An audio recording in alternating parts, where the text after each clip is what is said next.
Lott Orpheus grew up in an orphanage, yet he was perpetually haunted by the same nightmare, which was invariably followed by an uncontrollable collapse. Chapter 0, Prologue. In the ruins of crumbling walls, thick smoke billowed, and the dim sky hung low, enveloped by swirling yellow clouds, resembling a charred pot lid scorched in flames, suffocatingly. Pressing down upon him, he found himself once more in this abandoned military factory, a place he had visited countless times before. Each arduous attempt to sleep inevitably dragged him into this repetitive nightmare. The charred remnants of brick walls, once strange and terrifying, had long since dulled his senses through repeated torment. However, in recent nightmares, he sensed subtle differences that he could not pinpoint the exact nature of these changes.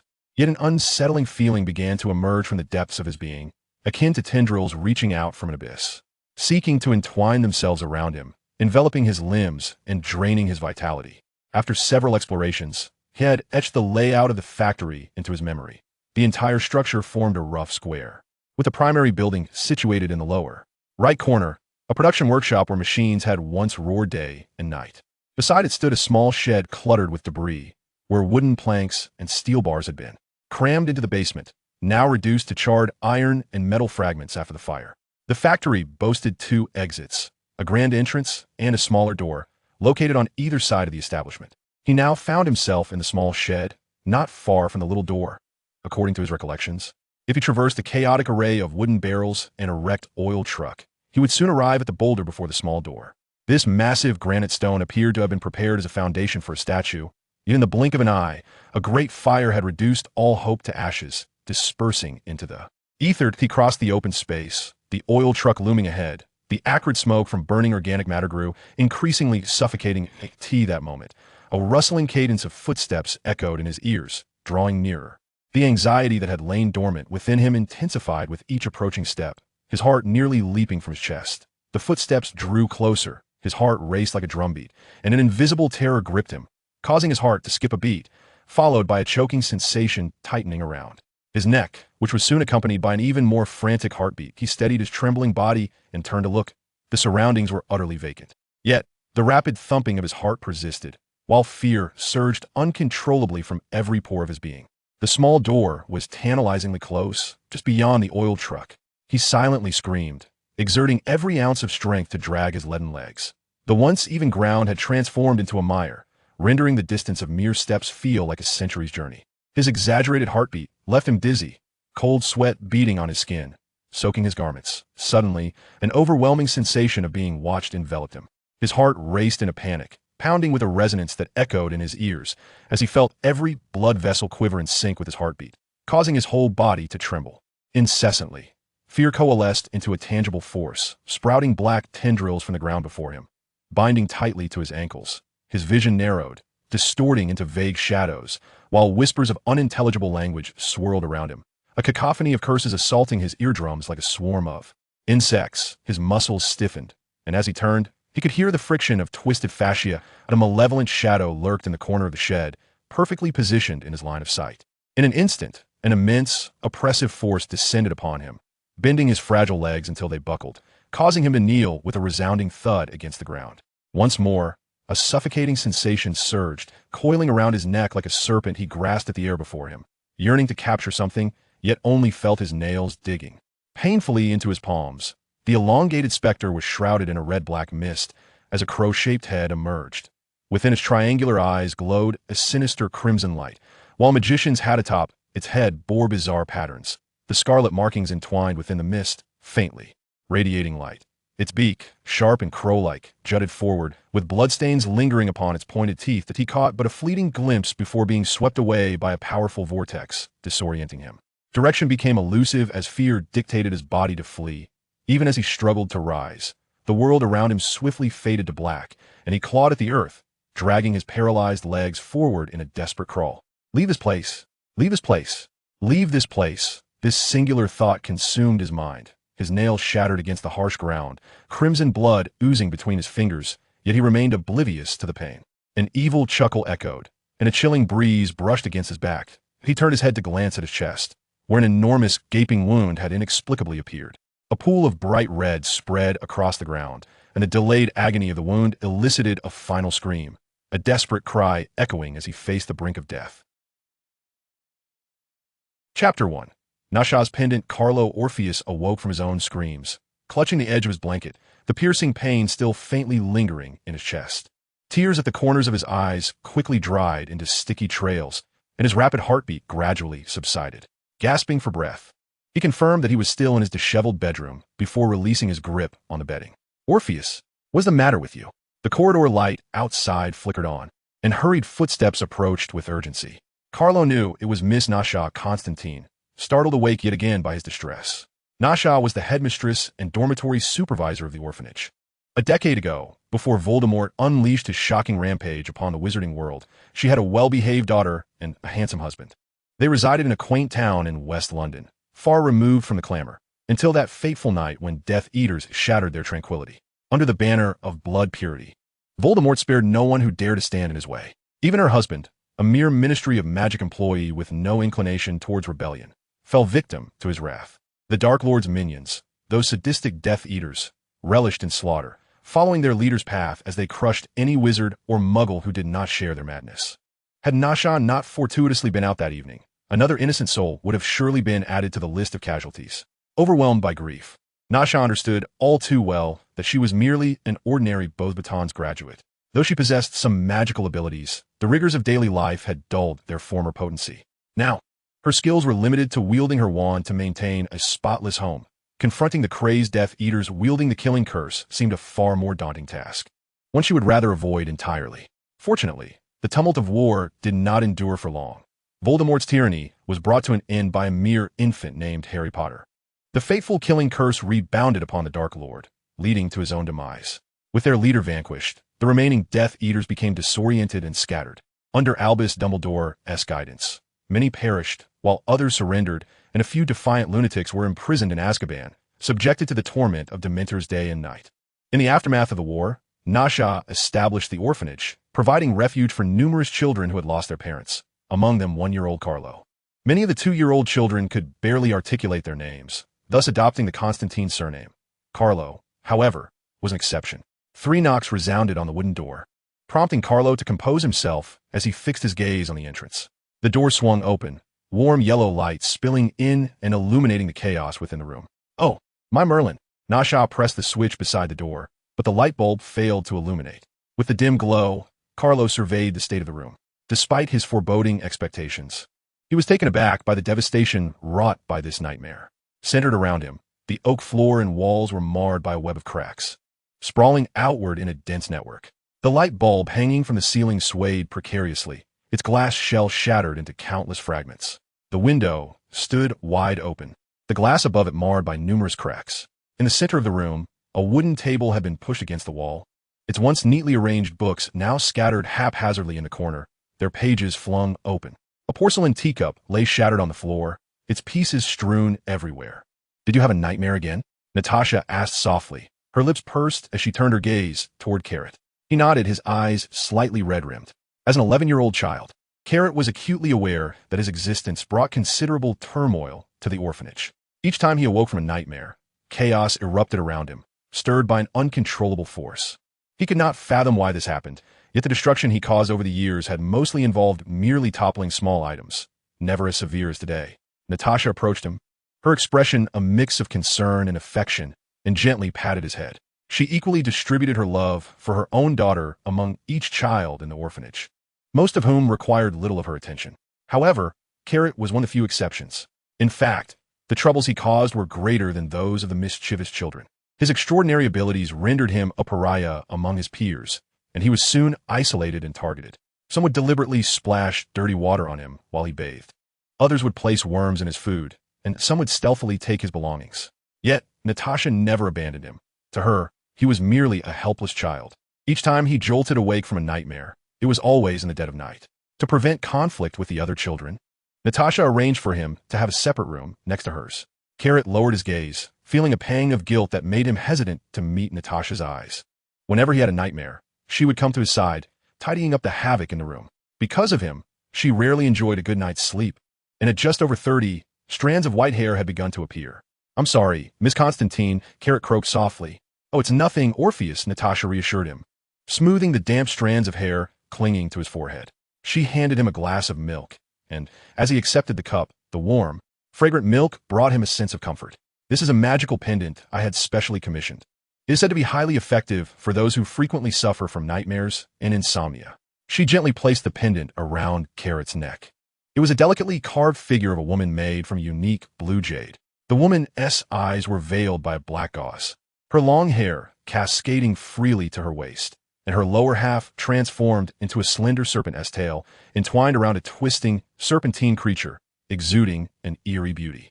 Carrot touched the pendant, feeling a soothing coolness emanating from it. He looked up at Natasha with gratitude. "Get some good sleep. Everything will pass," she said, her eyes radiating warmth as she pinched his cheek gently before quietly exiting and closing the door behind her. With the lights in the corridor extinguished, the room returned to a tranquil darkness. Chapter 2. A Letter from Hogwarts. Perhaps it was the influence of the pendant, but in the latter part of the night, Lott slumbered soundly. Upon rising the next day, he felt refreshingly clear-headed. He meandered into the dining hall, a spacious area on the opposite side of the corridor, where long tables were arranged in 2 rows, sufficient to accommodate the numerous children of the orphanage. As he entered the hall, the collective gaze of the clustered children swiftly turned towards him, accompanied by the sharp hum of whispered gossip. "Hey, did you hear? That monster Orpheus went berserk again last night. My goodness," his voice was thunderous. "Did he intend to uproot the house? Come on, well, this isn't the first time you've witnessed his madness. I truly cannot fathom why Miss Natasha hasn't expelled that little beast yet." Lott cast a cold stare at them and walked past without uttering a word. The chatter ceased abruptly, and the children diverted their attention to their breakfasts. With a disdainful huff, Lott felt the tranquility of his dreamless night shatter entirely. He approached the window at the back of the long table, where Miss Natasha prepared their morning meal. "Good morning, Orpheus," Natasha greeted him, offering a weary smile. Her complexion was pale, and beneath her eyes lay faint shadows, a testament to yet another sleepless night. Ever since the Death Eaters had ravaged Natasha's family, her sleep had been perpetually disturbed, and she found it increasingly difficult to drift back into slumber after waking in the middle of the night. Lott understood that his proximity to her room was the cause. The chaos wrought by his nightmares would first rouse her from her sleep. "Good morning, Miss Constantine," he replied with a smile, retrieving a set of cutlery from the side. Natasha then returned with a round tray, laden with a generous portion of smoked meat, a fried egg, and a slice of buttered bread. "How did you sleep last night?" she inquired. "The item you provided was indeed quite effective," Lott said, gently stroking the pendant that hung from his chest. "I'm glad it has been of assistance to you." Natasha's eyes sparkled with a hint of surprise, as this object had required little of her energy, yet it evidently proved beneficial to Lott. "Now, do enjoy your meal. The smoked meat is freshly cooked and will soon cool." "Oh, wait," Lott turned to leave, but was halted by Natasha's voice. She added a cup of hot milk to the tray, its fragrant steam warming his heart. "Children who struggle with sleep must supplement their nutrition to grow tall and strong," she advised. "Thank you," Lott expressed his gratitude, his hand trembling slightly as he held the tray. The only source of warmth he felt within the orphanage, aside from Miss Natasha, was her presence.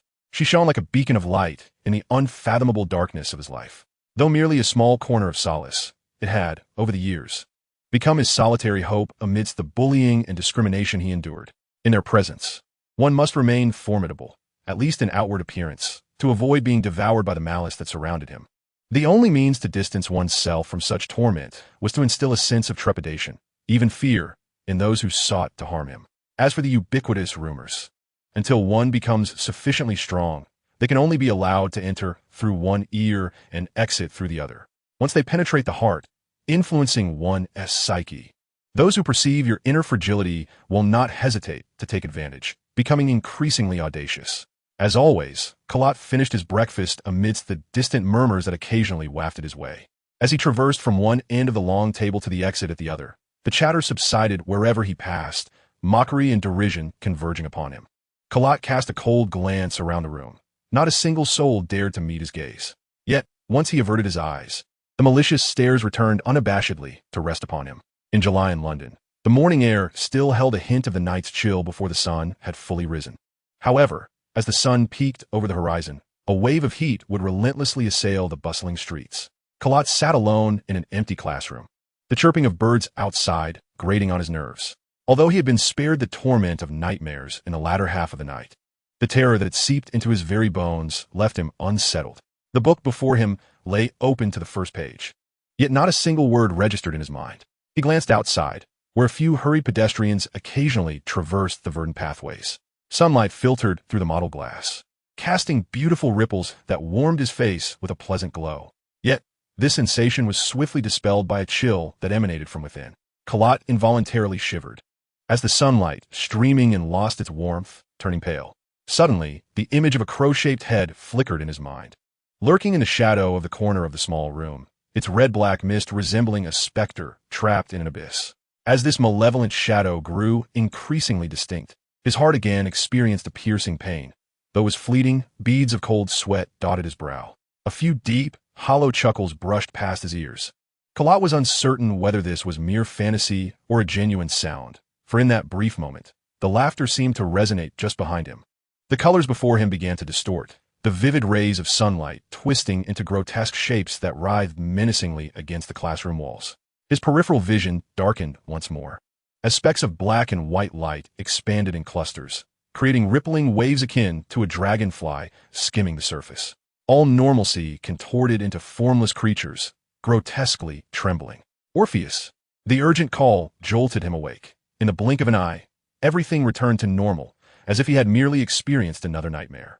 This was no dream. He was acutely aware of this truth. Lott regained his composure and raised his gaze to meet Natasha, who stood before him. "I'm fine, Miss Constantine," he asserted, though his pale cheeks betrayed his falsehood. He was far from well. Natasha regarded him with concern and handed him an envelope. "Someone has sent you a letter. Would you like to take a look?" Carrot nodded, awkwardly tearing open the envelope. For so many years, no one had ever sent him a letter. Who could it be? As curiosity surged within him, the color began to return to his face, and he meticulously read the contents of the letter. Hogwarts School of Witchcraft and Wizardry. Headmaster, Albus Dumbledore. President of the International Wizarding Federation. Knight of Merlin. First-class sorcerer. Chief Wizard of Wisingamot. Dear Mr. Orpheus, we are pleased to inform you that you have been granted admission to Hogwarts School of Witchcraft and Wizardry. Enclosed is a list of required books and equipment. Yours sincerely, Minerva McGonagall, Deputy Headmistress. Hogwarts? What kind of place is this? Carrot handed the letter to Nasha, a puzzled expression on his face. Upon reading the letter, a glimmer of delight flashed in Nasha's eyes. "My goodness, my Merlin," she exclaimed joyfully. "This is a world-renowned school of magic, renowned for producing many exceptional wizards. It offers abundant resources for magical studies." Nasha felt a genuine happiness for Carrot. Attending that school had once been her own aspiration. While graduates of Hogwarts may not guarantee to be the pinnacle of their respective fields, most certainly occupy prominent positions at the forefront of the world. If every child in the orphanage possessed magical talent and could attend Hogwarts, then Nasha could temporarily set aside her worries about their future paths. She shared many stories about Hogwarts with Carrot, but one sentence resonated most clearly with him. Most importantly, studying there might help you resolve your nightmares. Chapter 3. Diagon Alley. Morning swiftly passed, and the early sunlight outside transformed into a scorching sun, radiating intense heat. Carrot, in a daze, listened to Nasha's incessant chatter, but soon found it impossible to concentrate on his reading. The pages of the book remained stubbornly on page 1, while his thoughts drifted elsewhere. Hogwarts? A school of magic? Could it truly be? Carrot was not at all surprised by Nasha's ability to wield magic.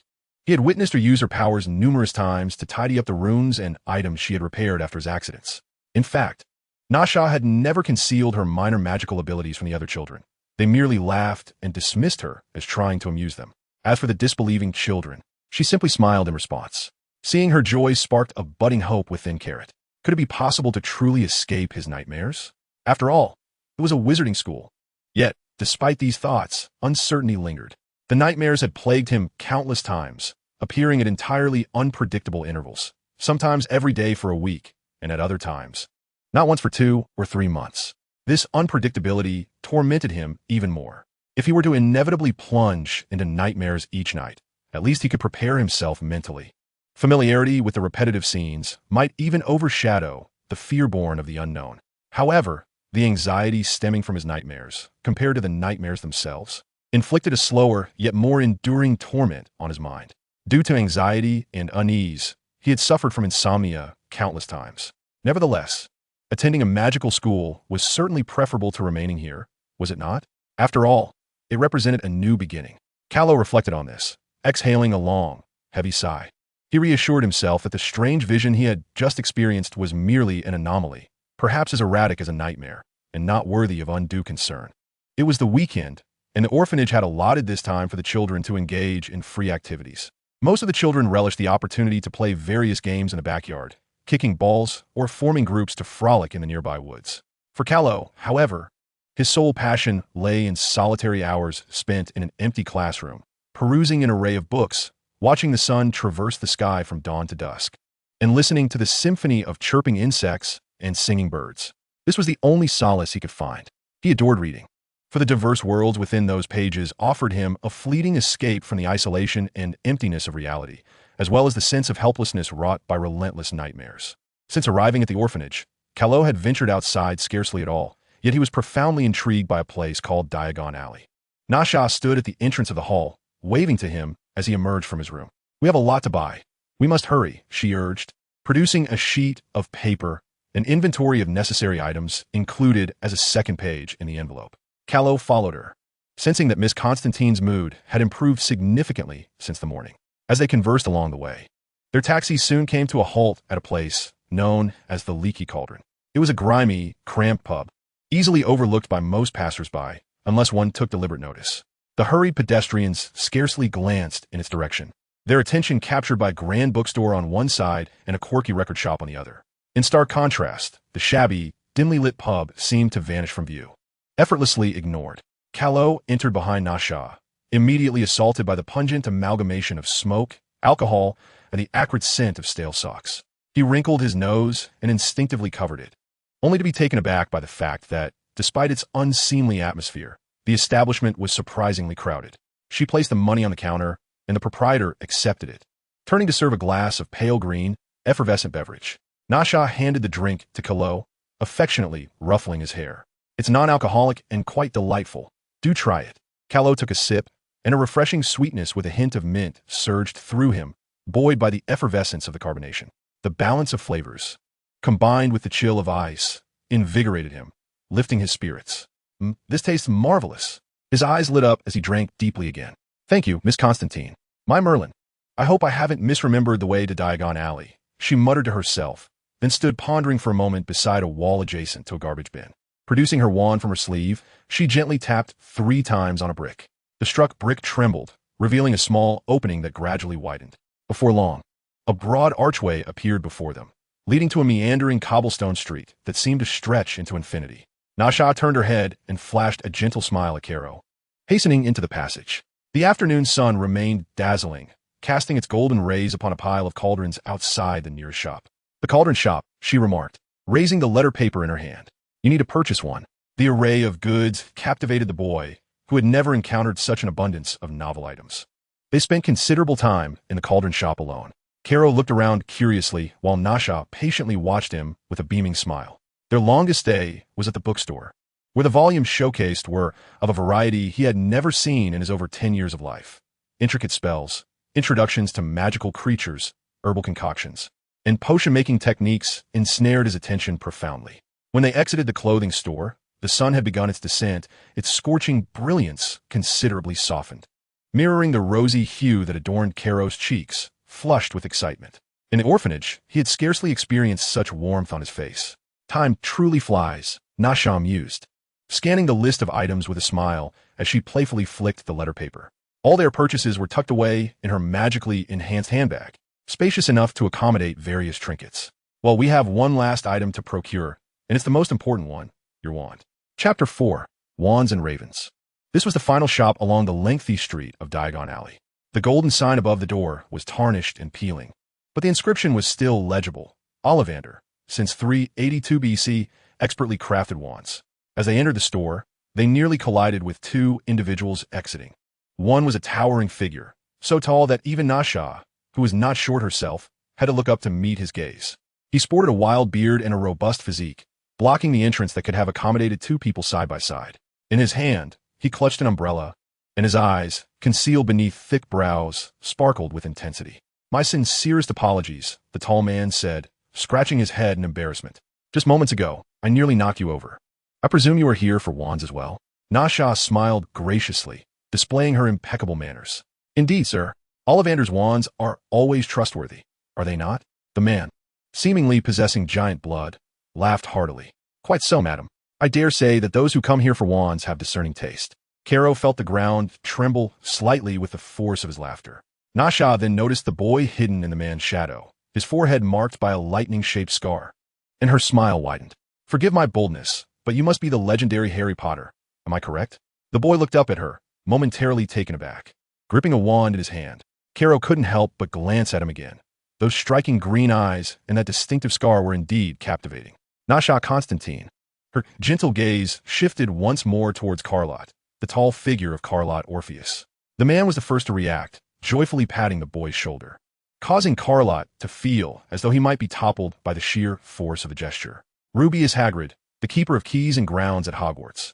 Ah, Harry, this is your classmate. Why not introduce yourselves? The boy named Harry Potter, momentarily taken aback, extended his right hand towards Carlott. Harry Potter, Carlott Orpheus. Carlott reverted to his usual aloof demeanor, coldly shaking hands with the boy. After exchanging a few pleasantries, Nasha smiled and bid Hagrid farewell, leading Carlott into the shop. Good afternoon, a soft voice emanated from behind the counter. I overheard your conversation with Hagrid at the entrance. Are you here to purchase a wand? Yes, sir. If you could kindly select a suitable wand for this child, Nasha politely requested, gesturing towards the taciturn Carlott. Disliking conversation, Carlott had cultivated a habit of silence through prolonged solitude. His youthful innocence had only been revealed to Miss Constantine. To unfamiliar outsiders, he consistently presented a cold front. Occasionally, he yearned to articulate something, yet the words lingered on the tip of his tongue, swallowed involuntarily. Ah, quite a remarkable child, Mr. Ollivander remarked, his keen gaze assessing Carlott, arriving at a conclusion in his mind. Will you wield your wand with your right hand? Mr. Ollivander inquired, as a magically enchanted measuring tape began to measure him automatically. How about this one? A wand of yew and unicorn hair, 9.5 inches long. Carlott shook his head. I prefer one that is longer, sir. Oh, very well. Then how about this? A wand of holly and phoenix feather, 11 inches. Carlott again shook his head. I believe this one is promising. A wand of ebony and dragon heartstring, 12 inches. Carlott's eyes brightened as his intuition indicated that this was the one. Mr. Ollivander stroked his chin, his eyes sparkling with delight. It seems this wand has found a worthy master. As Carlott received the wand, a surge of energy coursed through him. He sensed the delightful hum emanating from the wand, establishing a unique bond between it and its master. Nasha settled the payment, politely bidding farewell to Mr. Ollivander, when suddenly she smacked her forehead at the doorway. Merlin's beard, I nearly forgot. She exclaimed in frustration, you still need an owl for sending and receiving letters. The shop was alive with the rustling of wings as various species of owls were confined in their cages, casting curious glances at the unfamiliar visitors. Welcome to Elop's Owl Emporium. We have a variety of owls. Tawny owls, screech owls, barn owls, brown owls, and snowy owls. Please let me know which type you desire. Nasha indicated for Carlott to choose one. Carlott surveyed the array, the vibrant plumage of the birds captivating his attention. Just as he was about to speak, his peripheral vision caught sight of a dark, fluffy bundle nestled in the corner. His gaze immediately focused on the object he had initially overlooked. It was a raven, meticulously preening its feathers with a sharp beak, displaying an air of indifference to the happenings around it. It spread its wings and lifted its head, inadvertently locking eyes with him. Those two round orbs seemed to be steeped in the profound darkness of the night, and a single glance revealed an abyss of unfathomable depths. Despite the considerable distance, Carlott could distinctly see his own reflection mirrored in those deep-set eyes, forming a shadowy visage devoid of discernible features. The raven's sharp claws scraped forward on the iron bars beneath its cage, emitting a raspy call. In a shop filled with owls, the cry of a raven hardly stood out, quickly drowned by the cacophony of chirps. Yet, Carlott precisely captured that hoarse cry, instinctively filtering out the surrounding owls and fixating on the raven. He tugged at Nasha's sleeve, and she turned her head, gently inquiring, have you made your choice? Carlott pointed towards the raven in the corner, but it seemed Nasha did not see it. Do you mean the gray owl against the wall? No. The cage atop the clutter by the window. The raven. Do you see it? She pinched the boy's cheek, remarking, it appears you two share a special bond. Nasha waved her hand, summoning the shopkeeper. The female proprietor, while retrieving the cage from the corner, expressed her surprise with a click of her tongue. This little fellow was caught by chance 2 months ago. You see, many people cannot distinguish between ravens and crows. Perhaps the wizards deem them ominous, and it has remained unsold by the entrance. I had intended to release it, but it simply refused to leave. So, it has lingered in the corner. Who would have thought you, dear child, would take a liking to it? You are fated to meet, and since this little one was meant to be freed, I shall not charge you today. Lott grasped the cage and gazed at the raven within. It tilted its head and blinked with an uncanny intelligence.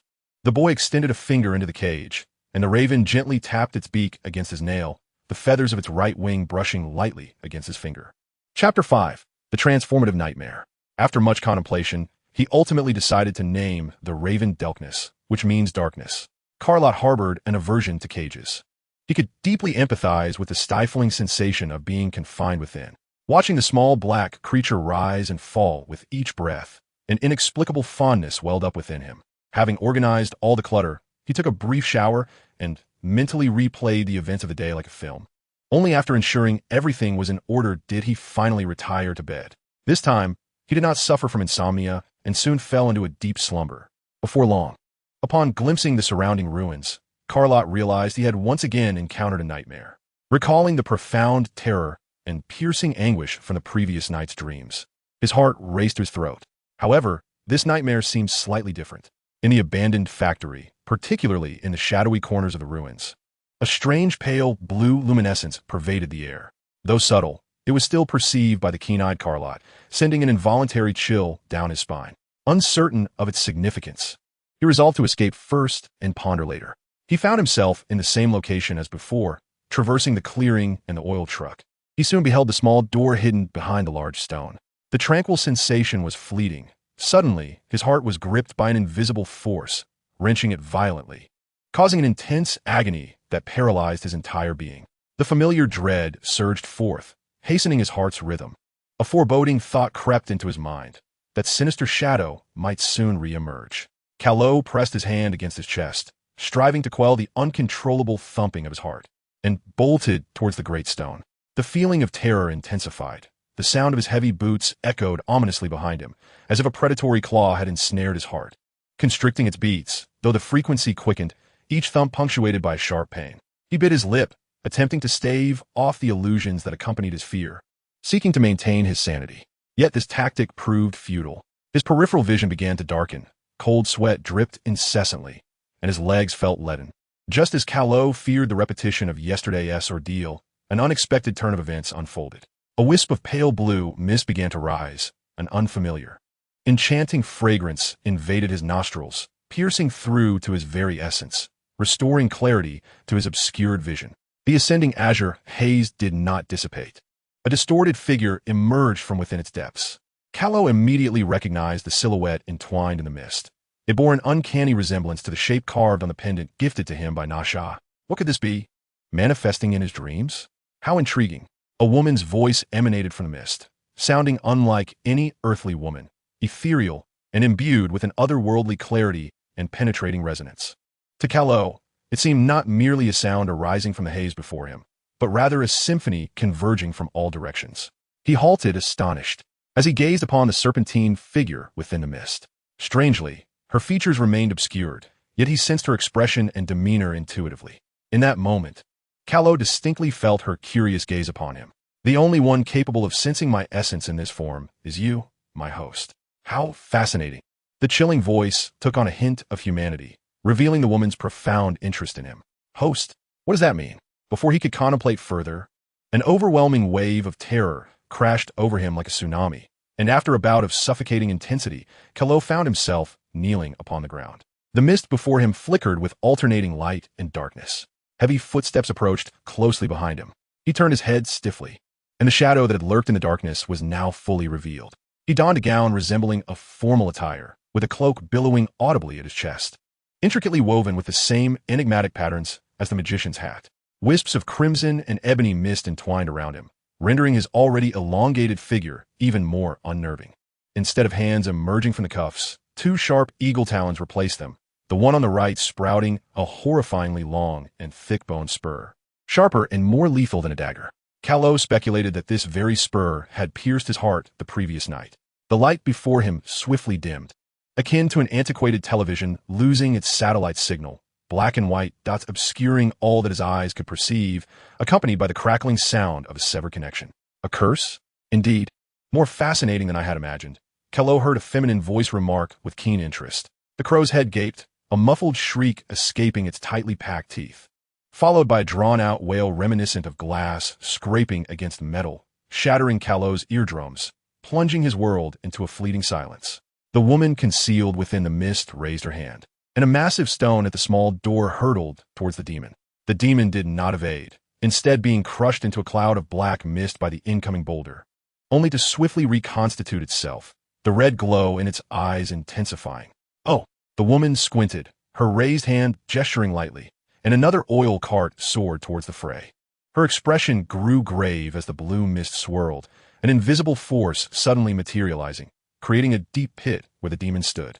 Yet, the demon remained unaffected by this immense pressure, sidestepping the area of control with ease. The demon cast a glance at the woman in the haze, its crimson eyes refocusing on the boy. With a swift motion, a fierce wind engulfed the scene, and before the kneeling Callot could react, he was pierced through the heart once more. Chapter 6, Idahara. Callot awoke from a nightmare, cold sweat saturating the sheets and blankets, leaving them damp. His heart raced but gradually regained its composure. The anticipated pain did not manifest, leaving only a chilling void. This lethal strike claimed him before he could even register the agony, forcibly extricating him from the dream. He steadied his breath and glanced down at the pendant resting on his chest. The silhouette from his dream was an exact replica of the figure carved into the pendant. This was no mere coincidence. The blue jade subtly cast a hazy light, the carved figure delineating a distinct outline within the luminous orb. A surge of vitality flowed from the throne, entwined with serpents into the woman's form, animating the statue. Callot hesitated for a moment before gently grasping the pendant. He was no fool. The woman's ability to penetrate his nightmare undoubtedly stemmed from his pendant. Judging by her demeanor, it was likely she possessed knowledge of something significant, hence her profound interest. Moreover, she had not posed any threat to him in the dream. She had even stood against that peculiar demon. Most crucially, she had mentioned a curse. A sudden realization struck him. Could it be that he was cursed? And by whom? What connection does this recurring nightmare have with the curse? As his thoughts deepened, a multitude of questions arose. However, when the boy touched the pendant that shimmered with a faint glow, a peculiar sensation of alternating warmth and cold coursed through his body, causing goosebumps to erupt across his skin. Indeed, it had been ages since he encountered something so intriguing. The woman from his nightmares gradually materialized in Carlott's mind, enveloped in a blue haze. She did not reside in a specific location. Rather, she existed in every conceivable space he could sense. She was distant, yet astonishingly near. This was neither a physical being nor an illusion, but a profound perception. This connection was extraordinary. It transcended ordinary senses, existing not only in dreams, but also linking to reality, forming a unique mode of communication. "Who are you?" Carlott asked tentatively, clutching the pendant. Just as in his dreams, although the woman remained shrouded in mist, he could perceive the expressions on her face. "I possess countless names. Mother of the earth, goddess of the underworld, witch of dreams. However, my devotees commonly refer to me as Odyllis." The boy fell silent for a considerable time, momentarily at a loss for words. The enigmatic woman remained patient, observing him with keen interest. "Why do you appear in my dreams?" "An excellent question, Mr. Orpheus." "You know my name?" Carlott inquired, astonished. The answers to these two questions lead to the same conclusion. By wearing my pendant, I am able to dwell within your dreams. Dreams are typically constructed from memory and imagination. Thus, I can access all your memories through your dreams and even invade reality. For instance, I know you are currently sitting bewildered on your bed, and the raven by your window is named Delkness, a name you bestowed upon it only this evening. The woman spoke with a mischievous smile, sending a chill down Carlott's spine. Why do I keep experiencing that nightmare? Setting aside other matters. This was the question that had haunted Carlott for decades, and he was eager for an answer.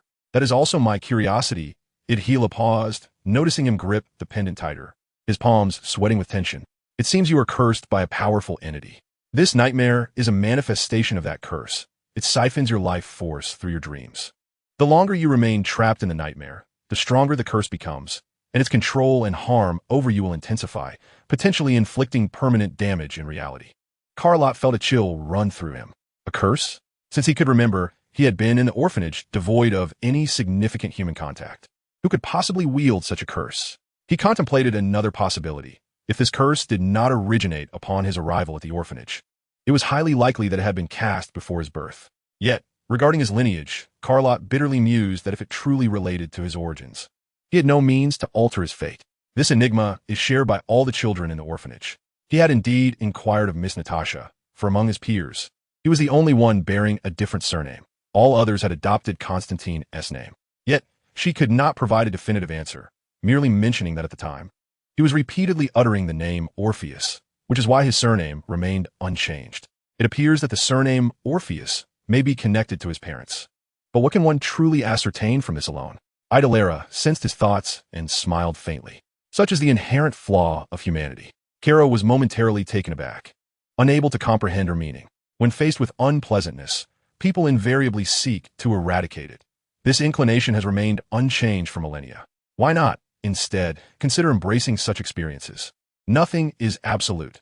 Fortune and misfortune are often intertwined, much like the cycle of day and night, the rotation of celestial bodies. Change is the essence of all life, and nothing is eternal. The woman in the azure mist fixed her gaze upon Caro, and as their eyes met through the veil, he felt a dizzying wave of consciousness, a powerful mental force nearly overwhelming him, causing his mind to swell to the brink of rupture. Me? Caro gasped, still reeling from the mental impact. Indeed, the curse had granted him a physical form within the realm of dreams, yet his power was born of your negative emotions. Fear, loneliness, anger, hatred, despair, and other such detrimental feelings have fostered him. Merged with the strength of the curse, he manifests in your nightmares, becoming an integral part of them. As you have just witnessed, he cannot harm me, nor can I obliterate him. Though I am the vessel, that demon's animosity toward you is evidently far more profound. He is you, Orpheus. Caro was left speechless, his eyes wide in shock. The more you fear and evade him, the stronger he becomes. Conversely, when you seek to escape your nightmares through death in dreams, he too will vanish. However, as I mentioned, nightmares are constructed from your life force. Should you suffer too many deaths, this harm may transcend mere dreams. In a not-so-distant future, after your heart is pierced, you may never awaken again. Chapter 7, Self-Integration, Part 1. Caro bowed his head in silence for a long time. Is there truly no way out? The boy, filled with reluctance, asked softly. There must be a way, but you must seek it yourself. This curse cannot be easily unraveled. Odyllis' lips curled subtly as she glanced at the despondent boy, continuing. However, I can impart to you how to harness the curse. Caro looked up at her, bewildered. Harness the curse? Precisely. As I have stated, the curse siphons your life force to create nightmares, ensnaring you within them. Why not attempt to embrace this nightmare instead? Its fundamental power originates from you. That demon is a manifestation of your negative energy. By utilizing this curse and integrating it into yourself, you can naturally draw upon its strength to become more formidable. Caro pressed his lips together, the sensation of fear still vividly occupying his consciousness and dominating his body. He was uncertain if he could confront that demon. The way to conquer fear is to face it, Orpheus. She discerned the boy's inner thoughts and said lightly, and it is no one but yourself. If you cannot accept your own self, how can you achieve anything, let alone lift the curse? He was momentarily taken aback, waves of emotion surging within him. Indeed, what is there to fear? It is merely a nightmare. What harm can it inflict upon me? He yearned to grow stronger, to silence those who had once tormented him, leaving them trembling before him. May I inquire as to why you extend such assistance to me? Odyllis regarded his cautious demeanor with a faint smile. She raised her hand and gently pointed towards Caro, a torrent of spiritual energy surging into his mind. The room remained unchanged, yet in that instant, the boy beheld fantastical creatures in vibrant hues, the vast landscapes of mountains, rivers, and seas, the hurried passers-by in the city streets. His perspective soared, the earth transforming into a blue amidst the vast cosmos, the sun and moon racing by, galaxies swirling, countless twinkling stars shimmering like gems on a pitch-black canvas, their scattered lights converging into brilliant rivers and whirlpools, slowly flowing and undulating through the boundless expanse. An ethereal voice resonated from all directions.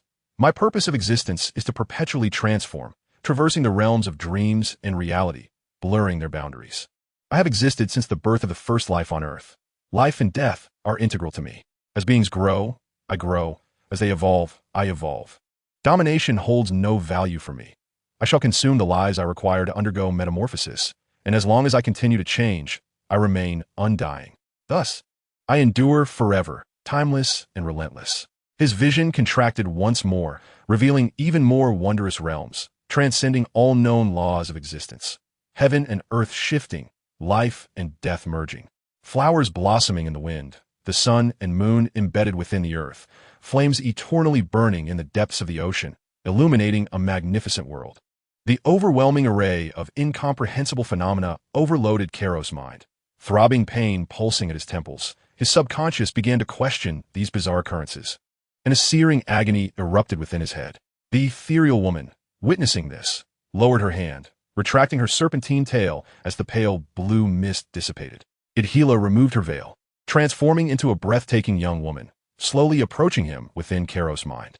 The boy's body suddenly stiffened, rendered immobile. I assist you. Firstly, because eternal life amidst the river of time is indeed monotonous, and it is rare to encounter such intriguing tales. I hold great interest in the curse that afflicts you, as it bears many similarities to the powers of ancient titans in my recollection. Secondly, absorbing the curse's power allows me to undergo a new evolution, and since it draws from your life force, should you perish, I would be unable to dwell within your dreams to siphon energy. The corners of Lott's mouth twitched, realizing he had been relegated to the role of a mere tool.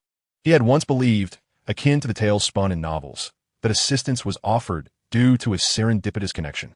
Silently, he scoffed at the revelation that it was all illusory. Odyllis, her gaze penetrating and insightful, instantly discerned the boy's thoughts. With a playful glint in her eyes, she smiled. You are quite endearing, my dear. How could there be so many fated connections in this world? Interests converge for gain and disperse once achieved. It is merely a matter of mutual benefit. My followers are scattered across the globe, and when they speak of destiny, they believe themselves to be intertwined with the divine. Lott's face flushed slightly. Can you truly read my thoughts? She nodded. I reside within your dreams. When you touch the pendant, I can forge a connection and access your innermost musings. He hesitated, on the verge of releasing his grip. For now, this is the only means through which I can communicate with you. If you let go, the link will sever. The boy's hand, though poised to retreat, remained steadfast upon the pendant, his heart caught in a tumult of doubt regarding Odyllis' words. To be candid, he was not one to trust easily, a habit forged through years of life in an orphanage that instilled a sense of skepticism towards those around him. The sole person he could unconditionally trust was Miss Natasha Constantine. Yet, Odyllis had no need to deceive him.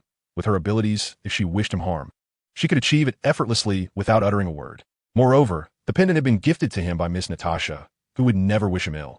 Resolute, he fixed his gaze upon Odyllis, steeling himself before inquiring, What must I do?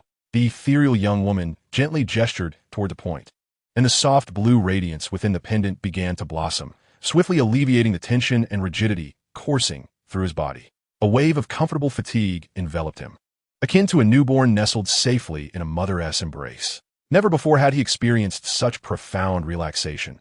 The taut strings of his anxiety were loosened, and all discomfort faded away. At that moment, a tide of drowsiness surged through every cell of his being. All he desired was a peaceful slumber. There's no rush. We shall meet again in the next dream, and then you shall know. Odyllis' voice dwindled, her image dissolving into countless glimmers of light before fading. Lott finally released his grasp on the pendant, sinking back into the soft embrace of his pillow. Chapter 8, Self-Integration, Part 2. As he gradually awoke, the sun had already passed its zenith. Lott languidly stretched his limbs, feeling rejuvenated. He had slept soundly through the latter half of the night, losing all sense of time. One moment he was closing his eyes, and the next it was midday of the following day. He would wager that this had been the most restful sleep he had ever experienced, bar none. He glanced towards the window's wooden frame. The Delkness was no longer perched there. A fleeting glance revealed a small black figure on the wooden table, nibbling on a plate of corn kernels. Upon noticing the boy's awakening, the raven tilted its head, its dark eyes gleaming like polished obsidian. It excitedly cawed twice before flapping its wings and alighting upon Lott's shoulder. Delkinesis affectionately pecked at his cheek with its beak, and he gently stroked the little creature's head, breaking into a broad smile. Indeed, a good night's sleep can significantly elevate one's spirits. After playfully teasing Delkinesis for a while, Carrot stepped outside and encountered Miss Nasha, who was busy tidying up the corridor. Orpheus, you're awake? She paused with her mop, greeting him with a smile. His smile reached his eyes as he replied, Good afternoon, Miss Constantine. I trust you slept well last night. I noticed you didn't tea-rise for breakfast this morning, so I checked on you at noon and found you still peacefully slumbering. I brought some corn for the little one. I hope I didn't disturb your rest. He shook his head, the smile still lingering on his lips. Seeing you in good spirits puts me at ease, she said, playfully ruffling the boy's tousled hair. I saved you lunch, Mrs. Voss is in the kitchen. It should still be warm. Go eat. At that moment, his stomach let out a timely grumble. The chatter in the dining hall was as raucous as ever, yet today he felt invigorated, unfazed by the cacophony. After finishing his meal, Carrot let out a contented burp. Perhaps due to the previous night's encounter with Idolera, he felt particularly buoyant and focused while studying in class for the entire afternoon. Time flew by, and before he knew it, evening had arrived. He had a light dinner, but as bedtime approached, the thought of the impending nightmare cast a shadow over his earlier optimism. Once in bed, he felt a flutter of anxiety, but the thought of having Idolera by his side alleviated his worries. Carrot and Delkinesis exchanged good nights. The little black ball of feathers tucked its wings in and buried its head in its plumage. Time slipped away, and eventually, sleep overcame him, leading him into the dream realm. As anticipated, he found himself in the same desolate military factory. However, this time, Idolera stood directly beside him, having dispelled the mist to reappear as a stunning young woman. "Did you sleep well last night?" she inquired with a smile, her tone implying certainty. "Yes, thank you," Carrot replied, his gratitude somewhat awkward. Idolera chuckled softly, saying nothing further. She gazed ahead, and with a graceful sweep of her hand, all the ruins and structures around them disintegrated into ashes, transforming the factory into an expansive open space. In the distance, a faint silver-gray glow emanated from the wall's edge. "What is that?" Carrot pointed towards the glowing boundary, somewhat taken aback. Despite having experienced this nightmare numerous times, he had never noticed such a phenomenon. "The dream ruins," Idolera remarked nonchalantly. "The border of dreams, a realm where wakefulness, slumber, and dreams intertwine. It represents the limits of your consciousness. A mortal's mental capacity is finite, rendering it impossible to construct an infinitely vast dreamscape, hence the existence of the dream ruins. When you either actively or passively enter this domain, you will detach from the dream, plunging into deep sleep or awakening directly. The power contained within the realm of dreams is profoundly enigmatic. Ordinarily, it is beyond the grasp of mere mortals, and once it spirals out of control, one may find themselves in perpetual descent. However, I shall have the opportunity to teach you in the future." Upon hearing her final words, Caro was momentarily taken aback. He had not anticipated such kindness from Odyllis. For years, the only one who truly cared for him was Miss Nasha. Now, Odyllis' demeanor towards him was utterly unexpected. "You are my host, and your dreams continuously nourish me with strength. Although you are merely one among my countless hosts, I sense that you are quite extraordinary. Thus, aiding you is akin to aiding myself. You need not feel perplexed.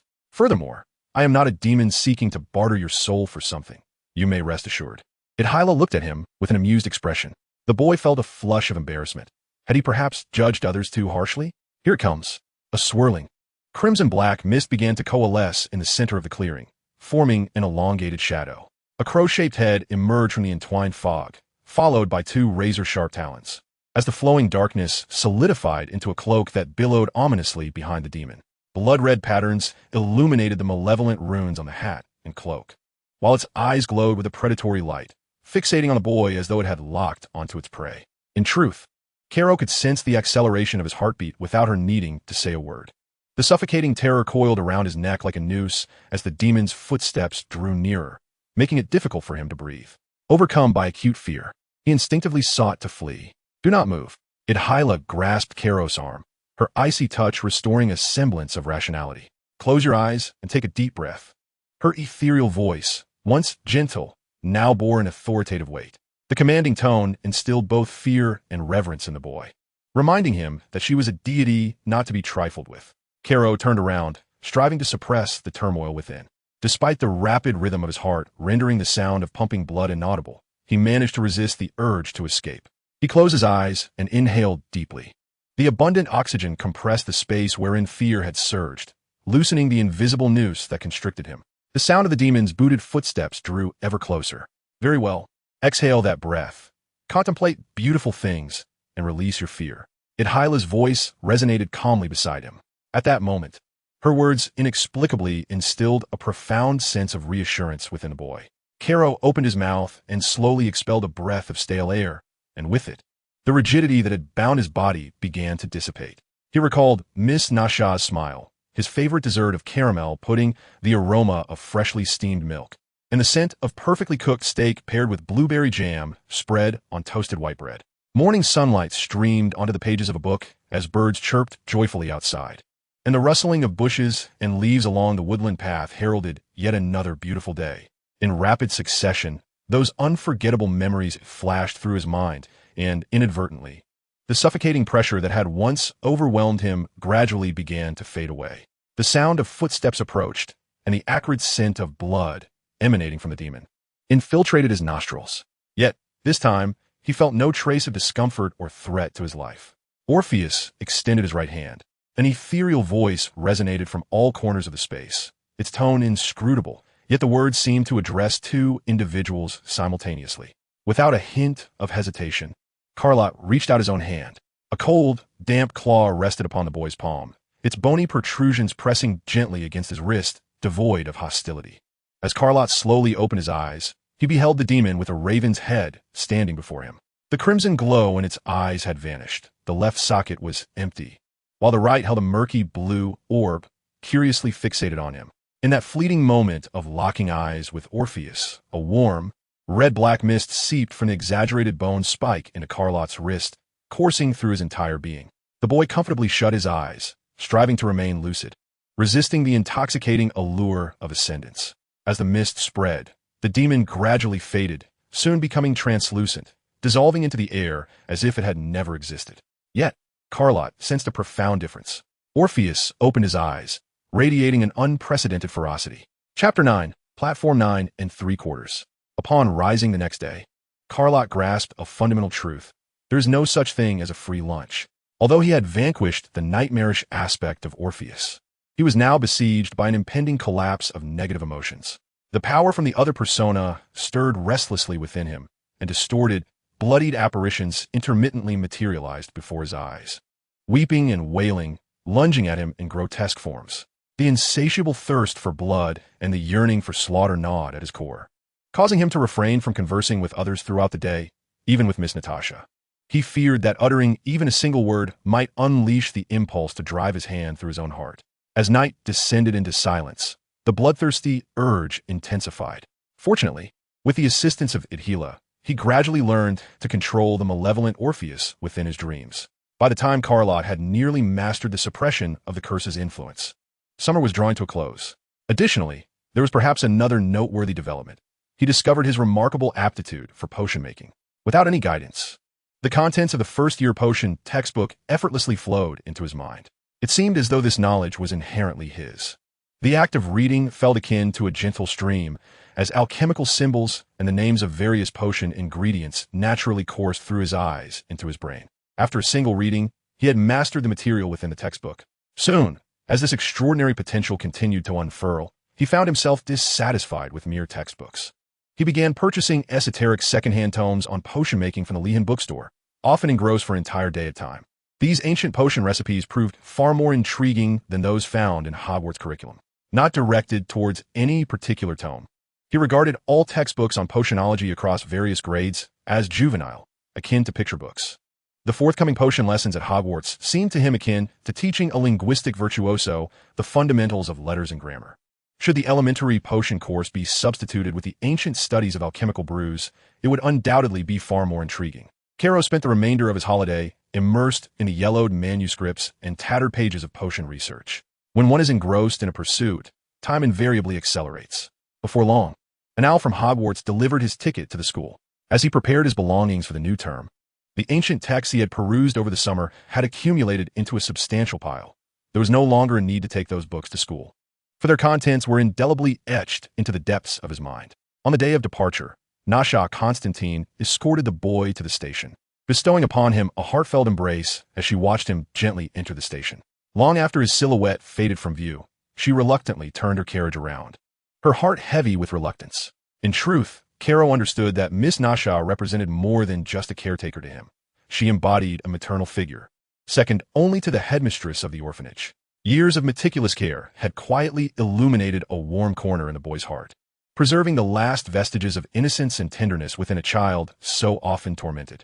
It was she who brought him a comforting cup of warm milk during his nightmares, and she who unflinchingly scolded and punished those bullies who encircled him with fists and feet. In his moments of injury, she provided solace and tended to his wounds. Indeed, Nothing currently possessed the weight in Caro's heart that Miss Nasha did. Regrettably, perhaps as a cruel twist of fate, beautiful things are often doomed to be ephemeral. No one could foresee that this farewell would mark their final encounter in life. Delkness sensed the unutterable sorrow, gently nudging the boy's hair with its beak as it perched on his shoulder. "I am fine, Delk." Caro wiped away the tears from the corners of his eyes and stroked the raven's head. He steadied his emotions and briskly entered the station, dragging his suitcase behind him. There is always a silver lining, is there not? He had liberated himself from the swirling rumors, set to attend a world-renowned school of magic, and during the summer, he had vanquished the haunting nightmares that had plagued him for so long. A monumental stride forward. The raven, perched upon his shoulder, attracted many curious gazes. But Caro had long since grown accustomed to such attention. As he envisioned the school, he searched for the elusive platform 9 3/4 indicated on his ticket. Caro scoured the space between platforms 9 and 10 for what felt like an eternity. Yet that peculiar platform remained elusive. Damn it, there is nothing between these two signs. Where on earth is platform 9 3/4? But soon, a glimmer of realization struck him. He discovered that the renowned Harry Potter was likewise struggling to locate it. Harry recognized him. They crossed paths in Diagon Alley during the summer. "Orpheus?" Harry called out uncertainly, having momentarily forgotten the surname of Carlott. If he were to mispronounce the name, it would indeed be a grave faux pas. Carlott leaned closer, inquiring if he was searching for the platform. Harry scratched his head in frustration and pointed at his ticket, exclaiming, "I can't locate this place." Perhaps Hagrid neglected to inform me about the specific brick to tap to access the platform. Muggles were jostling nearby, a few words slipping into their ears. Muggles? It seemed only wizards would use such terminology. Carlott gestured discreetly to a group of red-haired individuals passing behind them. "Children," their mother asked, "which platform is it?" 9 3/4, piped up a little girl beside her. Passers-by hurried along, glancing as if witnessing a circus clown. "Dear, you're still too young to attend Hogwarts this year.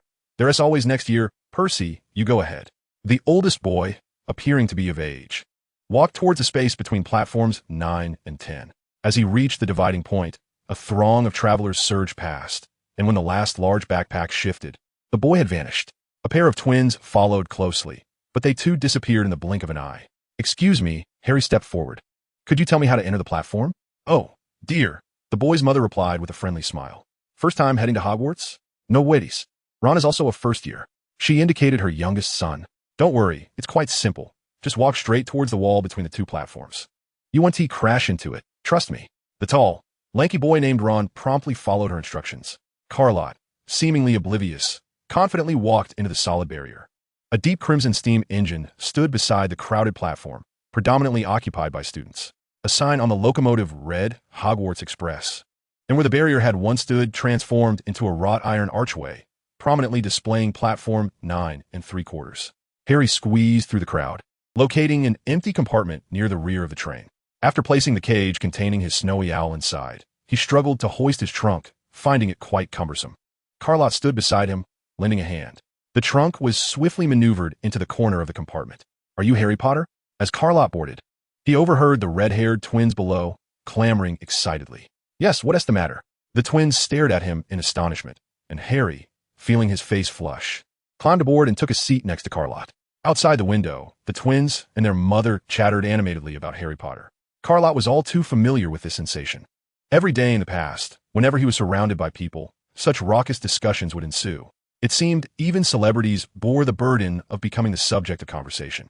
Observing Harry et increasingly crimson visage, car aussi l'on l'y reflected. Before long, the train emitted a steam-laden roar and began to move slowly. Chapter 10. The journey on the train. Shortly after the train set off, the sliding door of the compartment was opened, and the youngest child with red hair entered. "May I sit here?" he inquired, pointing to the seat beside Carlott. The other seats were all occupied. Harry shook his head, while Carlott remained silent, shifting slightly to make room. "Hey, Ron," the pair of twins remarked as they passed down the aisle. "We're heading to the middle carriage to check it out. We've heard there are plenty of amusing things there." "Oh," Ron muttered. Carlott turned his head to gaze out the window, curiously observing the twins. The boys briefly introduced themselves, but Carlott had little interest and soon returned his attention to the scenery outside. For him, experiencing the sights from a train for the first time was far more captivating than engaging in mundane conversations. Ahem. Harry, noticing Carlott had turned his head, cleared his throat awkwardly. "This is Carlott Orpheus. Is that a raven?" One of the twins asked, astonished. Dirkiness is not a raven. It's a corvid, Carlott replied, smoothing the feathers on Dirkiness' wings.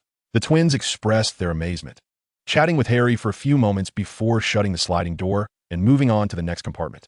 Ron and Harry began to converse more comfortably, while Carlott remained disinterested in their topics, often ignoring matters unrelated to him.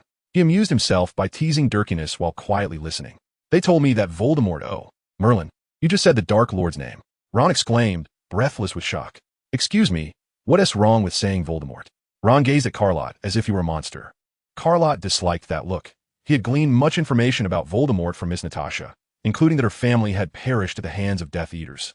Yet he still lacked a true understanding of that epic battle between light and dark. Oh, Merlin, Ron gasped. I thought only Harry dared to utter that name. The red-haired boy recounted the deeds of the Dark Lord, but whenever it came to that name, he invariably referred to him as the Mysterious One. It sounds far inferior to Idhalara, Carlott mused, feeling the cool pendant pressed against his chest. As they conversed, the train sped away from London, traversing fields dotted with grazing sheep and cattle. Around 12:30, a woman with a signature smile pushed open the compartment door and politely inquired, Dear, would you like to purchase any refreshments from train? Harry eagerly bought a bit of everything, and as Carlott gazed at the table piled high with food, he couldn't help but smirk. Do you have spaghetti and caramel pudding? He asked. Indeed, the vendor replied, accepting his money and handing over the meal to Carlott. Oh, could I also have a bag of popcorn? Natasha had given Carlott some money before leaving, and though it was not a substantial amount, it would suffice him for quite a while. Carlott twirled a strand of spaghetti and took a taste. It paled in comparison to what Mrs. Wass had prepared. Though he had this thought in mind, he nonetheless polished off his lunch, letting out a satisfied burp. Duckness, less finicky, flapped onto the table and pecked at the open packet of dried corn kernels. Meanwhile, Harry and Ron, having finished their meal, engaged in conversation about the trading cards from their chocolate frogs. Carlo looked at a card depicting Dumbledore, only to see the face vanish abruptly, yet he felt no astonishment. After witnessing the prowess of Adhyra and enduring countless nightmares, such occurrences had become quite mundane to him. Outside the train window, the fields sped by, gradually turning desolate. Neat farmlands whisked past on either side, followed by stretches of woodland, winding rivers, and dark green hills. Suddenly, there was a knock on their compartment door. A round-faced boy entered, his eyes brimming with tears. Excuse me, have you seen a toad? Harry and Ron shook their heads, while Carlo turned his gaze back to the window. I don't know why, it just keeps trying to run away. It's happened several times, he exclaimed before bursting into tears, startling Carlo. Neville lost a toad. It must have come this way. Have you seen it? She carried herself with an air of superiority, reminiscent of a lofty princess. Carlo felt a strong aversion to her tone. We've already told him we haven't seen it, Ron muttered, holding his wand with a large gray rat sleeping soundly on his lap. Oh, you could do magic? Show me. She seated herself beside Harry without waiting for a response. I'm not sure I can manage it, Ron replied, taken aback and somewhat flustered. Clearing his throat, he directed his wand at the rat and recited a tongue-twisting incantation. Nothing happened. Carlo, intrigued, produced his wand from his sleeve, casting a glance at the arrogant girl. Vanishing act. With a flick of his wand, a beam of light struck the rat, causing it to vanish instantaneously. The four others stared at Carlo in astonishment. The compartment suddenly enveloped in silence. Carlo was elated to see the rat disappear. It was a spell he had learned from reading during the summer, and he was pleasantly surprised that it worked. Those haphazardly scribbled second-hand books from the Leaky Cauldron were not entirely worthless after all. Reveal yourself. He took a deep breath and waved his wand again. The gray rat slowly reappeared, still motionless, nestled comfortably on Ron's lap. Carlo steadied his trembling hands from excitement, casting a glance at the four who were now frozen in shock, before retracting his wand. Having finished the dried corn kernels, the raven flapped its wings in satisfaction, giving a loud caw as it perched on Carlo's shoulder. The four statuesque figures regained their vitality. By the way, I'm Hermione Granger, the girl swallowed hard and inquired. What are your names? Though she directed her question towards Harry and Ron, her gaze remained fixed on Carlo. Ron Weasley. Harry Potter. Carlo ignored her, preoccupied with cleaning Dirkness' beak, which was smeared with remnants of dried corn. This is Carlott Orpheus. In an attempt to alleviate the awkwardness, mediator Harry spoke up again.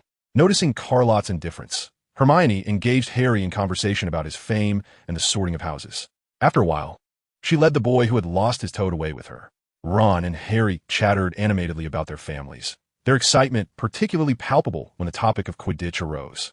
Lott rested his chin on his hand, gazing out of the train window, quietly fulfilling the role of an attentive listener. Before long, as they reached the most riveting part of their conversation, the compartment door was pushed open for the third time. Chapter 11. The Kind and Friendly Lott. Oh, they say the famous Potter is on the train.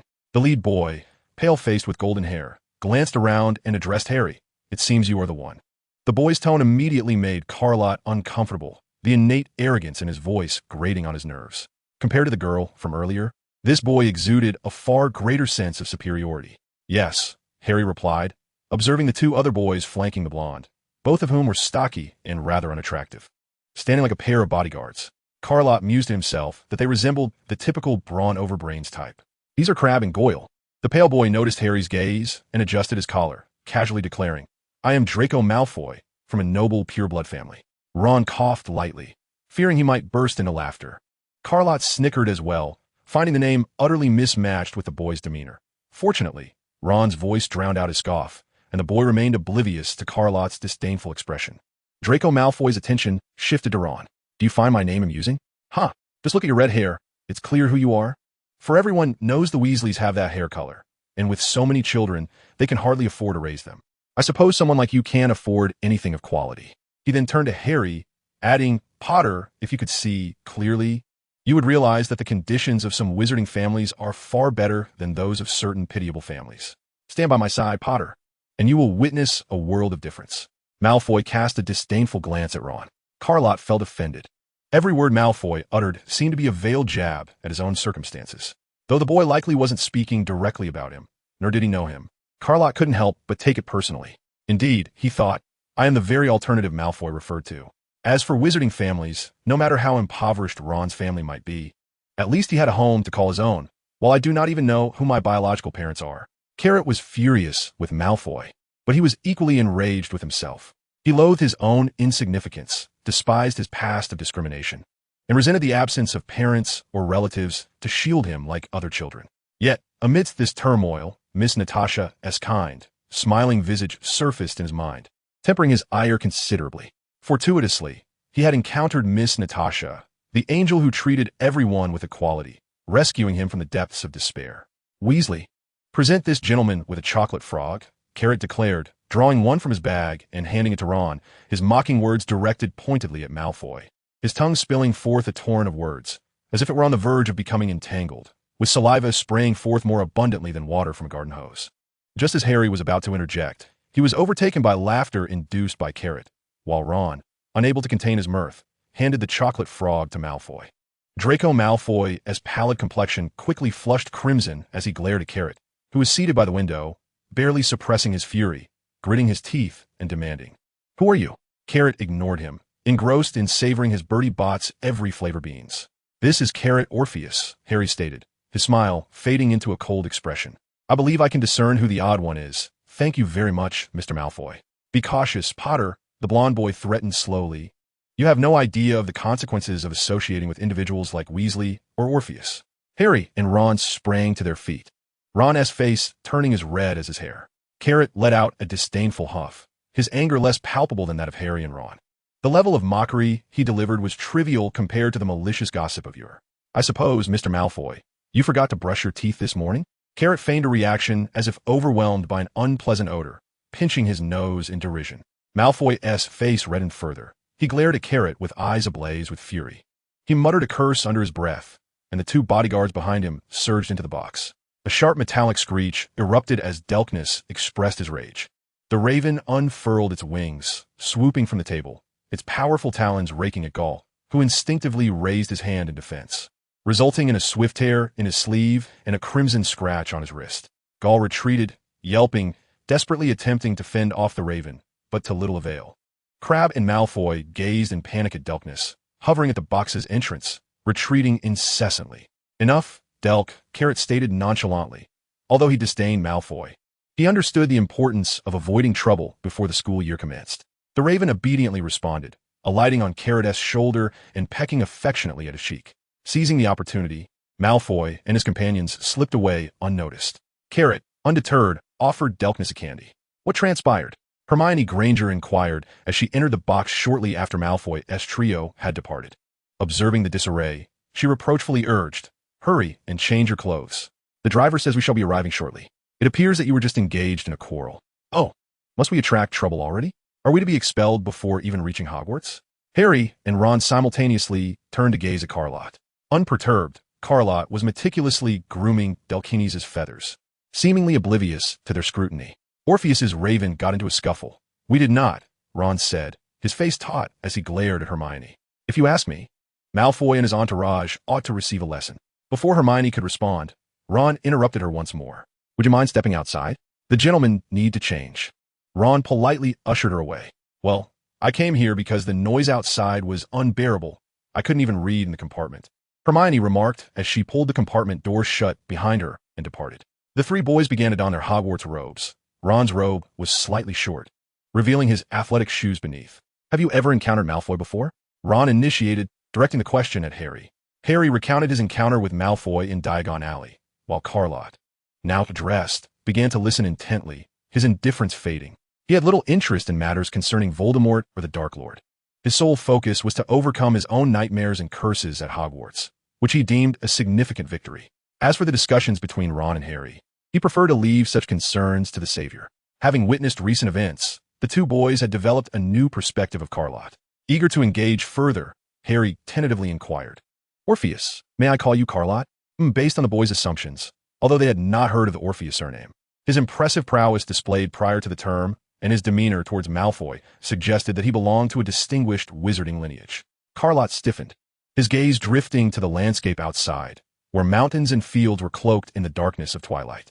In the reflective glass, he caught sight of his own sullen visage, one that seemed capable of weeping. I have no family. Chapter 12, The Sorting Hat. In 5 minutes, the train would arrive at Hogwarts. Please leave your luggage on board, and we shall convey it to the school for you. The conductor's voice shattered the eerie silence within the compartment. Sorry, we didn't know. My apologies. Harry and Ron murmured, their heads bowed in embarrassment. Carlotte waved his hand dismissively, indicating that he bore no ill will. In truth, Carlotte felt a flicker of joy upon hearing their apologies, for it was the first time anyone had expressed remorse regarding his status as an orphan. Unlike others before them, at least they did not mock or discriminate against him. The train slowed to a halt, and passengers jostled one another as they surged towards the doors. Stepping onto a dark, diminutive platform, a lantern swung above the students' heads, and Carlotte heard a familiar voice calling out, First years. First years, come this way. The tall man he had encountered in Diagon Alley waved a hand in their direction. All right, first years, follow me, and mind your footing. The new students, under the guidance of Hagrid, stumbled along a dark and steep path, eventually arriving at the edge of a narrow trail that revealed a sprawling black lake, its surface adorned with twinkling stars that sparkled like diamonds. On the opposite shore, a majestic castle loomed atop a high slope. Carlotte pondered to himself, that must be the legendary Hogwarts. No more than 4 people per boat.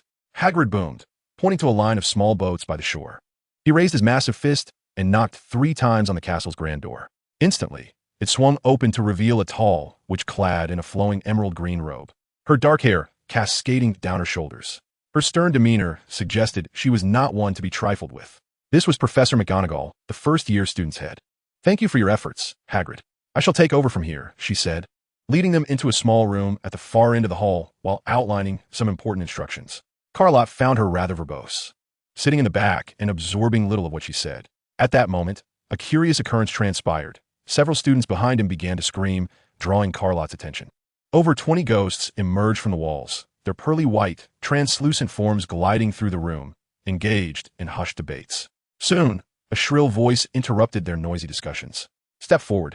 Children, the sorting ceremony is about to commence.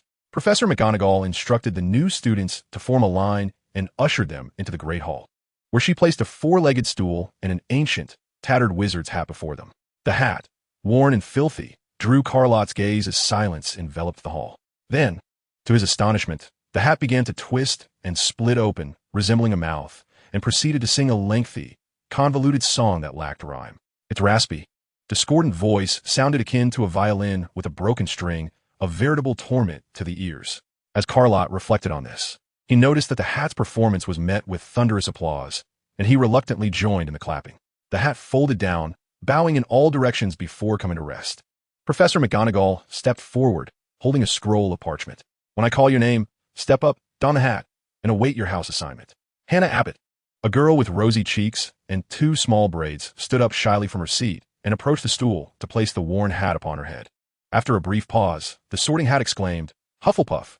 The various names sounded like hypnotic notes, and Lott, seated on the stool, felt himself becoming drowsy as he listened to the calls. Finally, one name captured his attention. Hermione Granger. He turned to see the girl he had encountered on the train, rushing forward with determination to don the hat. Gryffindor. Lott glanced towards the Gryffindor table, where the young wizards of that house seemed to warmly welcome her arrival. Draco Malfoy. Another familiar name echoed through the hall. Carrot gazed with displeasure as the boy swaggered past, the hat barely brushing his head when he cried out sharply, "Slytherin." He observed Malfoy joining his cronies, Crabbe and Goyle, and let out a disdainful snort. At that moment, only a few remained. Carrot Orpheus, Professor McGonagall proclaimed. Pointing at the lower part of the parchment list, he stepped forward, donned the hat, and took a seat on the stool, enveloped in darkness. When a faint voice whispered in his ear, "It is evident that your heart is not unkind, though you appear cold and aloof. You harbor a desire for recognition and encouragement. Fascinatingly, your magical aptitude is remarkable, and the power within you is profoundly mysterious. To which house shall I assign you?" Carrot was astonished by the Sorting Hat's ability to so accurately dissect his inner thoughts. Yet he had scarcely paid attention to Professor McGonagall's introduction of the 4 houses or the lyrics of the Sorting Hat song. Hence he was completely oblivious to their distinctions. Nonetheless, it mattered little which house he was placed in, as long as the curse upon him could be lifted. "It seems you have come to Hogwarts with a certain purpose. Therefore, I shall place you in Slytherin." The Sorting Hat, without granting Carrot a moment for contemplation, loudly declared the final verdict. He removed the hat and glanced at the Slytherin long table, feeling disgruntled as he maneuvered past Malfoy, opting for a seat farthest from them. Delkness leaped from his shoulder and called out to the Gryffindor table behind him. It was regrettable, for he had a favorable impression of those 2 boys. Yet now he found himself solitary once more. Surrounding him, young wizards huddled in small groups, animatedly discussing something, their expressions brimming with joy. And a lively atmosphere flourished amidst the cacophony of laughter. "It's all right, Del," he murmured softly, squeezing the raven's neck. He had long grown accustomed to solitude. Delkness tilted his head, nuzzling against his hand, offering a comforting chirp. "Thank you," Carrot replied, cradling the small black bundle and smiling. The sorting ceremony swiftly concluded with the utterance of the last name, ushering in the feast for the new academic year. Chapter 13. New Roommates. It must be said that the Hogwarts feast was indeed a lavish affair, with the delicacies surpassing even those prepared by Mrs. Woolse. Carrot reclined lazily against the back of his chair, satisfied as he let out a hearty belch. With his stomach now full, the earlier gloom dissipated entirely. Truly, good food is the most effective remedy, especially desserts. He devoured an entire plate of caramel-coated cream pudding, accompanied by a cocoa-dusted chocolate mousse cake and countless peanut butter cookies, lemon cream wafers, and cranberry-infused biscuits. It could be said that he scarcely touched the main course, for the delightful pastries from Hogwarts were simply irresistible. Carrot glanced at Delkness, who had buried his head in sweet corn kernels and crispy bacon, and wiped his mouth contentedly. After all the students had their fill, Albus Dumbledore rose from the staff table, waved his hand, and the remnants of the feast along with the cutlery vanished in an instant. He clapped his hands, and the hall fell into a hushed silence. The elder, though past 50, still radiated vitality as he began to recount some important matters, fortunately concluding swiftly. With a flick of his wand, a golden curtain sprang forth from its tip, spiraling gracefully into the air and unfurling instantly. Select your favorite tune. Let the singing commence. Lott haphazardly hummed a few notes before falling silent, for singing was decidedly unkind to one devoid of musical talent. The Slytherin common room lay beneath the ground, a narrow, low-ceilinged cellar crafted from rough stone. 2 dim torches flanked the entrance, casting an eerie green glow from lamps suspended by rusted iron chains from the ceiling. The room was adorned with exquisitely carved chairs beside a fireplace, where a pile of wood crackled with lively flames. Beyond the glass walls, the dark waters of the Black Lake could be glimpsed, with a few small fish occasionally swimming past. Lott found his designated bedroom, pushed the door open, and stepped inside. His suitcase had been placed at the foot of his bed, directly facing the door. A large transparent glass panel dominated one wall, flanked by thick curtains, beyond which lay the depths of the Black Lake. Upon opening the door, frosted windows lined the walls facing the corridor, and just within was a tall bookshelf and wardrobe. Beside the wardrobe, a small door led to the bathroom. The wardrobe was pressed against the wall, and the bookshelf stood closely beside it, both snugly positioned at the foot of the bed. Two beds, with their headboards resting beneath the curtains, flanked either side, and between them stood a wooden round table with two chairs, the table remarkably bare. Clearly, his roommate had yet to arrive. Overall, the room's layout exhibited a nearly perfect symmetrical structure. Carlott sat on the bed, a satisfied smirk gracing his lips. Delkins fluttered to the top shelf of the bookshelf, pecking at the divider with authority, claiming its domain. "Very well, you may have it," Carlott chuckled in resignation, tossing a plush scarf from his suitcase to the bird. As he busied himself with his belongings, the bedroom door swung open. He immediately stifled his smile, feigning to organize his things while discreetly observing the boy who entered. Upon stepping into the room, Carlott distinctly sensed that he and the newcomer were of different ilk, or rather, that he did not resonate with the essence of Slytherin students. Had he not confirmed he had not entered the wrong bedroom, he would have begun to doubt himself. "Hello." The brown-haired boy flashed a bright smile, revealing 8 pristine teeth. "I am Viptak Campbell, but everyone calls me Tanny. It is a pleasure to meet you." The boy extended a friendly hand. Carlott gazed into the boy's azure eyes, clear and transparent as a still lake. "Carlott Orpheus," he replied, shaking his hand perfunctorily before diverting his gaze. The boy with chestnut hair, slightly curled, possessed lively, sparkling eyes beneath delicate eyebrows. His complexion was remarkably fair, devoid of any freckles or acne marks, smooth as if he'd been nurtured in a vat of cream. An aura of optimism radiated from him, imparting a sense that not even the weight of the world could crush his spirit, resembling a carefree, joyful puppy, an undeniable contrast to the dark and oppressive ambience of Slytherin. Surely, the sorting hat must have been too worn and tattered, causing some sort of mishap. Otherwise, how could someone like him end up in Slytherin? Calo pondered, glancing up at him once more. Indeed, if he were to grow his hair long and braid it, he would surely attract many admirers. Viptak, ever so affable, plopped down beside Calo without even tending to his luggage, enthusiastically launching into conversation about the sorting ceremony that evening. "Hey, how did you end up in Slytherin? I was so nervous when I first put on the hat," repeatedly whispering Slytherin in my mind. To my surprise, although the hat appeared a bit shabby, it could actually hear my thoughts and ultimately granted my wish by placing me here, even though it suggested that Gryffindor might suit me better. It seemed the sorting hat was indeed accurate, Calo mused, responding with a hint of indifference. "Isn't Gryffindor a good choice?" "Gryffindor is splendid, but I've heard that many wizards from Slytherin are elites, proficient in many profound and enigmatic spells. And the students here are exceptionally intelligent. I feel this place is more suited for my learning." "And you?" Calo tilted his head, meticulously arranging his clothes and books, deflecting. "I'm indifferent. It was the sorting hat-ass decision." "Really? I've seen many people wear the hat for quite some time," indicating they pondered for a while.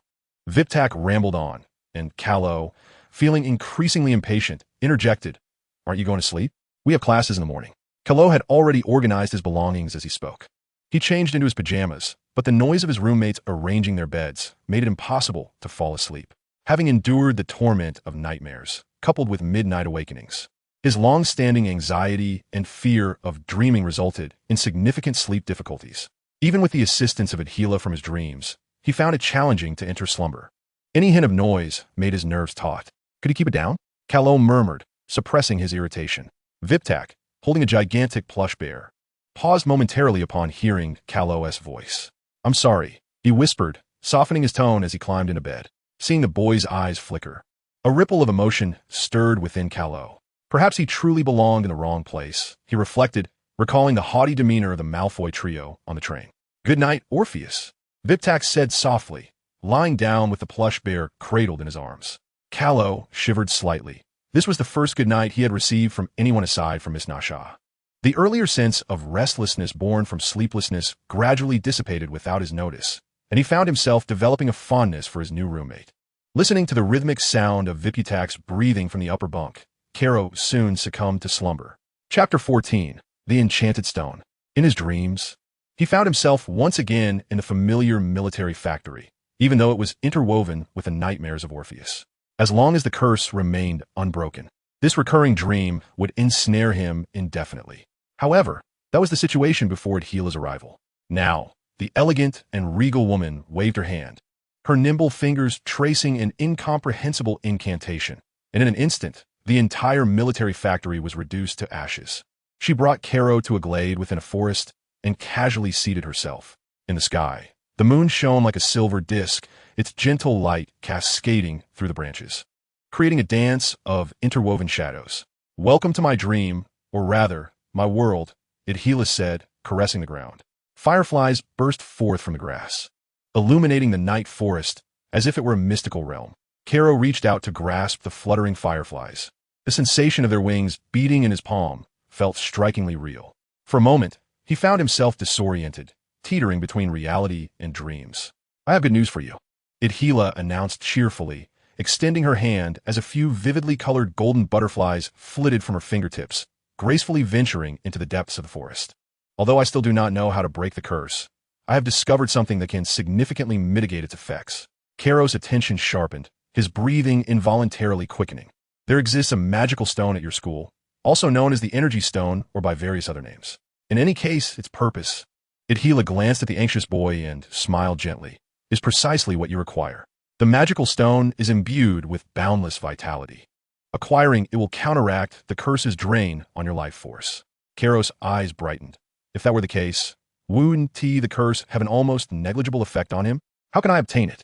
he inquired eagerly. Odyllis gestured with her fingers, and several long vines descended from a sturdy ancient tree, weaving themselves into a chair that lifted her up. "That is the dilemma," she continued. "I have surveyed some corners through your perspective, and this castle is exceedingly ancient, filled with various magical barriers that hinder my progress. Thus, my perceptive abilities alone are insufficient to pinpoint its precise location." Odyllis' gaze bore into Caro's. "This time, you must rely on yourself." "Me?" Caro felt a twinge of uncertainty. According to his conjectures, places concealing such treasures were invariably fraught with intricate mechanisms, and given his current abilities, he feared he would struggle to overcome them. "Indeed," she affirmed. "However, do not fret. Once you locate the magical stone, I can offer you some assistance." Instantly, Caro felt a sense of reassurance. With Odyllis' prowess, he had little cause for concern if she were to lend a hand. Idolera's tone grew grave. "If the magical stone remains elusive after my disappearance, you shall vanish alongside me, your very soul obliterated. Thus, the opportunity is singular." Carlott's heart sank, realizing that summoning her could cost him his life. "How long can you remain in the realm of reality?" he inquired. "That is contingent upon you. Should your power prove formidable, the resistance of reality against me will wane, extending my existence.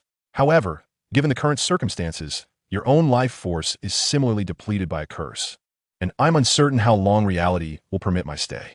Therefore, I advise against invoking my powers unless absolutely necessary. Relying on yourself is always the superior choice." Carlott grasped her implication. It was akin to offering him a final safeguard. Securing the magical stone would preserve his life.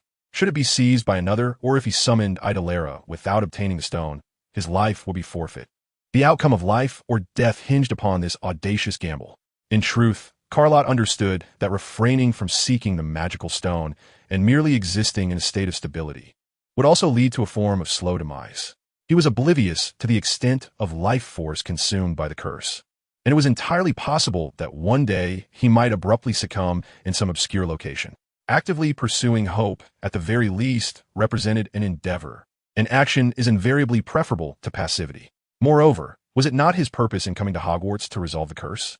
With renewed determination, Carlott nodded. Idolera smiled gently at him, prompting a look of confusion from the boy. He thought that the years spent in the orphanage had been sufficient suffering for him. Yet according to Idolera, the days ahead seemed to promise even greater trials. Where there are people, tumult is bound to arise. Idolera waved a vine towards him, conjuring a similar chair that settled beside him. Its soft texture combined with the balmy night breeze provided a delightful comfort. Carlott awaited her to continue, increasingly enamored with her words. What had once been a tormenting nightmare transformed into a source of enjoyment with Idolera's presence. This sensation of detachment from reality made him increasingly fond of the ethereal dreamscape. It would be even better if it did not come at the cost of life. Most of the time, Idolera spoke while Carlott assumed the role of a silent listener, for she could glean the events of his life through dreams. Yet, when Carlott recounted those long-buried memories, she listened with patience as he slowly unfolded his tale. For a deity of such high stature, engaging in equal conversation with a human was exceedingly rare. Her followers approached her with trepidation, and mortals tended to shy away. Only this boy showed no fear nor sought anything from her, and this exchange of camaraderie allowed Idolera to experience a semblance of humanity over the ages. Similarly, for the lonely boy, the conversations shared with Idolera in dreams far surpassed the few words he uttered during the day. Even in silence, listening to her recount her whimsical tales became a solace amidst his monotonous existence. For millennia, I have observed that humanity's most adept skill lies in instigating discord. Perhaps it is born from a sense of ennui, a yearning for engagement.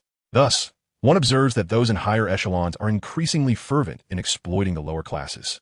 The affluent become ever more engrossed in extracting from the impoverished, and the powerful take delight in bullying the weak. This behavior is not solely to fortify their status or maintain dominion, nor merely an insatiable greed, but rather a manifestation of their discontent with idleness, seeking to alleviate their monotony and escape solitude through such means. In other words, where they find themselves in dire straits, preoccupied with the struggle for survival.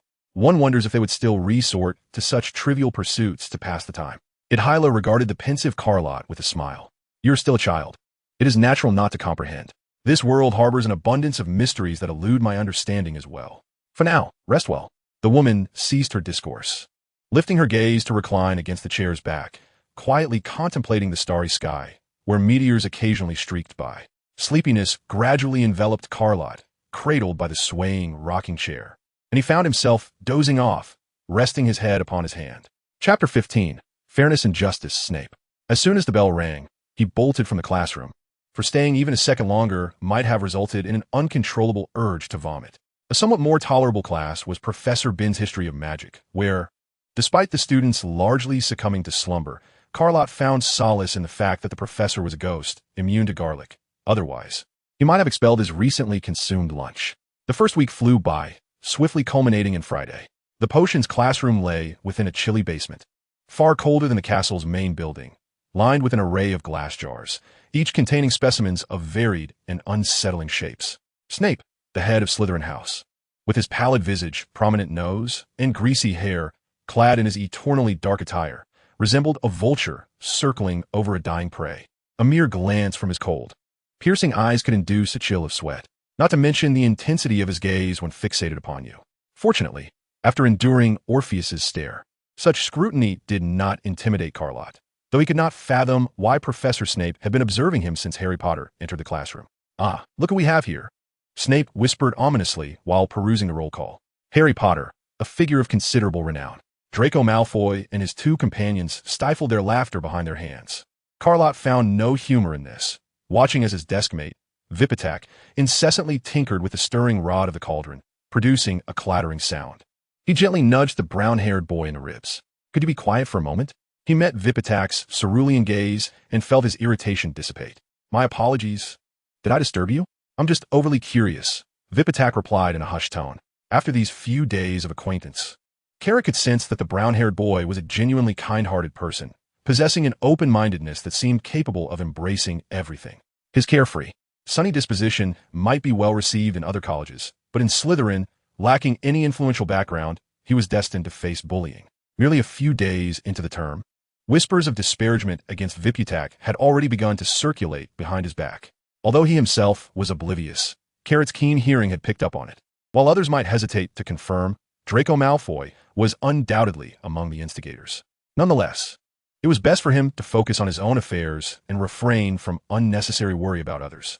Professor Snape stood at the front and offered a brief opening remark, as the class sat in utter silence. "Huh," Snape suddenly exclaimed, "what would be the result of adding daffodil root powder to an infusion of mugwort?" Harry rose to glance at Ron beside him, and it was evident that the red-haired boy wore a similarly perplexed expression. Carrot mentally recited the answer. Indeed, it would yield a potent sleeping potion known as the Elixir of Life. "I don't know, sir," Harry replied. Snape disdainfully curled his lip. "TSK, TSK, TSK. It appears that fame does not equate to an extensive knowledge base. Let's try again. Pot, if I were to seek a piece of dungstone, where would you look?" Ignoring Miss Granger's raised hand, Snape posed the question once more. Harry stared intently into Snape's cold eyes, while Malfoy and his cronies trembled with laughter on the other side. Unable to endure their smug expressions, Carrot, aware that he ought to maintain a low profile and avoid drawing unnecessary attention, nevertheless stood up to assist Harry. "Professor Snape, I believe you might find the answer within the stomach of a goat," Carrot boldly declared, drawing astonished gazes from his classmates. A vulture-like glare swept across the room, fixating on him. Carrot remained standing, feeling discontent at the sight of Draco Malfoy's arrogant grin. Memories of being surrounded and ridiculed by the orphanage children surged in his mind, igniting a fiery anger within. Naturally, Mr. Potter, who has not opened a book all summer, would be quite disappointed. Perhaps we should inquire of the clever Mr. Malfoy instead? For instance, if one were to smear the eyes of a fermented acromantula with golden pearl powder, immerse them in boiling carrot juice, and stir 3 times with a withered mandrake branch, what would be the result? Draco's mirth froze. His pale face flushed crimson, yet he could not utter a word, for he was utterly ignorant of the answer. Indeed, he had never even heard of the ingredients Carrot mentioned. Stealing a glance at Draco, who appeared thoroughly flustered, Carrot felt a sense of satisfaction. Snape turned, his face devoid of color, a mixture of anger and astonishment playing across his features. He was incensed that a student would so brazenly disrupt his class, yet incredulous that a first-year student possessed knowledge of such a formula. If memory served him correctly, this is a recipe for a rather perilous night vision potion, which, upon consumption, renders one blind during the subsequent day, only to restore sight after sunset. The effects linger for 3 days, and exposure to sunlight results in an outbreak of itchy blisters. Such a formula is documented solely in a few ancient, forbidden texts. How can a newly enrolled student possibly know of it? Sit down, Snape barked. Carrot discerned a hint of restrained anger in Snape's words and, as he took his seat, retorted, "It seems that if Mr. Potter's mind is filled with rushes, then Mr. Malfoy could quite aptly water those rushes with the thoughts in his own head. Mr. Orpheus, you will serve detention tonight." Chapter 16. Carrot's Potions Talent. In the following potions class, the atmosphere was thick with tension, as the students dared not breathe too loudly. Carrot's few remarks transformed Professor Snape into a volatile bomb, ready to explode at any moment. "Hey, Hermione, do you know the answer to Carrot's question?" Harry glanced at Carrot, who was nonchalantly fiddling with the ingredients for a simple boil cure, seemingly unfazed by Snape's reprimand. Hermione shook her head in frustration. "The book doesn't mention it at all. I truly cannot fathom where Orpheus found that recipe." "Oh, it turns out our all-knowing Miss Granger has her moments of ignorance," Ron teased from the side. Hermione's expression stiffened, and she shot Ron a glare before turning her attention back to her potion. "Potter, it appears your potion is rather impressive." Snape's expression was inscrutable as he spoke from behind Harry, casting a glance at the empty cauldrons of Harry and Ron. "Excellent. Mr. Potter and Mr. Weasley have generously contributed -5 points to your house, and Gryffindor has been docked an additional 10 points for your inattentiveness in class." Just as Harry opened his mouth to retort, Ron discreetly kicked him from behind the cauldron. "Don't be foolish," Ron whispered once Snape had walked away. "I've heard Snape is particularly unreasonable." The rare tranquility did not last long, as Neville accidentally transformed Seamus's cauldron into a twisted mass, splattering potion across the floor and burning holes in the classmates' shoes. Within moments, the entire class was standing atop their benches in a frenzy, except for Carrot, who was diligently adding the final ingredient to his boiling potion, barely noticing the chaos initiated by Neville.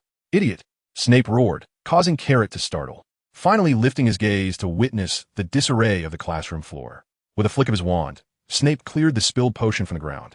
"I suppose you didn't remove the cauldron from the heat before adding the porcupine quills, did you?" Neville began to sob, his nose erupting with numerous boils. "Take him to the hospital wing," Snape commanded Seamus sternly, then turned his gaze to Harry and Ron with a disdainful snort. "Unfortunately for you, the 2 boys happen to be working right next to Neville. Potter, why didn't you warn him against adding the porcupine quills? Gryffindor has lost another point because of you."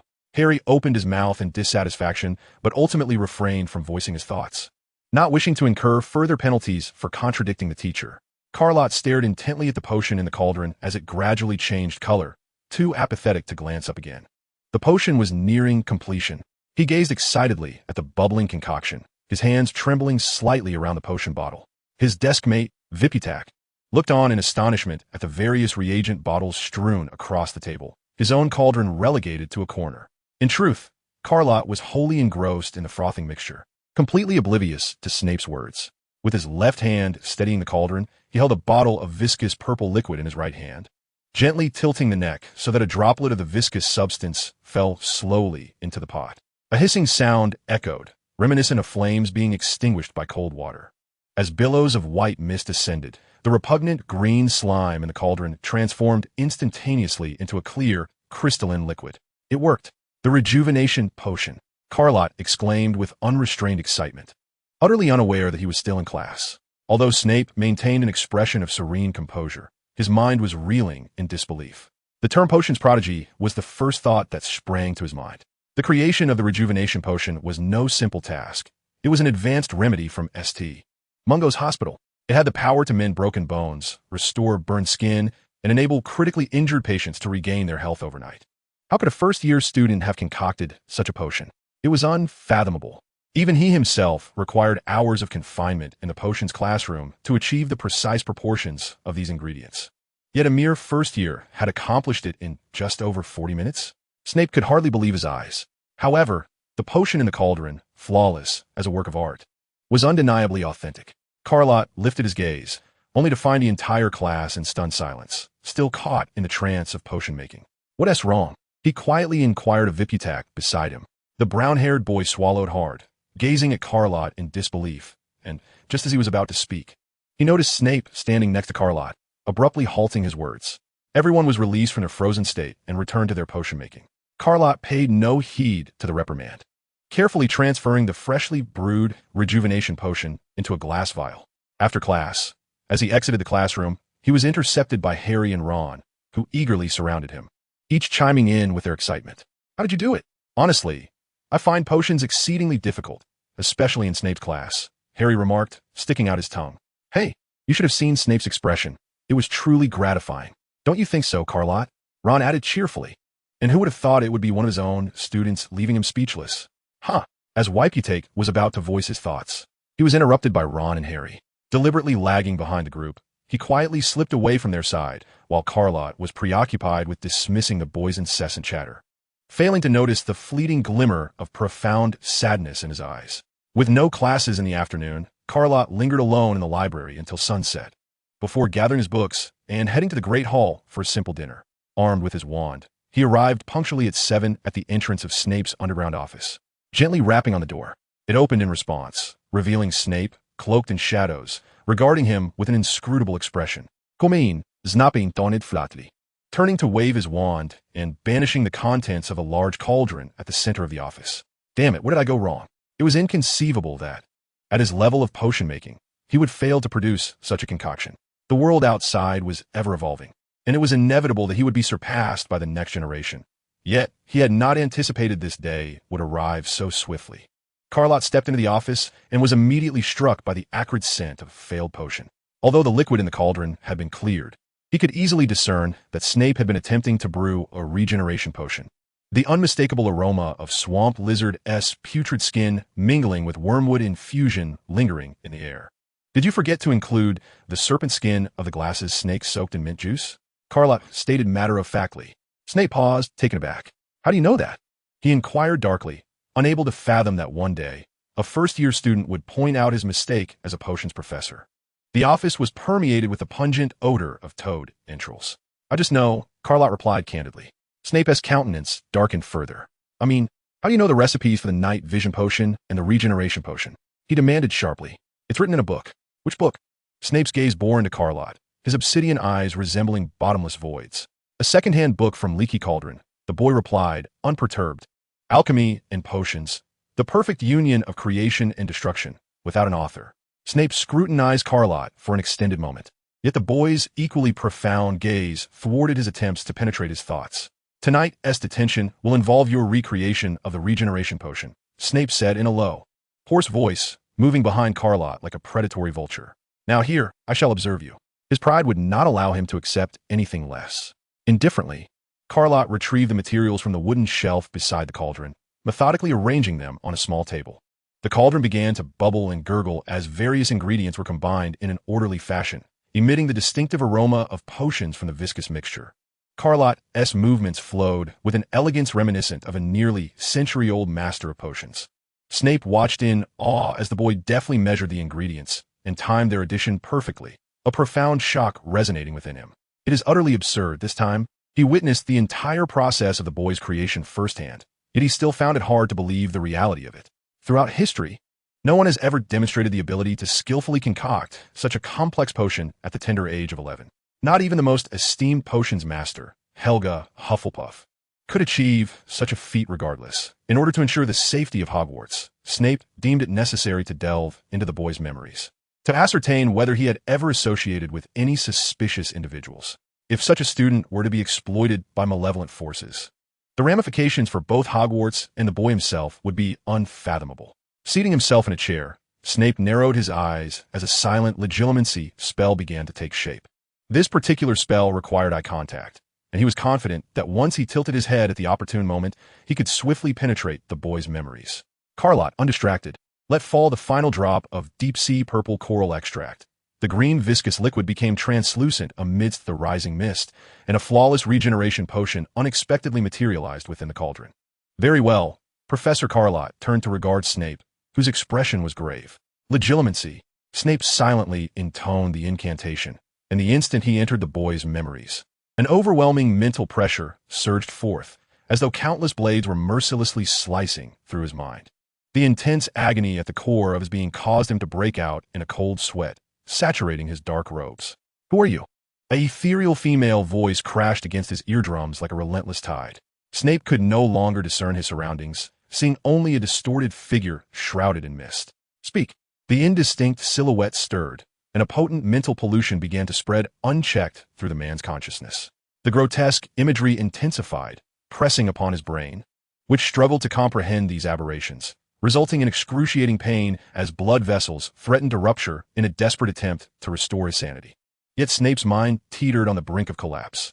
He felt his very soul being torn asunder by the intertwining shadows of black and white. Even the peak of his torment began to recede. Snape fell heavily from the chair, his hands clutching his throat as thick blood surged forth. All of this transpired in an instant. Lott was profoundly startled, yet he managed to maintain his composure amidst the sudden upheaval. When Snape had glanced his way, the cool pendant upon his chest had suddenly flared to life with heat, alerting him to a crisis. If he was not mistaken, the events of those fleeting seconds were inexorably linked to Odyllis. What has happened? Lott hesitated, uncertain how to articulate his thoughts. Odyllis' gaze turned coldly toward the unconscious Snape sprawled on the floor. This man sought to pry into your memories. The once gentle, ethereal voice now resonated with an icy clarity. He cannot be allowed to die. For the first time, Lott found it exceedingly difficult to formulate his words. He was at a loss as to what persona he should adopt in the presence of Odyllis. He is my teacher. If he perishes, I shall lose my chance to seek the Philosopher's Stone. Indeed, it is not solely this reason. Lott sensed that Snape bore him no malice, at least not thus far. The presence of a malevolent individual often manifests like an invisible shroud of thorns, inflicting a palpable sting upon proximity. Yet Lott felt none of this from Snape. Unlike the children from the orphanage, this man merely exhibited a degree of coldness and emotional detachment, devoid of any ill intentions. Odyllis and Lott exchanged glances, sharing a moment of silence before reaching a compromise. "Very well. As you wish," she sighed, her demeanor softening to its usual gentleness. "You must be cautious. I cannot shield you from the harms of reality." The exquisite woman delicately withdrew the rampant mental assault with a flick of her fingers. "Thank you. That suffices," Lott replied, offering Odyllis a grateful smile. He released the pendant, and she vanished with a smile into the realm of wondrous perception. Chapter 18. The Anomaly of Whip Attack. Lott reported the unexpected incident involving Snape in the office to the school hospital, where Madame Pomfrey promptly arrived, flustered, accompanied by 2 upperclassmen to carry him away. Lott did not linger. He understood the urgency of hastening his search for the Philosopher's Stone. He aimed to gather some intelligence within the next couple of days. He resolved to spend the entire weekend in the library, scouring for volumes related to the stone, for if Odyllis had sensed its approximate location, the wealth of books might yield some valuable clues. During these 2 days, Delkness had done little but eat and sleep, his already stout figure growing rounder. He glanced at the small, black ball curled up in his scarf and sighed in resignation. "You need to lose weight, Delaware." The raven flapped its wings in discontent, protesting with a squawk. Lott tucked himself under the covers, his mind still preoccupied with thoughts of Snape. His intuition suggested that Snape was indeed privy to some information regarding the Philosopher's Stone, yet it was imperative that the search remain clandestine. Should the professor uncover his intentions, matters could become quite troublesome. In truth, Lott had not anticipated his exceptional prowess in potion-making. Yet, the state of complete absorption in his work was intoxicating, a sensation he had not experienced in quite some time. At that moment, the bedroom door creaked open, and Whippattack entered. The once cheerful boy now appeared weary, his steps dragging, and the vibrant energy he typically exuded seemed severely diminished. Carlott picked up a book, feigning to turn its pages while discreetly observing Whippattack. He noticed a swollen bruise on the boy's pale neck, and before Carlott could scrutinize further, Whippattack turned and sat on the edge of the bed, his head lowered in contemplation. Carlott noted that Whippattack's Slytherin silver-green uniform was already showing signs of wear after just a week. "What troubles you?" Carlott suddenly inquired, already forming a rough hypothesis in his mind. Whippattack jumped slightly at the sound of Carlott's voice, lifting his head to force a smile. "Good evening, Orpheus." The auburn-haired boy's eyes were crimson as he feigned a nonchalant demeanor while greeting Carlott. "I'm fine, just a tad weary. Hogwarts Castle is truly vast, isn't it?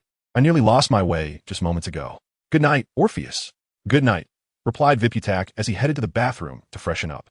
Carlott nestled into his bed, his eyes barely a slit open. In the dim light, he observed the auburn-haired boy emerging from the bathroom clad in a robe, revealing multiple bruises upon his skin. His earlier thoughts were confirmed. Discrimination and bullying permeated even Hogwarts. Carlott clenched his fists, having sensed from the moment he entered Slytherin that most here revered absolute power, trampled the weak, and looked down upon half-blood wizards, priding themselves on their pure-blood status. Draco Malfoy epitomized this mindset. One only needed a glance at him to grasp the essence of most Slytherins today. They were all cut from the same cloth. Whippattack had no business being sorted into this house. His character could scarcely survive in such an environment. How could a Gryffindor ever embrace the lifestyle of Slytherin? Carlott turned, and as the lamp across the room extinguished, darkness enveloped the space. Soon, he discerned faint sobbing. His acute hearing picked up the sound, starkly conspicuous in the stillness of the night. He refused to believe he was imagining it. The following day, Carlott awoke early, fully aware of his intentions. On the opposite bed, the auburn-haired boy lay cocooned in blankets, clutching a massive plush bear, with dried tears lingering at the corners of his eyes. Telekinesis fluttered down to perch on his shoulder. Carlott stepped out of the common room, exhaling a soft sigh. Good people are often susceptible to bullying, he murmured to himself. The raven sensed his emotional turmoil, cawed twice, and nudged its head against Carlott's neck. "I am well." Delegate Carlott stroked the raven's head and entered the Great Hall.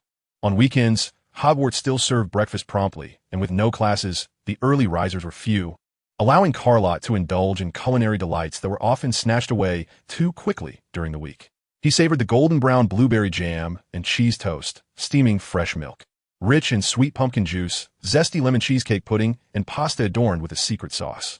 These were Carlott's favorites, typically gone in an instant, but on weekends, he could relish them to his heart's content. After satisfying his appetite, Carlott made his way to the library on the second floor. He released telekinesis by the window at the entrance, agreeing to reunite at dinner. Telekinesis had a particular fondness for the potato, corn, and lettuce salad served at dinner, managing to consume an entire plate by itself. Pets were not permitted in the library, and should telekinesis be discovered within, Mrs. Pants would undoubtedly shriek and expel them. In the early morning, the library lay desolate, with students predominantly arriving in the afternoon to peruse books. Most of them came merely to borrow volumes or consult references, leaving few first-year students to actually read there. However, Hermione Granger was certainly not among those who shunned the library. Carlott's eyelids flickered as he spotted the familiar Gryffindor girl seated in the best spot by the window, a place he had intended to occupy. Never mind, he thought. I shall first seek out some books. The Philosopher's Stone. What category of literature might contain information about it? Herbology? Unlikely. Books on charms would probably not delve into such a wondrous magical object either. After some contemplation, Carlott resolved to begin with texts on alchemy and the history of magic. The scope of these subjects was vast. Perhaps they would indeed reference the Philosopher's Stone. Chapter 19. The Encounter. Severus Snape awoke groggily on the hospital bed, the outside world shrouded in darkness. Madame Pomfrey pushed open the infirmary door and, upon seeing Snape conscious, quickly exchanged a few words with the person accompanying her. "How do you feel, Severus?" Madame Pomfrey inquired, holding a vial of purple potion as she settled beside him. "Not well," Snape replied, his lips parched and nearly cracking. "How long have I been unconscious?" "Almost a day. The most alarming part is that I cannot ascertain the cause of your stupor." "Inform Dumbledore," Snape rasped, his throat suddenly itching fiercely, prompting a violent cough. Madame Pomfrey handed him the potion, stating, "I've already sent students to fetch Dumbledore. The headmaster requested to be notified the moment you awoke." "What exactly transpired, Severus?" Snape shook his head, gripping the vial tightly, and downed the potion in one go. He had no intention of divulging the matter of Carlott to anyone other than Dumbledore. It was unnecessary, and revealing such a presence to others could incite panic, something detrimental to Hogwarts. Dumbledore soon arrived at the infirmary, opening the door and offering Madame Pomfrey a gentle smile. "Thank you, Poppy. I shall take over from here. Please step outside." Madame Pomfrey nodded, and the infirmary door closed softly behind her, causing the elder's smile to vanish in an instant. No, Snape began to articulate his thoughts. He was not a fool. In fact, he had no doubt that the formidable presence could have easily brought about his demise through mental corruption, yet it had refrained from doing so. This indicated that she did not wish him dead. Rather, she had manifested while probing Carlott's memories. Thus, it was evident that this presence shared some connection with the boy gifted in potion-making. In other words, Carlott did not harbor intentions of harm against him. Such a mental assault, even if he were to perish in the office, would leave no one the wiser as to the perpetrator. This implied that neither Carlott nor that entity held any malevolent designs against Hogwarts, at least not at this juncture. Otherwise, having perceived his intentions, she would have had no reason to leave him alive. Do not tell me that it was that child who reduced you to this state. Dumbledore's aged visage was etched with gravity. Snape abruptly halted, for he found himself at a loss to articulate the sensation that engulfed him. It was a feeling beyond words, an emotion incomprehensible to humankind. Dumbledore's brow furrowed deeply, the lines on his face becoming more pronounced. "You mean she has breached your mental barriers?" "No." Snape fixed his gaze upon the elder's eyes. "That is not magic, Dumbledore." "I believe I comprehend your implication," the old man murmured, leaning back gently in his chair, his gaze penetrating the inky darkness of the night, a visage of fatigue that he had never before displayed, even in the presence of Grindelwald at his zenith. "Not magic, but something that resides within humanity," he whispered, almost as if in soliloquy. "Severus, that is not the power of mankind. She could have killed me, yet she chose not to." Snape replied in a somber tone, "I hope the reason aligns with my thoughts. If not, then the circumstances could prove dire."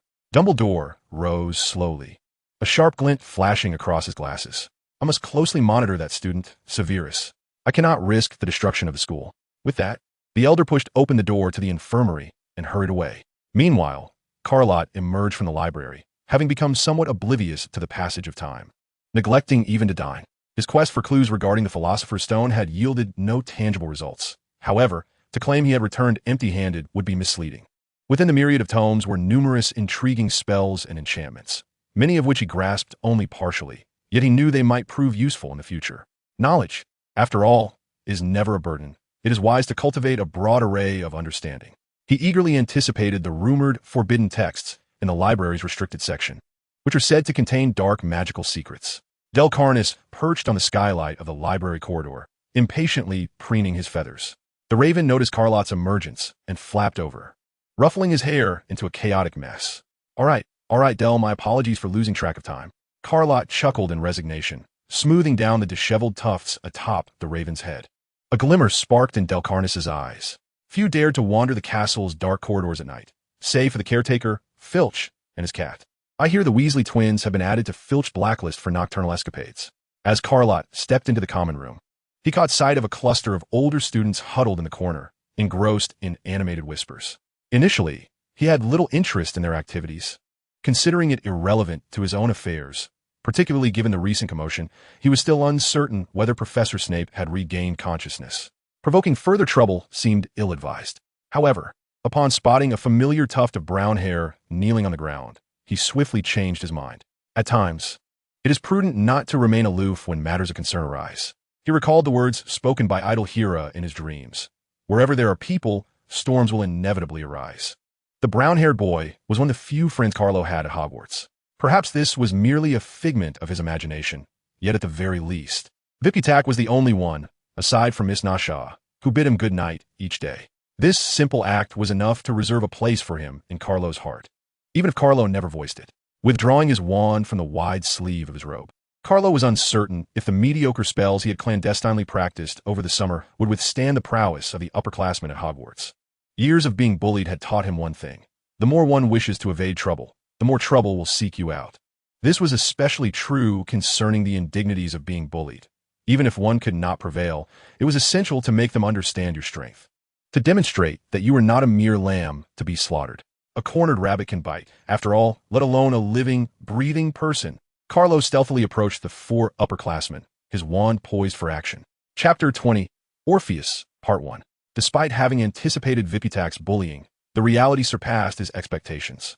The brown-haired boy knelt on the ground, his long wizarding robe smeared with dust and shoe prints, his small face dirty, and his fair skin marred by several noticeable welts. Just by looking at him, Carlo understood what had transpired. This was all too familiar. Vipitak bit his lip, his once clear eyes now streaked with crimson veins. Those once bright azure irises, filled with sunshine and innocence, now bore the weight of sorrow and grievance, as heavy as an unmelting block of ice in the bleak midwinter. The boy struggled to suppress his tears, yet moisture had already formed a mist in his eyes. He stared silently at the ground, too afraid to lift his gaze, even slightly. Look at this pitiful sight, Sana. How absurd that such a parasite would enter Slytherin. Huh, look at you, Campbell. How dare you come to Hogwarts to study? If I were you, I'd plunge straight into the Black Lake. Your filthy muggle blood is a disgrace to us noble wizards. The venomous words struck the boy's heart like daggers. His gaze grew increasingly vacant, and his clenched fists relaxed, the tension in his body dissipating under the onslaught of malicious taunts. In Vipitak, Carlo saw a reflection of his former self, once a silent weeper, fragile and unresisting, his shadow melding with that of the brown-haired boy before him. Thankfully, he no longer harbored illusions about the world. Only by recognizing the malevolence around him could he truly appreciate the goodness that existed.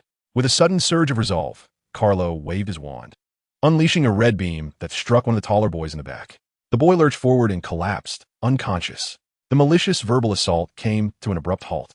With a piercing shriek, Darkness surged forward, the typically docile black creature fiercely slashing past, leaving a deep gash upon the freckled face of its target. The freckled boy clutched his face, cursing as blood seeped from the wound inflicted by the sharp claws. Beside him, two boys, one adorned with comical large earrings, the other bearing a conspicuous mole, simultaneously drew their wands, aiming them menacingly at Carlott. "Do you know who I am? How dare you attack me?" the freckled boy exclaimed, forcefully swatting away the raven that was entangled with him. Carlott responded with a derisive snort. "Isn't your family running a blacksmith shop? So fond of selling swords?" Darkness renewed its offensive, its sharp talons descending once more. The freckled boy's face flushed a deep shade of purple, but he had no time to engage further with Carlott, for the raven's claws were nearly upon him, threatening to mar his visage. He clumsily cast spells to fend off the raven's assault, bursts of light illuminating the room. Darkness, utilizing its high agility, deftly evaded the attacks, leaving the freckled boy frustrated and helpless. The boy with large earrings exchanged glances with the one bearing the mole, and in an instant, two spells shot toward Carlott simultaneously. Shatter to pieces. Collapse. Carlott, lacking knowledge of defensive spells against such attacks, being merely a first-year student, found that his extraordinary talent in potions did not equate to prowess in spell combat. He desperately attempted to evade, but his inexperience led to the shattering curse striking his arm. The agonizing pain radiated through him as his wand clattered to the ground, his right arm hanging limply at his side. Yet, instead of succumbing to panic, the pain sharpened his focus. Gritting his teeth, Carlott pressed his left hand against his injured arm, a surge of anger and hatred beginning to brew within him. "You think you can be a hero with such meager skills?" sneered the boy with large earrings, delivering a punch to Carlott's left arm. The sensation of fractured bones spreading through his left side, sharp pain radiating from the impact. Carlott staggered back, glaring at the two upperclassmen, his eyes burning with intense fury and anguish.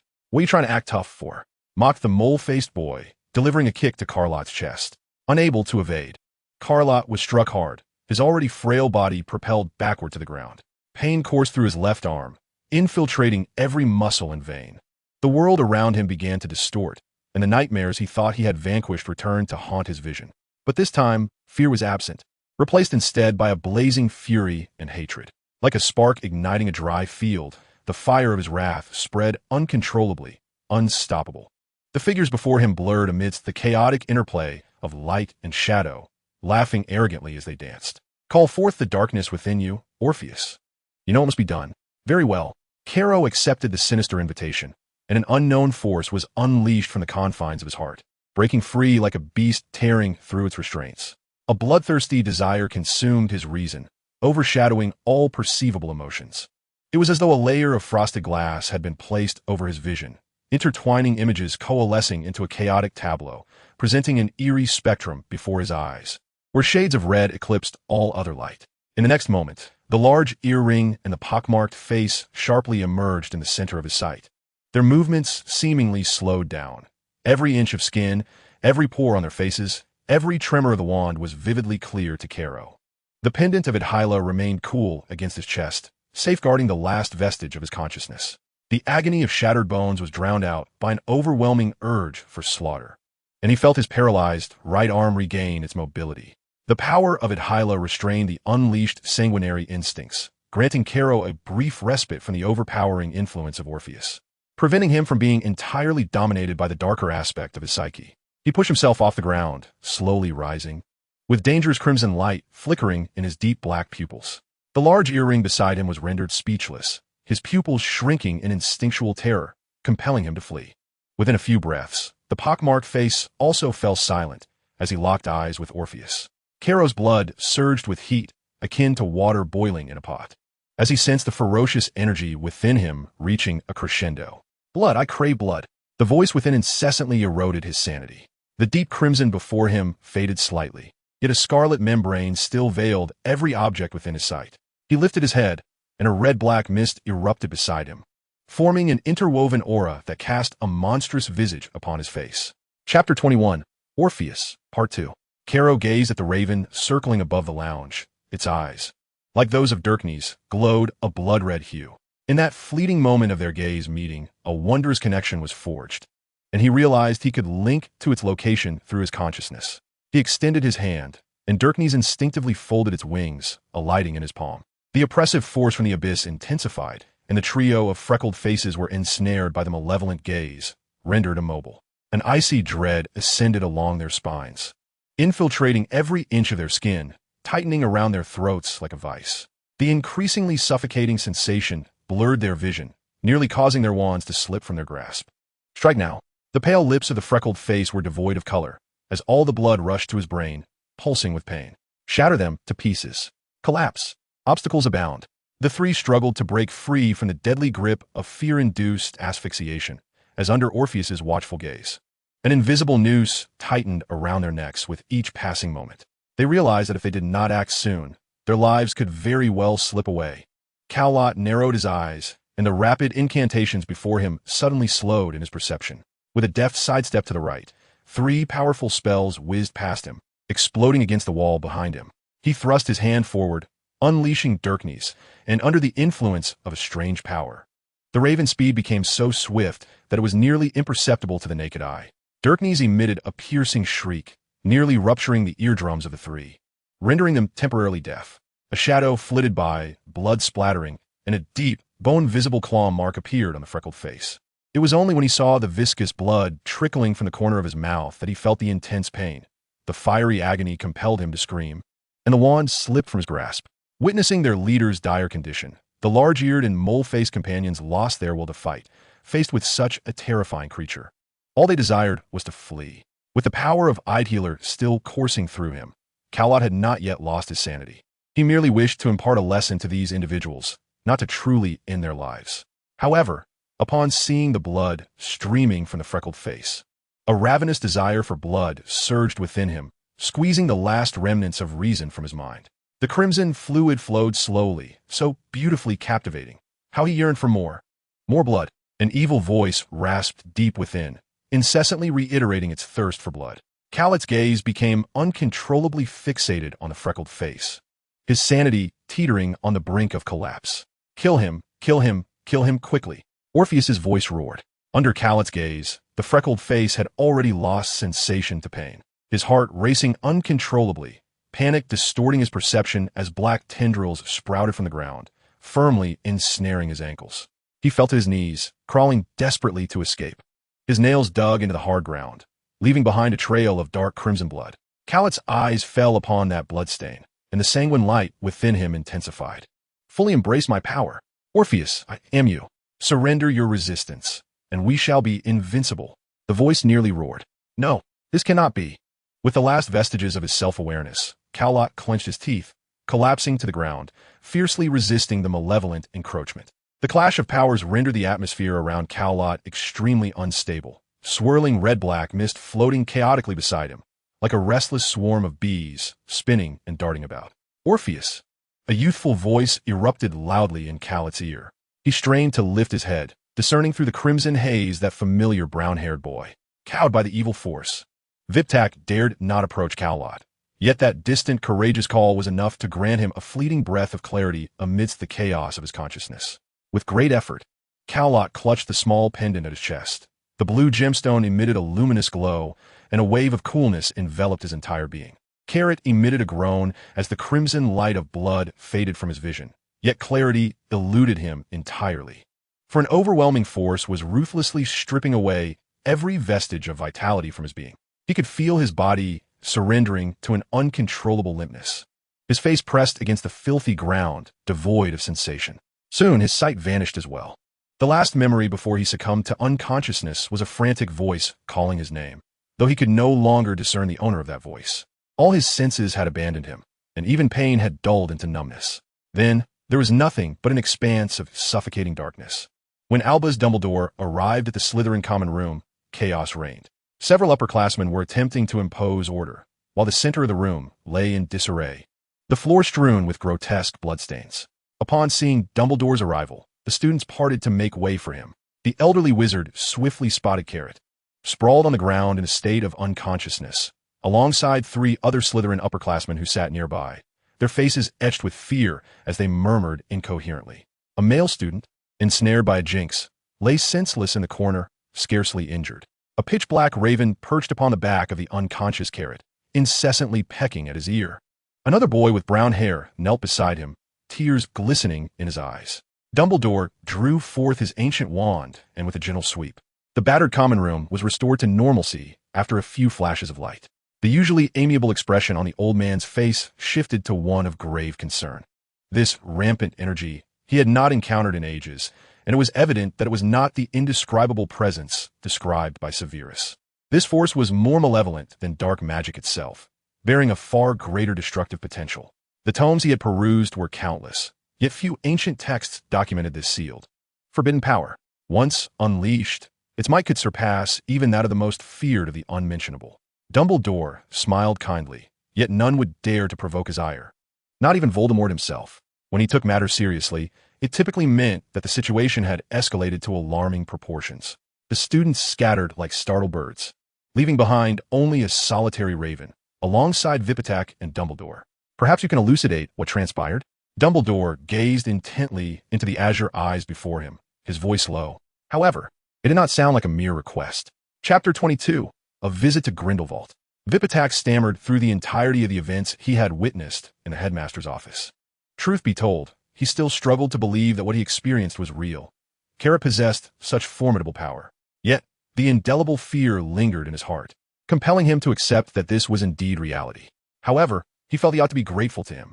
Had it not been for Carrot's timely intervention, he could have faced endless torment in the Slytherin common room. Vipitak bit his lip, still feeling the faint ache of the bruises from the beating he had endured. Regardless of the circumstances, Lott is my friend, and it is due to my influence that he has come to be this way. Mr. Dumbledore, may I visit Lott in the hospital wing?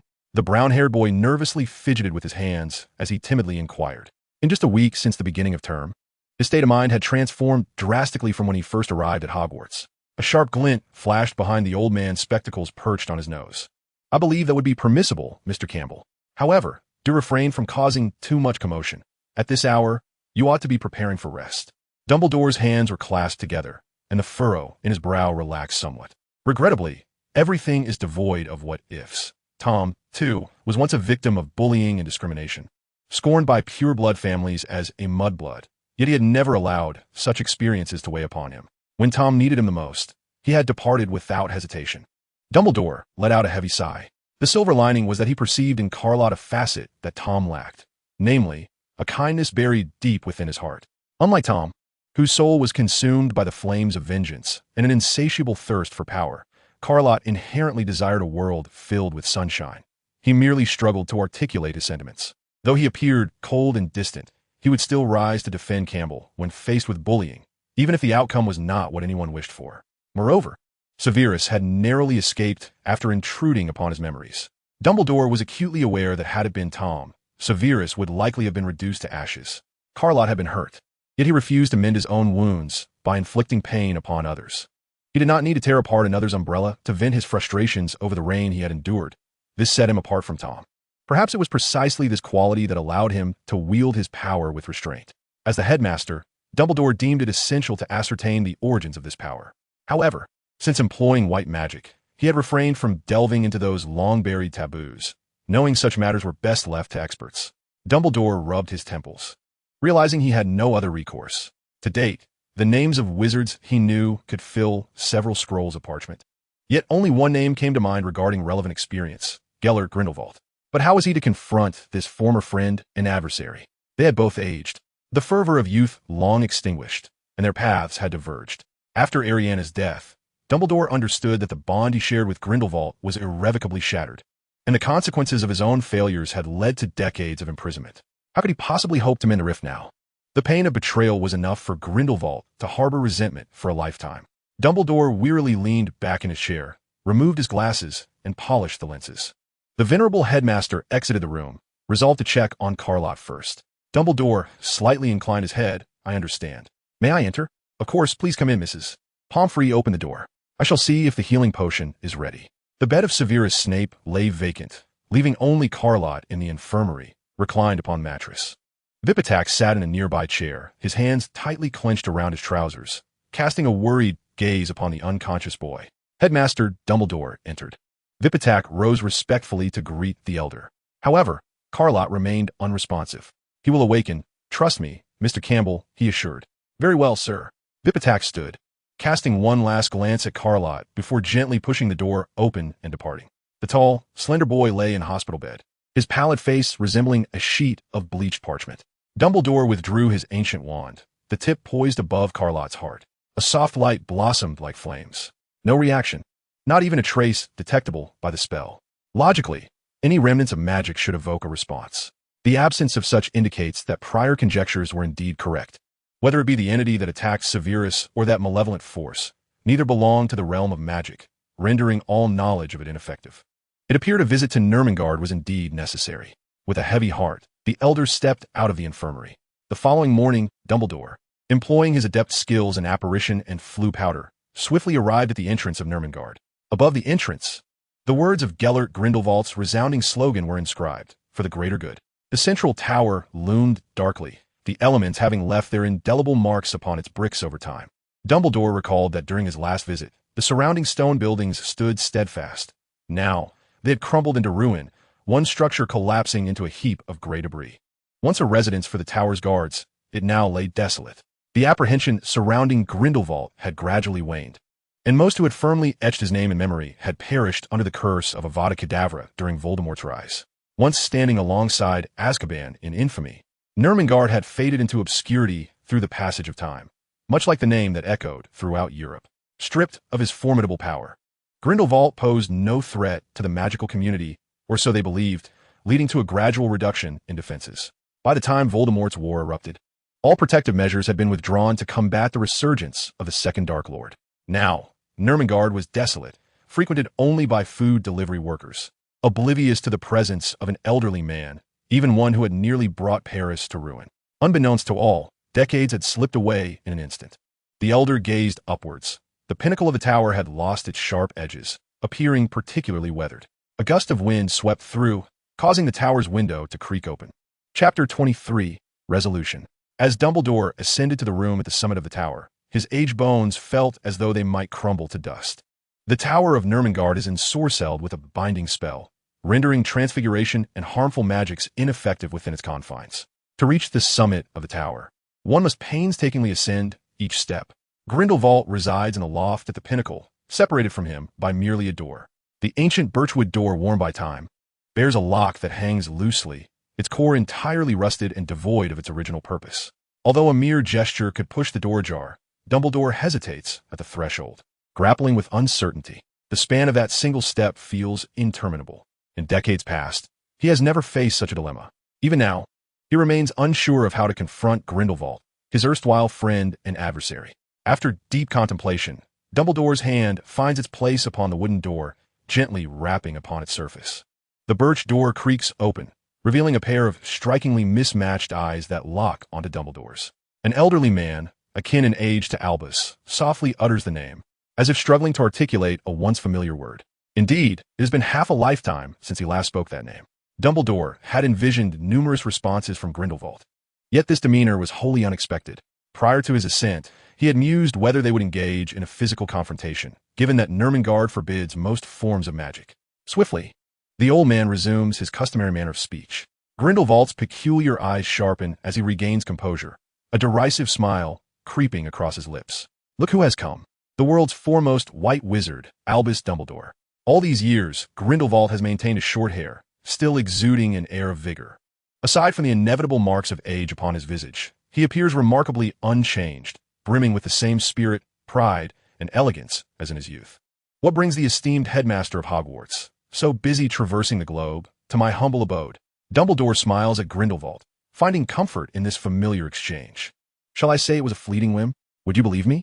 Grindelwald emits a derisive snort, though the animosity that once characterized their encounters has dissipated from his gaze.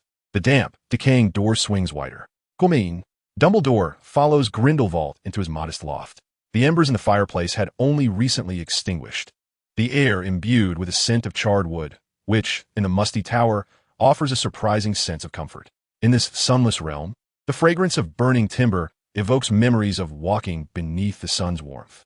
The room's carpet is immaculate, and Dumbledore marvels at how a woolen rug can remain so dry in such a dark and damp loft. Beside the fireplace stands a tea table adorned with exquisite teaware, flanked by 2 leather sofas. Adjacent lies the sole window in the tower, yet the view beyond reveals only a desolate marsh, devoid of life. A somewhat plump black cat languidly lounged by the fireplace, perched upon a sunken ledge. Upon noticing the unfamiliar visitor, it abruptly stood upright, its large green eyes widening, the elongated pupils warily fixated on Dumbledore. Please, take a seat and enjoy a drink, Grindelwald remarked, settling himself comfortably upon the sofa. It was evident that he often occupied this particular seat, its armrests polished to a glossy sheen, the leather slightly worn, yet gleaming from the oils of his skin. In contrast, the other sofa appeared considerably dull in comparison. I only have tea here. However, if you desire something else, I can have Fido bring it up. He's just downstairs. In a graceful leap, the black cat landed firmly on the armrest of Grindelwald's sofa. No, thank you. Tea will suffice. Dumbledore replied as he poured himself a cup. Have you taken to keeping a cat? It is rather unusual for one who once wielded such power as the Dark Lord. The cat's deep green gaze locked on Dumbledore, emitting a long, low yowl filled with a sense of warning. Indeed, Grindelwald said, gently stroking the cat's back, which immediately settled down, rolling onto its back to revel in its master's affection. He gazed out at the overcast sky, choosing not to utter another word, patiently awaiting Dumbledore to speak. Dumbledore understood Grindelwald's unspoken message. He recognized that it was time for him to yield. Gellert, you have changed profoundly, Dumbledore sighed, a hint of melancholy in his tone. No one remains unchanged forever, Albus, Grindelwald replied, turning his gaze towards Dumbledore, his mismatched eyes reflecting a tumult of emotions. He opened his mouth to speak, but faltered in silence. Cradling the black cat in his arms, Grindelwald gently massaged its front paws with his thumb. The cat closed its eyes, contentedly purring a soft mewl. Gellert, Dumbledore began, but once again, Grindelwald interrupted him. For over 50 years, I have contemplated all that transpired back then, Albus. Initially, I pondered whether, had Ariana still been alive, you might have made different choices. However, I have since ceased to entertain such thoughts, for in this world, there are no what-ifs. Grindelwald spoke softly, and as Dumbledore's gaze met his mismatched eyes, the once burning ambition within them had extinguished, much like the embers in the fireplace. Passion no longer ablaze. A wave of sadness washed over Dumbledore, not solely due to the loss of his sister, but also because, years prior, he had similarly lost a dearest friend forever. If only it were possible, he genuinely wished.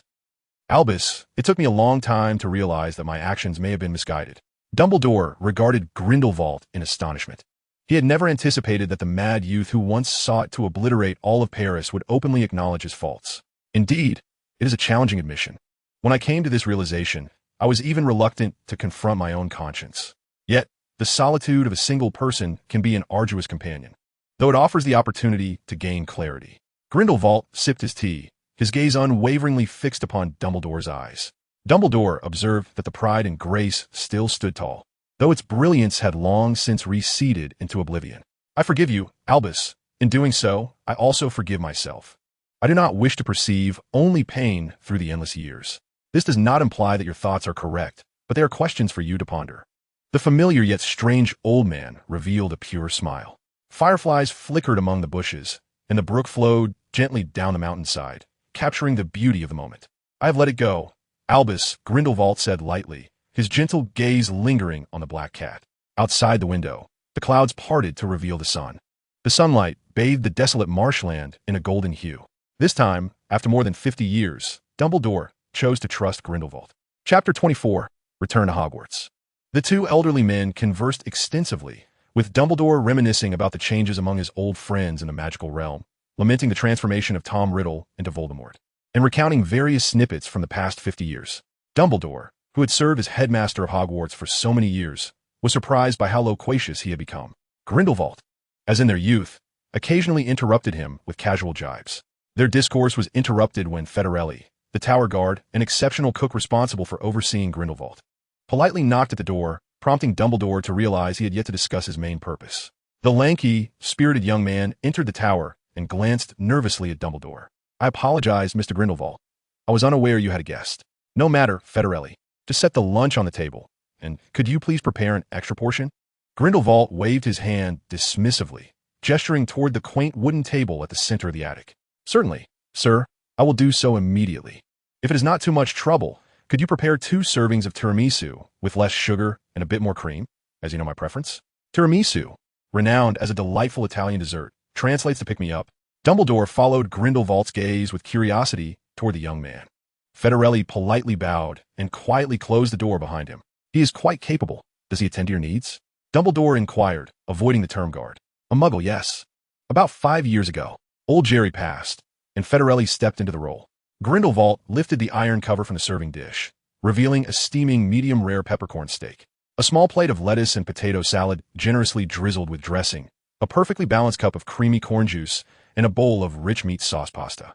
This surpasses what the Hogwarts house elves would prepare, Dumbledore remarked with envy. Grindelwald speared a piece of steak, the aroma wafting enticingly toward Dumbledore, and he boastfully waved his fork. Do not rush. Yours will be ready soon. For now, watch me indulge. The elder exaggeratedly placed the steak into his mouth, chewing audibly with pride. Dumbledore feigned anger as he attempted to seize the corn juice, which happened to be his favorite. Grindelwald protectively pried Dumbledore's hand away and gathered the entire platter to his side. The elderly man grasped the cane that had been leaning inconspicuously against the leather sofa, hidden in the shadows of the backrest, thus escaping Dumbledore's notice. With an elegant flick of the cane, the iron plate was sent tumbling off the table, capturing the remaining food within. Has your strength been restored? Dumbledore inquired incredulously. Apart from the transformation in Grindelwald, the restoration of his own powers was an astonishing revelation. Grindelwald picked up the cane and waved it demonstratively. Dumbledore chuckled in disbelief, understanding that since Grindelwald had made such a declaration, he would hardly act upon it. This old rogue, in a sense, had not changed at all. I am not concerned.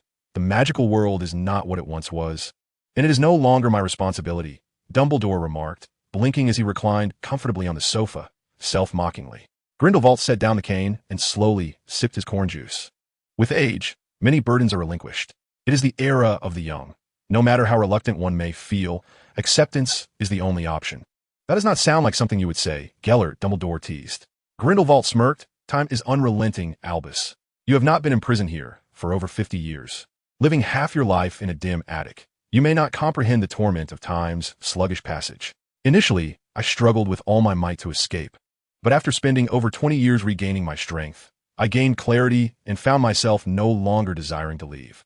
At any point, including now, I could depart and let those in the Ministry of Magic pay for their negligence and arrogance. A glimmer of brilliance flashed in Grindelwald's mismatched eyes before fading into weariness. However, I am old now, devoid of youthful passion. An old man is not inclined to change the world and has come to appreciate the comforts of this place, occasionally venturing into the Muggle world for a respite. Grindelwald affectionately patted the head of the black cat, which was contentedly grooming itself nearby. Since acquiring pious thickness, I have grown more content with my circumstances. I find myself envying you, Gellert, Dumbledore sighed. As the world's foremost white wizard and headmaster of Hogwarts, he was perpetually burdened with numerous responsibilities, unable to revel in leisure as Grindelwald did. If not for Voldemort's upheaval, he might have enjoyed a bit more ease. Following Tom Riddle's tumultuous exploits in the magical realm, he was even more ensnared in an unending array of duties. Thus, a good man must shoulder the burdens of a good man, Grindelwald declared, triumphantly spearing a piece of steak and consuming it with flair. Dumbledore smiled wryly. He felt powerless. He wished to relinquish many responsibilities, yet there were simply no viable alternatives. By the way, I actually have a matter of importance to discuss, Dumbledore remarked, his expression turning serious as he recalled the issue concerning Lott. Grindelwald twirled a forkful of pasta, gesturing for Dumbledore to continue. I have a student who possesses a sinister power. Dumbledore hesitated, unsure of how to articulate the indescribable sense of unease. Dark magic? Grindelwald interjected promptly. Dumbledore fixed his gaze upon Grindelwald's mismatched eyes, and the elder recognized the gravity of the situation, setting down his fork. The issue lies here, Gellert. That power seems to transcend magic. Grindelwald lowered his hand, which held a cup of corn juice, his expression grave as he contemplated Dumbledore.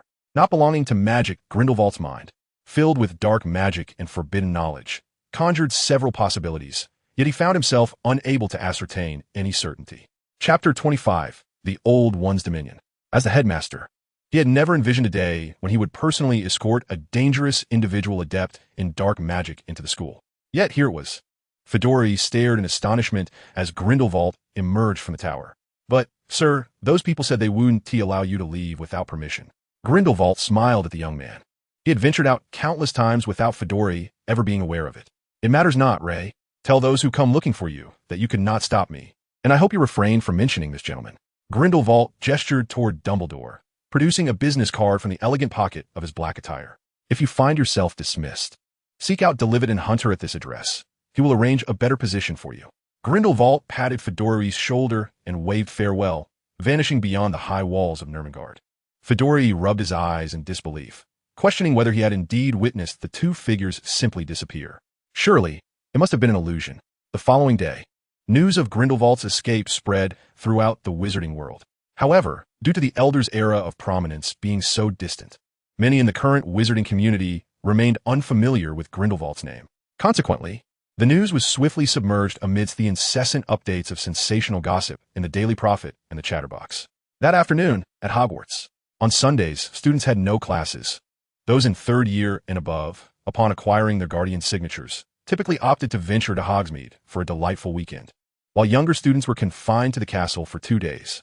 Unsurprisingly, the school was rather empty, thus Grindelwald's arrival did not attract much attention. Headmaster Dumbledore, may I inquire about this gentleman?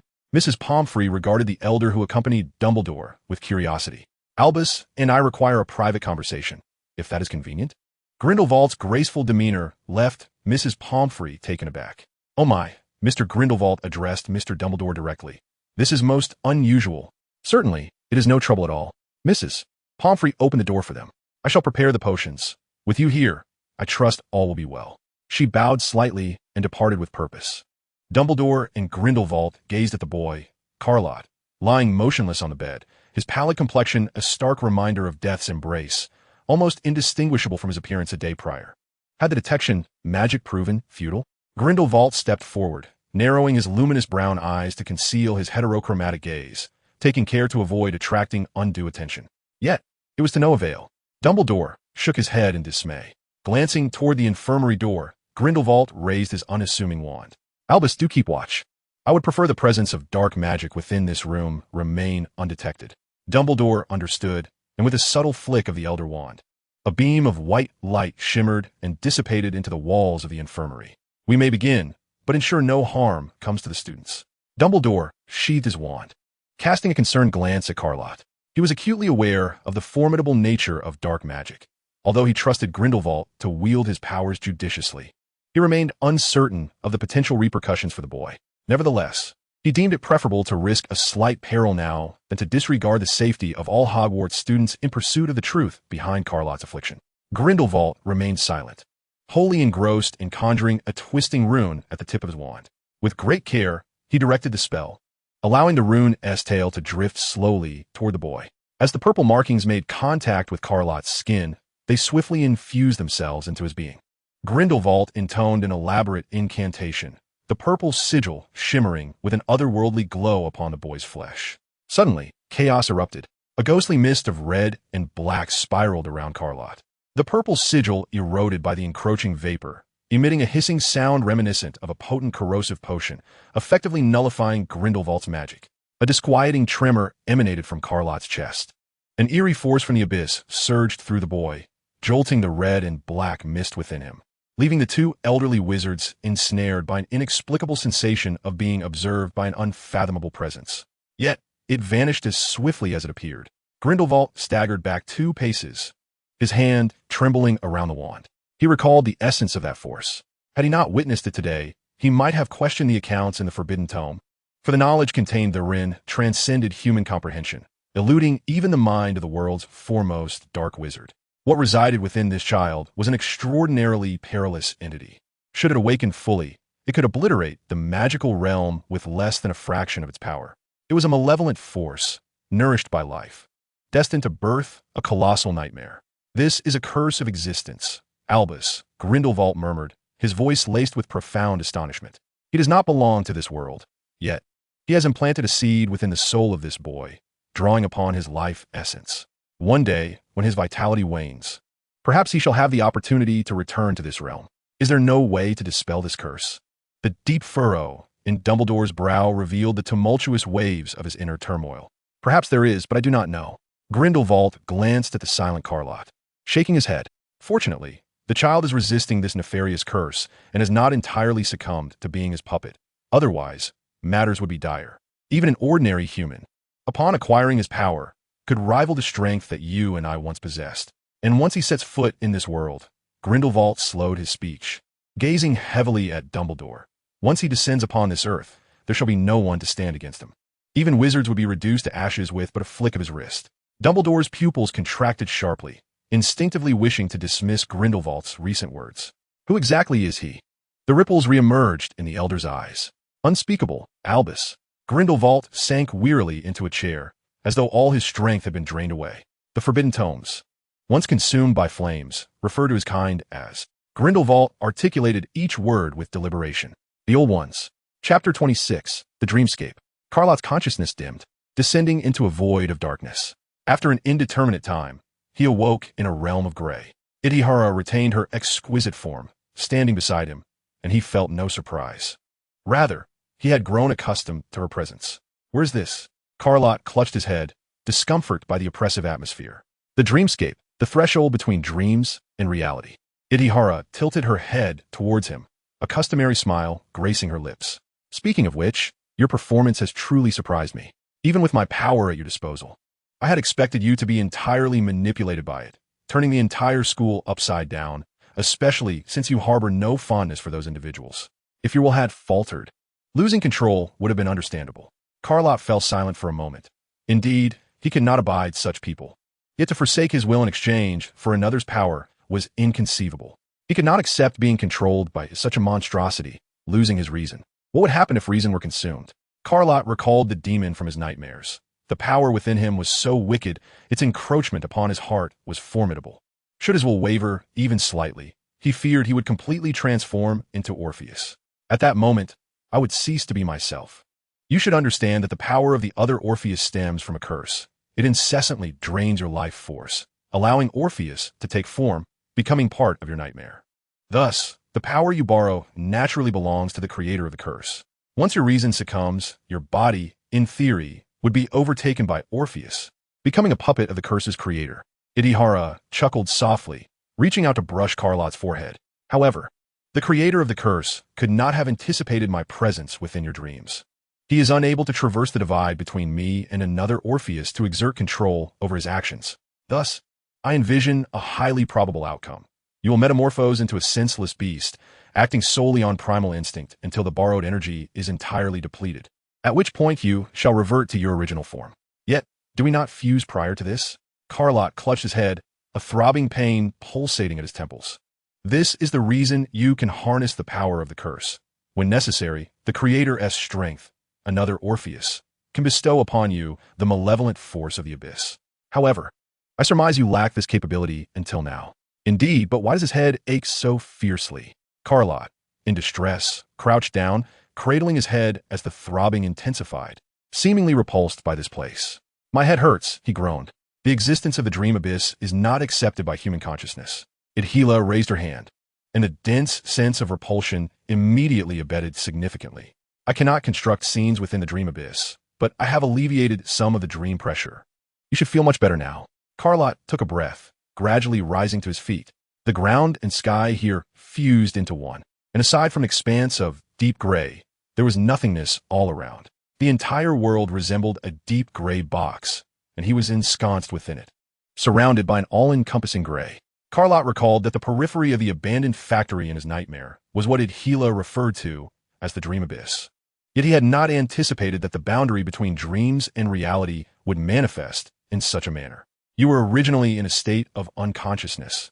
I forcibly awakened your consciousness, which is why you find yourself here, Odyllis elucidated, even though Lott felt he could not grasp such profound knowledge. This was beyond his comprehension. You must acquire some knowledge of dreams. In the future, it may prove to be quite beneficial. Odyllis gazed at Lott with significant meaning. Lott understood she was assisting him. The boy rubbed his swollen brow, forcing himself to concentrate intently. I previously stated that the dream abyss connects reality and dreams. In other words, it belongs to neither realm. If reality and dreams are two islands, then the dream abyss is the turbulent river that flows between them, swift and fathomless. When your consciousness enters a dream, it does not pass through the dream abyss, but rather traverses a bridge constructed above it, rendering you unaware of the abyss's existence. This is the most common manner in which humans experience dreams. However, as I mentioned, the dream abyss is perilous. Typically, individuals who succumb to its depths become irrevocably lost, unable to escape. Odyllis' gaze bore into Lott with intensity. He felt a chill run down his spine. Did this not imply that he do not worry? Since I can forcibly awaken your will, I can also extract you from the dream abyss. Odyllis cast him a glance, seemingly perceiving the boy's thoughts, and continued. What I mean to convey is that the dream abyss can influence reality through dreams, such as bringing forth entities from dreams that do not currently exist in reality. Gazed at Odyllis with astonishment. To bring something out of a dream? Such a notion had never even crossed his mind. If that were indeed the case, then the very fabric separating reality from dreams would be utterly shattered. Odyllis smiled faintly, adding that one could even take a life in slumber. Carrot's mouth fell agape, his eyes wide with disbelief. This notion had entirely upended his understanding of the world. Odyllis extended her hand, and as she opened and closed it, Carrot could distinctly feel the atmospheric pressure around him swell and contract with her movements. However, the dream ruins were different. While one could not conjure dreams within them, they allowed for the passage of items between realms, much like one cannot build a house in a river, yet can transport the materials across its waters. A sharp glimmer flickered in Odyllis' calm gaze, sending a shiver down Carrot's spine. If you wish to learn, I shall gradually impart my knowledge to you when the time is ripe. Odyllis looked towards the distance, where a brilliant circle of white light drew near. Your consciousness is quite resistant to this place. The dream ruins are on the verge of vanishing, and you will soon awaken. Several matters are of great importance.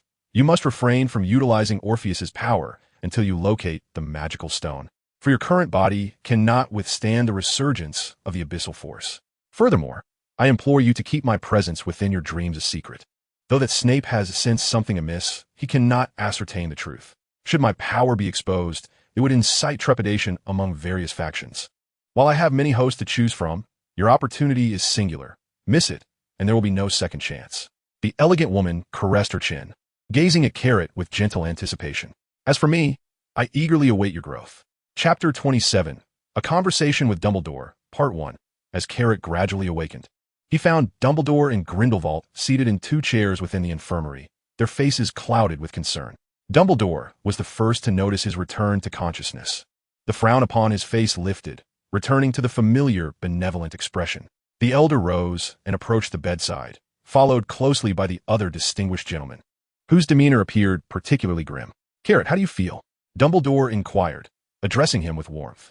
Carrot opened his mouth, but his throat, inundated with too much potion, felt parched and painful. Not great, he rasped, his voice resembling a discordant note drawn from a broken organ. It seems you require rest, Dumbledore remarked, casting a glance at Grindelwald, conveying a silent message.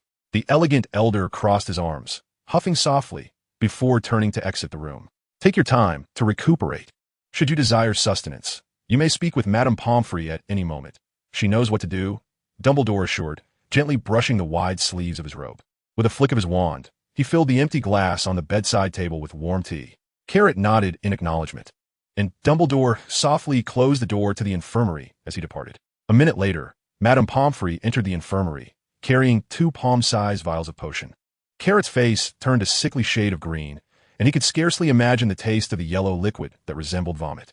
However, as a patient under the insistence of Madame Pomfrey, the boy pinched his nose and gulped down the potion.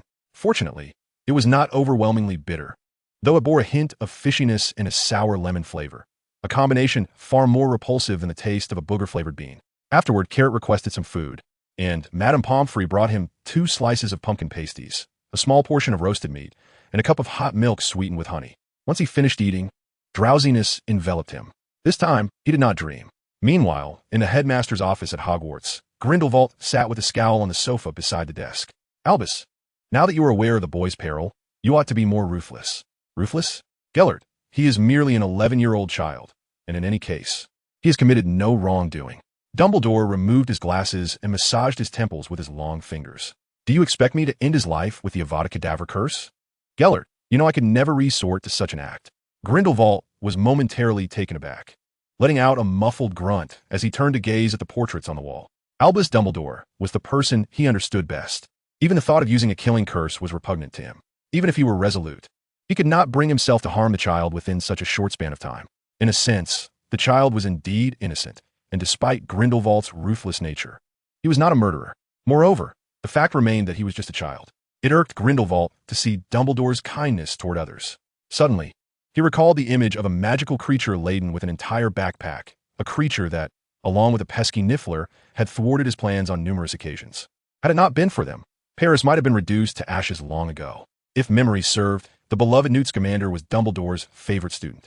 Fortunately, he had laid aside those grievances with age. Reflecting on the events of his youth now seemed rather amusing.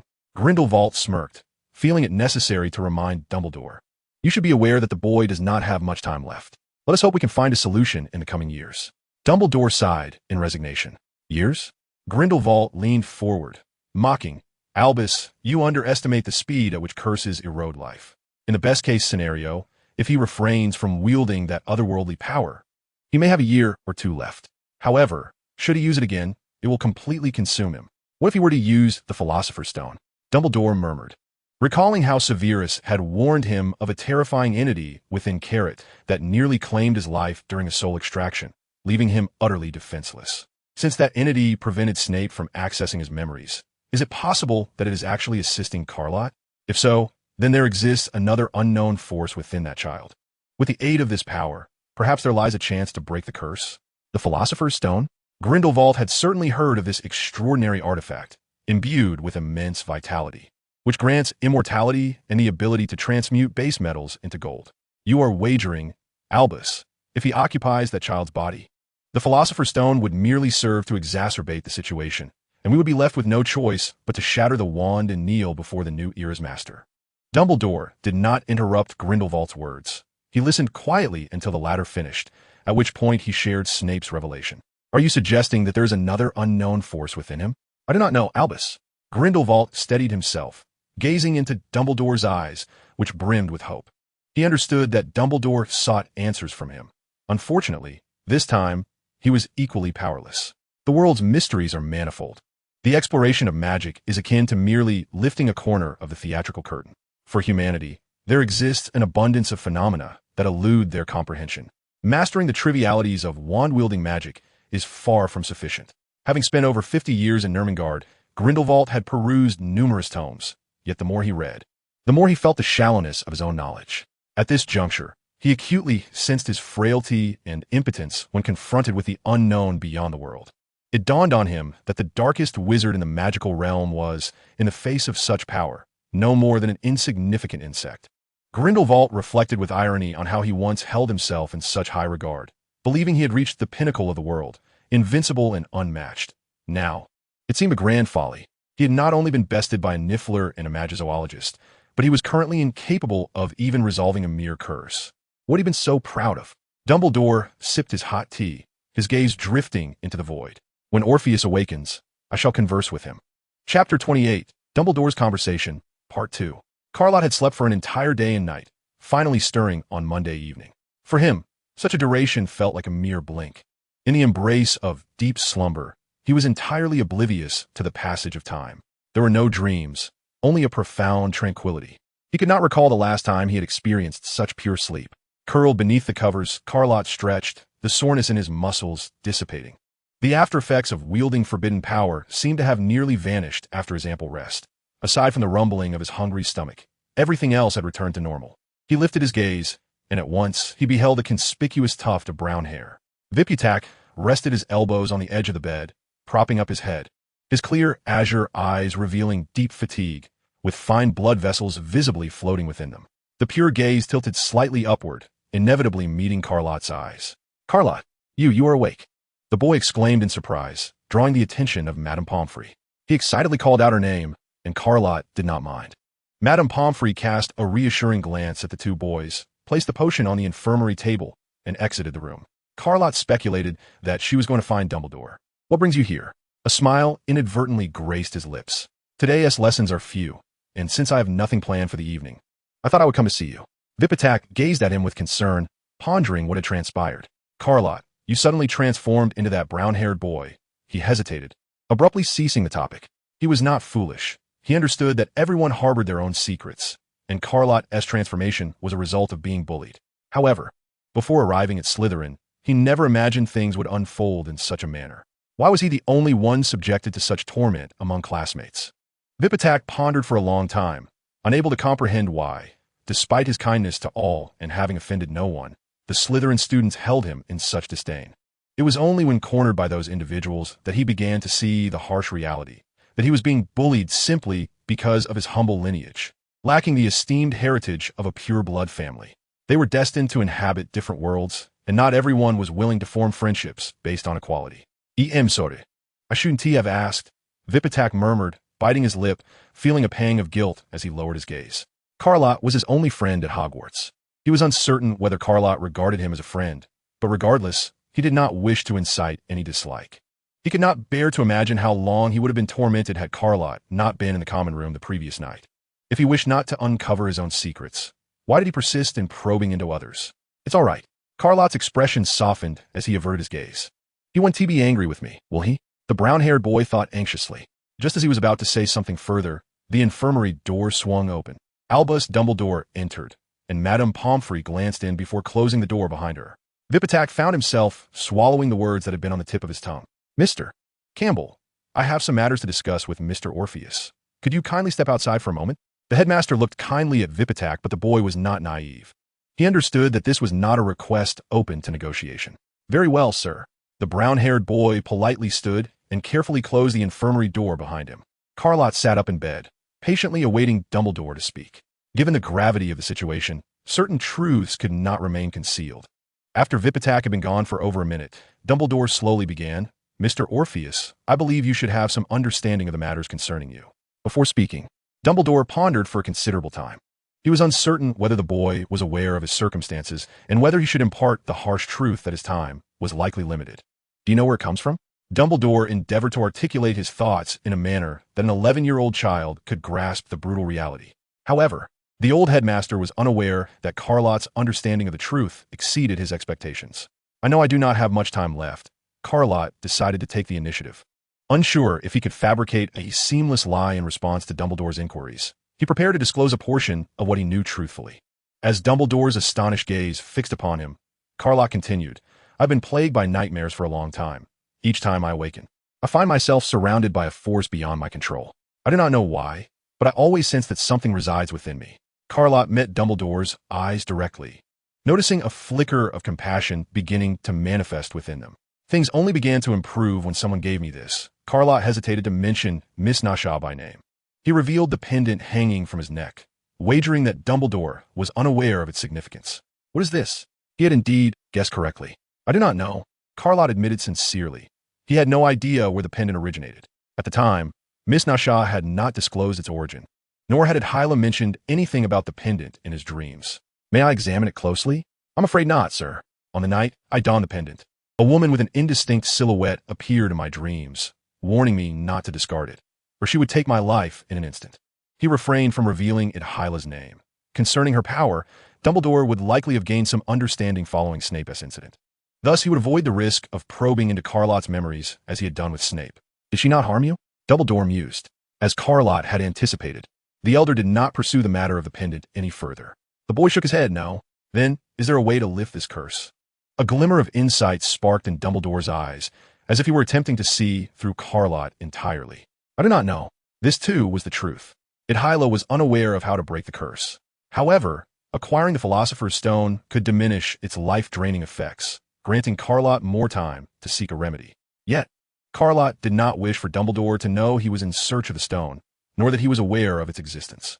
The more individuals who knew, the greater the resistance he would face. Although Dumbledore, as headmaster, might have knowledge of the stone's location, if he were unprepared to assist him, the quest for the stone would become nearly insurmountable. The pendant from Hyla could only be used once, and Carlott dared not take that risk. Given his nature, it was always best to retain potential hope firmly within his own grasp. Very well, take care and rest well. Should you require anything, feel free to visit my office at any time, Dumbledore stated gently as he rose to his feet, subsequently pushing the door open and departing. Carlott noticed a fleeting glimmer of compassion in the elderly man's eyes. Without the assistance of Adelhira, he would indeed be deserving of sympathy. However, at present, his trust in Adelhira far surpassed that in the headmaster of this magical institution, despite the elder's renowned reputation. This was largely due to the fact that since Adelhira's arrival, every nightmare he had experienced had transformed into something to anticipate. Chapter 29. The Turmoil of the Flying Lesson.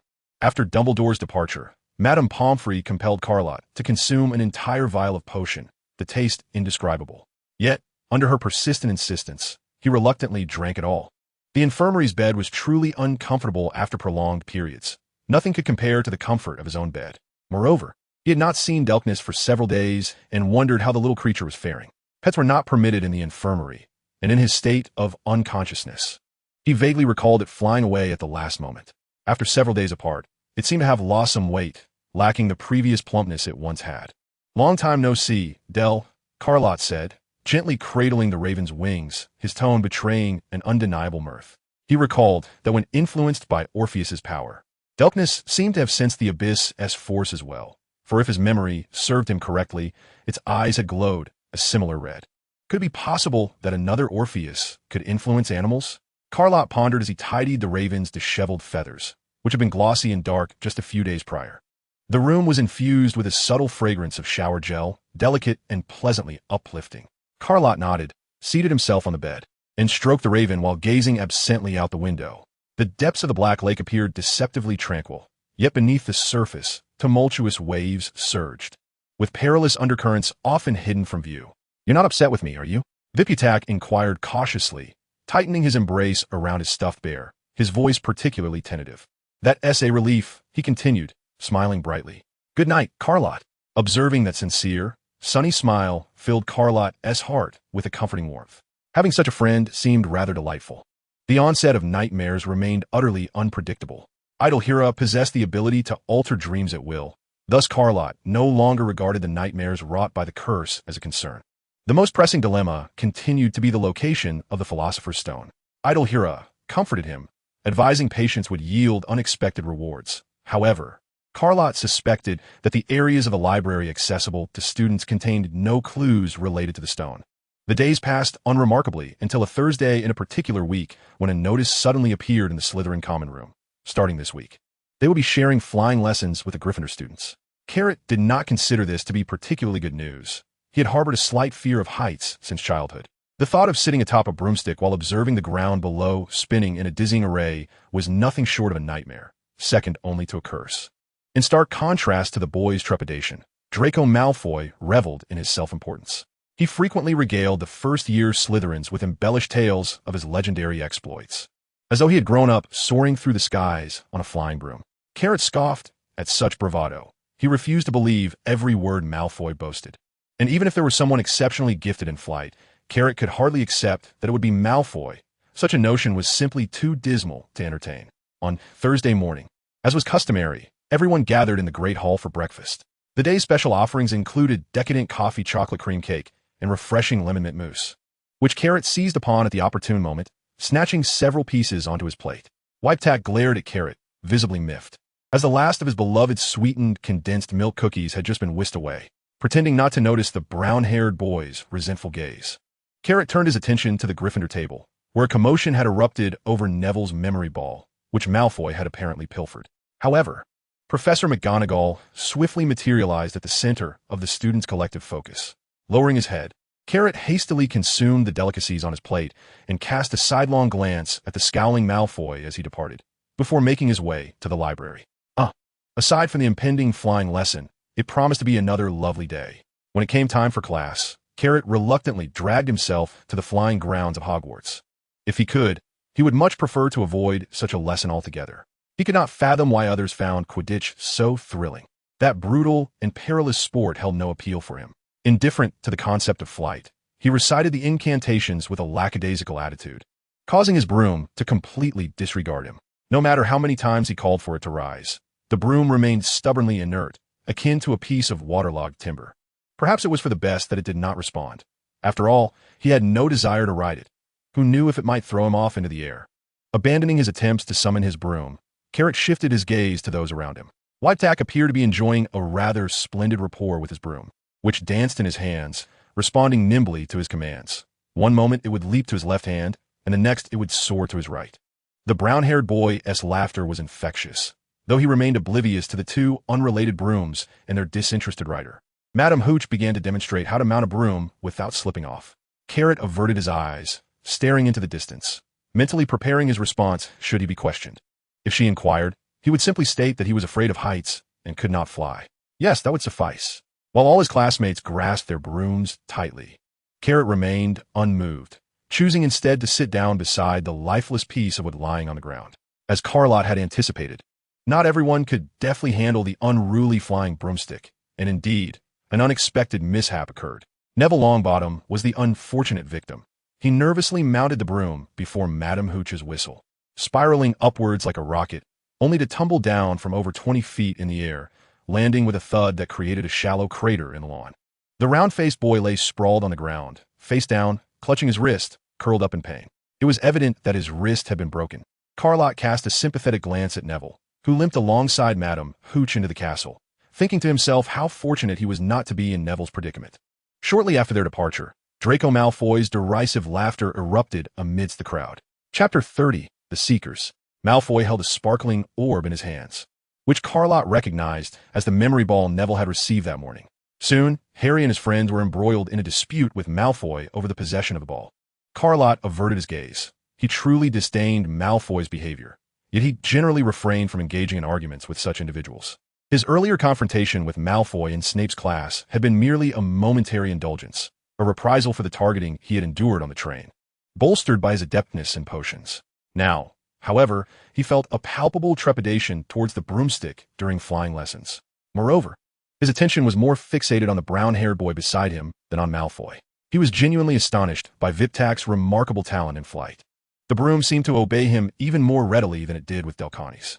Feeling pleased, a slight smile crept upon Carlott's lips. Well, this is certainly better than potions class, he chuckled to himself, scratching his head and sticking out his tongue as the broom deftly executed another turn in his hands. Meanwhile, amidst a few gasps from nearby, Malfoy and Harry soared into the air. Carlott had to concede that Malfoy possessed some skill. At least his earlier boasts were not entirely unfounded. Yet compared to Harry, his aerial maneuvers paled in comparison. Harry abruptly turned his broom towards Malfoy, resembling a valiant matador in the arena, displaying a level of proficiency that suggested he was no novice at broom riding. Are you not going to try? Carlott looked eagerly at the brown-haired boy beside him. He did not believe that Viptak would be inferior to Harry or Malfoy. Viptak awkwardly fidgeted with the broomstick's handle, hesitating for a moment before saying, perhaps it's best to refrain. Madam Hooch instructed us to remain stationary, and I think it would be prudent to adhere to classroom discipline. Carlott, somewhat disheartened, turned his gaze away, observing Viptak's eagerness to please him. Carlott felt a warmth in his heart. It turns out there are indeed individuals who are deeply attuned to their own emotions. Carrot, in a moment of impulse, reached out and gently patted the shoulder of the brown-haired boy, only to be met by a pair of cerulean blue eyes that seemed to reflect the myriad wonders of the world. His reflection occupied the central portion of Carrot's vision, eclipsing everyone else around them. It was a bug. Carrot averted his gaze, feigning the act of squashing a bug by flicking his fingers. "Thank you." Vipitak flashed a radiant smile, revealing a set of 8 gleaming white teeth. The atmosphere between the two confronting figures grew increasingly tense, as Harry gripped his broom and made a dash, nearly colliding with Malfoy. Malfoy tossed a memory ball, and Harry, in a swift motion, aimed to intercept it. But at that moment, an unexpected turn of events transpired. For reasons unknown, as he dove, his body tilted awkwardly. It felt as if an invisible force had tripped the foot anchoring his broom's tail, causing him to lose his balance midair and veer to the right. Given the tremendous speed at which he rode the broom, even the slightest deviation resulted in a significant change in trajectory. In a panic, Harry attempted to steady the broom, but the head had already tilted with the slip of his foot, sending both him and the broom carving a rightward arc through the air, hurtling towards the wall of the lawn with alarming speed. In a critical moment, Carrot sensed a rush of wind pass by him. Vipitak had mounted his broom in the blink of an eye, moving so swiftly that his form was nearly imperceptible to the naked eye. The surrounding students erupted in a chorus of astonished gasps. In contrast to Harry, Vipitak's ascent was notably swifter, embodying a seamless unity between boy and broom. Vipitak was acutely aware of this synergy. Harry offered a grateful nod to the brown-haired boy as he landed smoothly on the ground, retrieving a sphere from his pocket and returning it to Neville. Fortunately, he had managed to preserve the memory ball at the last moment, avoiding any damage. "Potter, Campbell." A voice, brimming with ire, approached rapidly. The two boys dismounted their brooms and stood at attention, their hearts racing. Professor McGonagall's eyes glimmered with fury behind her glasses. "You two, how dare you? Follow me." With a sense of dejection, Harry trailed behind, while Vipitak set down his broom and cast a forlorn glance at Carrot, his expression reminiscent of a drenched sparrow. Carrot offered the brown-haired boy an encouraging look. He did not believe that Professor McGonagall would impose any severe punishment upon them, as they had committed no real transgression. Even though Madame Hooch had previously threatened expulsion, it was unlikely that the head of Gryffindor would carry through on such a threat. If it were Snape handling Harry Potter, however, the possibility would be considerably higher. She scrapped the original plan to allow students to experience low-altitude flying on their brooms, compelling everyone to practice the spell for taking off in a tedious manner instead. Carrot considered this a fortunate turn of events, as it alleviated his concerns of plummeting from the sky. He glanced at the time. Curfew was fast approaching. Surely, they wouldn't truly be expelled? Just as he pondered this, the brown-haired boy entered from outside. Observing the expression on Vipitak's face, it seemed evident that his spirits were remarkably high. Lott did not inquire further, feeling a sense of relief wash over him. It was a comfort to know that all was well. Should Vipitak be expelled, the vast bedroom would feel somewhat disconcerting in his absence. "Lott," the brown-haired boy exclaimed, his voice nearly bursting with excitement. "I have been chosen by Professor Snape to be the Seeker for Slytherin." Chapter 31, Reality and Dreams.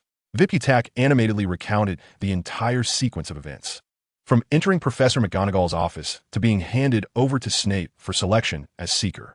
Lott listened patiently, not interrupting.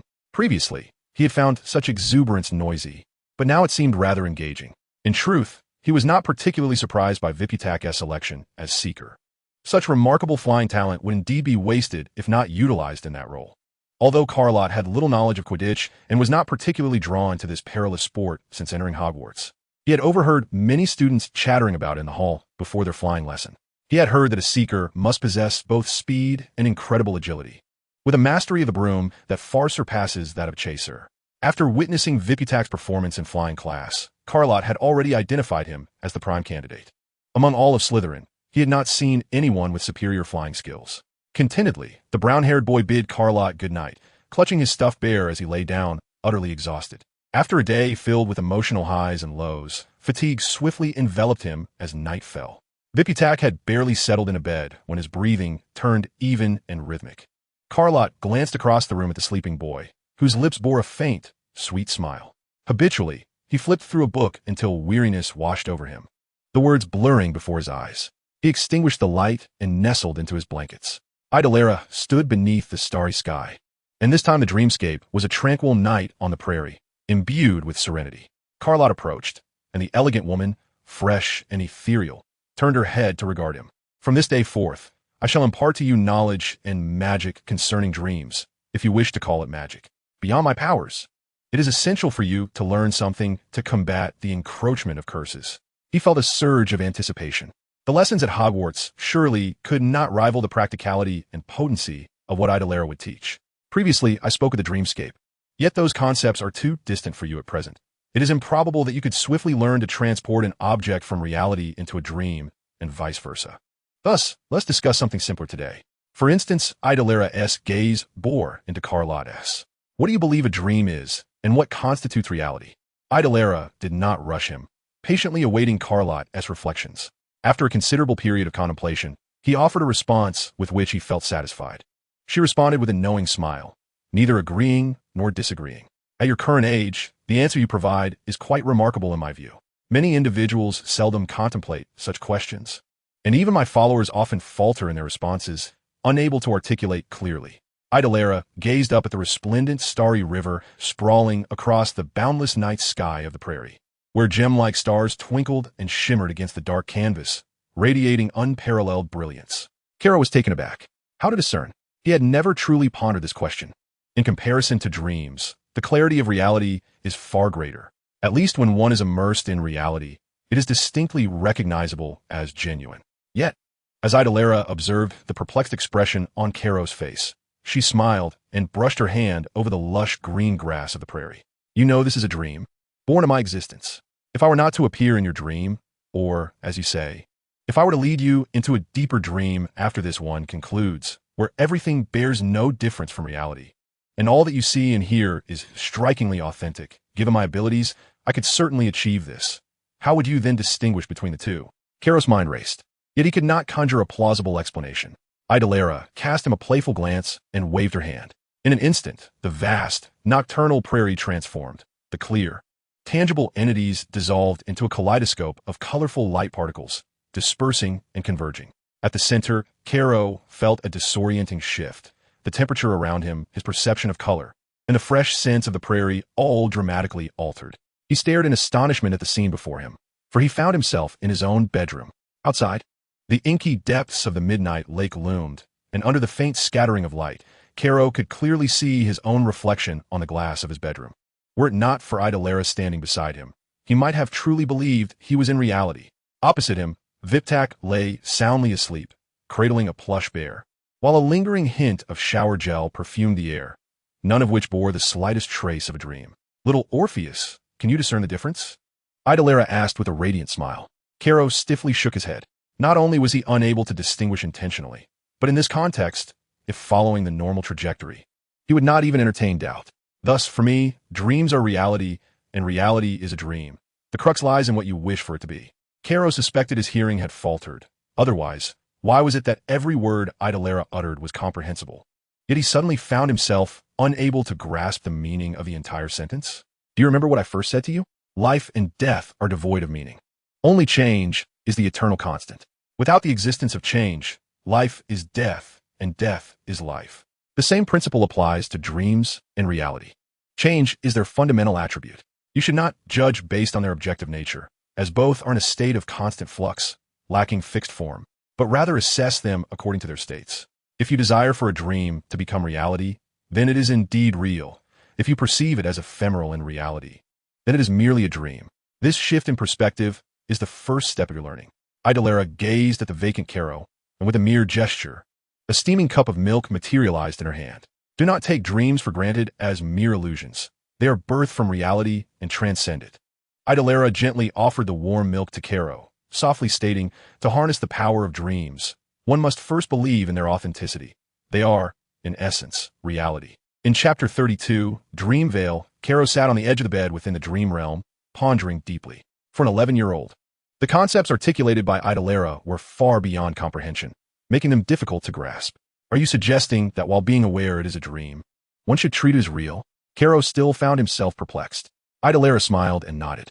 For mortals, achieving such a feat is nearly impossible, as the human mind lacks the capacity to reach that level, which is why the dream abyss exists, separating the so-called dreams from reality. Yet, what if the dream were vast enough to envelop reality? Odyllis extended her hand, conjuring two three-dimensional miniature island models that appeared in the air, separated by a hazy expanse.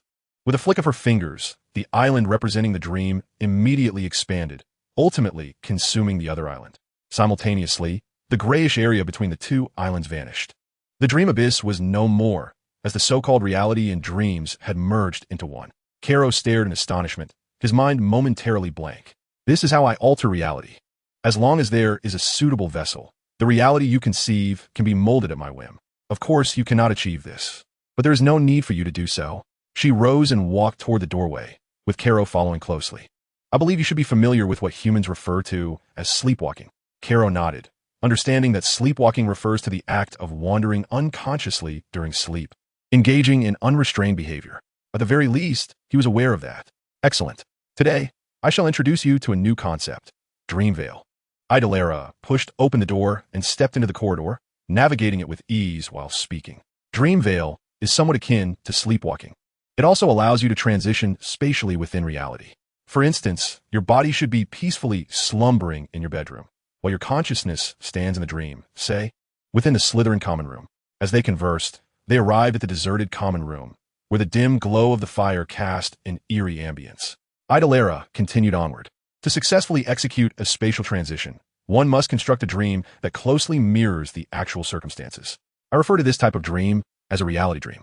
The greater the similarity between the reality dream and the actual situation, the higher the probability of accomplishing the dream veil. He followed in her footsteps, ascending to the great hall under the night sky. Caro had never ventured out after curfew, and he felt a burgeoning curiosity about the towers of Hogwarts at night. How can one ensure that a reality dream perfectly mirrors reality? Carrot, in a state of confusion, pondered aloud. Though he felt that this dream mirrored the Hogwarts Great Hall with remarkable accuracy, dreams could hardly replicate reality in its entirety, could they? After all, reality is fraught with uncertainties. A thought-provoking inquiry indeed. Odyllis turned her head, casting a satisfied glance in his direction. After a moment of contemplation, Carrot realized he could not recall. With a mere gesture, a delicate porcelain cup materialized in her hand. This time, he discerned the cup's rim adorned with a golden edge, its body embellished with intricate patterns, where two floral motifs entwined, their tails artistically tracing serpentine purple lines. While I possess the ability to conjure dreams that closely resemble reality, I remain unable to govern the uncertainties that manifest within it, particularly those new conditions arising post-entrance into the dream. Thus, the challenge lies in the art of dream weaving. One must strive to ensure a high degree of similarity, particularly along the specific pathways where errors must be avoided. Odyllis ascended the staircase. What does that mean? Carrot inquired, bewildered. You see, I cannot predict what transpires within this school at night, hence I refrain from constructing anyone aside from your roommate. While doing so may influence the degree of similarity, if your aim is dream concealment, it is prudent to refrain from such actions until it is certain whether those individuals will act in accordance with your dream's intentions. Carrot nodded, albeit with an air of uncertainty, indicating that it was about striving for realism while attempting to recreate reality. What shall we do now? Within mere moments, they found themselves in the corridor of the 4th floor of Hogwarts. A sense of foreboding suddenly washed over Carrot. He stood frozen in place, summoning all his strength as if grappling with a bout of constipation. Strangely, his mind remained shrouded in a haze. Those familiar scenes, which he had traversed countless times, now eluded him, leaving only vague shapes in his memory. The surroundings remained utterly still. They stood at the threshold of the trophy room. It seems you have failed, Orpheus. Odyllis teased, a hint of mischief dancing in her eyes. In that case, let's allow you to experience the sensation of dream concealment today. Carrot felt a chill run down his spine as if doused with cold water. In the blink of an eye, Odyllis had vanished. He had emerged from the dream. Astonishingly, he had indeed instantaneously transported from his bedroom to outside the trophy room on the 4th floor. Disbelievingly, Carrot scanned his surroundings. The reality conjured by Odyllis bore no disconnection from the real world. Were it not for the cool prompt emanating from the pendant around his neck, he might have truly confused this place with a dream. Suddenly, a few heads emerged from within the trophy room, startling Carrot. Orpheus! That mane of red hair stood out vividly against the night. Ron peeked out from behind a large statue, whispering urgently. Harry, Neville, and Hermione huddled behind Ron, all waving at him in unison. What are you doing here? Carrot approached, observing their furtive demeanor, and inquired. It's Malfoy. He arranged for us to duel here at midnight. But he has vanished, Ron lamented. We may have been deceived. Be confident. It is not a matter of possibly being deceived, but rather a certainty of having been deceived. Carlott contemplated this thought, though he refrained from voicing it, as a hoarse voice emanated from the adjacent room. Searching the vicinity, they must surely be hiding in some corner. Chapter 33. The Three-Headed Dog. Without overthinking, Carlott recognized that the raspy voice unmistakably belonged to Filch. His vocal timbre was so distinctive that one listen would evoke the image of phlegm lodged in the throat. Following a stealthy group, Carlott's mind wandered to the intricacies of dreamwalking. The knowledge imparted by idle Hera could not be simplistic. It was undoubtedly more challenging than the magic learned at Hogwarts, yet far more practical. Mastering dreamwalking would indeed bestow powerful advantages through the art of teleportation within dreams. Suddenly, a cacophony of clattering interrupted Carlott's reverie. Neville, having inadvertently tripped over something, collided with Ron, and both tumbled clumsily against an armor stand, the metallic clang resonating loudly enough to be heard even by the deaf. Carlott felt a heavy thud against his eardrums, and soon, the sound of approaching footsteps quickened.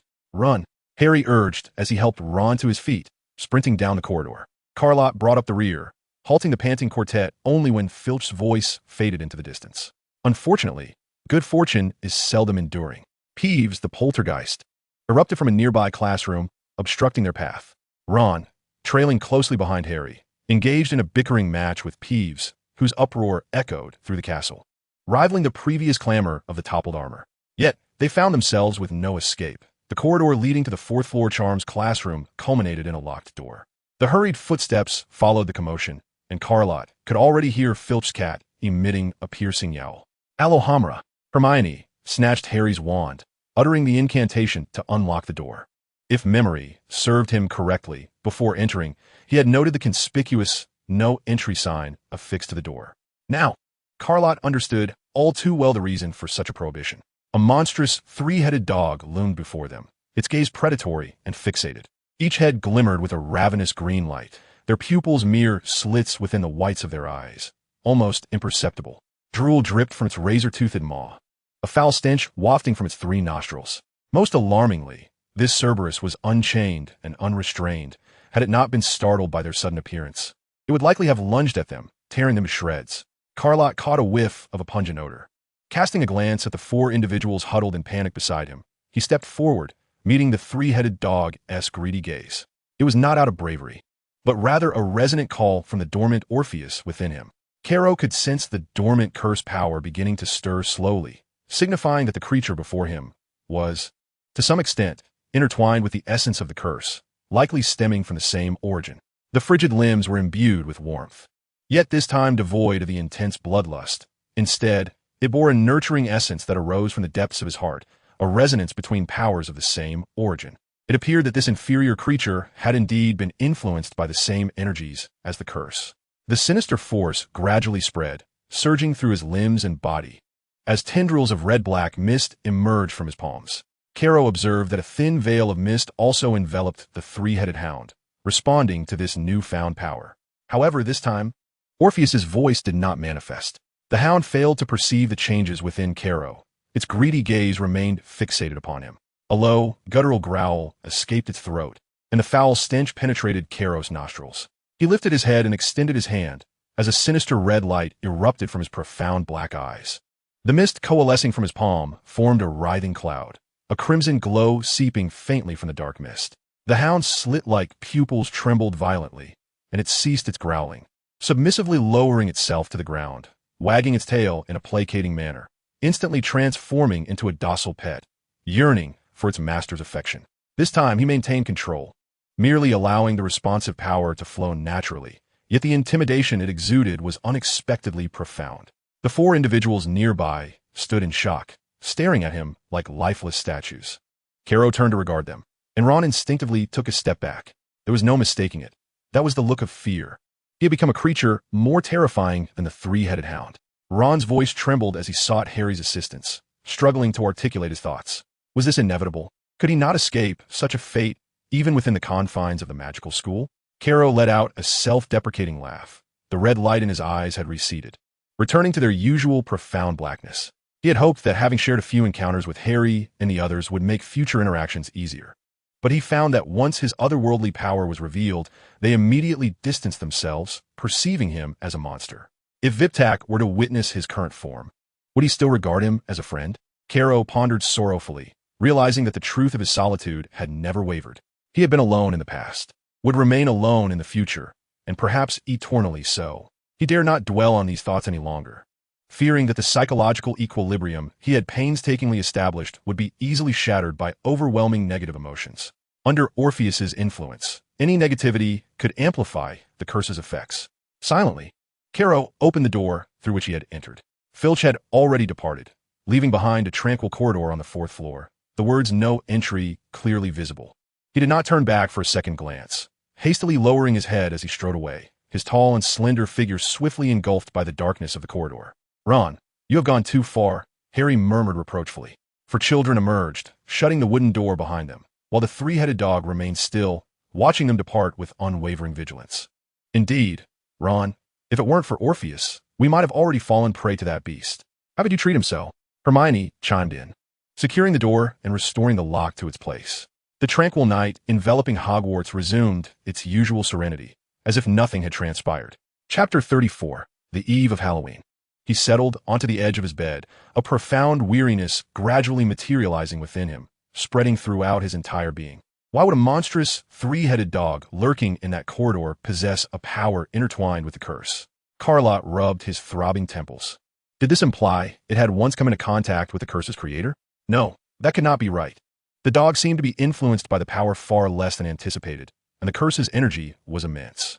A creature of such lowly stature could not possibly harbor such formidable strength while remaining stable. Thus, the most plausible scenario was that it had merely grazed the edges of that power, perhaps without direct contact at all. How then should one proceed? That three-headed dog surely did not appear there without reason. The no-entry sign at the entrance indicated that Dumbledore and the other professors were aware of the dangers involved, suggesting it was, in fact, guarding something. It was only when Hermione unlocked that door that they unexpectedly encountered the three-headed beast. A bizarre creature was kept behind a locked door, unchained, which further solidified Carlott's conviction that it was indeed a sentinel of something significant. Yet, such pondering seemed trivial now. Should he fail to locate the Philosopher's Stone, his life would soon be forfeit under the curse's relentless grip.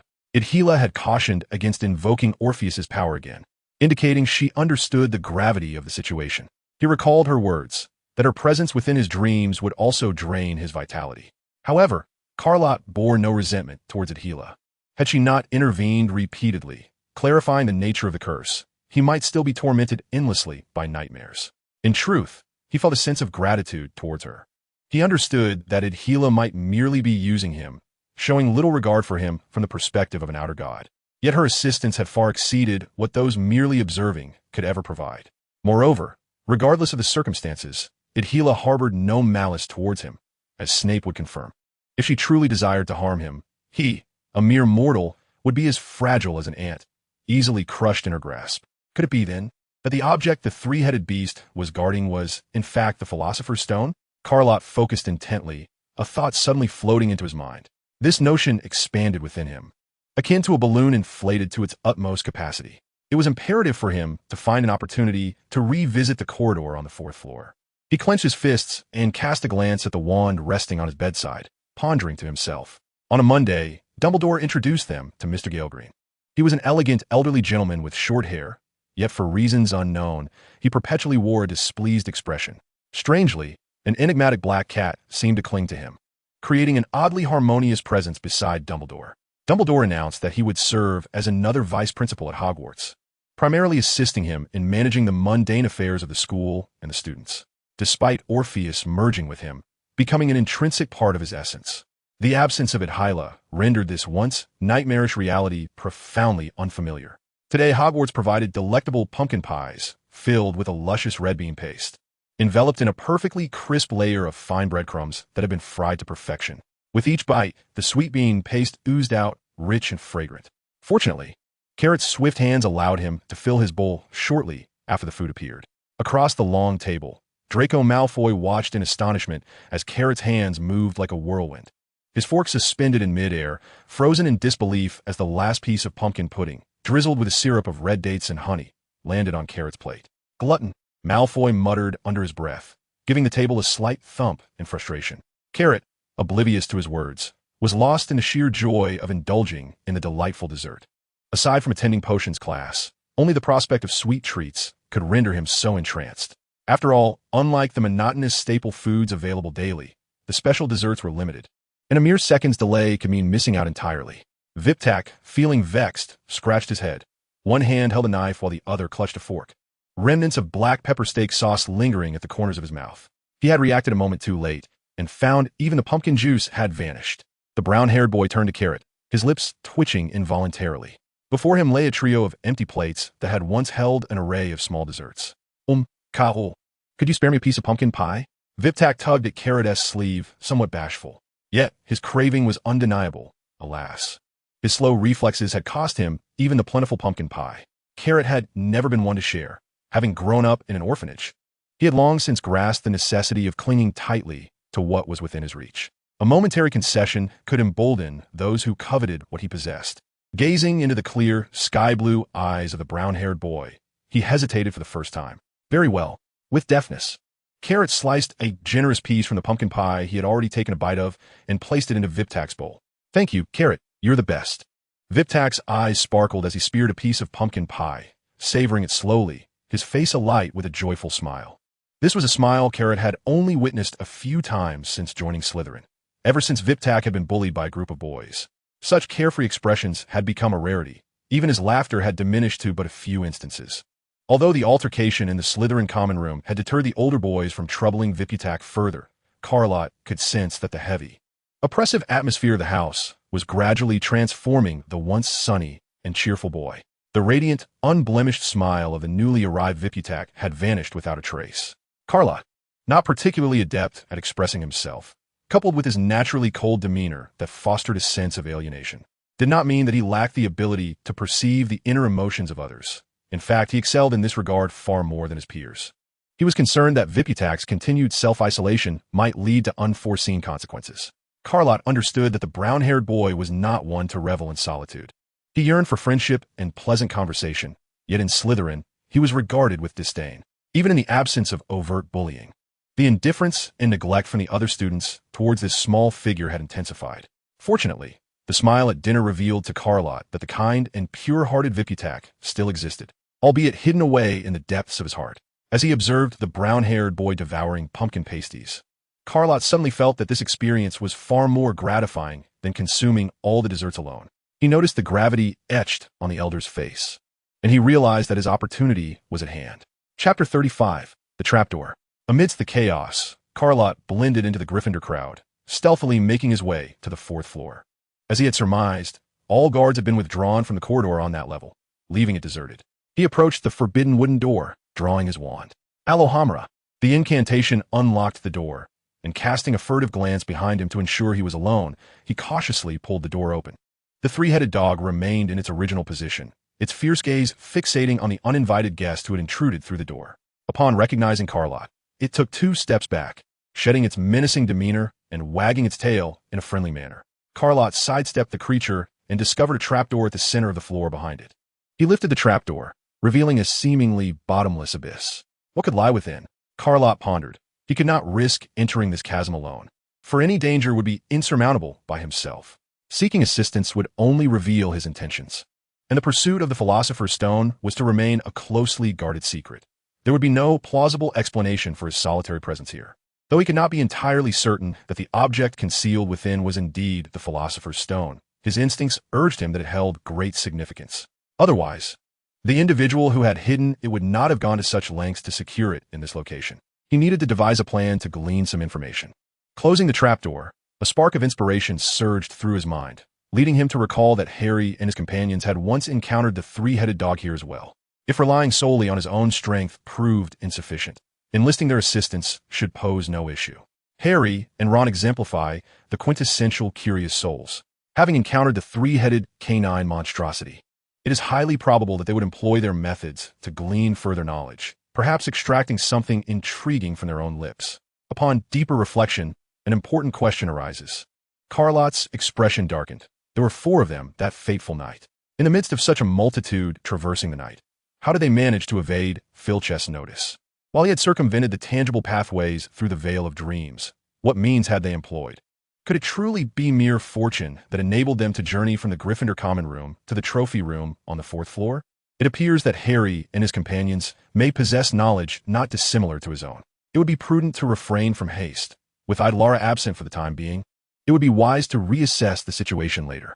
Carlott inhaled deeply, caressing the pendant upon his chest, suppressing the urge to delve deeper into the mystery. He hastened from the forbidden zone, restoring the door's lock in a flurry of movement. As he rounded a corridor on the 4th floor, he nearly collided with Snape, who was approaching him. This was troubling. Carlott's heart raced anew. How could Snape possibly be here? The boy glanced past the man to see Professor Quirrell, clad in his peculiar garb, standing not far behind. Severus Snape's already stormy visage darkened further. If I am not mistaken, this is not a time for free activity. What brings you here? He cast a glance down the corridor, which led to numerous chambers, but Snape's mind immediately conjured the forbidden passageway. He recalled the moment Snape had attempted to pry into his memories. Had it not been for Idellara's warning, he would have remained oblivious. Thus, as long as he maintained his silence, even if Snape harbored 1,000 suspicions, they would remain unproven. I assume you are not here on holiday? Snape narrowed his eyes, his attire of unadulterated black rendering him akin to a tall, slender bat. Silence persisted.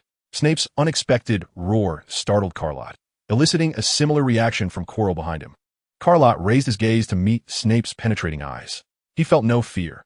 After all, he had committed no wrongdoing. What could Snape possibly do to him? Snape suppressed the urge to probe into the boy's memories once more, averting his gaze first. Although Dumbledore had assured him that Carlott Orpheus posed no immediate threat to the school, the repeated setbacks he faced with the boy left Snape exceedingly vexed. Even his most proficient techniques of memory occlusion and legilimency had become a mockery in this instance. This discomfort was particularly unsettling for the perpetually proud Snape, as his arrogance had been swiftly dismantled by this first-year student. One might say that Snape should harbor a profound disdain for this pupil. Yet even he could not fathom why he found it impossible to loathe Carlott in the same manner he equally detested every other student. Were it not for a special mission, the golden-haired Malfoy would have undoubtedly received countless reprimands from him. When Dumbledore informed him that Carlott might not have many years left to live, Snape's first reaction was unexpectedly one of regret. The untimely demise of such a rare talent in potion-making would undoubtedly be a significant loss.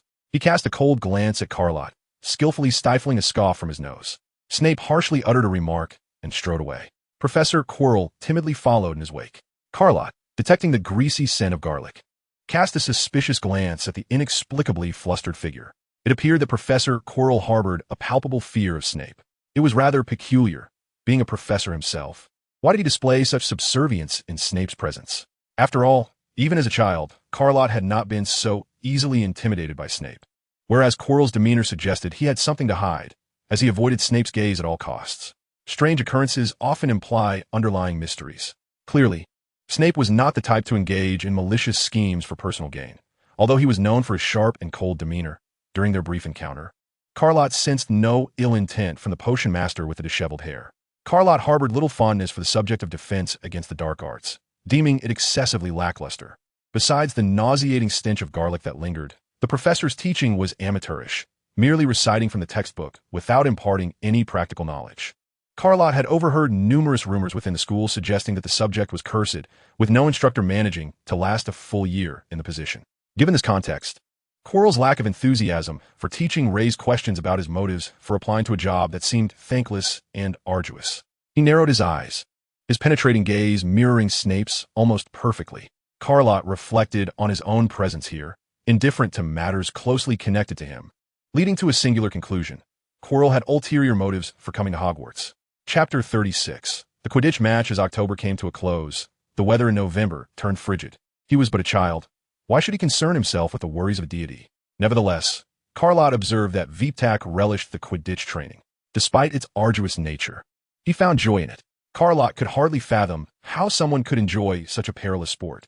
Yet, rather than dwell on Viptak's perpetual gloom, Carlott preferred that he discover pursuits that brought him happiness. For instance, his own interest in potion-making was steadily increasing. Draco Malfoy and his two cronies no longer dared to trouble Carlott, as they had heard from older students about Orpheus's remarkable display of prowess in the Slytherin common room. The boys who had emerged from the hospital wing were not quite themselves, and even Snape had privately warned them to keep their distance from Orpheus. Malfoy shivered at the sight of Carlott, absorbed in his own world at a table afar. Truly, he was a madman. Callot has never paid heed to the opinions of others. In fact, when concocting potions, his world shrinks to a solitary existence, where all sounds are automatically muted and all individuals are disregarded. Most often, When he finally looks up, satisfied with his accomplishments, he finds himself alone in the potions classroom. Save for the drowsy Vipitak, the considerate brown-haired boy patiently waits beside him during his free periods, assisting in clearing the cluttered desk without ever disturbing him, and frequently quiets the noisy students at the classroom door.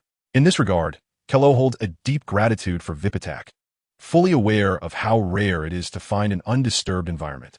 Thus, when Vipitak implored him to attend the Quidditch match, Kello readily consented, despite originally planning to spend that time in the library. On the morning of the Quidditch match, Kello and Vipitak parted ways at the entrance to the changing room, where the Slytherin players were preparing to don their green uniforms. Vipitak appeared somewhat anxious, as it was his inaugural appearance in a Quidditch match, and it would be disingenuous to claim he was unperturbed.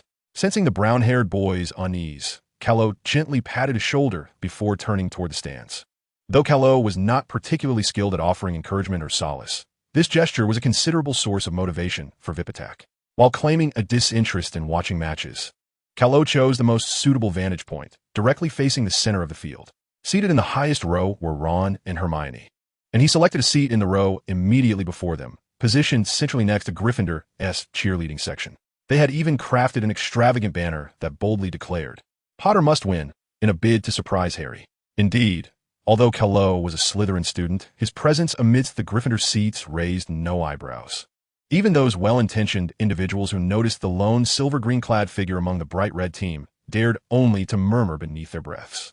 Their apprehension toward Kello was palpable, especially with Malfoy inflating rumors within Slytherin that Orpheus was a madman, effectively deterring anyone from provoking him. Who could say who might be the next to find themselves in the hospital wing, driven to madness? The match between Slytherin and Gryffindor commenced. Kello leaned forward, curious about the duel between the two seekers, Vipitak and Harry Potter. The players gathered around Madame Hooch, the referee for this Quidditch match. The Gryffindor and Slytherin teams formed two lines, with the two diminutive seekers standing at the rear of their respective teams, exchanging determined glances, imbued with a spirited defiance, yet devoid of the animosity typically observed between players of the other two houses. With a sharp, clear whistle, the match officially began. 15 broomsticks soared into the sky in succession, as players engaged in fierce competition, neither side yielding an inch.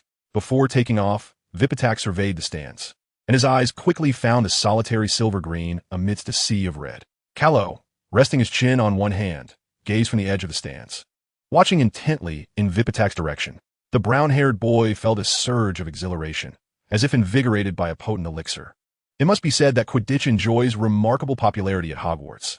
The stands erupted with cheers, particularly from the Gryffindor cheerleaders, whose exuberant shouts in support of Harry Potter were almost loud enough to lift the turf from the field.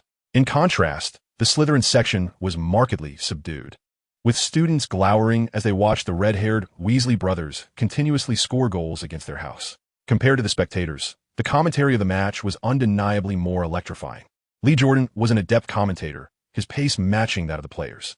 He animatedly gestured with his hands, his words tumbling forth like a comedic performer, often transitioning from one sentence to the next without pause. Lott had little interest in the sport. He was there solely because he had accepted an invitation for Vipitak. However, the brown-haired boy's performance did not disappoint Lott. In fact, he was the youngest and most impressive seeker of Slytherin, even outshining Harry at times during the match. Oh look, both Harry Potter and Vipitak Campbell have noticed the golden snitch, which is darting away with incredible speed. It appears that our two young seekers are struggling to keep up. Campbell is gaining ground, closing the distance to the elusive snitch, while the Weasley brothers have just sent the quaffle through the Slytherin goal again, adding another point for Gryffindor. Lee Jordan was nearly on the verge of shrieking. George and Fred playfully made faces in midair. Lott spotted the small, golden sphere, unlike the large and cumbersome bludgers. The golden snitch was agile, its wings fluttering with grace. Just as he thought Vipitak was about to seize the snitch, the cunning little ball abruptly halted and veered off in the opposite direction. Vipitak was merely a heartbeat too slow, and the distance he had made up was once again widened. Observing this, Harry quickly turned his broom towards the golden snitch, only to be nearly struck on the head by a bludger unexpectedly sent his way by a Slytherin beater.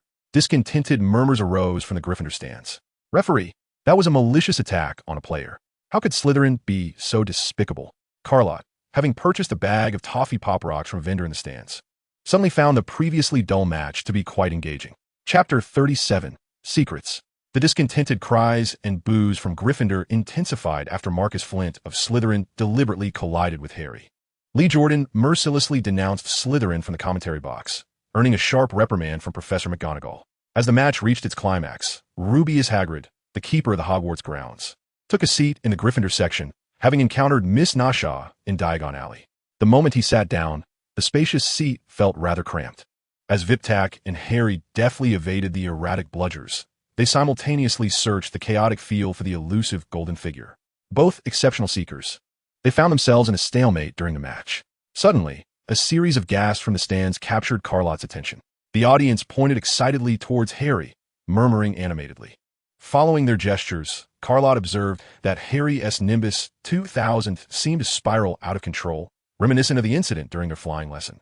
Yet this time was undoubtedly more perilous. The latest broomstick twisted and bucked, striving to escape its owner's grasp. Harry narrowly avoided being flung off, managing to cling to the broom for stability.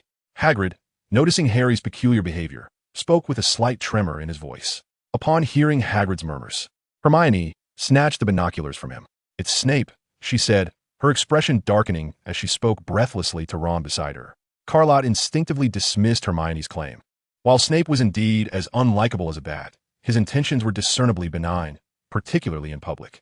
Though he often targeted Harry without apparent cause, he would never genuinely harm a student. In truth, if he wished to harm Harry, the opportunities would abound. Why would he choose this moment to act? To eliminate someone? One would surely prefer to do so discreetly rather than publicly invoking a curse to cause a fall. Moreover, a true assailant typically cloaks their malevolence beneath a facade of innocence, and one's inner thoughts frequently contradict their outward behavior. If Snape were indeed plotting against Harry, his overt antagonism would only heighten suspicion at the moment of action. Snape was not foolish. He understood this principle. Thus, it was improbable that he was casting any malevolent spells upon Harry. Carlott contemplated a more plausible suspect. "Pass me the binoculars," he requested. Hermione handed them over and hurried through the crowd to the staff stand. Through the binoculars, Carlott clearly discerned Professor Quirrell, his head wrapped in a large and unsightly turban, standing directly behind Snape. No longer the picture of timidity, his eyes burned with an intense focus upon the thrashing Harry Potter. Within those ordinary eyes flickered an enigmatic light, barely perceptible upon close inspection. Lowering the binoculars, Carlott felt a sense of certainty. Quirrell was indeed up to no good. Meanwhile, Viptak, originally pursuing the golden snitch, noticed Harry's distress and swiftly turned to help stabilize his flailing form. The Slytherins in the stands erupted in a chorus of disapproving boos. "Damn it! What is Campbell doing? He should seize the moment to catch the golden snitch. The traitor of Slytherin should never have been selected for the Quidditch team. Everything has gone awry. A victory that was almost within reach has been squandered by a mudblood."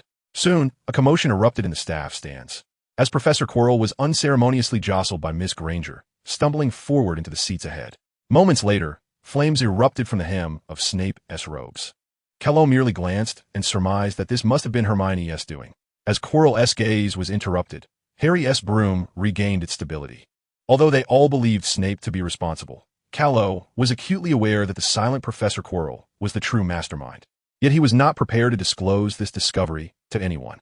Harry steadied himself on the broom and gratefully thanked the brown-haired boy. This was the second time that Viptak had saved his life. It appeared that not all Slytherins were as insufferable as they seemed. The two seekers from opposing houses exchanged a glance and simultaneously dove towards the ground. The spectators only saw Harry grasp something in midair, covering his mouth as if to vomit. Elated, Harry leapt from his broom, coughing up the nimble golden snitch and exuberantly waving his arms, exclaiming, "I caught the golden snitch." The match concluded amidst the jubilant cheers of Gryffindor and the disgruntled complaints of Slytherin. 20 minutes later, Harry, Ron, and Hermione, having regained their composure from the ecstasy of victory, huddled near Hagrid, engaged in hushed conversation. Kello stood not far away, straining to overhear their discussion. Hagrid's towering figure obscured the children's view, rendering them unaware of Kello's eavesdropping. The three-headed dog had been acquired from a Greek man, and Hagrid had lent it to Dumbledore to guard something, aligning with Kello's earlier conjectures. Furthermore, Hagrid similarly denied that Snape would harm Harry, suggesting he might possess some insider knowledge. Additionally, it seemed their conversation involved someone named Nicholas Flamel. Kello focused intently, but their conversation was abruptly curtailed by Hagrid's fury. The object guarded by the three-headed dog was referred to by Hagrid as Hogwarts' so-called #1 secret, which coincidentally aligned with a secret Calone knew about, the Philosopher Stone revealed to him by Idolera. Since the Philosopher Stone was indeed within Hogwarts, and all clues pointed to the significance of what the three-headed dog was protecting, could it not be reasonably inferred that the object behind the trapdoor was the Philosopher Stone? Calone had not heard of the name Nicholas Flamel, yet it was evident that he was connected to whatever the three-headed dog was guarding. If the identity of this individual could be uncovered, it would naturally lead to the revelation of the heavily protected secret. Although Lott was 90% certain that the object in question was indeed the Philosopher's Stone, he could not take the risk unless he was 100% sure. After all, the pendant's single use came at the cost of a life, and such matters should not be trifled with. He touched the pendant resting against his chest, glancing at the three children who were gradually receding from view and at Hagrid, who was fuming in place. Thus, to uncover more clues, a visit to the restricted section became imperative. Chapter 38, The Restricted Section Permit. Outside the headmaster's office, Lott unexpectedly collided with Mr. Gellert Grindelwald, who had just emerged from within. Ever since he had been appointed deputy headmaster by Albus Dumbledore, the only time Lott had seen him was during meals at the staff table in the Great Hall. Otherwise, the deputy's presence was nearly non-existent. Lowering his gaze, Lott attempted to feign ignorance as he stepped into the still-ajar office. Grindelwald, crossing his arms, took a step forward to block his path. "Is there something you desire, Mr. Orpheus?" The elegantly aged man inquired, his smile not reaching his eyes, while the black cat perched on his shoulder regarded the boy with its pale green gaze. Lott was compelled to meet Grindelwald's gaze, noting that the elder's smile was devoid of warmth. "Yes, I wish to consult Headmaster Dumbledore regarding the restricted section," Lott replied, unwilling to conceal his intentions from the old man. The bond between him and Dumbledore was evident to anyone with discerning eyes, and he sensed that Mr.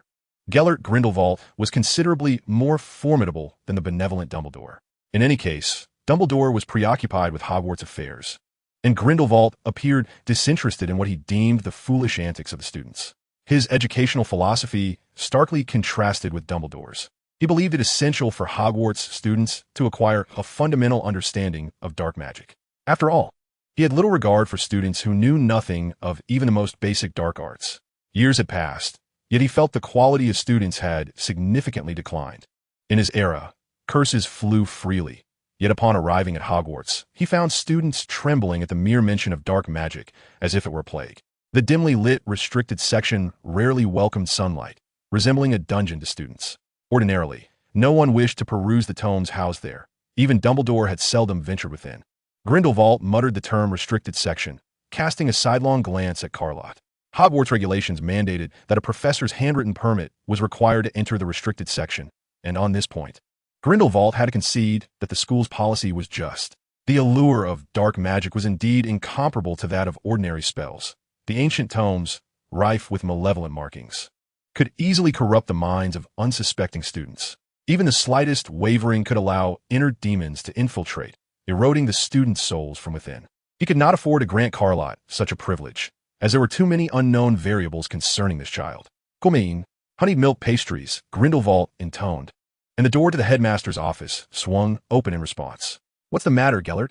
Sitting behind the desk, Dumbledore paused his quill, his expression tinged with surprise as he regarded the two individuals entering his office. Grindelwald exchanged a knowing glance with Lott, urging him to speak for himself. "Headmaster Dumbledore, I wish to seek your permission to access the restricted section to peruse its ancient tomes," Lott managed to articulate, striving to deliver what he considered a most courteous request. Dumbledore set down his quill, exchanging a look of astonishment with Grindelwald. "I require a valid reason, Mr. Orpheus. You must be aware of the curse that afflicts me." Lott had long prepared his response. Since the soul-reading enchantment would be detected by Idhela, they would undoubtedly refrain from using memory-invoking spells on him. Thus, attributing everything to the curse was not without merit. After all, his quest for the Philosopher's Stone fundamentally aimed to resolve the curse he bore. However, this matter must remain concealed from anyone other than himself and Idhela. "Do you sense something amiss?" Dumbledore's demeanor grew grave. If the power within Lott were to manifest, it would be imperative for both him and Grindelwald to avert its emergence for the safety of students and the wizarding world.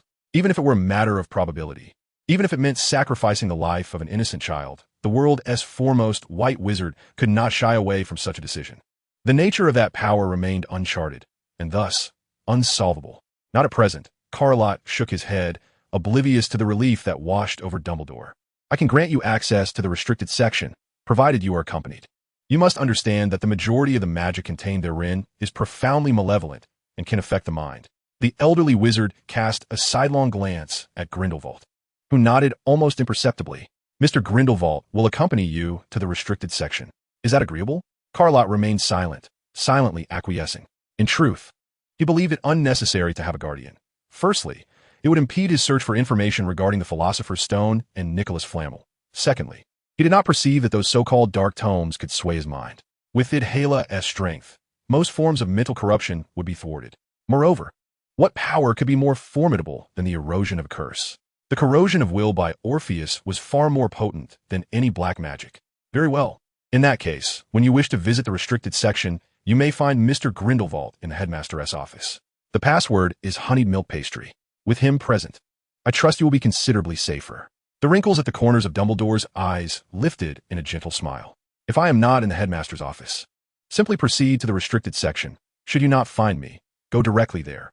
A chilling voice resonated behind Lott, and in stark contrast to Dumbledore's amiable demeanor, Mr. Grindelwald appeared somewhat impatient, his tone laced with a sharp animosity, as if everyone owed him a chest of galleons. Yet, akin to Snape's sardonic remarks, this Mr. Grindelwald did not express overt malice. Under Dumbledore's watchful gaze, Lott followed the elegant elder out. The biodiversity of Hogwarts is indeed striking, he mused inwardly. Chapter 39, Sharing a Bed. Upon returning to the dormitory, Lott found Viputak sitting despondently on the edge of the bed, one arm draped around a massive life-size teddy bear, his chin resting on his hand as he stared vacantly out at the still, dark lake. The brown-haired boy had just bathed, and a melancholic scent of shower gel lingered in the air. He glanced at Lott, his sapphire-like eyes seemingly imbued with the essence of the lake. An overwhelming sorrow, threatening to overflow. Lott, did I do something wrong? They say I shouldn't involve myself with Potteress affairs. If I had chased the golden snitch back then, Slytherin would surely have won the match. Lott was momentarily at a loss for words. He understood the nature of those Slytherins all too well. Even if they had indeed secured victory in the Quidditch match, as long as they disapproved of Viputak, they would find ways to incessantly criticize him. After all, being of a different ilk, it was inevitable for one to feel ostracized in an unwelcoming environment. It's not your fault. You did nothing wrong, Lott murmured gently. At the end of the match, both seekers had reached for the golden snitch almost simultaneously. The only difference being that Viputak's slightly shorter stature resulted in his arms not being long enough to grasp the elusive orb. The brown-haired boy bit his lip, a hint of color returning to his pale face. Lott awkwardly ruffled his hair, rendering it a tousled mess. He was uncertain whether this would comfort Viputak, but Miss Nasha had always employed such gestures to console him. Viputak's grip tightened around the teddy bear, his teeth releasing their hold on his lip, leaving a distinct imprint on his lower lip. He lowered his head, deep blue tears cascading like tangible droplets onto the plush bear. The pent-up grievances and sorrows accumulated since the beginning of term were now unleashed. In the same Hogwarts, why were other students so joyous while he felt utterly devoid of happiness? Why, despite his innocence, were those peers intent on bullying him? He had no one to confide in, unsure whether he should voice his feelings. He had seldom seen his father, and on the rare occasions when he did, his father was often inebriated and unresponsive.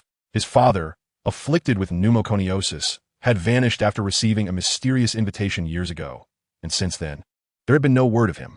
He had been raised solely by his mother, who insisted that boys should be sunny and brave, that tears would not resolve problems. He had strived towards this ideal. He maintained kindness towards everyone, earnestly aiding those around him, eagerly hoping to forge friendships with all. Yet upon arriving at Slytherin, he realized that apart from Lott, no one was willing to befriend him. Everyone looked down upon him, belittling his origins and mocking his background. The genuine smile that once adorned his face grew increasingly rare, replaced by an ever-growing sense of discontent. Each morning, he awoke not to the idyllic campus life he had envisioned, but to an unending series of dark days. He was haunted by the uncertainty of what cruel words he would hear and who would deliberately challenge him. Viputak sniffled, urging himself not to cry. Yet he found the tears in his eyes were beyond his control. For reasons he could not articulate, Caro felt a pang of sorrow upon witnessing the brown-haired boy weep, a stark contrast to his usual indifference. From the outset, he recognized that Viputak did not belong to Slytherin. A mere misjudgment of the Sorting Hat had altered the course of his life. For a child raised in an orphanage, ridicule and targeting had been a daily reality, one he had long since acclimatized to. However, the sudden onset of bullying at Hogwarts was something no one could easily adapt to. Caro vividly recalled the first day in the dormitory, when the brown-haired boy entered with a warm smile and greeted him. At that moment, he radiated innocence and joy, his laughter akin to a little sun that warmed everyone around him. In contrast to Viptak, Caro had matured significantly, his childhood experiences granting him insights that many children his age struggled to comprehend. His perspective had become astute, and he approached problems with piercing clarity, yet in many respects, he remained unversed, particularly when it came to comforting others. He truly did not know how to proceed. After a prolonged hesitation, he sat beside Viptak, listening to his sobs, and felt an unexpected surge of sorrow. For reasons unknown, he did not want the brown-haired boy to be sad. Gently, Caro took his hand, feeling the coldness of his delicate fingers within his grasp. "Do not cry. Rest for a while. When you awaken, everything will be better." "Really?" Viptak lifted his head, his eyes swollen and bloodshot, a flicker of hope igniting briefly within their depths before it extinguished just as swiftly. Although he asked, he had already anticipated the answer deep down. Caro gazed into his tear-stained eyes, tightening his grip on the boy's hand. "Indeed, I assure you, everything will improve." Wiping his eyes with a hand that clutched a teddy bear, Viptak inhaled deeply, managing to stem the flow of tears. "Thank you, Caro," he murmured, his voice hoarse and heavy. Caro turned his head, blinking in confusion as he regarded Viptak. "Can you stay with me?" The brown-haired boy's voice was as faint as a whisper, yet Caro heard him. He was taken aback, never expecting Viptak to make such a request. He had never shared a bed with anyone and had always disliked the idea of sleeping in someone else's bed. The clear boundaries he had maintained were a fundamental principle of his life for many years. Now, someone sought to challenge that principle. Regaining his composure, Caro instinctively wanted to refuse. "Please." A voice almost pleading softly echoed in his ears. He noticed the brown-haired boy's thin lips had been bitten until they bled. "I'm sorry, I shouldn't have said such things." Viptak's hand limply fell from his wrist, his entire being resembling a deflated doll. Carrot found himself at a loss for words to refuse. "I will stay with you," he murmured, turning to fetch his own pillow and blanket. A glimmer of light flashed in the brown-haired boy's bright eyes, and a hint of vibrant color finally shone from the depths of his pupils. Though he did not speak, all the changes in his mood were vividly expressed on that pure, youthful face, and Carrot could see it immediately. Viptak nestled closer, making space for Carrot, and the large bed in the Slytherin dormitory was ample enough to accommodate 2 children. Carrot changed into his pajamas, climbed into bed, and casually turned off the lights in the room. "Good night, Carrot." A drowsy voice drifted into his ears from beside him. "Good night, Tanny." It was the first time he had called Viptak by his nickname. He lay down, the soft bed imbued with a refreshing fragrance. Carrot soon fell asleep. Chapter 40. Dark Magic. The next day, Carrot awoke early. The first-year Slytherin students had no classes that morning, yet he was not one to indulge in sleep. On this rare, leisurely morning, the most precious hours were to be spent in the library. Viptak slept soundly against the wall, clutching a stuffed bear, its head facing down on his chest. He sprawled across the bed, occupying 2/3 of its space, the sheets beneath him crumpled and disheveled. Telekinesis was already awake, its bright little black eyes open, and it spread its wings, landing on his shoulder. Carrot did not stir him, and after a quick wash, he headed to the Great Hall to enjoy a hearty breakfast before making his way to the headmaster's office. After devouring a large bowl of sweet corn kernels, the raven flapped its wings in satisfaction and flew out the window to play. Dumbledore sat at his desk, a cup of hot tea resting on a tray, steam wafting gently. The old man held a piece of toasted buttered oatmeal bread, rich in dairy, and before he could take a bite, Carrot entered. "Good morning, Headmaster Dumbledore. May I ask if Mr. Green is here?" Dumbledore, with a resigned expression, set down the bread that was almost at his lips. "You come too early, Orpheus. I believe I saw him carrying a cup of black coffee to the library not long ago." Carrot was momentarily speechless. Too early? How could it be too early? He had risen at this hour for many years. Moreover, it was only just past 7:30. One was in the restricted section, and the other was already seated in the headmaster's office. How ironic that he, evidently the latest to arrive, was told by Dumbledore that he had come too early. Dumbledore playfully winked, seizing the opportunity to take a large bite of the buttered bread, as if fearing someone might snatch it away. "Well, you should be able to find him in the library now." Carrot nodded, expressed his gratitude, turned, and swiftly made his way up to the second floor. "Ms. Paynes meticulously organized the disheveled books at the counter, casting a surprised glance at Lott. It was uncommon for the library to be populated at this hour. As most students were still asleep, the presence of a first-year student so early was indeed remarkable. "Is Mr. Green here? Could you take me to him? To the restricted section? What business do you have there, where all the tomes related to dark magic reside?" Lott remained silent, feeling no need to divulge unnecessary details to Ms. Paynes. "Very well. Since you seek Mr. Green, follow me, but remember, do not touch the books on the shelves." The restricted section lay at the back of the library, cloaked in shadows, ominous and foreboding, with ancient tomes covered in dust resting on towering shelves. Some bound by thick chains, their peeling covers and faded gilded letters exuding an eerie aura. Lott followed closely behind Ms. Paynes, not daring to let his attention wander. There were simply too many books, and the deeper they ventured, the more oppressive the chill of darkness became. Rows of overlapping shelves crowded the confined space, dividing it into nearly identical aisles, where one could easily become disoriented and lose all sense of direction. He could not fathom how Ms. Paynes navigated this labyrinth without losing her way. He could hardly recall how he had entered. By the dim light of Ms. Payne's lantern, Lott noticed a large tome, stained with blood, lying on a nearby shelf. Its pages gaped open, revealing indecipherable text that seeped an inexplicable aura of darkness, sending shivers down his spine. After a few minutes of walking, Ms. Paynes halted, and the light ahead brightened slightly. They arrived at a small alcove surrounded by bookshelves, where the dim light flickered uncertainly, casting shadows that made Lott question whether it was indeed flame, for it appeared far duller than ordinary fire. In the center of the alcove stood 2 or 3 damp, decaying gray wooden tables, and at one of them sat an elegant elderly gentleman with silver hair, perched on a creaking chair, his serious demeanor absorbed in the pages of a tattered book. "Mr. Green, a student is seeking you," Ms. Paynes announced, raising her lantern to illuminate Grindelwald's sharply defined visage. "It is perhaps best for first-year students to refrain from delving into dark magic. Their hearts are too fragile." She turned to leave, but hesitated, glancing back with concern. "I did not imply that I would instruct a student in the ways of dark magic," Grindelwald replied with a smile, waving his hand dismissively. His brown eyes scrutinized Lott openly, his gaze akin to that of a hunting hawk. "Speak, Orpheus. It is only you and I here now. Tell me what brings you." "I seek a solution to a curse," Lott replied, employing a half-truth.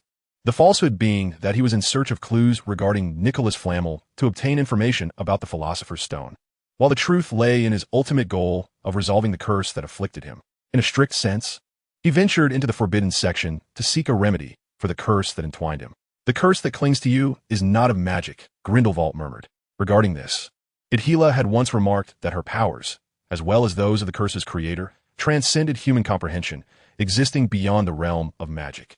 "I wish to dispel it with magic," the elder said, gently brushing the yellowed remnants of the pages and closing the tattered tome, casting a complex gaze in his direction. "Here, there exists only dark magic. To my knowledge, dark magic can only impose curses, not lift them. One must at least attempt," he replied, casually seizing a dusty volume from the nearby shelf. As he opened its cover, he was met with a page densely filled with text. Callow fixed his gaze upon it, astonished to find that although he recognized each word, the sentence they formed was utterly incomprehensible. He endeavored to grasp its meaning, but a violent wave of dizziness compelled him to close the book. He found himself unable to decipher its contents. A familiar sensation washed over him. The feeling evoked by this ancient tome of dark magic was strikingly similar, albeit considerably less potent. "Within lies ancient and profound dark magic, which you are presently incapable of comprehending," Grindelwald's voice echoed softly. "However, should you desire to learn, I might make an exception." Chapter 41. The Return of Odyllis. As Callow stumbled out of the forbidden section, he felt utterly drained. Had he not distinctly assured Ms. Paynes of his well-being, his pallid lips would have compelled her to summon someone post-haste to escort him to the infirmary. He discreetly concealed his wand in the folds of his sleeve, supporting himself against the wall as he slowly departed. Mr. Green had instructed him that his practice of dark magic within the forbidden section must remain a secret, even from Dumbledore. Callow understood that dark magic had always been a taboo at Hogwarts, let alone the notion of systematically studying it. Such endeavors were only conceivable at Durmstrang. While at Hogwarts, they were unequivocally forbidden. Even if Mr. Green were to remain silent, Callow would guard this secret fiercely. Unbeknownst to him, his talent for dark magic was as astonishing as that for potions. Grindelwald was taken aback when a distorted shadow erupted from the tip of Callow's wand. shattering his protective enchantments. Such a degree of devastation could only be wrought by a master of dark magic or an utterly reckless madman. The essence of dark magic predominantly lies in destruction and annihilation, with its effects often most formidable when fueled by the wicked thoughts and desires of the practitioner. This is why countless practitioners invariably succumb to the abyss, becoming ensnared by their own malevolence. Yet this child, aside from being utterly exhausted and collapsed on the ground, exhibited none of the typical symptoms associated with the use of dark magic, not even a trace of emotional upheaval or mental disturbance. The pivotal question remained: how could a child wield such tremendous power upon their first venture into dark magic? His protective magic, though not maintained at full strength, posed a formidable challenge for a first-year student attempting to breach it. Yet that child effortlessly tore through the defensive barrier with a single incantation. It was utterly astonishing. He needed a moment to collect his thoughts. The elder opened the tattered scroll, but absorbed not a single word.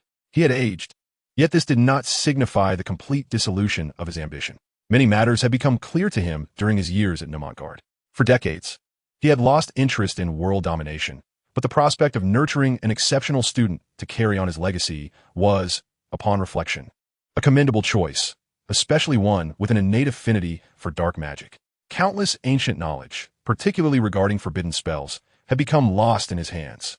With the passage of time, the decline of dark magic had become an inevitable trend, with its practitioners universally branded as malevolent. However, this could not be attributed to dark magic itself, but rather to the wavering resolve and potent malevolence of those who wielded it. Is it reasonable to punish the knife rather than the murderer when one is slain? Grindelwald slammed the book shut, striving to regain his composure. Perhaps that child could one day alter all of this, reshaping societal perceptions of dark magic and preserving its invaluable ancient wisdom.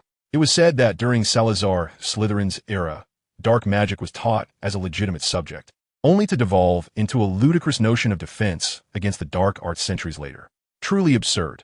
Did they believe mere reading would equip students to combat dark magic? Alas, such matters were not his to fret over.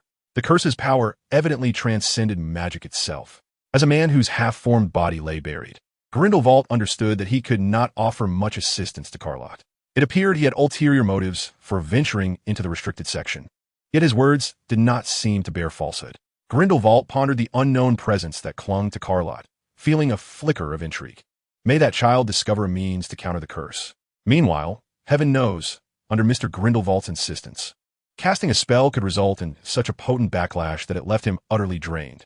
Darkness clouded his vision. Blood surged into his brain, and an overwhelming sense of lightheadedness engulfed him, causing him to topple forward uncontrollably.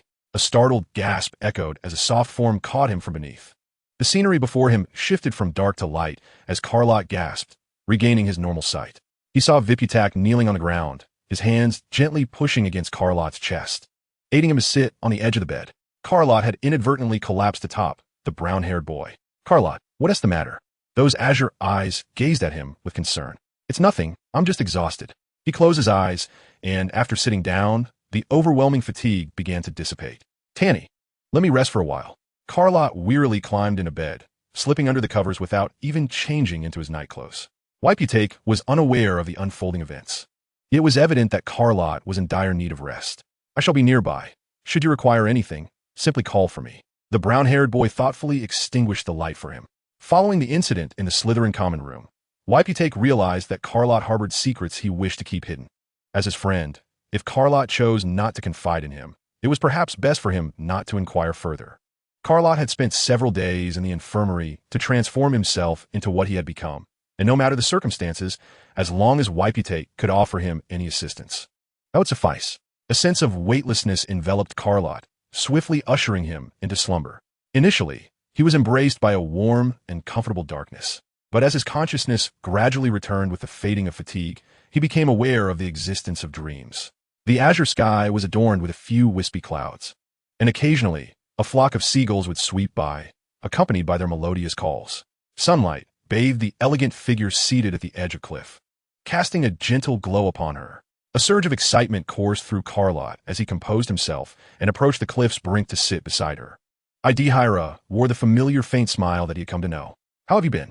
Carlott pondered, realizing there was little of significance to discuss, especially since Idehira could access his memories. What could there possibly be that she was unaware of? The woman gazed at him, her lips curling into a smile. I have observed your proficiency in dark magic. It is quite commendable. Is it? Lott replied, feeling a bit embarrassed. To become so weakened after casting a single spell, could this truly be deemed impressive? To achieve such results on your first encounter with dark magic is no small feat. Learning from that Mr. Green is not without merit. It may equip you to combat the curse that threatens your very soul. Lott nodded, acknowledging that while the backlash of dark magic could be severe, he had witnessed its formidable power firsthand, far beyond the trivial spells taught at Hogwarts. Odyllis idly brushed her fingers over the vibrant flower buds adorning the grass. Moreover, I have brought tidings regarding the curse, which I trust will pique your interest. Chapter 42, Fragments of Memory. Lott instinctively leaned forward. The smile that graced Odyllis' lips began to fade. Your curse does not appear to have been deliberately cast upon you. Otherwise, you would not have survived this long. It is highly probable that you have inadvertently come into contact with a nefarious contaminant, leading to the emergence of the curse. Lott was taken aback. His memories were filled with the mundane routine of the orphanage, devoid of any peculiar encounters. My old acquaintances, indifferent to humanity, would never imbue any object in this world with their power. Furthermore, once one is touched by their influence, immortals cannot withstand the ensuing corruption, leading to instant madness. Thus, only certain malevolent deities, coveting earth, would infuse their power into seemingly inconspicuous items. Odyllis twirled her hair and continued. These deities are known as the Great Old Ones. They possess a far greater interest in this world, and to my knowledge, some of them have long sought to descend through the rituals of their worshippers. If you have not encountered the medium tainted by their power, then it must have been your father or mother who did, passing a fragment of the curse onto you. Odyllis gazed at the bewildered Caro, her tone grave. Father? Mother? His mind felt vacant, for he could not recall anything about his parents. Since the dawn of his memories, he had never glimpsed their faces, nor did he even know their names. Odyllis sensed Caro's disquiet. She delved into his memories and found no trace of his parents. However, by a twist of fate, she stumbled upon a lost fragment of memory within the dream abyss. She raised her hand, and a small, luminous shard, resembling glass, emerged from the void, resting delicately in her palm. This was discovered within your dream abyss, Odyllis remarked solemnly. What is it? A portion of your past memory. Why do I not recall it all? Two miniature islands, embodying reality and dreams, re-emerged, separated by the gray expanse of the dream abyss. Do you understand the essence of memory? Correct, but somewhat one-dimensional. Odyllis nodded in approval, her hand sweeping gracefully, casting a veil of translucent white mist over the island of reality, which enveloped both the tangible and the dream abyss, even brushing against the edge of the dream island. The essence of memory is an illusion, a reenactment of past experiences, highly malleable, which implies it can be deliberately or inadvertently fabricated. Odyllis spoke softly, for what humanity perceives as real is often merely a fragment of reality. Unwittingly, they transform the authentic into what they wish it to be. She gestured towards the boundary where the mist met the dream island. Portions of this illusionary memory seep into dreams, becoming integral to the dream's content, which explains why some dreams feel strikingly real. Their raw material originates from the dreamer's memories. Certain memories may be selectively forgotten following profound psychological trauma or severe mental illness, and these forgotten fragments become shards adrift in the dream abyss, manifesting as mirage-like illusions. Odyllis reached towards that memory shard, a sound of shattering glass resonating as the surrounding light dimmed. Yet, this memory appears not to belong to you. Odyllis' gaze bore into Caros. It seems to stem from your mother. Mother? This unfamiliar term felt like a vortex, threatening to engulf his thoughts. Caro stared vacantly at Odyllis, as the surroundings transformed into an entirely different scene within moments.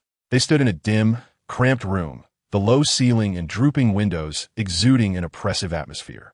A weary-faced woman sat in the center of the room on a chair, a small, broken wooden table before her, upon which rested a delicate statue. Caro recognized this statue well. It was a larger version of the pendant hanging from his chest. The woman's sallow face retained a trace of beauty, faintly revealing her once radiant charm. She cradled a swaddled infant, and as Carrot focused intently, he realized the child's form was grotesquely distorted. The emaciated body resembled a desiccated husk, with skin tautly stretched over protruding bones. The blood coursing through its veins had congealed into dark crimson clots, accumulating upon the child's fragile form, creating ghastly patches beneath the skin. A mist emanating from the infant's gaping mouth gradually dissipated into the air. The statue of Odyllis on the table flickered with an ethereal blue luminescence, casting alternating shadows, while the woman's expression of despair transformed into one of resolute determination. Orpheus murmured softly, her fingers caressing the infant's parched cheek, "It is my fault. I chose to keep you, yet I could not shield you. The malevolence residing within your father is far too sinister." The woman's voice trailed off into a whisper, and though Carrot could see her lips moving, the words eluded his comprehension. Could it be that the curse upon him was linked to his father? Carrot gazed at Odyllis in astonishment. She gestured for him to continue watching. The woman grasped the statue from the table, and in a radiant glow, Odyllis' likeness appeared exquisitely enchanting. "Lady Witch, I would sacrifice everything to reclaim my child's life. I beseech you to descend upon this world and grant me strength." She reverently cradled the statue, murmuring incantations. Carrot could discern her words, yet their meaning was utterly lost to him. The intricate phrases seemed to belong to no known tongue of this realm. In an instant, a cascade of luminous energy erupted, enveloping the woman in a soft azure mist, establishing a bridge between her and the lifeless infant. Streams of brilliant blue light were drawn from her features, surging like a tidal wave into the child's frail body. The infant's withered form began to rejuvenate as the radiant energy flowed in, fresh blood and flesh replacing the hollowness of its skin, while the desiccated clots dissolved, rejuvenating the sanguine flow within its veins. Simultaneously, the woman appeared to wither like a flower scorched by flame. Moisture rapidly evaporated from her being, her once fair skin darkening and decaying from within, exuding the foul stench of putrescence. Life was stripped from her in mere breaths, and before she could utter a cry of despair, she was reduced to a horrifying, desiccated corpse. The infant's vibrant wail erupted like thunder within the room, marking the conclusion of fragmented memories. Carrot gazed vacantly at the spot where the woman had vanished, his cheeks damp with cold tears. Chapter 43, The Enigma. "So, my mother sacrificed her life to bring me back?" Carrot murmured, his voice barely above a whisper, as if speaking to himself. "You did not return," Odyllis interjected. "My power cannot resurrect the dead, but it can distort reality. In other words, your mother transformed you from a profound desire into a part of this reality, at the cost of her life and soul." He took a deep breath, striving to regain his composure. "I had thought that encountering matters concerning my mother would evoke no emotional turmoil, yet her demise unexpectedly sent me spiraling into chaos. She went to great lengths to bring you back to life. My power merely transformed her fervent wish into reality." Odyllis chuckled softly. "This bears a striking resemblance to the malevolent entities of human lore that engage in soul trade. Yet, in essence, it is indeed akin to that. Do you recall the dream abyss I once spoke of? When one possesses sufficient strength, they can extract that which does not exist in reality from the realm of dreams. Similarly, your mother effectively dragged a living version of you from her imagination. This does not equate to true resurrection. Thus, does this curse originate from my father? That appears to be the case." Odyllis gazed upward at the cerulean sky, warm sunlight cascading through the clouds, bestowing a semblance of warmth upon Carrot's frigid form. This fragment of memory, lost within the dream abyss, likely resulted from her accidental detachment of her own memories while wielding my power. However, there exists another possibility. Odyllis' deep-set eyes dimmed as the sound of waves crashing against the cliffs grew increasingly tempestuous. This memory might inherently belong to you, the other you. Carrot felt the blood in his veins congeal. "What do you mean?" he stammered. "I had previously believed the curse materialized your negative emotions, giving rise to that malevolent Orpheus, the monster of your nightmares. But what if he existed prior to the curse, rather than being a byproduct of it?" Odyllis hesitated, realizing the boy had not grasped her meaning. After a moment of contemplation, she continued, "Let us consider this. If that Orpheus were indeed the fragment of you that was meant to perish, that infant, while you are the life subsequently forged, everything falls into place." She spoke softly, each word striking Carrot's heart like a thunderclap. "I have mentioned that your mother, utilizing my power, forcibly extracted the visceral Orpheus from her intense desires. This is not resurrection. Consequently, this could lead to a singular outcome, a body forcibly inhabited by two souls." It felt as though a bucket of ice water had been poured over his head, leaving him trembling uncontrollably. Carrot could not accept this conclusion, for it implied he was a loathsome parasite, residing in a body that was not his own, usurping dominance for nearly 12 years. The other Orpheus is the true master of this body. "But that infant is dead, isn't it?" he questioned, struggling for clarity. I have stated before, Orpheus, that death is merely a state, as is life. Neither state can escape the essence of transformation. The decay of that infant's corporeal form does not indicate the annihilation of its soul. I cannot ascertain whether the original soul has perished, but from its current state, it seems not to have. According to your past memories, the Orpheus in your nightmares appeared abruptly. Caro weakly nodded in acknowledgement. Indeed, it is apparent that the soul has been eroded into a malevolent entity, yet did not dissipate with the demise of the physical form. Perhaps this is due to your mother having restored your body in a brief span, allowing it to endure. For many years, it has been compelled to lurk in the depths, recuperating until the day it could re-emerge. However, we have already fused. Yes, you embraced it effortlessly. This is promising news. The fragmented memories indicate that this soul is akin to a mindless remnant, and upon your merging, you temporarily harness the power of the curse. While the initiative of Orpheus remains firmly within your grasp, provided you do not succumb to madness. For the time being, it seems to serve as an asset. The weight pressing down on Carrot's heart lightened somewhat as he exhaled deeply. What I have conveyed is merely one possible explanation for the presence of memories in the dream ruins that do not belong to you. It cannot be verified, yet it elucidates many inquiries. Indeed, Odyllis nodded, your father is pivotal. This fragment of memory has imparted considerable information. For instance, the curse can be transmitted in certain ways. Thus, locating its source may aid in its dispelling. The source of the curse's power? I am utterly ignorant of the curse's creator. Carrot slumped to the ground, his burdened mind unable to function properly. You need not concern yourself with the identity of the curse's creator, for he is unaware of your existence. You merely need to uncover items tainted by his power or clues pertaining to your father, and from there, you could trace back to that object. Orpheus. Carrot murmured this surname. If indeed it is a surname, at least now he has unraveled a thread from this tangled ball of yarn. Grasping this thread and beginning to unwind it, the subsequent clues would naturally follow. Why will my mother possess your statue? Carrot's mind was a chaotic tangle. The implications were too vast for him to comprehend all at once. Perhaps your mother is one of my followers. They are scattered across the globe, though few in number. High-ranking devotees can utilize statues and pendants to communicate with me in dreams while briefly borrowing my power, though the cost, as you have witnessed, is significant. Odyllis cast a glance at Carrot, and he was instantly reminded of his mother's withered form. I dwell within their dreams, siphoning vitality and leaving behind a mark of devotion, which enhances their mental prowess and grants them certain abilities within the realm of dreams, such as invading others' dreams, crafting dreams for others, mental control, or even extracting elements from dreams that do not belong to reality. Of course, such feats require great talent and extensive practice. Odyllis turned his gaze toward the seemingly distracted boy, elevating his tone and slowing his pace to rouse him. You need not concern yourself with these matters for now. The pressing priority is to devise a way to locate the magical stone. Chapter 44. The Approach of Christmas. The month of November slipped away in a haze, and the footsteps of December followed closely behind. The individual seemed to have vanished entirely.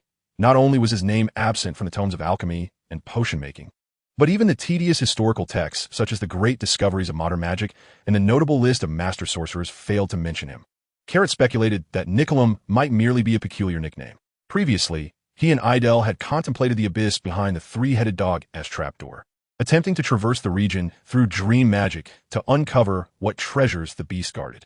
However, Odyllis asserted that reality dreams could not manifest uncertainties. If the circumstances were obscure, the dream magic would be unable to penetrate, rendering the endeavor futile. The search for Nicolum yielded no results, and the depths beneath the trapdoor remained shrouded in mystery. On a brighter note, Carrot had made remarkable progress in dark magic under the tutelage of Mr. Green. At the very least, he no longer found himself inexplicably drained of energy after casting a spell. He discovered Mr. Green to be a competent instructor with stringent expectations, possessing an unparalleled mastery of dark magic. At Hogwarts, Carrot was confident that no one surpassed Mr. Green in his expertise in this field. The potent, violet-black fireworks released from his wand were as stunning as finely crafted works of art. Yet Mr. Green repeatedly emphasized that the knowledge he acquired from the restricted section must remain confidential from Dumbledore. Although puzzled, Carrot refrained from probing further. Some matters did not require clear answers.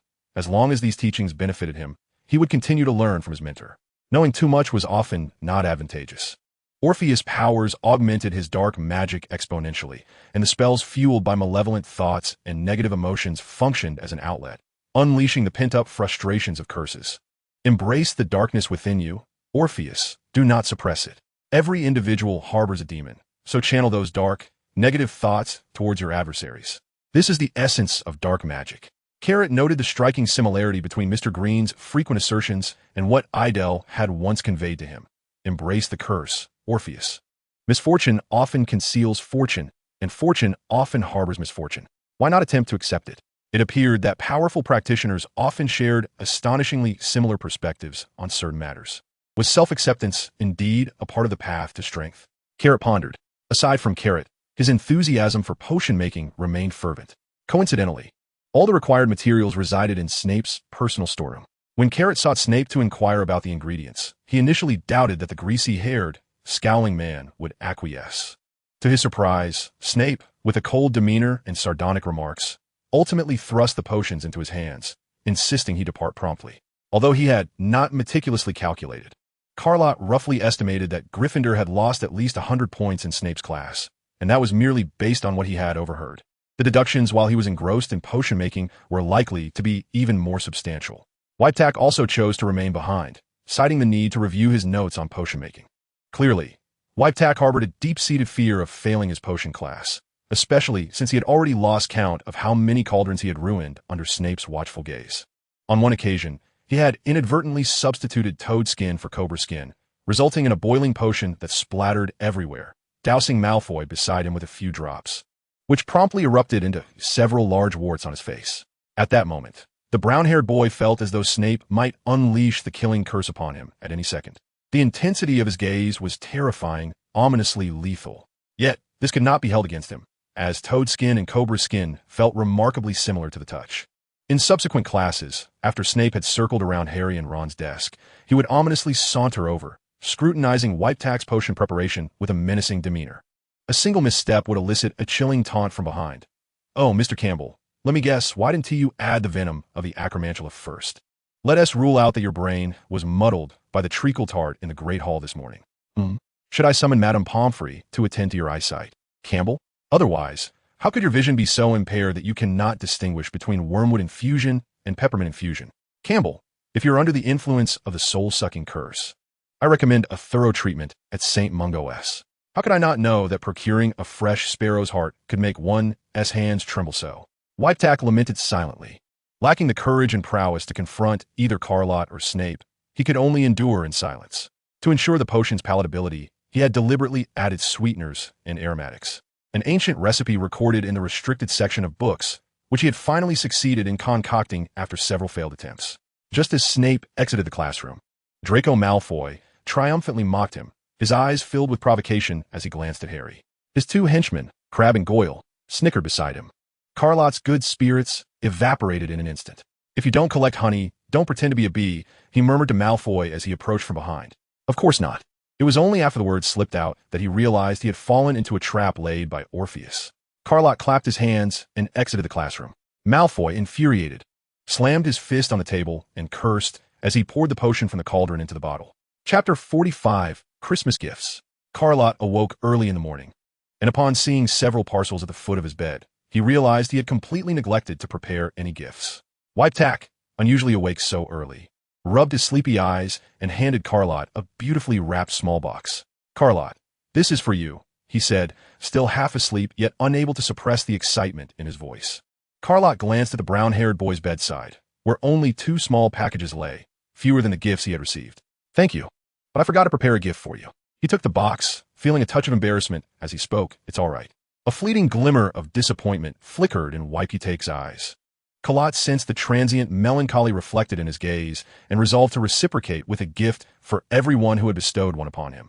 Whitetack unwrapped a parcel from beside his bed, revealing 2 gifts, one from Harry and the other from Ron.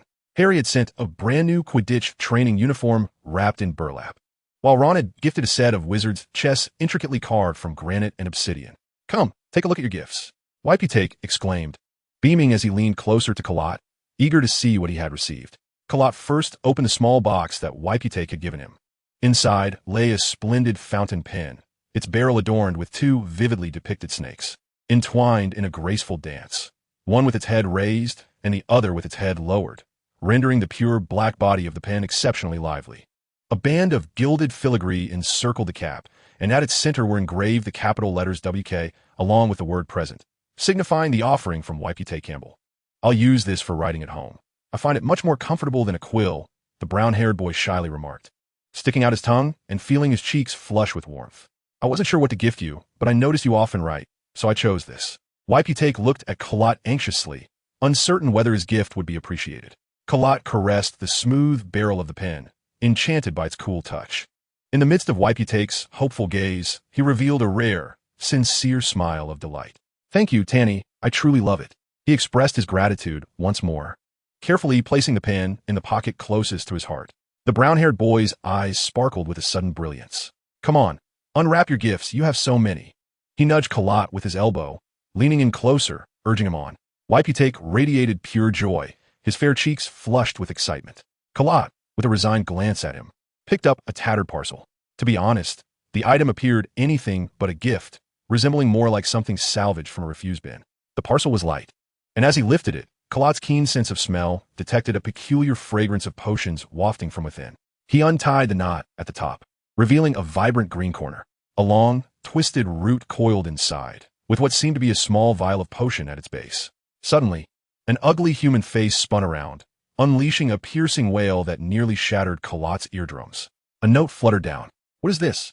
YPT exclaimed, releasing his hands from his ears, his expression one of acute distress. The recent shriek had almost torn his eardrums asunder. Lott lifted the note, which bore elegant script detailing 10 years of weeping face flower and root, laughter-inducing catalyst potion.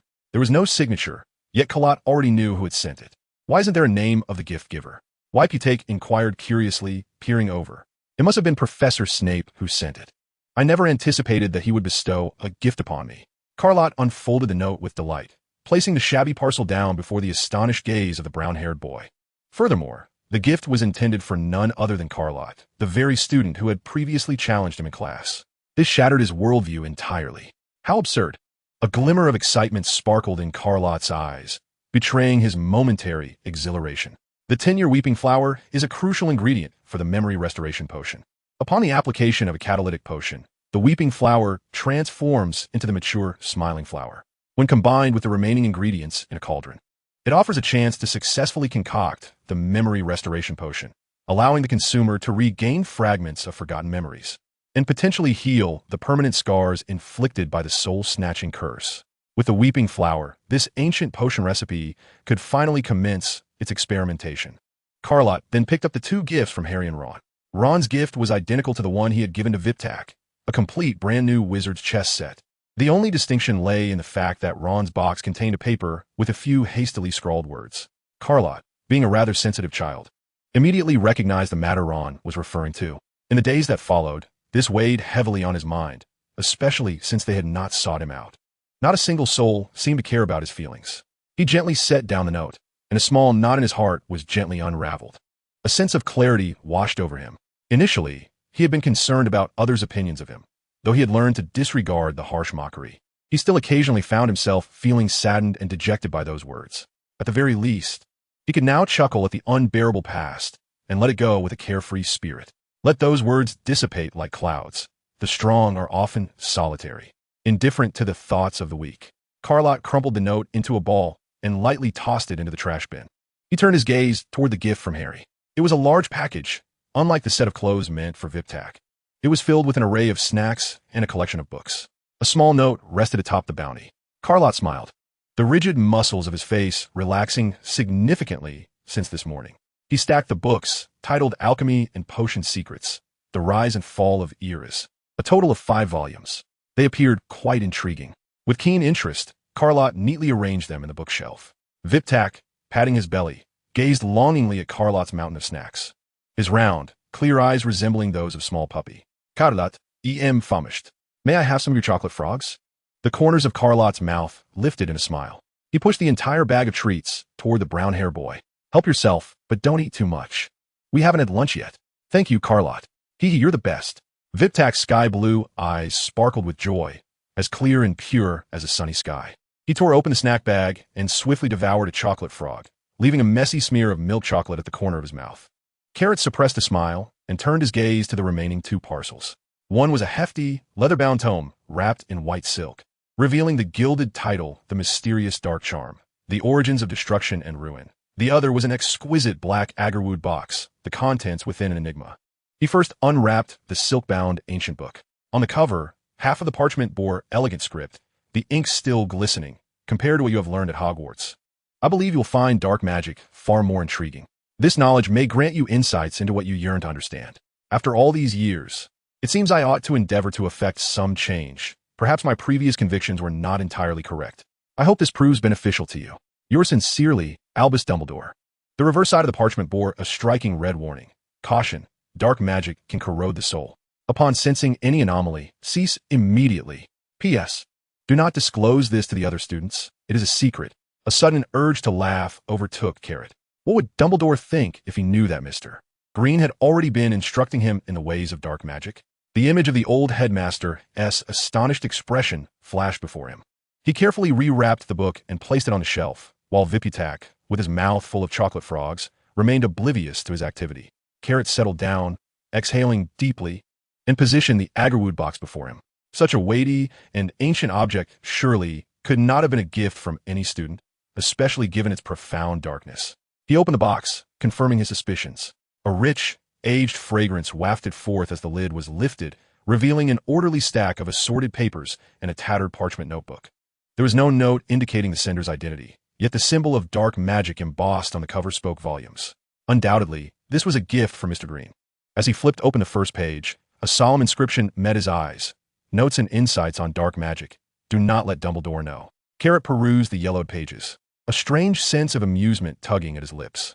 Remarkably, the very gift Dumbledore had presented was a tome on dark magic. Mr.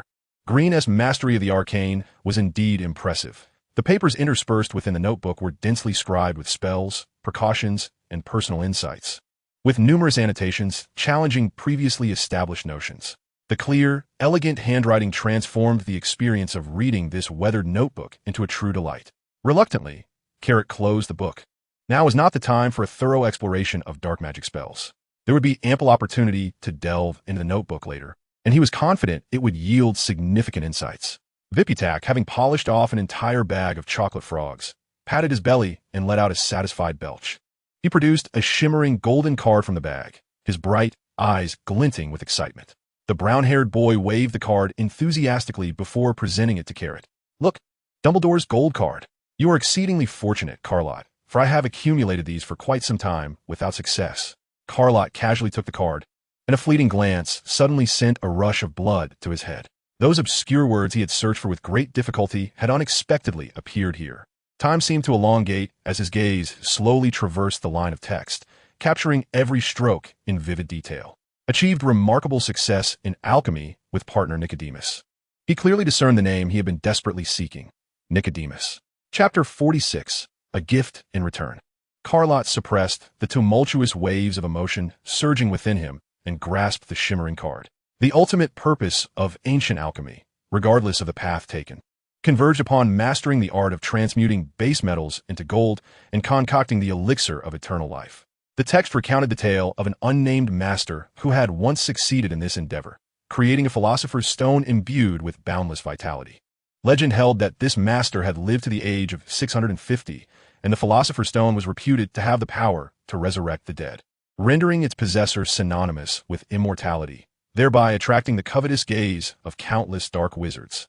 The allure of infinite life and the transmutation of metals is a desire cherished by many. Carlott caressed the card adorned with glimmering characters. Achieved remarkable success in alchemy with partner Nicodemus. This implication that Nicodemus was indeed akin to that unnamed master seemed all but certain. 650 years, a lack of mention in existing historical texts, including modern potions masters, only seemed natural. Thus, given his partnership with Dumbledore, which suggested a profound connection, it was highly likely that he entrusted the Philosopher's Stone to Dumbledore for safekeeping, especially since Hogwarts housed another extraordinarily precious artifact warranting vigilant protection. Hence, one could reasonably deduce that the object being meticulously guarded beneath the three-headed dog's trapdoor was, with 99.9% certainty, the Philosopher's Stone. With the target confirmed, the next step was to arrange an appropriate course of action. His quest for the Philosopher's Stone must remain a secret from all. lest his efforts be rendered futile. This matter could not be rushed. A careful, strategic approach was essential. Unraveling Nicodemus's identity today marked a significant advancement. Lott offered Viputak a napkin, gesturing for him to wipe the chocolate smudge from the corner of his mouth. He cast a sidelong glance at the brown-haired boy, brimming with delight, contemplating what gift to present him. A notebook of potion notes would suffice. The pertinent sections of the textbook were ingrained in his memory, and with a bit of organization, he could transform them into a respectable notebook. Flipping through the textbook, he was struck by the multitude of intricate symbols he had penned. Realizing just how much he had written, how had he not noticed this before? While the notes did not encompass any profound principles of potion making, they would certainly assist a novice in the art. He then turned his attention to the other gifts. For Harry and Ron, 2 vials of Felix Felicis will be most appropriate. Crafting a small vial of Felix Felicis proves to be a rather intricate endeavor, demanding a multitude of materials and a series of complex procedures. A single misstep could render all efforts futile. However, with a leisurely morning at hand, venturing to the potions classroom to concoct, it would not consume too much time. Carrot had never attempted to brew Felix Felicis before, yet he firmly believed that personal initiative outweighed the ethereal element of luck. Even if luck were indeed beneficial, an over-reliance on potions would only diminish one's own capabilities. It resembled the act of smoking. Once one takes the first puff, it becomes nearly impossible to stop. Good fortune can only embellish success, not serve as a lifeline in times of need. As for Severus Snape, Carrot immediately envisioned that zombie-like poker face. Clearly, the esteemed head of Slytherin would benefit from a vial of dreamless sleep potion, a concoction he had developed inspired by the dreams of Odyllis. This potion would have a calming effect, allowing the drinker to indulge in a delightful and serene dream. It was practically tailored for Snape, and Carrot hoped it might soften that morbid visage of his. Regarding Headmaster Dumbledore and Mr. Green, Carrot found himself pondering as he gazed at the white silk and sandalwood box. They seemed to lack for nothing.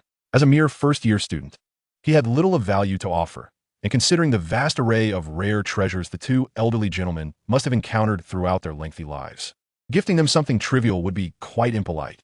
Thus, he deemed it best to forego a gift altogether. After a brief wash-up, Carrot prepared to head to the potions classroom. "Carrot, may I accompany you?" Viputak inquired, grasping his arm and looking up at him. "I'm off to brew some potions. Why don't you go play with Harry and the others? We'll meet in the Great Hall for lunch," Carrot replied. Initially inclined to agree, he reconsidered and ultimately declined. He had to admit that Harry and Ron were far more suited to be Viputak as companions. They shared similar temperaments and preferred to spend their days at Hogwarts in the company of friends. Carrot, on the other hand, was accustomed to solitude and found it challenging to fit into their joyful atmosphere. Should he ever depart unexpectedly, he hoped Viputak would find solace in the company of his friends, without mourning his silent exit. Viputak hesitated, wanting to say something more, but Carrot smiled and patted his shoulder before stepping away. Without the incessant buzzing of distractions, this holiday would surely be delightful. Viputak would also encounter far less resistance during his time at Hogwarts. Upon arriving at the potions classroom, Carrot wasted no time in placing the various ingredients into the cauldron.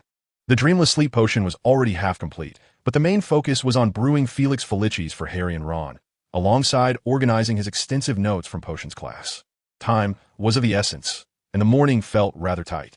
As he meticulously adjusted the doses to distill and purify the Felix Felicis, Carrot skillfully bottled the shimmering dreamless sleep potion. The radiant, soup-like liquid swayed gently, reminiscent of countless small crystals compressed into a bowl of water, extraordinarily brilliant and captivating. Carrot, satisfied, capped the bottle and hurriedly approached the door of Snape's office. He knocked 3 times, his urgency palpable. The door swung open, revealing Snape's iconic hooked nose silhouetted in the shadows. "What is it?" Snape inquired tersely. As Snape widened the door, a fleeting expression of astonishment crossed his face. He had not anticipated receiving a gift from a student. He squinted, scrutinizing Carrot, quickly calculating whether the boy had come to request more potion ingredients. "I have concocted a dream elixir that facilitates sleep and ensures a night of pleasant dreams." Before Snape's dark words could fully escape his lips, Carrot placed the potion on the cluttered shelf by the door and turned to leave. Whether Snape accepted it was his concern, while the act of giving was Carrot's, regardless. He knew it would not cost Slytherin any points. Even if it did, what difference would that make to him? As he walked, Carrot admired the architectural landscape of Hogwarts dungeons. Striding confidently around the corner of the corridor, Snape watched Carrot depart, a fleeting glimmer of light extinguishing in the depths of his dark eyes. Chapter 47. The Mirror of Ariste, Part 1. For Carrot, this was indeed good news. He could finally savor the desserts he adored without having to fight for them. Despite being the one who consumed the most among all students and faculty, he leisurely retrieved a piece of matcha mousse from the three-tiered platter at the center of the long table. The top layer of the cake was generously dusted with matcha powder, and the delicate cream atop was set with gelatin into the shape of a small Christmas tree. A design most exquisite.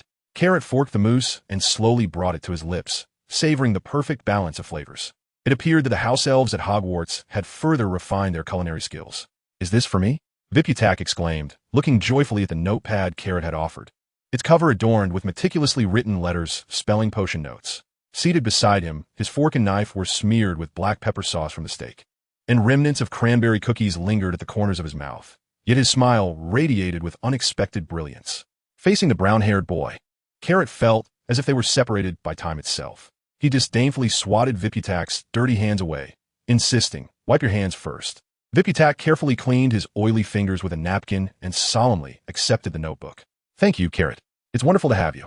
A faint blush suddenly appeared on his cheerful face. "Merry Christmas." Carrot, unaware of the subtle change, casually extended his first Christmas greeting, relieved that he had succeeded. However, he began to feel a twinge of regret. Was it too wasteful to give away such a splendid creation? "What is this?" Viputak inquired, his curiosity piqued.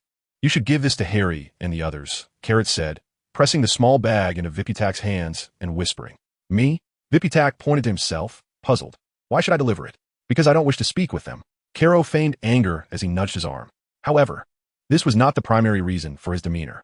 He was intentionally trying to draw Viputak closer to them, while forming friendships held little value for him. He was aware that Viputak, in contrast, greatly needed companions with whom to converse. "All right, I shall accompany you." "Please do not be upset," the brown-haired boy murmured. Clutching his sleeve, Caro observed Viputak's cautious gaze, longing to reach out and tousle his hair to reassure him that he bore no ill will, yet ultimately restrained himself and indulged in a piece of chocolate brownie instead. Viputak vacated his seat, making his way directly to the Gryffindor table. While it appeared that time flowed serenely, beneath the surface, turmoil brewed. No one publicly bullied him anymore, yet the insidious whispers of vile insults continued to circulate within Slytherin. Unlike Caro, Viputak could not simply let these words drift away like a fleeting breeze. Instead, he silently tucked them away in the deepest recesses of his heart, nursing his wounds in solitude. Only in Caro's company did he feel truly safe, shielded from the biting remarks and mocking gestures that accompanied his every step. He relied heavily on Caro, yet he was reluctant to burden him with his troubles. This internal conflict left him in a state of disarray. That night, the scenes from the common room replayed in Viputak's nightmares, and he could not bear to envision Caro transformed into a monster, nor could he dare to imagine it. Regardless of the circumstances, he could not afford to lose his soul friend. As the brown-haired boy approached the Gryffindor table, a cacophony of hushed whispers emanated from various corners of the Slytherin table. Caro, perturbed, forcefully clattered his iron cutlery against his plate. The sharp sound of porcelain clashing with metal silenced the surrounding chatter instantly. When Caro glanced up, he found his peers hastily averting their gazes. The Slytherin students were astute. They had no desire for the events of that night to befall them. The power of Orpheus was not to be trifled with, having easily crushed even the most capable upperclassmen, let alone the ordinary students of mediocre talent. This indicated that Dumbledore had aligned himself with Orpheus. Consequently, no one dared to offend Orpheus at this juncture, for they understood that should trouble arise, Dumbledore would not come to their aid. The few students who had emerged from the hospital wing in a state of madness served as a stark reminder. Viputak was oblivious to the happenings nearby as he approached Harry and Ron, handing them the Felix Felicis and exchanging a few words. The two Gryffindor boys cast astonished glances in Caro's direction. Swiftly averting his gaze, Caro stood up and departed. He was confident that Viputak would receive far better treatment among Gryffindor than he would in Slytherin. He hoped that the outcome would be more favorable than that of the bumbling owls, ensuring that the letters would be successfully delivered to Miss Natasha. As Carrot pushed open the door to his bedroom, he discovered an unsigned note resting upon his bed. The elegant and succinct handwriting immediately revealed its author, Mr. Green's script was unmistakable. Carrot picked up the note, silently reciting its contents. After curfew tonight, restricted section, Heiress Mirror. Chapter 48, Heiress Mirror, Part 2. In the dead of night, after curfew, Carrot navigated the library with practiced ease. The library was shrouded in darkness, the atmosphere eerie, as the librarian, Miss Pants, had vacated her post. Relying on the route etched in his memory, he successfully arrived at the reading room of the restricted section. There, in the dimly lit and cramped space, Mr. Green sat at the center, his face illuminated by a flickering oil lamp that cast a somewhat terrifying shadow. "Did you seek me out?" Carrot inquired softly, halting before the bookshelves. The elderly man lifted his gaze from a tattered tome. "Indeed. How have you fared with the dark magic I taught you?" "Fairly well." In reality, his progress, when measured against the average student, was unparalleled among all attendees at Hogwarts. In just over a month, Carrot had mastered 2 of the 3 unforgivable curses, the Cruciatus Curse and the Imperius Curse. His ferocity and decisiveness in casting spells put even Grindelwald to shame. Many at his age lacked the courage to confront such dark arts, let alone study them systematically. This child is undoubtedly destined to become a master of dark magic, unmatched by any, Grindelwald silently assessed, provided he lived to see that day. From tonight onward, you must find a willing subject to practice dark magic upon. Mr. Green elegantly closed the book, gesturing with his wand, causing the dying flame to flicker back to life. "Follow me." The elderly man lifted the lamp and passed through the bookshelves that parted as he approached. Carrot followed closely behind. They entered a narrow corridor, flanked by rows of ancient tomes whose titles were obscured from view. Suddenly, a sticky voice echoed from a distance. Carrot immediately recognized it as Filch with his phlegmy throat. "Professor, someone has intruded into the library at night," Filch complained, his voice oozing with irritation, in the restricted section. "The restricted section? They surely cannot have gone far," came Snape's voice. Mr. Green, seemingly unfazed, continued onward. The dancing flames of the lamp blazed brightly, as though announcing their passage through the restricted section. Carrot said nothing. If Mr. Green was unconcerned, he felt no need to worry. Although Hogwarts had a strict no-night wandering policy for students, it appeared that the Vice Principal Green did not regard this rule with any seriousness. Filch and Snape emerged from around the corner, halting a few paces from Mr. Green. "Vice Principal Green?" Filch exclaimed in astonishment. "What are you doing here? Why should I not be here?" Mr. Green retorted sharply, leaving Filch speechless. "Hogwarts does not impose any restrictions on professors or the headmaster from venturing out night. Why is Orpheus here? He ought to be resting in his dormitory." Snape's malevolent gaze swept over Carlott, and he spoke in a chilling tone. Mr. Green, undeterred, shifted his gaze towards Snape. "I require his assistance for an experiment." "Is there a problem?" Filch gasped nearby. Mr. Green narrowed his brown eyes, and the air around them seemed to thicken momentarily. "Severus, some words should not be uttered lightly. This is Hogwarts, not Azkaban." Mr. Green directly addressed Snape, the warning in his voice unmistakably clear. Snape snorted disdainfully, casting a fierce glare at Carlott before turning on his heel and sweeping away. Filch, hunched over, hesitated momentarily before speaking. Have you seen anyone else here?" "My cat senses there may be others." "No," Mr. Green replied without hesitation, yet his gaze sharpened as it flitted across a particular corner. Filch departed in disappointment. The elder guided Carlott as they pushed open a slightly ajar wooden door. This appeared to be an abandoned classroom, with crooked, damaged desks and chairs scattered haphazardly around the room, casting dark, ominous shadows. An upturned wastebasket stood in one corner, a filthy rag draped over it. However, on the wall directly opposite the entrance was an object that seemed entirely out of place. It was a grand, opulent mirror, its top nearly reaching the ceiling, encased in a pristine golden frame. 2 claw-like feet, reminiscent of a fierce beast, supported it, and an intricate inscription adorned its top. They halted before the mirror, and, curiously, Carlott saw no reflection of himself within. Suddenly, a rustling sound made Carlott's nerves tense. Years of insomnia had sharpened his hearing, making even the slightest noises at night impossible to ignore. Moreover, this sound, akin to footsteps scraping against the floor, was jarringly out of place in the stillness of the night. Filch was correct. There were indeed others here. He glanced at Mr. Green, whose tranquil demeanor indicated he had sensed this long ago and was not surprised. Carlott waited quietly for Mr. Green to speak. The sound faded into the distance, and from the corner of his eye, he saw the wooden door being pulled open just wide enough for a person to slip through. Soon, the noise of footsteps against the floor vanished. A student of Dumbledore, sneaking out for a midnight stroll. How amusing. I am not blind. Mr. Green twitched his lips slightly. Striding over to the door and with a loud bang, he shut it. You notice too? Never mind him. The elegant elder leaned on his cane and approached the mirror, gazing intently into its depths, murmuring, "The mirror of Ariste, which reveals one's most fervent and profound desires." It remained unclear what Mr. Green beheld, as he stood motionless, lost in thought. After several seconds, he regained his composure, and ripples began to form in the depths of his weathered gaze. Moreover, it can also provide you with answers to certain inquiries. Mr. Green raised his cane and gently tapped it against the smooth surface of a mirror. The mirror of truth. The old man pronounced slowly and distinctly. The enchanted mirror emitted a low, buzzing hum, and a silvery light surged forth from its ornate golden frame. Converging towards the center of the mirror, Lott gazed into the Elysian mirror, where his reflection now materialized clearly.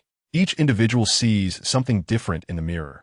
Thus, the answers you receive from the magical mirror, in my view, will also be entirely distinct.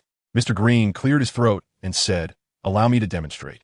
Mirror, mirror, please tell me, what is the most delectable item in the Hogwarts dining hall tomorrow morning?" The old man spoke slowly, enunciating his question clearly. Lott beheld an Earl Grey pudding adorned with caramel and light cream appear within the mirror. "I see a freshly baked croissant. Caramel Earl Grey pudding." Lott looked in the mirror once more, only to see the vibrant image gradually fade away. "You should give a try, but be mindful that your question must be one of uncertainty. You cannot possess a preconceived answer in your mind, or it will lose its efficacy," Mr. Green cautioned. Stepping aside from the mirror's direct line of sight, Lott moved before the magical mirror, where a boy with identical black hair met his gaze. The depth of his eyes seemed to possess a mystical allure, drawing him into the mirror's realm. The surroundings fell silent, and after a moment of contemplation, Lott finally articulated the question that had plagued him for so long. "Mirror, mirror, who is the creator of the curse that binds me?" Chapter 49. The Elysian Mirror, Part 2. Mr. Green stared in astonishment at the mirror. He had anticipated that Lott might pose this question, especially since, for him, nothing was more pressing than the curse. However, he had not foreseen the mirror's profound reaction. The Elysian mirror trembled violently, and a swirling mass of indistinct gray mist danced within its depths. Two sinister red beams of light pierced through the fog like daggers, almost as if they intended to impale him. Subsequently, the mirror emitted a mournful cry, as if on the verge of shattering, its trembling frequency increasing, and the reflected images becoming ever more blurred, suggesting that the force behind it was too great for it to endure. It felt as if his mind were being mercilessly stirred by a knife, every nerve ending tearing with agony. Lott clutched his head with both hands, groaning as he sank to the ground. "Return the image." Mr. Green interposed himself between Lott and the mirror, swiftly striking the surface with his cane. Crack! The sound of shattering glass echoed, and the chaotic reflections within the Elysian mirror returned to normal. The surface had not truly broken. "What did you see, Mr.?" Green leaned closer, his gaze intense as it bore into Lott. There were two possibilities. Either the question had no answer, and the mirror indeed revealed nothing. However, judging by Lott's reaction, this was clearly not the case. Thus, there remained only one possibility. He was unable to comprehend the content that the mirror had presented. In truth, he beheld the reflection, yet the depicted entity transcended human comprehension, resulting in an overwhelming void. It was as if the mind instinctively shielded itself from the sights before it, for it could not fathom their essence. Beads of sweat adorned Lott's forehead as he gasped for breath, rising to gaze at the mirror of Ariste, which had returned to its normal state, a nebulous cloud, indistinct and enigmatic. Adjusting his breathing, he uttered with trepidation, nearly forgetting the visage of that gray mist. "Mr." Green nodded gravely, already possessing the anticipated answer. However, to hear it articulated by Lott only intensified the despairing sense of impotence. Was the existence of that being truly beyond the reach of human understanding? After Lott departed, Grindelwald stood before the mirror of Ariste, lingering for a considerable time. In recent days, he had not relinquished his quest in the restricted section for a remedy to the curse, yet, predictably, he had found nothing. The Dark Lord had never encountered such a profound sense of defeat. This complex conundrum was one he had never faced in his long life. Could it be that its power was indeed insurmountable? Grindelwald stared vacantly at the blank mirror surface, the weariness evident in the eyes of this once elegant elder. "Steady yourself, Gellert. To achieve your aims, action must be taken," he admonished himself. It was not in his nature to languish among piles of books. It was time to summon the vigor of his youth. Albus had previously mentioned that Lott harbored an unknown, formidable presence. If he could harness its strength, perhaps the curse could be lifted. He needed to find a means of communication with that entity to ascertain its disposition. Grindelwald recalled the incident when Snape had nearly been slain by it. If the entity could perceive the use of the soul-binding spell, then perhaps by carefully modulating the spell's intensity and linking a fragment of intention to Lott's consciousness, it might sense his presence and engage in dialogue. No, he must seize the opportunity to attempt this. Unknown realms require pioneers. He was not yet willing to relinquish this prodigious student.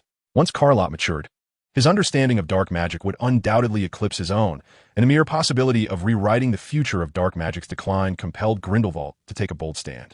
What was there to fear for an old man? In his twilight years, he resolved to safeguard the future of the magical realm and protect his student.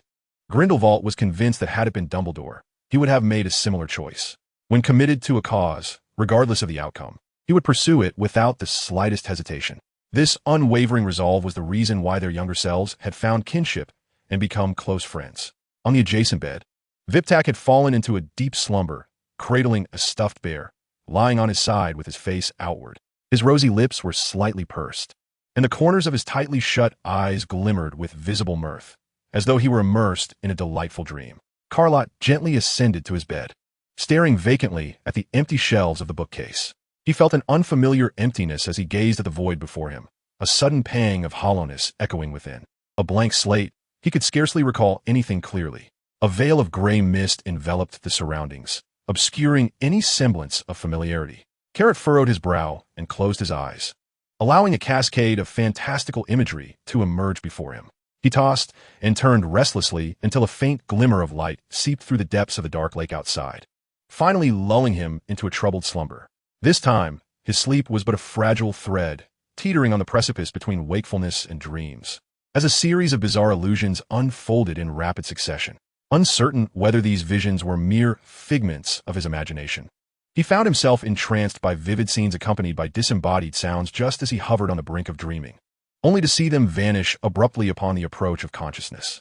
The following afternoon, Carrot awoke, utterly exhausted, with the unsettling sensation that he had not truly slept at all. The images gleaned from the Arris mirror resonated within him, igniting the power of Orpheus, causing his blood to surge with a feverish intensity, as though it were on the verge of igniting into flames.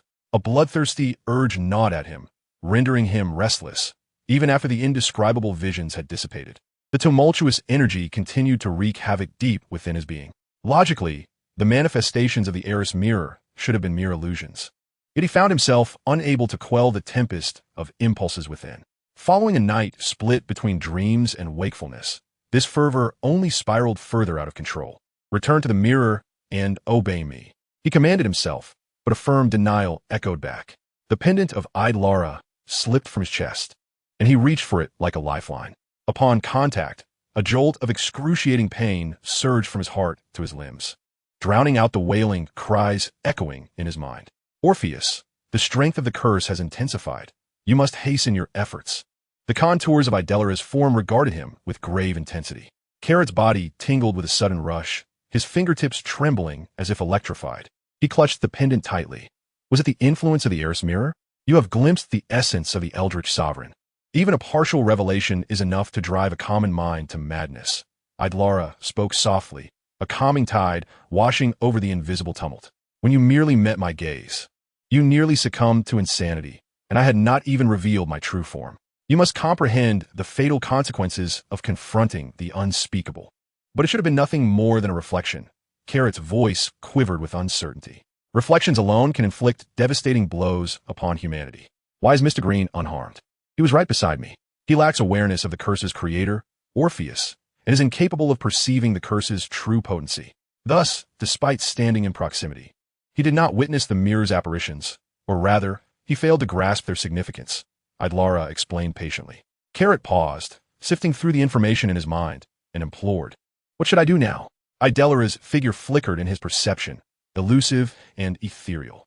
She gazed at Carrot, her voice a haunting blend of reality and illusion. Chapter 50, The Shadow of the Witch. What? Carrot's eyes widened in disbelief upon confirming he had not misheard. The outcome now rests in your hands.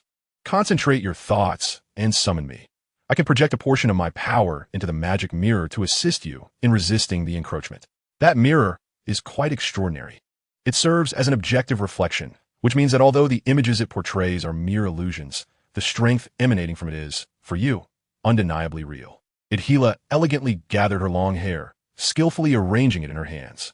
The reflection faded, yet the power of the curse's creator remained palpable. Upon posing that question, the curse's creator likely became aware of your inquiry, and it will incessantly amplify the curse's erosion through the mirror. If the connection between it and a magic mirror is not severed, within 2 or 3 days, the situation will deteriorate beyond my control. I can assist you in severing the link between the reflection and the curse, but I cannot undo the intensified power of the curse. You now have only about 6 months remaining.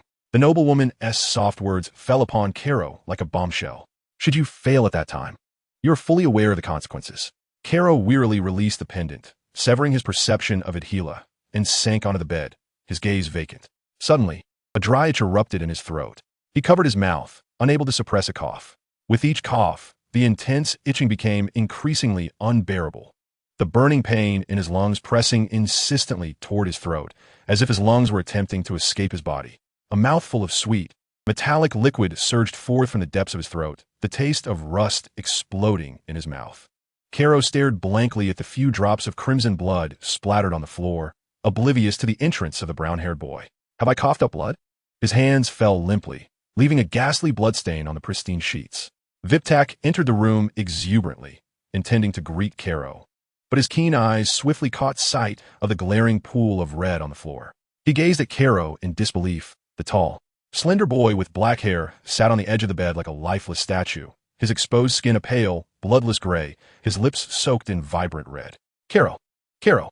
Viptak's smile vanished instantaneously as he rushed towards Caro, anxiously calling his name while shaking his shoulders. Caro instinctively grasped Viptak's hand.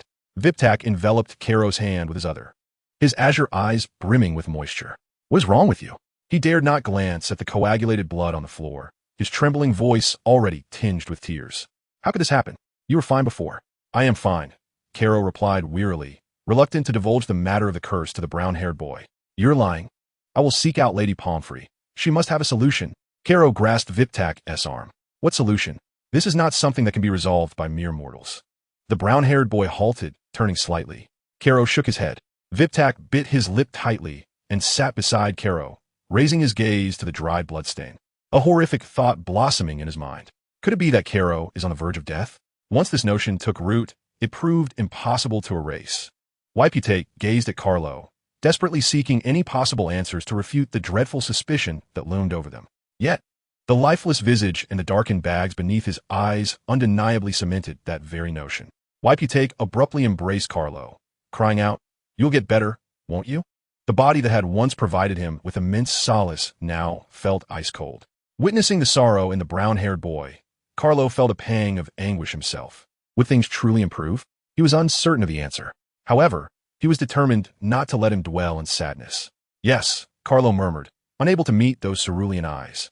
He remained still, allowing Waiputate to hold him tightly. When was the last time he had been embraced in such a manner? The memory eluded him. It felt wonderful to have someone genuinely care for his feelings. Waiputate gradually loosened his grip, raising his swollen eyes, and cautiously took Carlo's hand. Promise me, you won't get into any trouble, the brown-haired boy choked out. Carlo wiped the blood from the corner of his mouth and nodded softly. Please don't tell anyone about this, all right? Waiputate, upon witnessing his resolute gaze, reluctantly acquiesced, though the feeling of unease intensified within him. I want to sleep for a while, Tanny. Yes, rest easy. I will watch over you. Waiputate sniffled, drying his tears, drawing the curtains closed, and extinguishing the bedside lamp. Carlo, utterly exhausted, shuffled onto the bed and fell into a deep slumber without even changing out his clothes. Finally, he had managed to drift off. When he awoke, all the ambient light had vanished. Carlo turned on the nightlight, its dim glow illuminating the pitch-black room. Waiputate lay by the bedside, his head buried in his arms. Fast asleep. Unsure of the hour but certain that curfew had long passed, Carlo quietly slipped out of bed. The overwhelming fatigue had lessened considerably, and he resolved to visit the heiress mirror once more this night. Armed with his wand, he made his way to the library on the second floor, ensuring he disturbed no one. It seems I possess a talent for thievery, Carlo mused as he gazed at the shadowy, forbidden section. Mr. Green was not present in the restricted area tonight, and the eerie red glow emanating from the forsaken tomes of dark magic served as the sole beacon guiding his path. He had visited the forbidden section numerous times, growing increasingly familiar with its layout. Following the route etched in his memory, Carlo soon found himself standing before the door of the abandoned classroom. He gently pushed the door open and peered inside. The heiress mirror remained in its original position. Taking a deep breath, Carlo stepped before the mirror and withdrew his wand. If memory served him correctly, The incantation to activate the heir's mirror was Mirror of Truth.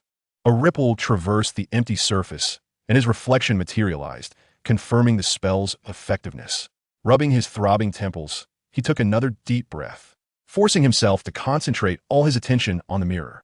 Mirror, mirror, please tell me, who is the architect of the curse that binds me? The heir's magic mirror quivered, and swirling gray mist gathered from the corners of the mirror towards the center, where two malevolent red lights flickered ominously behind the haze. An intense discomfort surged from the depths of his heart, breaking free from its confines. Now was the moment. Success or failure hinged upon this singular act. Caro summoned all his strength to envision Odyllis taking human form within his mind. The prolonged meditation induced a dizzying pressure in his brain, and he was uncertain if he could hear his own heartbeat, as if it were about to burst forth from his skull. He succeeded. Caro, feeling somewhat lightheaded, regained his normal vision and focused intently upon the heir's magic mirror. The trembling mirror stabilized, revealing an elegant woman on the left side of the reflection, a sight that brought him great comfort. Blue ethereal flames enveloped her, while a serpentine shadow extended from beneath her feet.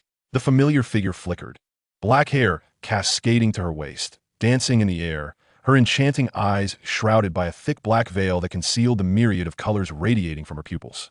Odyllis had reverted to the form he first encountered. Chapter 51. Part 1. An intangible smoke spread, tightening a string in Caro's mind. He anxiously gazed at Odyllis in the mirror. The graceful and noble woman retained her poise, her veiled eyes stirring with an air of disdain that he could distinctly sense.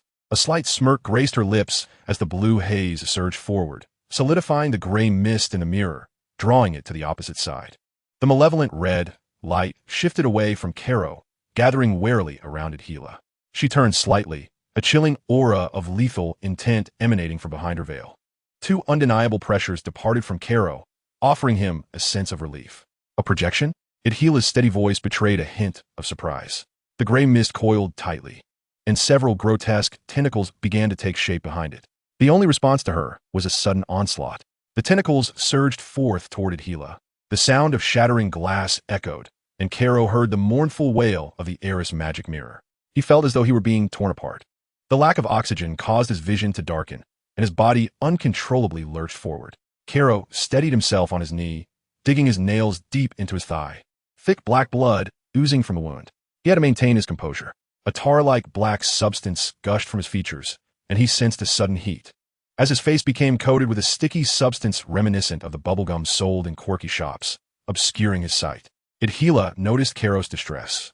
Her brow furrowed slightly as her delicate hand gestured upward. There was no sound, no fluctuation of light, and even the pale blue haze remained unchanged.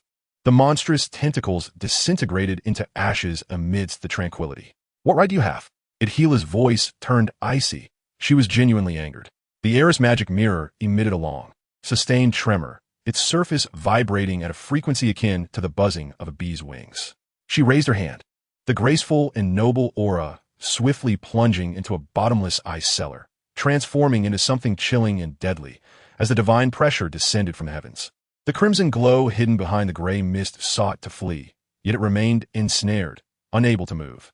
The gray fog emitted a rumbling sound as the indistinct red light coalesced into a distinct point, launching itself with all its might toward Odyllis. She scoffed disdainfully, suddenly clenching her outstretched fingers, causing the space within a magic mirror to twist into a swirling vortex. The mirror image abruptly tilted, the flowing light bending into a contorted strip, rendering the gray fog immobile. Odyllis turned her hand, and the entire mirror image flipped upside down.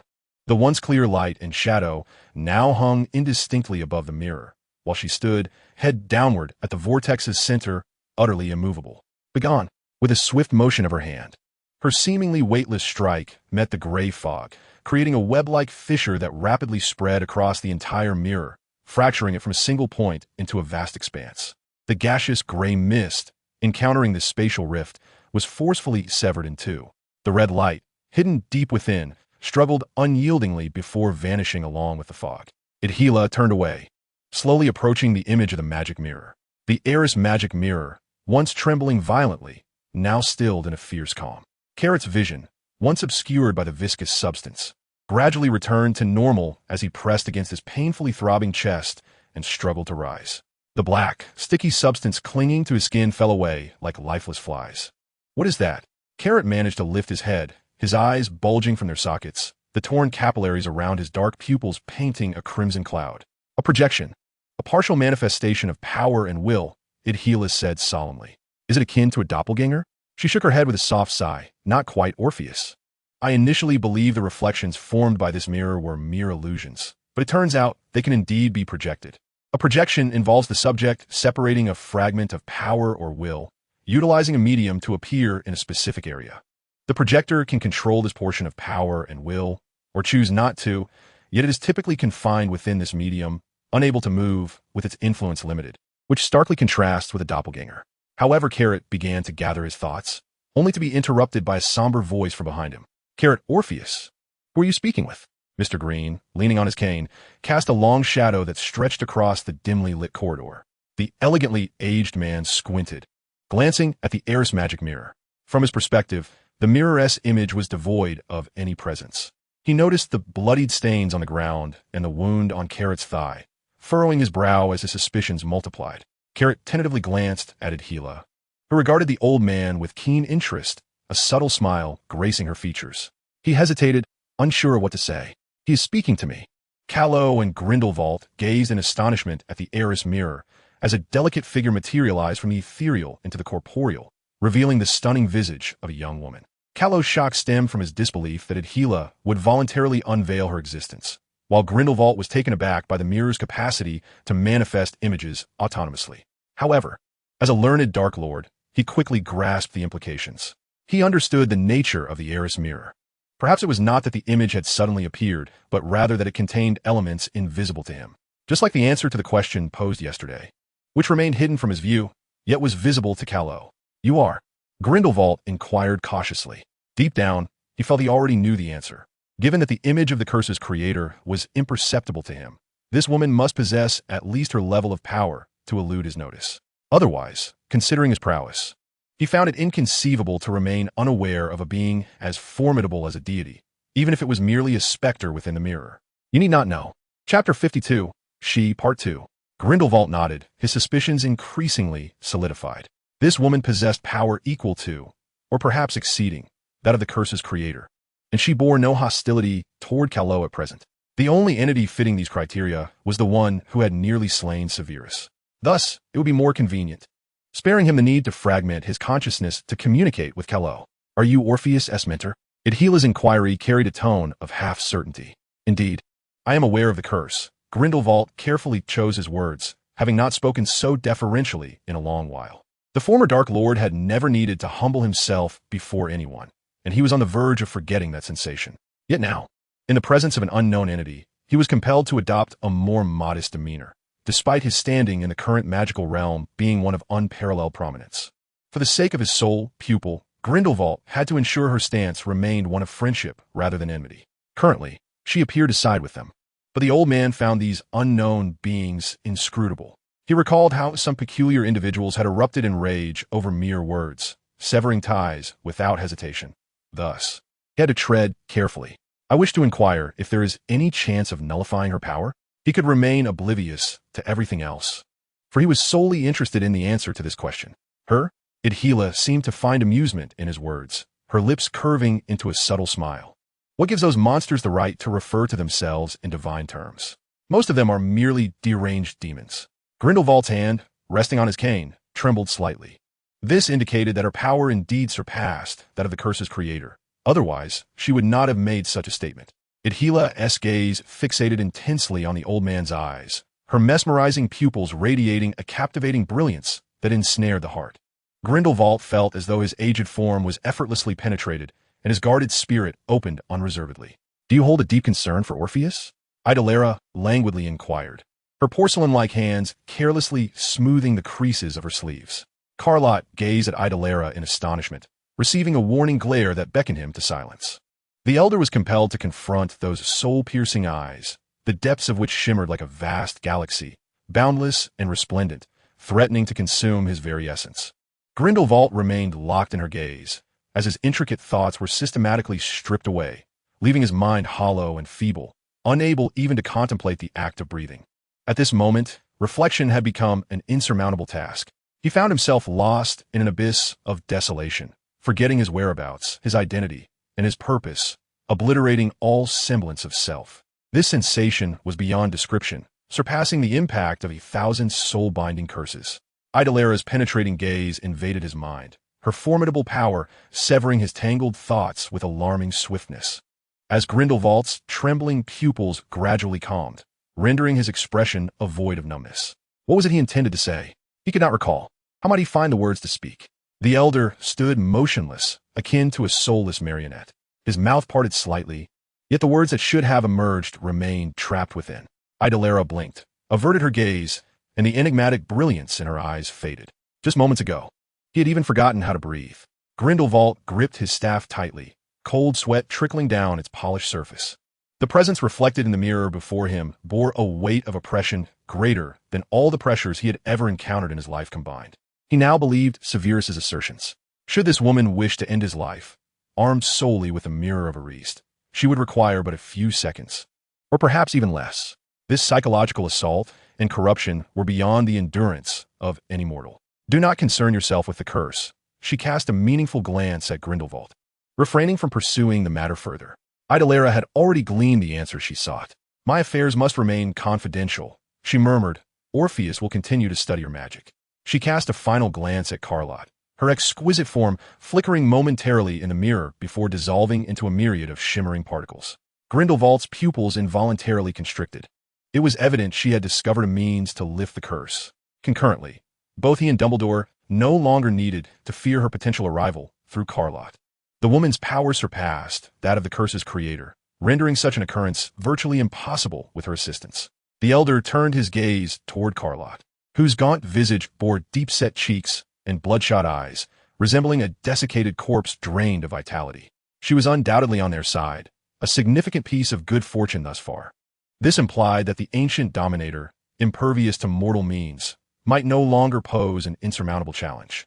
Some truths are better left undiscovered. Such knowledge is too arcane, exceeding the grasp of ordinary comprehension, and delving deeper often leads to madness. As an educator, the foremost priority lies in ensuring the safety of one's students. All else pales in comparison. Grindelwald's demeanor regained its former composure.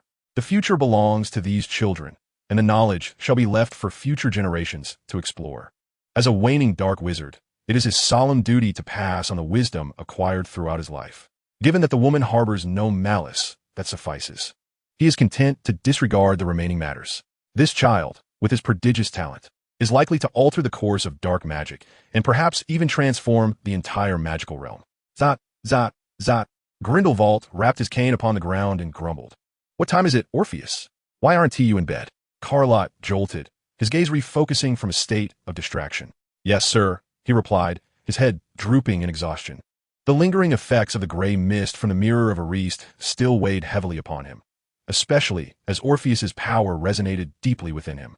Lott sensed that his sanity teetered on the brink of collapse. Should he lose control, he doubted he could maintain the same clarity he had exhibited in the Slytherin common room. Grindelwald's tone remained unperturbed, seemingly untouched by the recent events. However, his spirits had notably lifted, for a significant concern had been resolved, allowing him a moment of respite. Suddenly, Lott's mind recalled the dark magic book gifted to him by Dumbledore, prompting him to speak with Mr. Grindelwald. Mr. Grindelwald, are you familiar with the book titled The Mysterious Dark Charms, The Origins of Destruction and Ruin? I have yet to delve into its contents, but I surmise it likely covers some introductory concepts of dark magic and its history. As for potent dark spells akin to the unforgivable curses, I doubt Dumbledore would permit me to engage with them at this stage. It seems to be an introductory textbook for dark magic, suitable for second-year students at Durmstrang. Grindelwald raised an eyebrow, inquiring, what is the matter? It is a Christmas gift from Headmaster Dumbledore, Lott replied. Chapter 53. The Mirror of Reflection. Lott sensed a peculiar uplift in Mr. Grindelwald's mood as he departed. Upon exiting the room, he even heard the elderly man humming a tuneless, antiquated song. It was the first instance he questioned whether his fatigue had rendered him susceptible to auditory hallucinations, considering that the man's typically stoic visage had rarely graced him with a smile. Pushing open the bedroom door, he was astonished to find a light aglow by the bedside. Vipitax sat there, clutching a teddy bear, his eyes swollen and red, his pajamas smeared with walled dust. Upon seeing Carlott, the brown-haired boy rushed over and embraced him. Carlott stood frozen, at a loss. "Carlott, where have you been?"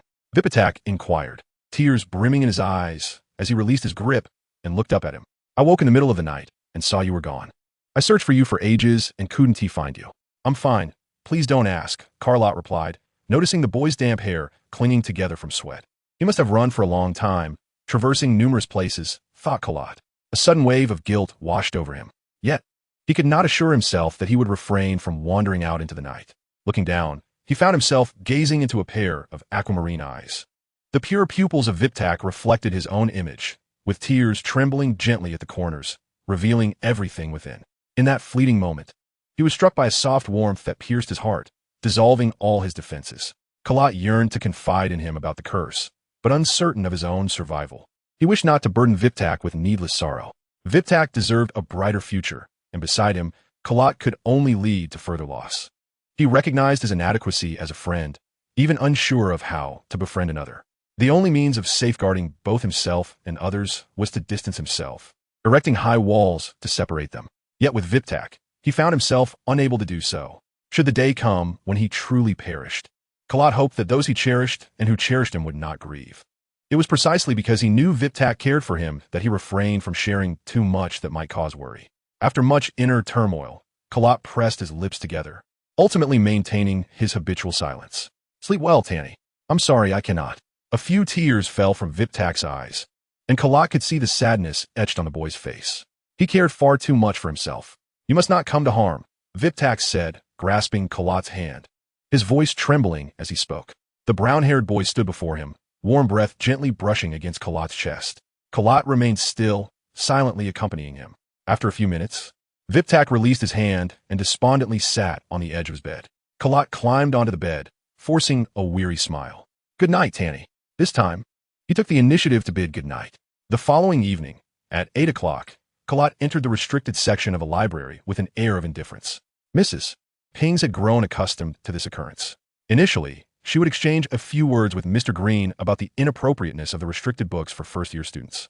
But the elegant old man clearly paid her no heed, continuing as he pleased, leaving her with no choice but to allow Carlott entry. After all, Mrs. Pings had no authority to overturn the vice principal's decisions. Many students in the library witnessed Carlott's casual entrance and exit from the restricted area. Yet none dared to voice their thoughts aloud. They had come to understand that concerning Orpheus, Dumbledore would remain silent. Carlott met Mr. Green at their usual spot. The elder appeared invigorated, his head buried in a pile of yellowed manuscripts, seemingly unaffected by the events of the previous night, added Hyla. Mr. Green nodded at him, brushed off the dust from his clothes, and rose.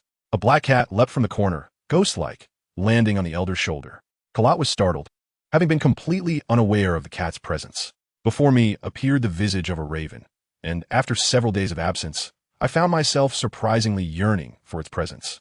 I am certain that within the hallowed halls of Hogwarts, no student is available to assist you in the practice of dark magic. Thus, the Mirror of Arist would indeed be a commendable choice. Mr. Green tapped the mirror's surface and remarked, "The mirror can reflect a portion of the spells you cast.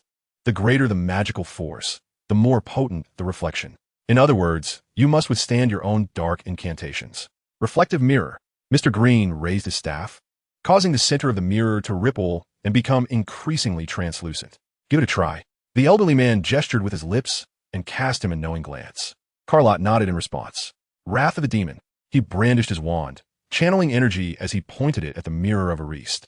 A fearsome, clawed demon erupted from the tip of his wand, coalescing into a distorted shadow that surged toward the mirror, the air it traversed vibrating with a sharp whistle. The demonic apparition slammed against the mirror's surface and vanished in an instant. In the next moment, a shadow of muted darkness burst forth from the shattered mirror. Carlott was caught off guard, colliding directly with the returning phantasm, which sent him hurtling backward to the ground with a resounding thud. Pain tore through his muscles, and his insides felt as though they were ablaze. His vision darkened, and despite several desperate attempts, he could not rise. The spell, fueled by the negative emotions and pessimistic thoughts within him, wielded immense destructive power. At times, its full force could inflict damage comparable to that of several Cruciatus curses. Though the 3 unforgivable curses are notoriously infamous, in truth, there exists an abundance of dark magic far superior to them. Today, Carlott experienced this firsthand. Fortunately, He had not foolishly unleashed his full might. Otherwise, he might have easily fractured several bones. The reflective power of the Mirror of Erist diminished the spell's potency significantly. Yet even so, Lott lay on the ground for a considerable time before he managed to push himself up with his hands. The fact that Wrath of the Demon could return such an effect upon him indicated that the initial spell's force was indeed formidable. Mr. Green stood to the side, hands crossed upon his staff, silently observing Lott's disheveled state on the ground. He was well aware of how to gauge the situation. The mirror had absorbed much of the power, resulting in no substantial harm. However, he was pleasantly surprised to discover that the spell's potency had reached such heights. Had it been a wizard engaged in combat with him, enduring this blow would undoubtedly render them incapable of fighting for a significant period, regardless of the specific injuries incurred. Nightmare's terror. Lott gritted his teeth, flicking his wand as a subtle purple light penetrated the mirror. This incantation could plunge the victim into an uncontrollable terror, rendering them incapable of rational thought for a brief duration. He resolved to commence with simpler dark magic. Casting highly destructive spells without adequate defense could lead to misfortune befalling himself. Armor protection. Mr. Green nodded in approval, the wrinkles on his face relaxing considerably. The defensive spell was indeed a universally effective method, often proving to be the most reliable in many situations. The elderly man took a few steps to the side, halting at a distance of 5 or 6 meters from Lott. The black cat elegantly leapt from his shoulder to the ground, settling into a poised position with a soft meow. However, in the midst of a truly formidable duel or a chaotic battlefield, the opportunities to fully cast a defensive spell are scarce. Mr. Green adjusted his collar, adopting a stance of readiness for combat. Come now, unleash your most powerful spell. Chapter 54. The Embarrassing Dumbledore. Callow steadied his nerves, gravely adjusting his posture to face Mr. Green directly. The most powerful spell? Let us see what you can do.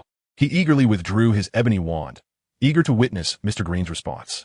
Despite being a mere first-year student at Hogwarts for less than a year, his abilities were not to be underestimated. Particularly after delving into the study of dark magic, Callow's mastery of spells had significantly advanced, surpassing many of his peers. What's wrong? Not ready yet? The elder toyed with his cane, casting a casual glance in his direction. Mr. Green, usually elegant and aloof, emanated an overwhelming aura when engaged in battle. Perhaps he was somewhat constrained before Odyllis, yet that was an unknown deity, and the capabilities of mortals are ultimately limited. Setting aside this consideration, Mr. Green was unlikely to be outmatched by anyone in the magical realm. Callow took a deep breath, and a sudden spark ignited in his dark eyes. Eclipsed abyss. A nebulous black mist coalesced at the tip of his wand, swelling like an inflated balloon. Suddenly, the mist deflated, and several solid, smoky tendrils erupted, intertwining and expanding in size. At first glance, it resembled a dark swamp illuminated by moonlight, a viscous pool devoid of life, yet brimming with peril. A moment's inattention could lead to the suffocation of any victim ensnared within its grasp. The tendrils traced an erratic path through the air, flickering in and out of visibility, each appearance amplifying the power contained within. This spell was a product of Callow's synthesis of an incantation from a dark magic tome, augmented by insights gleaned from Odyllis. It must be said that having a deity capable of controlling dreams as a tutor makes the learning of magic significantly easier. Though her powers were unrelated to magic, many concepts ultimately converge, drawing strength from illusions to enhance the destructive potential of dark magic. This was the essence of this particular incantation. The ethereal illusions intertwined with dark magic, much like a corner of a swamp illuminated by moonlight, igniting an insatiable desire to explore the unknown while simultaneously threatening to engulf the unwary.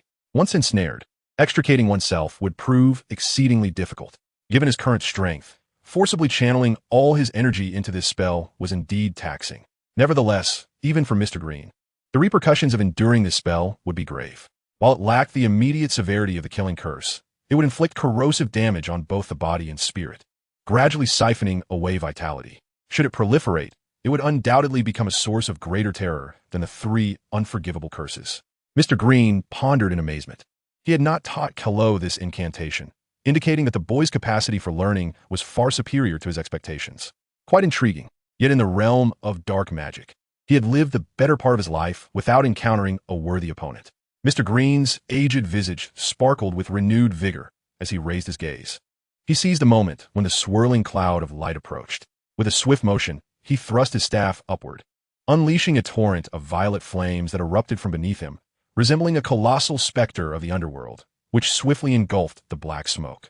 The hissing sounds of the clashing spells echoed, reminiscent of fire and water intertwining. The glimmer in the old man's eyes intensified as the flames were bolstered by an unseen force, suddenly expelling blue-violet fangs that surged forward, spiraling downward in the direction of his staff's motion before vanishing without a trace. The magical smoke was almost entirely eroded, leaving behind only a charred ring upon the ground. Lott gazed in astonishment at Mr. Green. Had his full-force strike been so effortlessly neutralized? An adept wizard employs more agile countermeasures, Orpheus. One can negate spells with their own magical prowess. Mr. Green brushed the dust from his sleeve as the black cat lifted its front paws and settled on his shoulder. A duel between wizards is a contest of strength, not merely spells. In the face of absolute power, spells are but a formality. Lott silently etched this wisdom into his mind. Should you attain the level of that woman, magic would become an unnecessary encumbrance, for with a mere lift of her hand, she could reduce you to nothingness. Lott discerned a hint of self-deprecation in Mr. Green's tone. Very well, time is of the essence. Before Mr. Green's words had fully dissipated, a white figure slipped through the door into the room. Following the old man's gaze, Lott found himself locking eyes with a startled Dumbledore. The former headmaster's expression was quite remarkable. He turned to Mr. Green, his countenance reflecting a myriad of emotions. "Gale, what brings you here?" Dumbledore inquired, slightly awkward as he cleared his throat. "If memory serves me correctly at this hour, the students should be preparing for rest in their dormitories." "Oh, indeed, Albus. I was discussing a book with Mr. Orpheus." Mr. Green caressed the head of the black cat, suddenly overtaken by a twinge of jealousy. "I have never heard of this book. What was it called again?" Mr. Green tapped his staff, feigning a moment of epiphany. I recall now, The Mysterious Dark Charms, Origins of Destruction and Ruin." "Albus, are you familiar with this tome?" Dumbledore's face contorted into an expression of mild consternation. Wasn't this the Christmas gift he had bestowed upon Lott? How could Grindelwald be aware of it? Dumbledore cast a reproachful glance at Lott, who pretended not to notice and diverted his gaze elsewhere. "It was I who gifted it," Dumbledore sighed, waving his hand in resignation. "I thought it was time to effect some changes after decades. Yet I never anticipated this child would seek you out, nor did I expect you would take on a student. You know who is the expert in this regard, Albus. I may be aging, but teaching a first-year student is well within my capabilities." He briefly eyed Lott, who had averted his gaze, his tone softening somewhat. "Orpheus possesses remarkable talent in the dark arts, Albus." Dumbledore nodded, stepping a couple of paces closer to Mr. Green. "However, dark magic has the capacity to erode one's mind, a fact that cannot be denied." The old headmaster's demeanor turned grave. Grindelwald cast a furtive glance at Lott and murmured, "This is typically true for those who first encounter dark magic.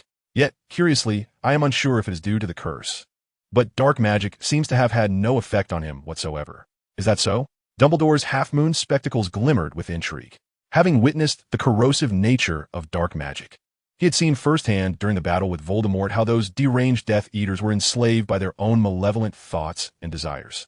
"Indeed," Grindelwald nodded, possessing an innate affinity for dark magic that rendered him impervious to its backlash, as he required no aggregation of malevolent intent. "You would not believe that he just employed a spell I have never encountered before." Dumbledore stroked his chin, deep in thought, as this revelation exceeded his expectations. As for the curse, Dumbledore began slowly, having prepared himself for the worst. However, upon observing Grindelwald's smug expression, he realized that his concerns were unfounded. "Fear not, Albus," Grindelwald lazily remarked while pinching the paw of a black cat. "The situation is not as dire as we imagined." "You mean?" Dumbledore interjected with a hint of confusion, still grappling with Grindelwald's overwhelming confidence. "Was it not stated that the curse was insurmountable? How has it now transformed into something not so terrible?" The headmaster gazed intently into Grindelwald's eyes, urging him to elaborate. Grindelwald relished Dumbledore's bewilderment, adjusting his collar and preparing to explain. Yet, the two elderly gentlemen caught movement at the door's entrance out of the corner of their eyes. Just moments ago, the ajar door had been abruptly pushed open, creaking ominously on its hinges. Lott turned towards the dim light spilling in from the corridor, convinced that no wind could have caused the door to swing open. Chapter 55, The Invisibility Cloak. Mr. Grindelwald wore a derisive expression, causing Dumbledore to choke awkwardly, too intimidated to glance at him. "Look, Albus, is this truly your student?" Grindelwald feigned astonishment, his tone dripping with sarcasm. If my hearing serves me well, I believe someone just mentioned that it is time for sleep. Carlott accurately pinpointed the cessation of the rustling sounds and observed a peculiar distortion in the space, where the corridor's light appeared to bend slightly, creating an odd bulge. He was uncertain how Mr. Grindelwald and Dumbledore discerned this, but at least the subtle sounds did not escape his keen ears. Harry Potter and Ron Weasley. Those are the names, are they not? Mr. Grindelwald crossed his arms, tapping his cane rhythmically against the floor. The black cat on his shoulder let out a soft meow, its emerald eyes fixated on the protruding spot in the space. Come forth, Peeves, we can see you. Two round little heads materialized in mid-air, soon followed by the full reveal of their bodies. Harry lowered his head, resembling a child who had committed a misdeed, clutching a transparent garment in his hands, its shimmering surface subtly outlining its indistinct edges. Ron's face was flushed, the color creeping all the way to his ears as he hid behind Harry, similarly gazing down at the ground. Damn it! How could they be caught so blatantly today? Especially by the two headmasters. What a disgrace. Why had Fred and George never been discovered during their escapades? It appears your students have little regard for the rules, Albus, Mr. Green remarked, swiftly suppressing a smirk, adopting a feigned seriousness. Just yesterday, I witnessed Mr. Potter sneaking in late at night to admire himself in the mirror. How was I to know that first-year boys have taken to cosmetics? Dumbledore found himself momentarily at a loss for words. What would he possibly say? My apologies, Mr. Green. Harry, grasping the invisible cloak, murmured, but I don't understand how you discovered me. The elder's eyes crinkled with amusement, as if he had heard a particularly humorous anecdote. Mr. Potter, I may be somewhat nearsighted, but I am certainly not blind. The magical effect of such a trinket cannot elude my perception, nor Albus's. I dare say Mr. Orpheus could also detect your presence. This is an invisibility cloak, not a cloaking device. You may be oblivious to how loud your footsteps are. Harry, feeling a surge of embarrassment, instinctively shrank back. Ahem, well then, Harry, Dumbledore coughed to ease the tension, and Ron. So, you are once again in search of the Mirror of Erist? The old headmaster gestured toward the freestanding mirror, the implication unmistakable. I'm unaware of its name, sir. Then surely you comprehend its magical essence? Harry lifted his gaze, exhilarated, exclaiming, yes, I saw my father, my mother, and a grandfather. Let me take a guess. Dumbledore smiled, raising a hand. You have longed to see your family and yearn for their reunion. Harry nodded solemnly. Precisely. The Mirror of Erist reveals one's most fervent and profound desires. The voice within Carlott echoed Dumbledore's words. Mr. Green had uttered this phrase to himself upon his first encounter with the mirror. He tilted his head, casting a furtive glance at the mirror. His own most urgent and intense desire. Now there was a thought-provoking inquiry. Aside from breaking the curse, he could not conceive of anything else. Tomorrow, the Mirror of Erist will be relocated. Harry and Ron, please do not attempt to seek it out again. Indulging in illusions while neglecting reality is of no benefit. Remember this. Wait, Mr. Green exclaimed, eyes wide as he turned to the old headmaster. Why must it be moved? Dumbledore exchanged a knowing glance, and the elder wisely refrained from pressing further. My student requires this mirror, Mr. Green mumbled, resting his finger on his chin, deep in thought. Mr. Dumbledore, may I inquire why Carlott is here? Harry glanced at Carlott, who stood unscathed nearby, and tentatively inquired. Ron, equally perplexed, echoed his confusion. Indeed, why was Orpheus here without being reprimanded by Mr. Green? Dumbledore, unable to furnish an explanation, similarly tilted his head towards Carlott, curiosity etched on his features. 3 pairs of eyes converged upon Carlott. Just as he was about to speak, an impatient voice abruptly interrupted him. Mr. Green obstructed Carlott, shielding their view. Potter, Weasley, are you two the newly minted student reporters for the Daily Prophet? Why so many questions? Gryffindor has lost a precious 20 points this evening, due to your curiosity. Harry and Ron stared agape at the indifferent deputy headmaster, disbelief plastered across their faces. Goodness, 20 points vanished in a single night. Gryffindor's score had already been diminished by Snape, and now it had plummeted further. The elderly man stroked the smooth tip of his cane, lowering his voice and narrowing his eyes. Of course, if you still have inquiries, feel free to ask me. In that case, the deducted 20 points will be augmented by another 2. Harry and Ron involuntarily shuddered. It was terrifying. If Snape resembled an unlikable bat, then Mr. Green must surely be a crocodile lurking beneath the river, far more perilous and inscrutable. They looked to Dumbledore for assistance. The old headmaster blinked helplessly, conveying his inability to intervene. Mr. Green's deep voice sent a chill down their spines. Fearing they might utter another misstep, they imagined Gryffindor's point hourglass being snatched away from the Great Hall. In the ensuing silence, The room once again felt like a trio of individuals. Carlott nodded. He refrained from disclosing to Mr. Green that, in truth, the mirror of Ariste held little significance. Within the dreams conjured by Idelhara, he could freely practice dark magic without concern for harming anyone, as, at his current level, those spells could barely graze the edge of her sleeve. Idelhara needed merely a glance at those incantations, and the vibrant spells would dissolve into nothingness, inflicting no harm whatsoever. At present, she could even weave the mirror of Ariste from his memories within the dream. "Farewell, Headmaster Dumbledore, Mr. Green." He offered a slight bow, politely excusing himself from the room. Chapter 56. Entering the Dream. Upon returning to his chamber, a warm yellow light glowed from one corner. Viputak embraced a life-sized teddy bear, his head drooping slightly, long eyelashes naturally falling shut, his chin resting upon the bear's enormous palm as he drifted into slumber, resembling a delicate porcelain doll. One of the bear's paws cradled his shoulder while the other supported his chin, its sturdy legs curled tightly around the boy, enveloping him securely within its embrace. Carlott felt a stirring in his heart, warmth igniting in his gaze. Viputak had been waiting for him.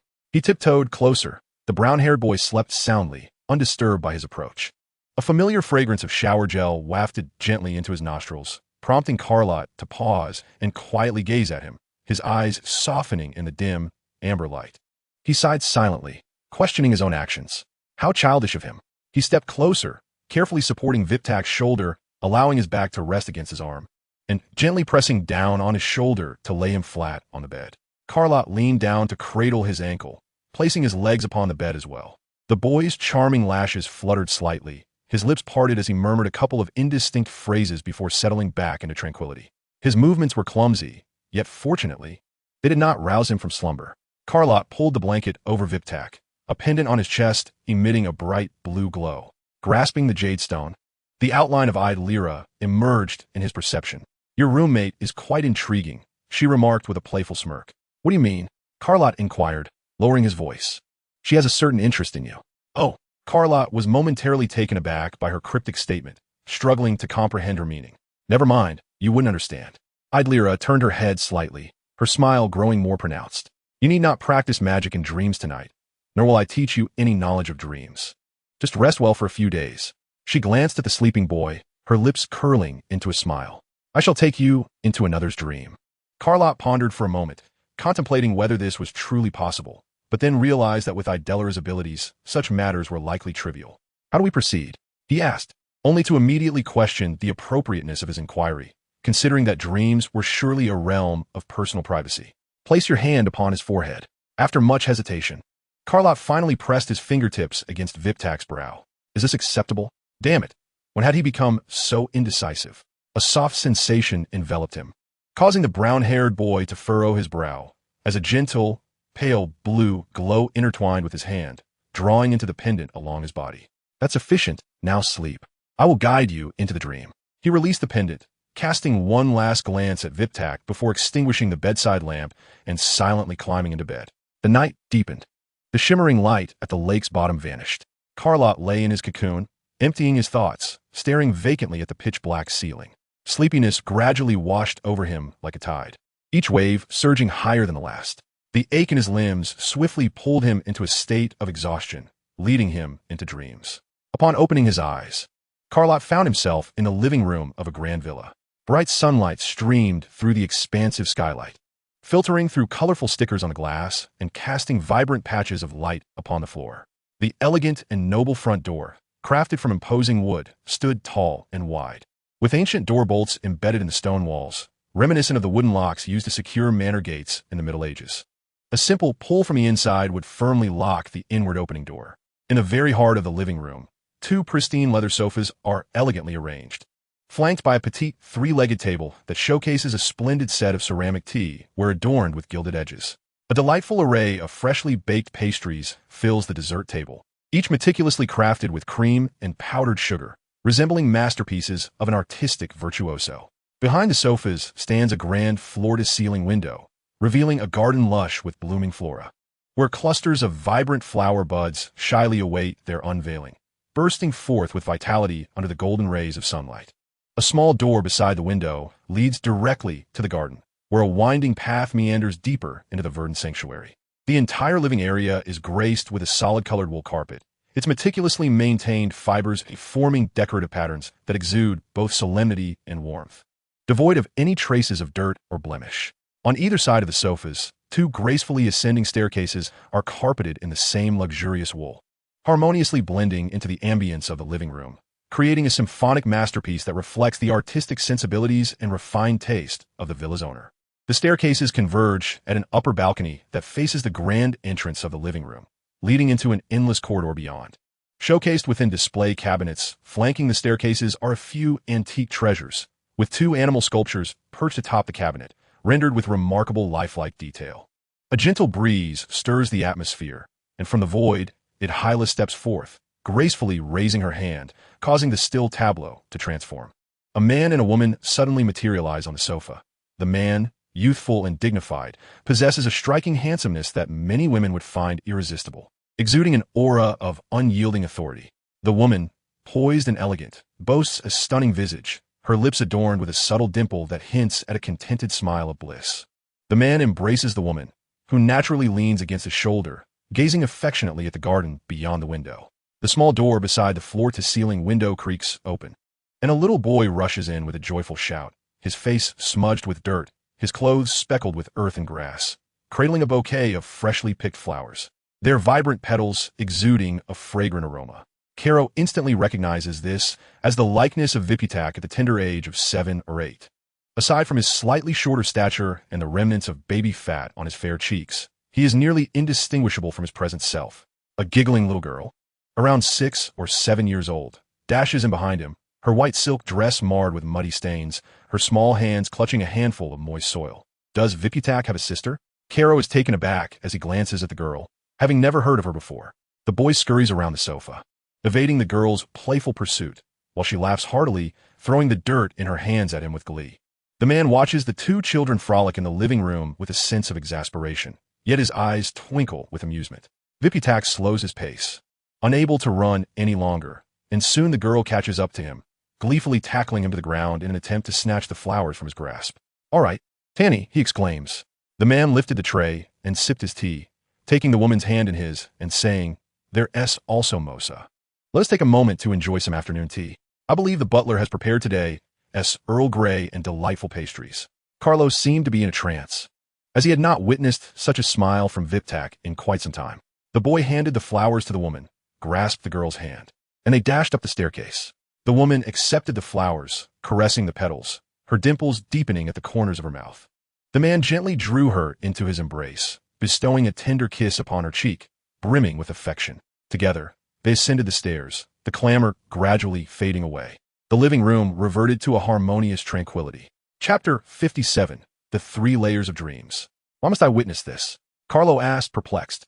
This is clearly a beautiful dream, a family living happily in a villa, suffused with warmth. He could not fathom why Odyllis had led him into Vipitak's dream. Odyllis' smile remained undiminished as she waved her hand, and the disheveled living room instantly restored itself to order. Generally speaking, dreams are comprised of 3 layers. The first layer is the primary consciousness dream, also known as the shallow dream. It is formed by the desires and longings of the dreamer. As the saying goes, what one thinks about during the day, one dreams about at night, referring to this layer, which can directly reflect the dreamer's wishes and most urgent thoughts, akin to the mirror of Eris one might have encountered. Is this the first layer of the dream? Carlos seemed to grasp the concept partially, yet not entirely. "Indeed," Odyllis replied, casting a glance at him and raising 2 fingers. The second layer of dreams is the subconscious dream, also termed the memory dream. As the name suggests, this layer primarily consists of fragments of the dreamer's memories, with elements, people, objects, or events derived from their original forms and recollection. Odyllis suddenly regarded Carlo with a significant look. Moreover, from this layer onward, dreams begin to influence reality. A chill ran down Carlo's spine. He had yet to fully digest Odyllis' words, but he was certain that the knowledge encompassed within was unlike anything he had ever encountered before. Try it. Think of the face of someone familiar. The more you strive to see it clearly, the more alien it becomes.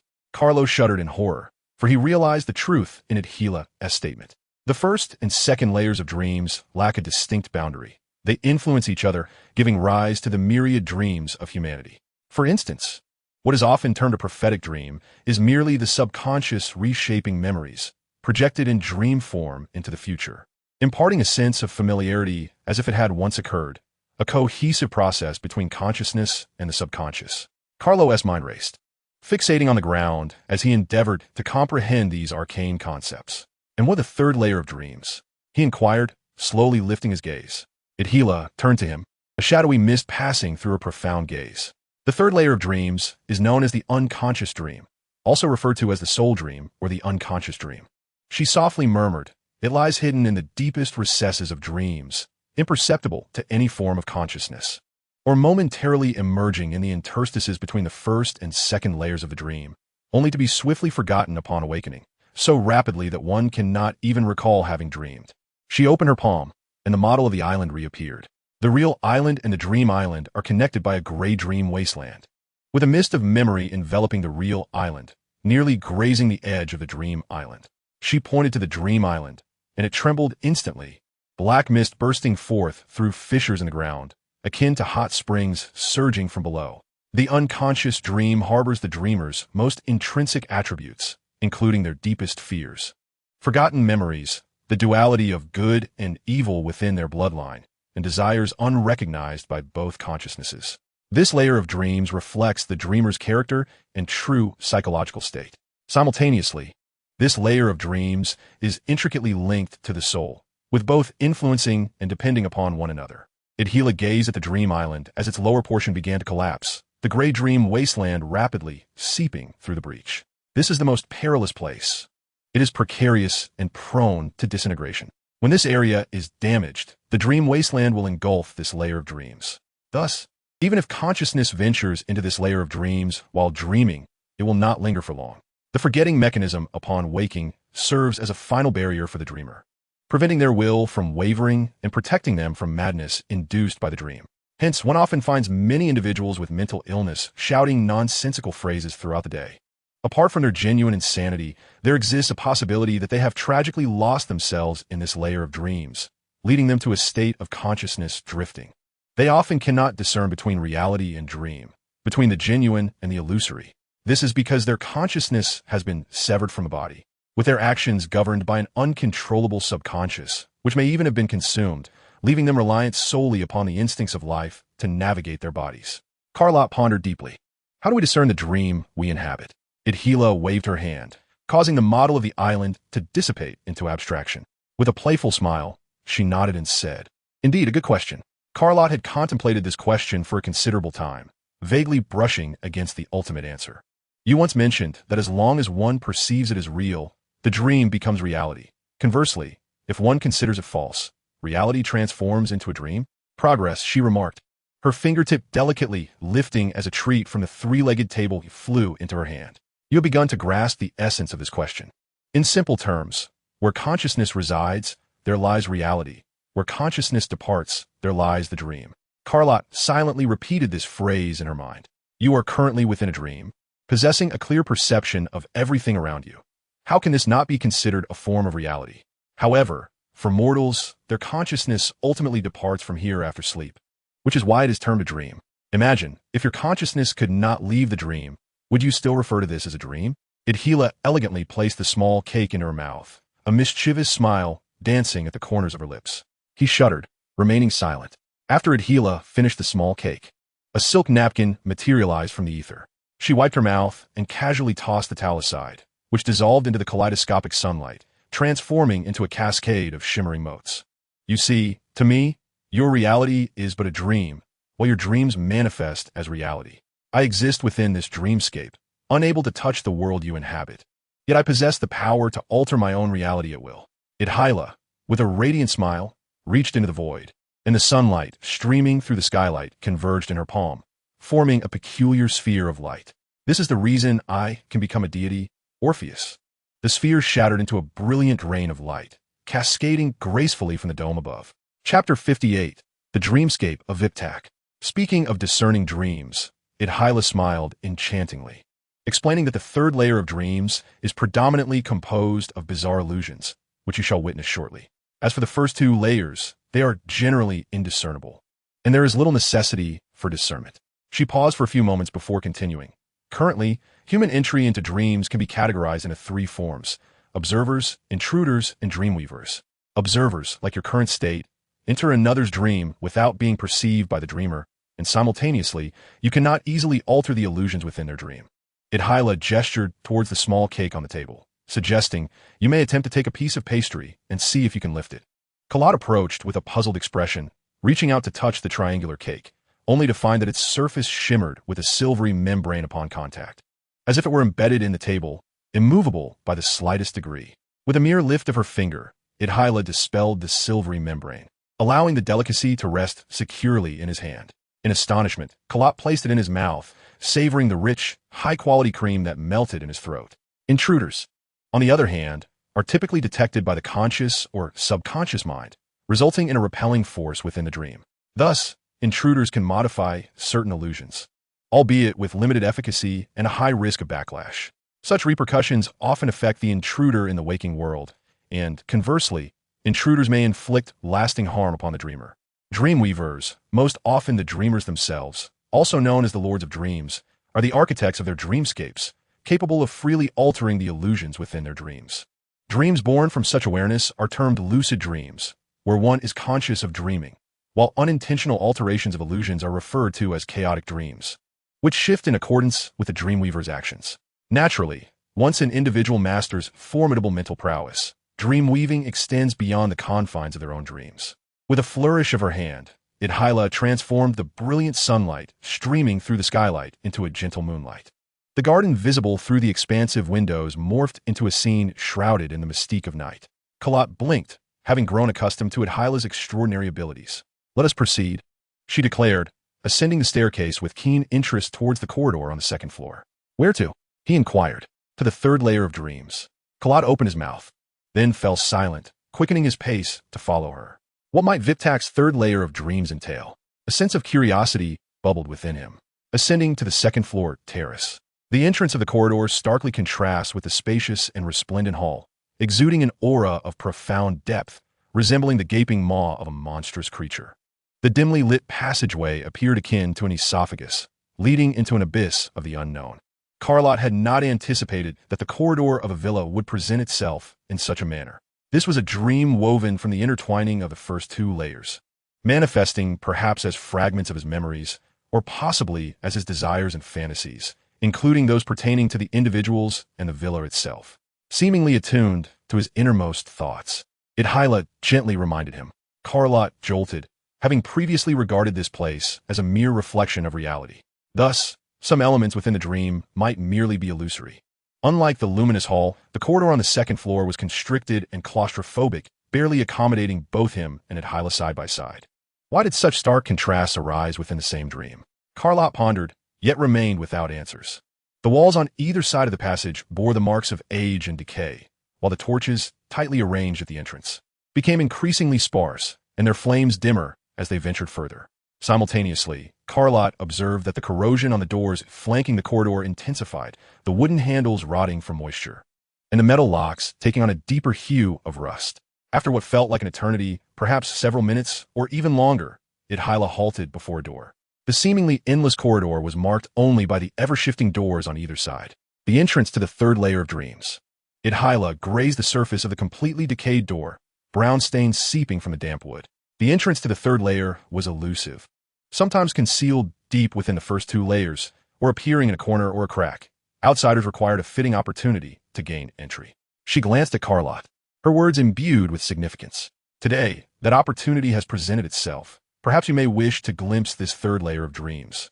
If it is hidden in a crack or entirely submerged beneath the second layer, your abilities would not suffice to access it, unless I forcibly tear apart the dream of the dreamer. The choice now rests with you, to enter or not to enter. Idhyla's hand brushed over the rust on the lock, pausing in midair. "Will we be detected?" he inquired, his tone elongated with palpable hesitation. "Not if you do not wish it," she replied. He closed his eyes, inhaling deeply, sweat forming in the palms of his hands, unbeknownst to him. "Enter." The noblewoman grasped the lock and tugged. The broken lock dissipated into a wisp of smoke between her fingers. Idhyla pushed the door open, and Lott followed her into a realm of utter darkness, the decrepit door closing automatically behind them. A flickering candlelight ignited in the heart of the inky void. A frail weeping emanated from a shadowed corner. In the dim light, Viputak sat curled up in the corner, his head buried deep between his legs, his frail body rising and falling, as the sound of tears hitting the ground was clearly captured by Caro. The patter of rain on the eaves echoed softly. The flickering candlelight began to waver, casting distorted shadows of a dark yellow hue. These shadows crawled out from the unilluminated corners like deadly serpents, slowly encroaching upon the boy.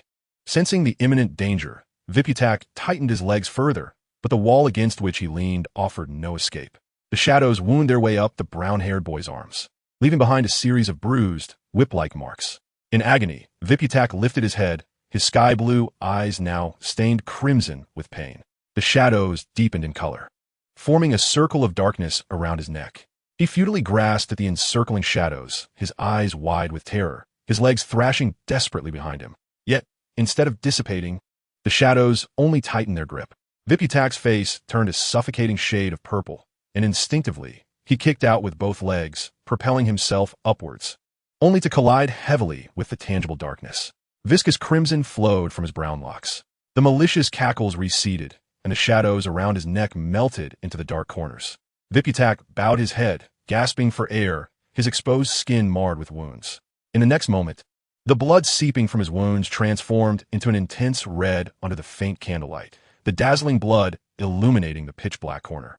The splattered blood on the wall suddenly flickered, and the dim yellow flame at its center extinguished, plunging the vast area into a tapestry of red and black. A terrified female scream pierced the air, only to be abruptly silenced, the shrill lament cut short. Blood surged from the spots on the wall, the thick liquid shimmering with a hellish glow, engulfing Viputak in an ocean of scarlet.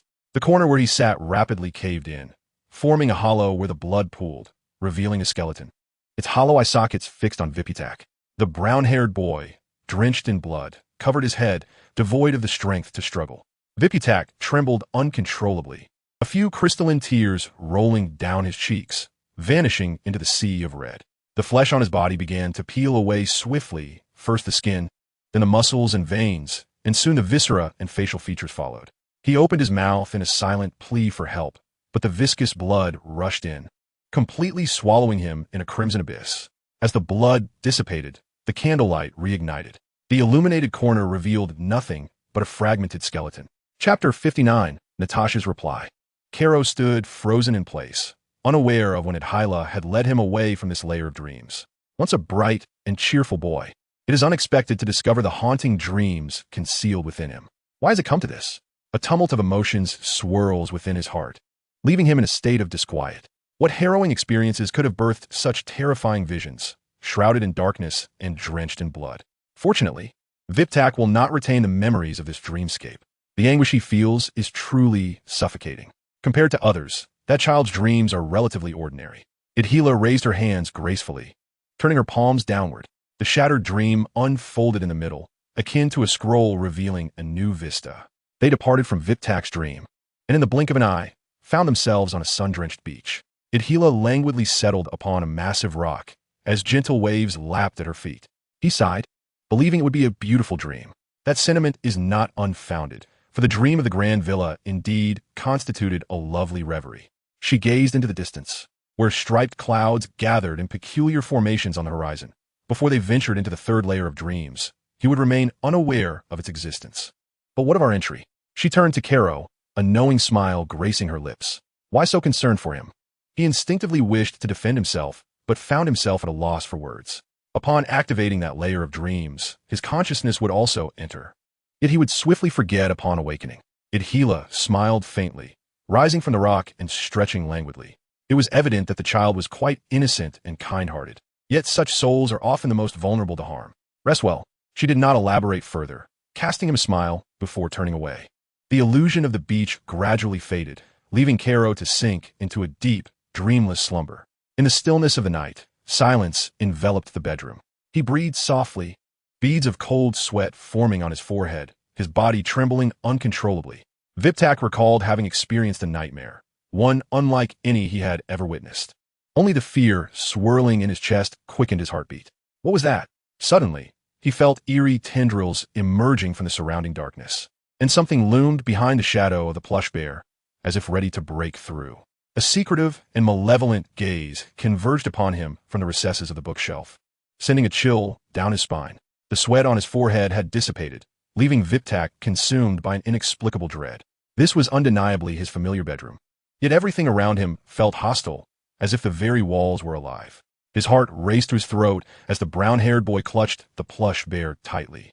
Closing his eyes in an attempt to return to slumber, he turned on the nightlight, settling on the edge of the bed as the encroaching darkness dissipated under its glow, retreating into dark shadows in the corners. Across the room, Caro slept soundly. He treaded softly to Caro's bedside.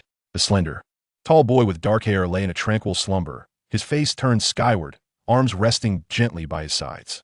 His pallid cheeks, under the soft, yellowish light, bore a hint of color, and the typically rigid contours of his face softened. He pulled a chair closer and, cradling a plush bear, settled beside Caro's bed, immediately feeling a wave of reassurance. The brown-haired boy inhaled deeply and tentatively reached out to touch Caro's hand. Caro remained undisturbed. Viptak extinguished the light, contentedly grasping one of Caro's fingers as he sat in the chair, leaning over the bed. His rapid heartbeat gradually returned to normal, the heavy cloak of fear lifted, replaced by the warmth emanating from Caro's hand. He soon drifted off to sleep. The following day, Caro awoke early once more. He was acutely aware of the events that transpired during the night. He had been roused by Viptak's startled cry, but he understood that his awakening was due to someone intruding upon his dreams, thus he feigned sleep. A twinge of guilt coursed through him, prompting him to remain unresponsive as Viptak held his hand, realizing that the brown-haired boy was genuinely frightened. Countless nights before Odyllis' appearance had been spent in this manner, waking alone, enduring long hours of insomnia, staring blankly as dawn crept in, resenting the impending day. The arrival of each dawn signified yet another sleepless night. Viptak's stirring roused him from his thoughts. As he opened his eyes groggily, he turned to see Caro, whose face instantly flushed crimson. Viptak released his hand, murmuring softly in search of the right words, his cheeks growing ever warmer. The brown-haired boy lowered his gaze, feeling a rush of heat, struggling to articulate anything. Caro recalled the question Odyllis had posed in his dream the previous night. "What? Do you care for him?" He sensed he was on the brink of an answer. Though reluctant to admit it verbally, he indeed held a significant concern for him. Suddenly, he found Viptak's blushing demeanor quite endearing. A smile crept across his lips. "Did he not sleep well last night?" he inquired. Viptak replied in a whisper, too shy to meet his gaze. "Then you should sleep a bit longer. I shall take my leave." With a nimble motion, Caro leaped off the bed. As he exited, he noticed Viptak sitting there, dazed and uncertain. On the final day of the holiday, Caro was enjoying breakfast in the hall when he was pleasantly surprised to see a dark figure soaring directly toward him. Durkinis let out a jubilant caw as it landed gracefully on the table before him. Its glossy feathers shimmered, and it held a sealed letter in its beak. Clearly having thrived during its time at the orphanage, Caro reached out to stroke its head, accepting the envelope. Suppressing his eagerness, he carefully opened the letter, revealing elegant handwriting before his eyes. "Dear Caro, I hope this letter finds you well. It has been quite some time. I wonder how your studies at Hogwarts are progressing. All is well on my end. Mrs. Wasp has concocted a new dessert, pumpkin matcha mousse, which I am certain you would adore. By the way, I am planning to venture out soon. Years have passed since I departed from the realm of magic, and much has become unknown to me. It appears I have truly fallen behind the currents of the times, Gaining knowledge is always a commendable pursuit. Wouldn't you agree? I wish for all endeavors to flourish, for peace and contentment to reign, and, most desirably, to forge a few heartfelt friendships, for I assure you, such connections would greatly enrich life beyond solitude." Chapter 60. The Forbidden Forest. The news of Viptak's forced exit from the Quidditch team could no longer be concealed, and Caro was surprisingly enraged upon learning this. As a seeker, Viptak had performed exceptionally well, and they could find no objective justification to expel him from the team. Was it merely because he failed to secure the championship in a previous match? That seemed rather excessive. What significance does a victory hold if it disregards the lives of others? Such competitions are utterly devoid of meaning. As Caro rose angrily from his seat, preparing to confront Snape, Viptak grasped his arm and shook his head, a veil of melancholy clouding his cerulean eyes. "Do not go, Caro." The light in the brown-haired boy's eyes dimmed as he released his grip and departed sorrowfully. Caro, unwilling to concede, wished to utter something further, yet found himself silent, realizing it would serve no purpose. Indeed, it was futile. As someone of a different ilk, he was destined never to integrate into the Slytherin collective. Time flew by swiftly, especially when each day mirrored the last, making the passage of time all the more imperceptible. Caro's proficiency in dark arts flourished. What began as an insurmountable challenge had now become almost devoid of obstacles. Mr. Green offered increasingly sparse guidance in the restricted section, having recognized that Caro could grasp the knowledge within ancient tomes independently. Most of the time, the old man and Caro occupied separate chairs, lost in a vast ocean of books, oblivious to the outside world. From the midday nap until the night's curfew, they could often be found in the restricted area, even neglecting to partake in dinner. The elder understood that practical application was an indispensable aspect of mastering magic. Ever since the removal of the mirror of Eriste, Mr. Green sought alternatives for Caro, yet suitable replacements remained elusive. Caro clandestinely employed powerful potions to mask his affliction, wishing to keep Mr. Green and Dumbledore unaware of his troubles. He was acutely aware of his own vulnerabilities. Idurla had discerned his waning mental fortitude and ceased teaching him the art of dream manipulation, for in his current state, he could not maintain the stability of a dream. Consequently, Caro was compelled to seek solutions within the realm of dark magic, primarily by traversing the trapdoor, pondering how to ensure his safe return under precarious circumstances. The sign upon the door on the 4th floor and the three-headed dog guarding the entrance made it abundantly clear that this was no recreational club set up by the school for students. Beneath that trapdoor lay no smooth and safe path, and he needed to prepare meticulously for his venture. While apparition was prohibited at Hogwarts, the good news was that ancient texts on dark magic documented spells akin to it. The technique of shadow melding allows one's consciousness to merge with the shadows, enabling the manipulation of these shadows to move independently from the physical form, thus achieving a short-range spatial translocation. I sincerely hope no one notices my clandestine study of this, as explaining it would undoubtedly become quite cumbersome. He settled at the edge of his bed and immediately spotted a note. 11 o'clock, Hagrid's hut, Forbidden Forest. The handwriting unmistakably belonged to Mr. Green. Callow tossed the note into the air, and deep purple flames consumed it without a trace. Venturing into the Forbidden Forest tonight? I wonder what Mr. Green has in store this time. He reclined back on the bed, weighed down by heavy drowsiness, yawning incessantly. When he awoke, the hour had already surpassed 10 in the evening. Rather than feeling rejuvenated by his slumber, he found himself even more fatigued. Callow retrieved the prepared potion from the drawer and took a hearty gulp. The refreshing sensation coursed through his body, jolting him awake as clarity dispelled the fog in his mind. Viputak emerged from the bathroom, taking a seat on the opposite bed.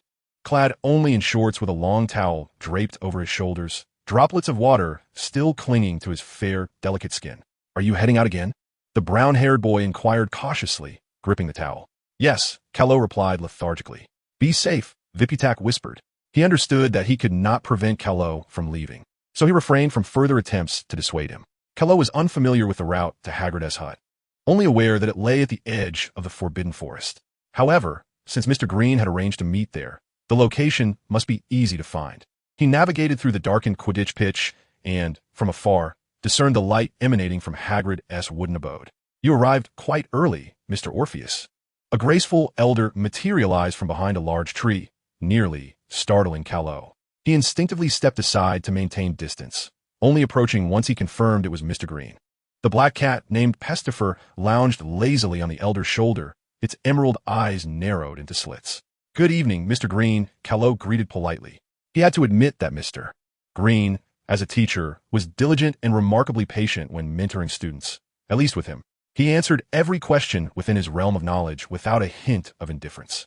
In this regard, Callow felt compelled to learn a thing or two from Mr. Green, for he lacked such ample patience in his dealings with others. "It is time, tonight. We shall practice in the Forbidden Forest." The elder leaned on his cane, gazing into the distant, oppressive shadows. "That place serves as an excellent venue for practicing dark magic, and I believe you have now acquired the capability to enter the Forbidden Forest. Sir, what dangers lie within? I heard from Albus that this forest harbors werewolves, acromantulas, centaurs, and other perils that render it unfit for Hogwarts students to enter alone. Coincidentally, tonight marked my inaugural visit to this place as well." A glimmer of amusement flickered in Mr. Green's eyes. The last time he had heard of such creatures was during his dealings with a remarkable zoologist. Curiosity piqued. He pondered the potential dangers these beings might pose within the confines of Hogwarts. The elderly man ambled towards the edge of the Forbidden Forest, while Pisfer let out an excited meow. The sharp cry startled something perched in the treetops, causing it to flutter away. Intriguing. He hoped this experience would broaden his horizons. Mr. Green glanced upward at the silhouette of a bird vanishing into the night sky and casually stepped onto a narrow path bordering the forest. Lott tightened his grip on his wand and hurried to follow. Chapter 61. The Forbidden Forest. The forest was shrouded in impenetrable darkness, with only the cold moonlight filtering through the treetops, casting a silvery glow upon the path. Lumos. Lott invoked the spell, the tip of his wand igniting into a brilliant orb of light. He felt ill at ease traversing such a narrow trail. The uneven ground was a far cry from well-paved paths. Each step required meticulous attention, for a careless misstep could result in a stumble, or worse, a painful fall. Especially at night, the muddy path was overgrown with weeds, and shadowy forms loomed menacingly on either side, obscuring his view of the ground. Fortunately, he was not alone in this foreboding place. He wondered how Mr. Green managed to see. The black cat perched on his shoulder, equally graceful, possessed eerie green eyes that shimmered with an unsettling light, its forepaws seemingly untethered by gravity, like a ghostly apparition. Lott promptly extinguished the glow. A skilled wizard need not rely solely on sight. One could extend their magical essence outward to sense the surrounding environment, achieving the same effect. The elder seemed to comprehend the unspoken thoughts of Lott, and added, if one could master this, the practice of silent spells could be prioritized. Albus remarked that many of the upper-year students at Hogwarts had never even encountered such a method of perception, while the silent incantation, once considered a fundamental technique in their era, now necessitated systematic instruction. The quality of students had evidently deteriorated, each generation seemingly less adept than the last. The upper echelons of the Ministry of Magic, complacent and ineffective, drew hefty salaries without contributing anything of value. It was no wonder that those decayed bureaucrats had been unable to withstand his earlier onslaught, ultimately requiring Albus's intervention. In the present day, it seemed that many seasoned individuals had retreated from the fray. The ministry was but a hollow shell, and even at his age, if he were to stir the magical world once more, he was certain few would stand in his way. Mr. Green quietly scrutinized Lott from the corner of his eye. Perhaps in the future, all of this could be altered? After all, time relentlessly marches forward. Upon hearing Mr. Green's words, Lott sheathed his wand, closed his eyes, and endeavored to extend the power of his spell from within. Focus your mind, Orpheus. Perceive the realities around you. When you desire to see, they will naturally reveal themselves. The elder spoke with profound significance, as this too reflected his own life experiences. In the realm of magic, when one's strength reaches a plateau, it is often the pitiable limitations of imagination that bind them. Should one remain unwilling to actively break free from these constraints, they shall remain forever ensnared within an invisible cage. The world of wizards diverges from that of ordinary mortals, as practitioners of formidable magic. The initial step is to believe fervently in their ability to wield such spells. A steadfast conviction is the most fundamental prerequisite for becoming a wizard who stands proudly atop the world.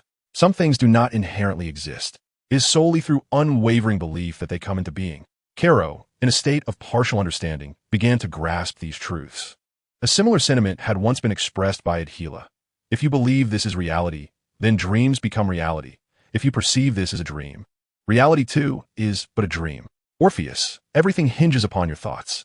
When falsehood masquerades as truth, truth may also become falsehood, in the absence of action. What appears to exist may indeed not exist at all. He seemed to faintly comprehend the essence of these notions. Caro settled his mind, shutting out the cacophony of the surroundings. The rustling of leaves in the nocturnal woods, the distant, eerie shrieks of unknown creatures. All distracting thoughts were momentarily cast aside. A boundary of ethereal tranquility enveloped him, akin to a glass dome, isolating him from the clamor of the outside world. An unprecedented sense of calm washed over him. Though he had never meditated before, this successful endeavor in the Forbidden Forest allowed him to experience a remarkable sensation, a comfort emanating from within, a harmonious union of soul and body. Concurrently, as his magical energy radiated outward, the shapes of objects concealed in darkness began to take form. Even with his eyes closed, the interwoven shades of gray, black, and white distinctly penetrated his consciousness. Similar to perceiving Odyllis through a pendant, these images materialized directly in his mind without any intermediary, allowing him to sense their existence with clarity devoid of reliance on his senses. A smile of joy involuntarily graced Caro's face. Achieving success on his first attempt would elate anyone genuinely. Suddenly, a heavy pressure surged from all directions, and the gray, indistinct outlines were imbued with vibrant colors.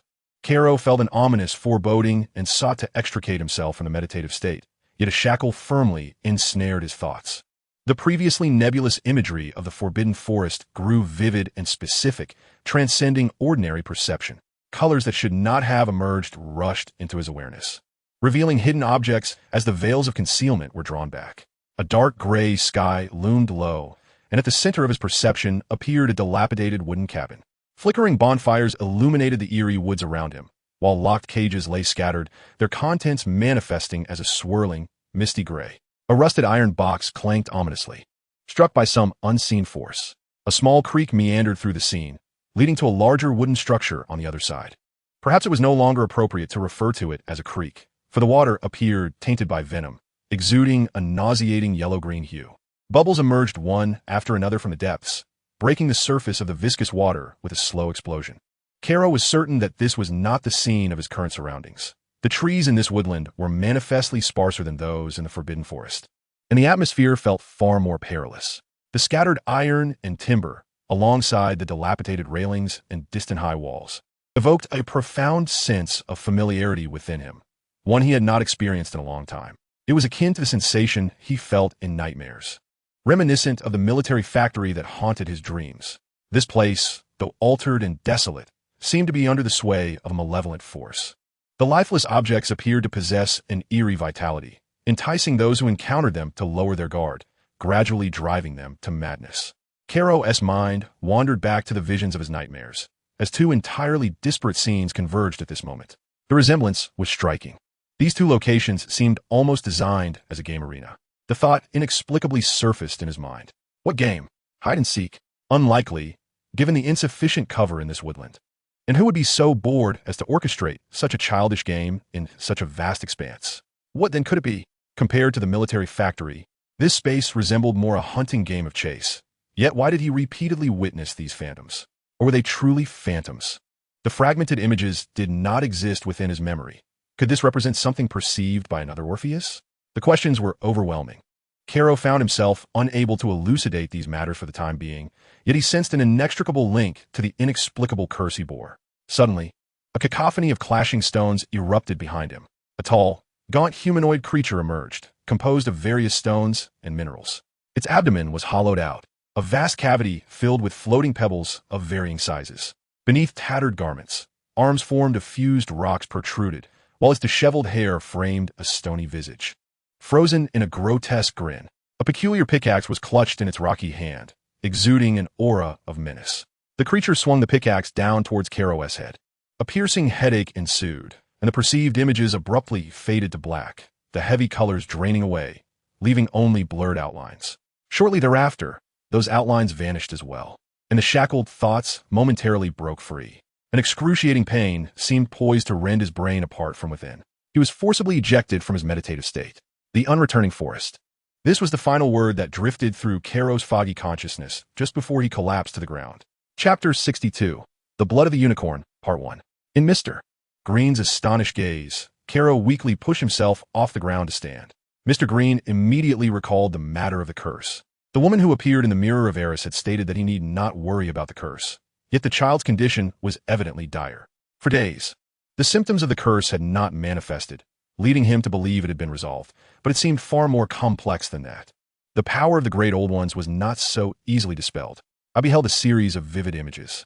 Calo understood that concealing the truth from Mr. Green was now futile. The elder was astute and immediately sensed that something was amiss. Stammering and evasively avoiding the topic would only render it more challenging to articulate later. The elder's countenance grew grave. How do you feel? Mr. Green recognized that inquiring about what he had witnessed would yield no fruitful results, as those visions transcended comprehension. I am well enough, Calo replied, straightening his posture while resting his hands on his knees. The phantom pain at the crown of his head continued to flicker intermittently. What manner of being inhabited the forbidden forest, and why did such illusions manifest so abruptly? I believe you require rest, Mr. Orpheus. Your condition is not as favorable as I had presumed. I can endure a while longer, perhaps venture a bit deeper.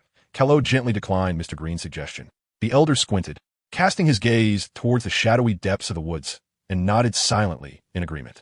He dared not rely on meditation to perceive the surroundings any longer, and instead, he cautiously followed in Mr. Green's wake, taking deliberate steps. After some time, Callot discovered that once acclimated to the narrow path within the woods, traversing it was not as arduous as he had anticipated. Compared to the flat avenues of Hogwarts, the allure of the winding trails was often far more exhilarating. The constricted pathway steadily narrowed, its earthen surface obscured beneath towering, dense undergrowth. Further along, the narrow trail vanished entirely into a lush expanse of grass, with the surrounding thickets replaced by majestic oaks. A profound silence enveloped the depths of the forbidden forest, only occasionally interrupted by the eerie cries of crows, heightening the sense of foreboding. Nevertheless, Callot felt a sense of reassurance with Mr. Green by his side. He need not worry about unforeseen occurrences. I wonder if Dirknees ever flits over here to frolic? Alas, the sky here was shrouded by the dense canopy, though mischievous. He would hardly seek amusement in such a place, would he? Suddenly, Mr. Green halted, and lost in thought, Callot nearly collided with his back. The black cat perched on the elder's shoulder stood upright, emitting a long, cautious yowl, its emerald eyes narrowing into slits. "What is it?" he inquired, leaning forward. A sphere of blue-violet flame erupted from the tip of Mr. Green's wand. Callot moved to the front, standing beside the elder. Before them, at the base of an oak tree, splatters of fresh crimson blood marred the ground, glimmering like rubies under the illumination of the blue-violet glow. Such blood was not of human origin. It was evidently left by some creature of the forbidden forest not long ago. "Unicorn blood," Mr. Green murmured, stroking his chin, recalling something the magical creature caretaker's commander had mentioned decades ago regarding the properties of this blood, though he could not quite remember. Callot, quick to react, though he had never witnessed unicorn blood himself, distinctly recalled its use as an ingredient in potions. It could prolong life while simultaneously cursing the wicked drinker with eternal damnation. Mr. Green turned his head, casting a look of approval upon him. "Could it perhaps negate the curse upon you?" The elderly man pondered the question thoughtfully. He paused briefly and then let out a wry smile. "To eliminate one curse with another, is that not akin to patching the east wall by tearing down the west?" "I think not, sir. If that is the case, let us look further ahead." Mr. Green disregarded the bloodstain and directly pushed through a bush the height of himself, which was growing behind an oak tree. Before him lay an expanse, illuminated by the moonlight. An unexpected figure stood before a pristine object. The shimmering corpse of a unicorn lay unnaturally stretched, its long mane scattered across the fallen leaves, its beautiful eyes having just lost the glimmer of life. Harry Potter.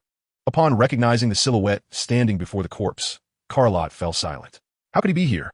Mr. Green's attention shifted past Harry to the bushes behind him. Draco Malfoy and a menacing large dog stood there, frozen in shock. Following the elder's gaze, Lott also spotted Malfoy and the dog. However, Mr. Green seemed disinterested in them, his intense gaze fixed upon a cluster of bushes at the edge of the clearing. "Who is there?" Mr. Green stepped out from the shadows, staring intently at the thicket, and spoke in a low voice. "Sand and stones." The old man raised his wand, and the spell was cast. A fierce wind whipped up countless pebbles, instantly uprooting the bush. A hooded figure emerged awkwardly from the dust, moving like a beast, crawling on all fours. A muffled curse echoed, barely discernible. "Avada Kedavra!" The elder scoffed disdainfully, not even shifting his weight with the support of his cane. "Fire shield." A wall of purple flames surged forward, consuming the green light with a few crackling snaps. The hooded figure, realizing the peril, transformed into a shadow and vanished to the other side of the forbidden forest before Mr. Green could raise his wand again. Silence enveloped the scene. Harry quickly lowered his head, his mind a tumultuous mess. Good heavens, were Mr. Green and that dark-clad figure employing dark magic just now? Were they dueling with dark magic? What a pathetic display, lacking the artistry of true dark magic. What a disgraceful product of some half-baked research. The old man muttered with lingering interest, his gaze shifting to Harry. "It seems Mr. Potter is quite spirited, enjoying a picnic in the forbidden forest at such a late hour. Are you preparing to savor some unicorn sashimi?" The elder curled his lip, casting a glance at the unicorn's corpse. He raised his wand, and the leaves rustled down from the trees covering it. "And what about Mr. Malfoy and a Neapolitan Mastiff?" The large dog menacingly advanced a couple of steps, barking fiercely. "Meow." Peeves fell silently to the ground from the elder's shoulder, his emerald-slit pupils glowing with hostility. The black cat swiped its paw through the air, producing a gust that sheared off a layer of fur from the dog's back. Mr. Green spoke softly, devoid of reproach. The black cat nuzzled against the elder's trouser leg, leapt lightly, and returned to his shoulder. "Perhaps our Mr. Malfoy has something to say?" Chapter 63. The Blood of the Unicorn, Part 2. Malfoy's face flushed crimson, and he dared not exhale, standing there in utter embarrassment. This Neapolitan Mastiff, if memory serves me right, should belong to Rubius Hagrid. Mr. Green approached Harry, furrowing his brow. Carlotte followed silently behind the elder. Yes, sir. We followed Hagrid into the Forbidden Forest, Harry murmured, his gaze cast downward, refraining from mentioning his detention at Professor McGonagall's hands. It was too humiliating. Gryffindor had lost 150 points for their unauthorized nighttime escapade, and it was their very own house head who had deducted those points. Why was it that Orpheus could roam freely at night without a single teacher troubling him? Harry cast a sidelong glance at Carlotte, feeling a twinge of jealousy. Slytherin had yet to lose a single point for students wandering about after curfew. Though he pondered this, he dared not inquire further about why Orpheus lingered beside Mr. Green. Harry vividly recalled the last time he posed such a question. Mr. Green had swiftly deducted 20 points in the presence of Professor Dumbledore. A large figure hurried through the underbrush, followed closely by Hermione Granger. The fierce hound promptly scampered to its master, eagerly panting. Peeves let out a disdainful noise, rolling his eyes and looking elsewhere. "Ah, Mr. Green, what brings you here?" Hagrid exclaimed, striding forward in astonishment as he beheld the lifeless unicorn on the ground, his expression shifting to one of shock and fury. "You should be grateful I am here, Hagrid, where your students will be meeting Merlin," Mr. Green said sternly, gesturing with his cane towards the pristine unicorn carcass. "There is a hooded dark wizard lurking in this forbidden forest." The towering man gaped in disbelief. "You mean a Death Eater?" Hagrid's gaze darted to Carlotte, probing for answers.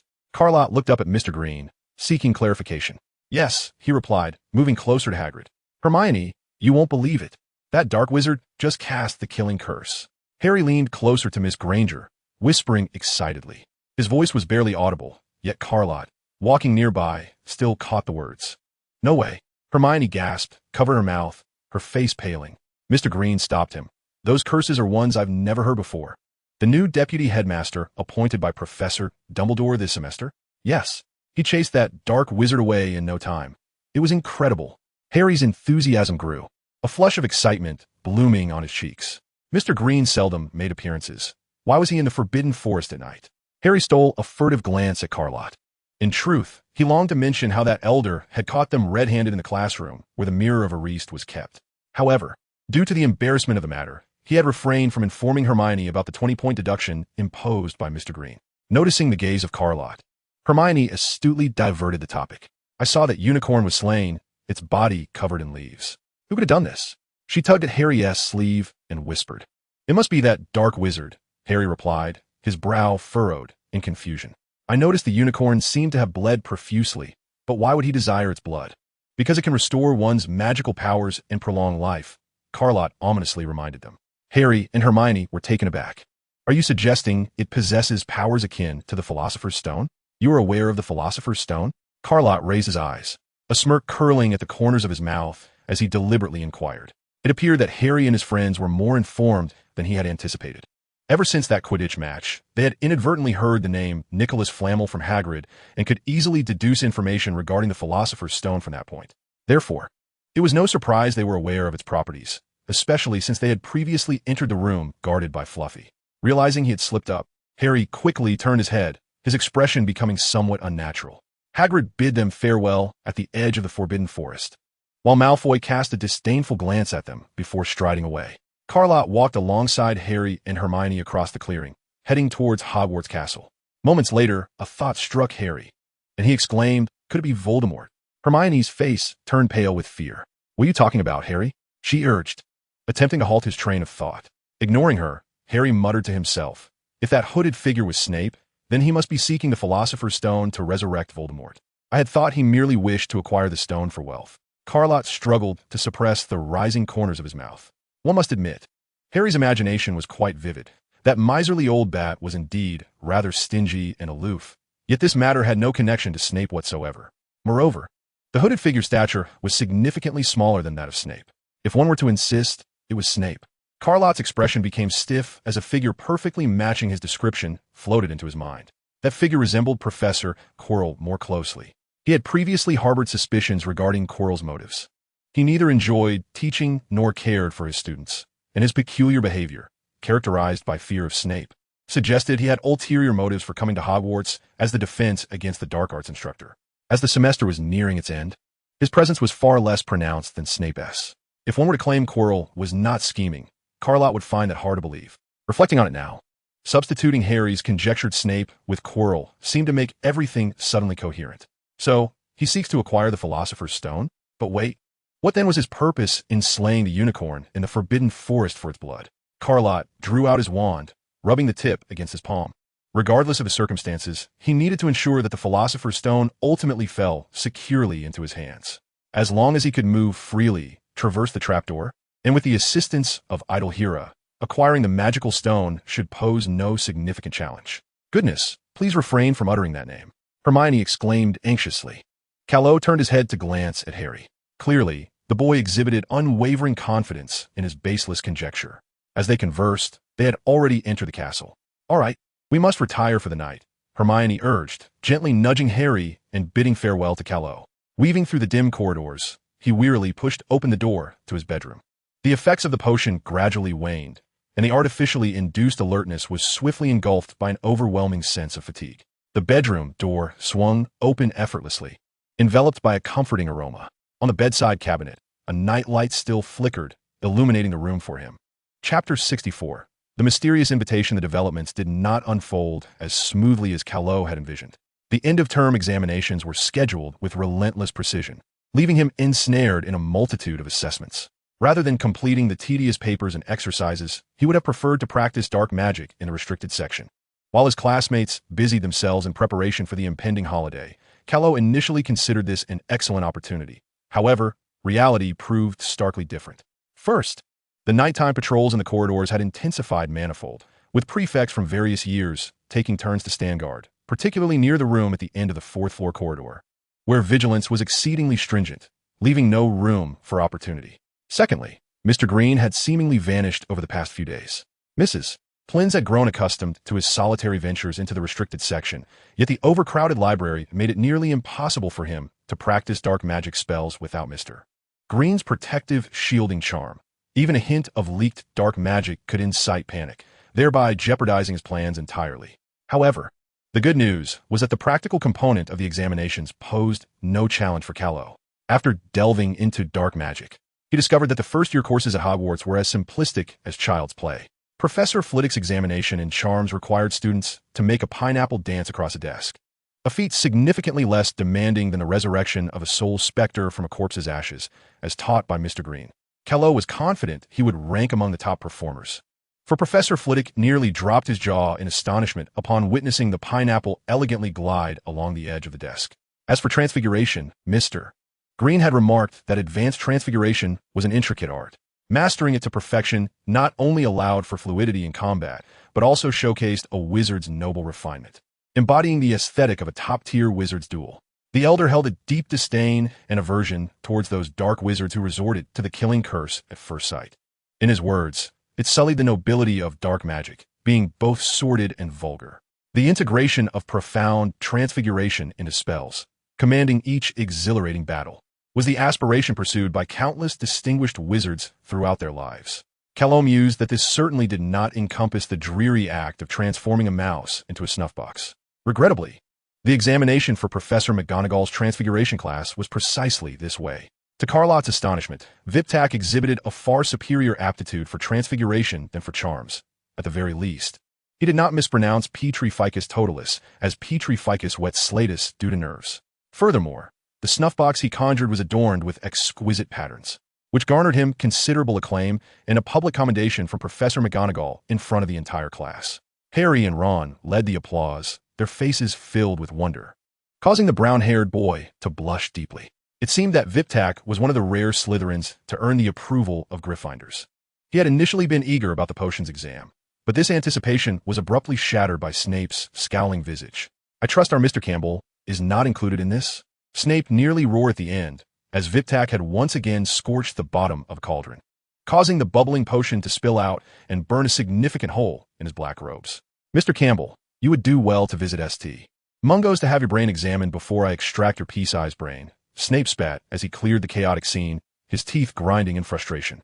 Viptak shrank into the corner of the classroom under Snape's menacing glare, trembling with fear. Lott cast a sympathetic glance at the brown-haired boy, only to be promptly dismissed by Snape. The only exam that posed a challenge for Lott was the history of magic taught by Professor Binns.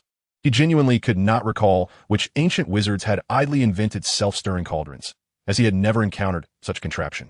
Thankfully, after an hour of torturous, monotonous examinations, all tests finally came to a close. For an entire week thereafter, the first-year students could revel in their respite until the results were announced. However, Lott's spirit was not inclined to indulge in leisure, for he had more pressing matters to attend to.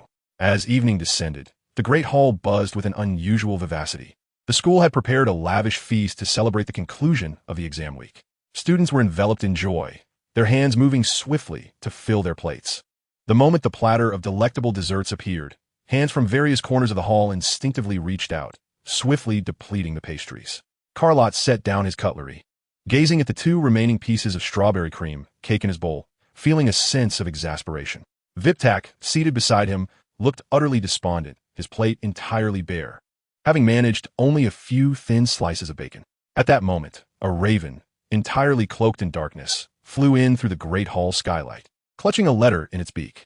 Unlike the messenger raven of Delkness, this bird's eyes were dull and lifeless, its disheveled feathers rendering it particularly disheveled, and its flying movements were mechanical, resembling a wind-up toy.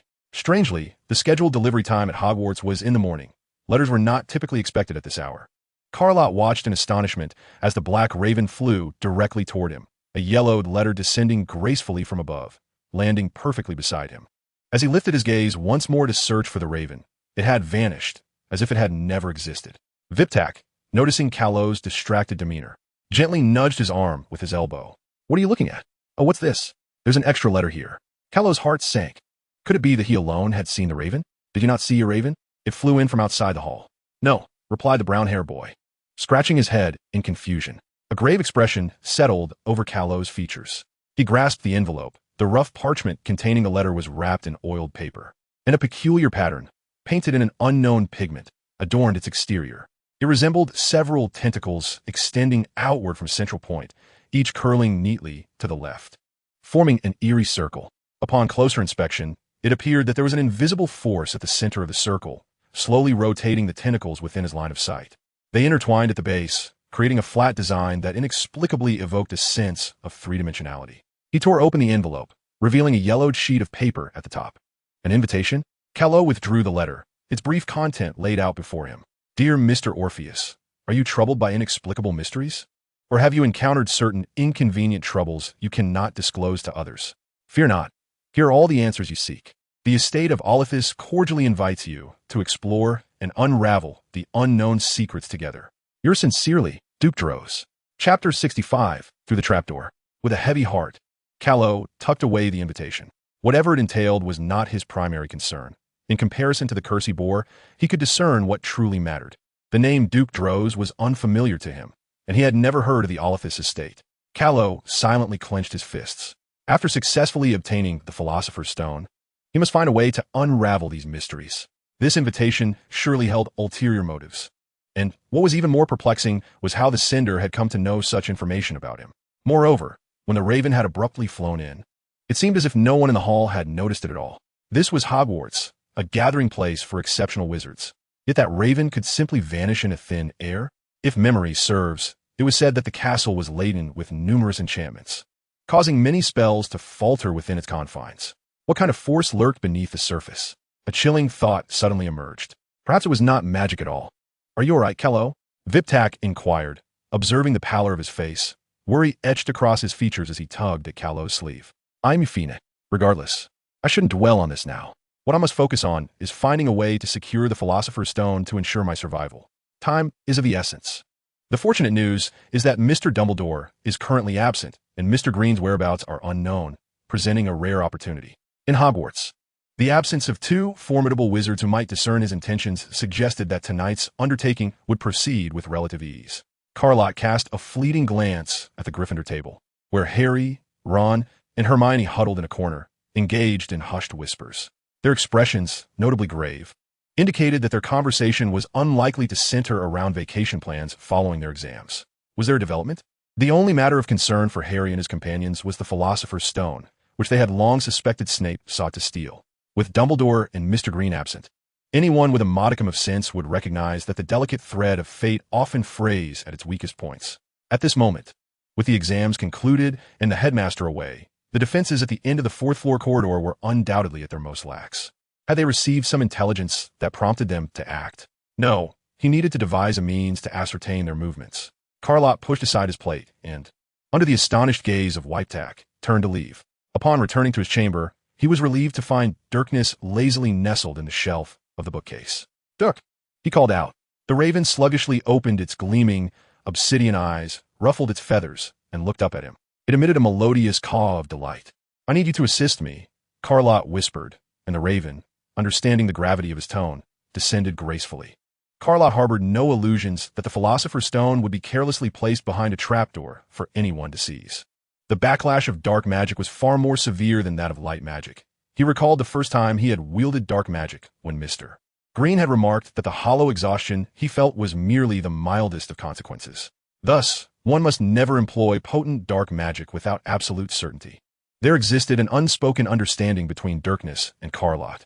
Upon hearing his serious tone, the raven nodded knowingly, gently pecked his hand with its long beak, and tilted its head into his palm to signify its comprehension before soaring out through the window nearest the corridor. Lott seated himself, a wave of anxiety and unease rising within him. This was, after all, a matter of life and death. Success hinged upon this singular endeavor, and every detail must be meticulously accounted for. He clutched the pendant at his chest, the silhouette of Idahara materializing in his mind, as delicate as a lotus emerging from the water. "I feel unprepared," he confessed. The uncertainties loomed too numerous for him to dispel individually. It was impossible for all matters in this world to fall within one's control. Orpheus, not even we, as beings of our kind, can achieve such a feat. Idahara's gentle voice reassured him, alleviating some of his trepidation. Things were not as dire as they seemed. At least he had a strong ally to rely upon. If Harry's side proceeded smoothly, he could utilize them as a shield before encountering the Philosopher's Stone, allowing them to wade through the murky waters ahead. Any ensuing danger could be observed from a distance. Though such actions might lack humanity, they represented the most advantageous solution. Moreover, he and Harry had little personal connection. Offering assistance within reasonable bounds was hardly objectionable. This was a matter of his own destiny, and he could no longer afford to indulge in sentiments of compassion. Since coming into contact with Viputak, my heart has inexplicably softened significantly.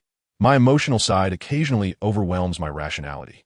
Actions that I once undertook without hesitation now leave me in a state of indecision. I am uncertain whether this is a blessing or a curse. There is no need for excessive worry. All you must do is locate the Philosopher's Stone, and I shall take care of the rest. You should take a moment to rest. Idly ruminating will not resolve any issues. Idahara's voice was like a soothing balm, easing Carrot's taut nerves. Indeed, Dell is already keeping a close watch on Harry's movements, so a brief respite is essential. He released his grip and flopped backward onto the bed, his chaotic thoughts still swirling uncontrollably. Carrot endeavored to clear his mind, gazing blankly at the ceiling, and eventually drifted off into a hazy sleep. After an indeterminate period, Carrot was jolted awake by a flurry of sharp pecks on his thigh. Blinking groggily, he saw Delkinus standing nearby, tilting his head in curiosity. Carrot startled awake. As he left, he inquired quietly upon seeing Viputak enter from the door. The raven nodded. Carrot expressed his gratitude solemnly and retrieved a vial of invigorating potion from the drawer, downing it in one swift motion. Delkinus wished to accompany him, but was met with refusal. "Del, you should stay here. You've done enough. There's no need for you to risk yourself further." The small, dark creature tilted its head and let out a perplexed sound. Carrot pulled out the pendant from around his neck and waved it gently. Tonight teeters on the brink of life and death. The opportunity granted by Idahara is a singular one. Failure would plunge us into an abyss of no return. Carrot glanced at the brown-haired boy who was nearly a head shorter than him. The boy sat at the edge of the bed, instinctively illuminating the bedside lamp that had always been left on for him. Though reluctant to dwell on it, some things are better said in advance. The brown-haired boy looked up at him, staring for a long moment before suddenly realizing something. His eyes filled with tears in an instant. He sprang to his feet, gripping Carrot's arms tightly. "What are you going to do?" Viputak asked, his voice laced with a clear tremor of distress. "Don't ask. Tanny," Carrot gently removed his hands, averting his gaze. "I'm going with you. I can help." Viputak clutched his arms again, his tone almost pleading. I am sorry, Tiny. You cannot be involved in this. And do not roam the corridors at night. Carrot slowly peeled away Viputak's hands. With a steely resolve, he turned his back and strode out of the bedroom. Viputak collapsed back onto the bed, clutching the sheets in his hands, tears streaming down his face. Disillusionment. Upon exiting the bedroom, Carrot swiftly drew his wand and tapped it against himself, rendering his form transparent. This is the invisibility spell taught to Mr. Green, which allows one to move freely during nighttime excursions at Hogwarts, as long as one maintains control over distance and sound. It is nearly impossible for anyone to detect an invisible person, save for a few exceptionally skilled wizards or those with acute hearing, like himself. Having navigated without obstruction to the room at the end of the fourth-floor corridor, Lott pushed open the ajar wooden door. The three-headed dog, Fluffy, was barking furiously, its voice resounding like thunder. A flute lay discarded on the ground, having been kicked into two pieces. He hastily closed the wooden door.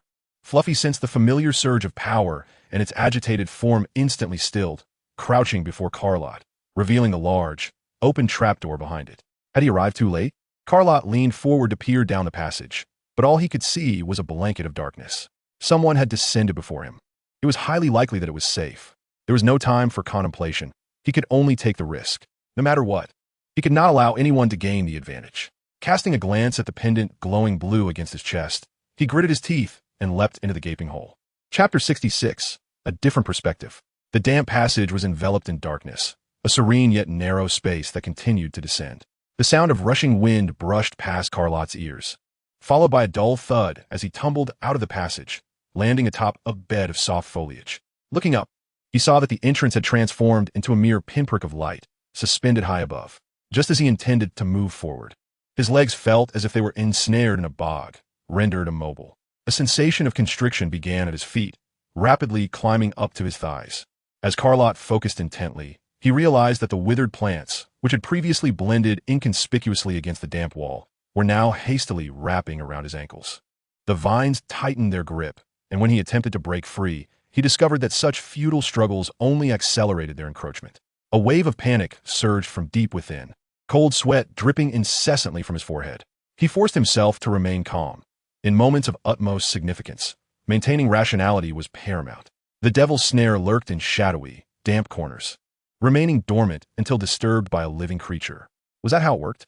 To be honest, he had forgotten what the devil's snare looked like. Professor Sprout must have mentioned its characteristics in class, but at that time, he had been too preoccupied with daydreaming to pay attention to her words.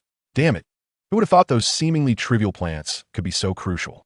Now, he could only hope that his recollections were accurate. Closing his eyes, he held his breath and relaxed as much as possible the parts of his body ensnared. Almost simultaneously, countless vines surrounding him silently released their grip. Retreating like a receding tide, Lott opened his eyes in astonishment. Fortunately, he had remembered correctly. The devil's snare captured prey through breath and movement. And in a state of stillness, it could not detect the presence of living beings. Sensing the sudden commotion, the devil's snare scattered from the corners with a rustling noise, transforming into deep gray tendrils, yet Lott had already moved beyond their reach. At the end of this corridor, narrow at first, it gradually widened, ultimately leading to a brilliantly illuminated chamber. The ceiling of the room soared into a lofty arch, while opposite stood a heavy wooden door, presumably the entrance to the next room. One could not help but wonder whose brilliant idea it was to transform the obstacle behind this trapdoor into a series of challenges. The traces of the devilish webs were glaringly evident. A sense of suffocating urgency washed over Lott as he contemplated this. If these trivial barriers could be effortlessly navigated by him, then they would pose no difficulty to someone with premeditated intent. He needed to hasten his pace. Someone had already passed through the trapdoor before him, and the devilish webs had clearly not impeded their progress in the slightest. Lott gazed at the keys flitting about in the dome above and below, each adorned with a pair of wings, resembling radiant little birds. Undoubtedly, the key capable of unlocking the wooden door was singular. Which one could it be? He squinted, scanning the erratically darting keys, which danced in the air like Brownian motion, their wings shimmering with brilliant hues that dazzled his eyes. Fortunately, it did not take long for him to spot a key that stood out among the rest. It was a large silver key, its wings drooping, flying at a markedly slower pace than the others.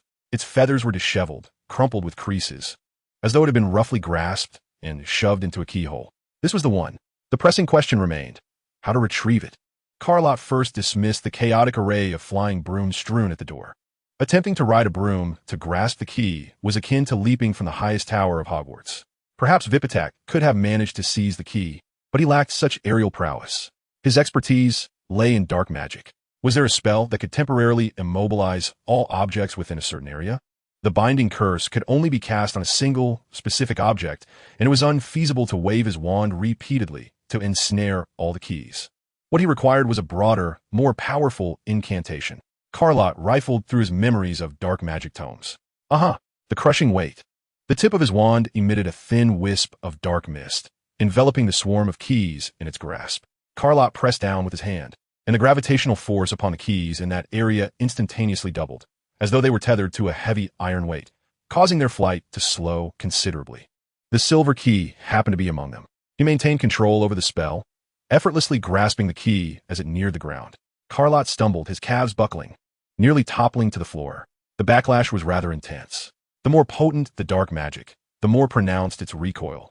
Typically, only two types of individuals can mitigate or even evade backlash, the first being pure madmen, who have succumbed to the enslavement of dark magic and unleash their curses without regard for consequences, thus remaining unscathed by the repercussions. The second being profound dark sorcerers.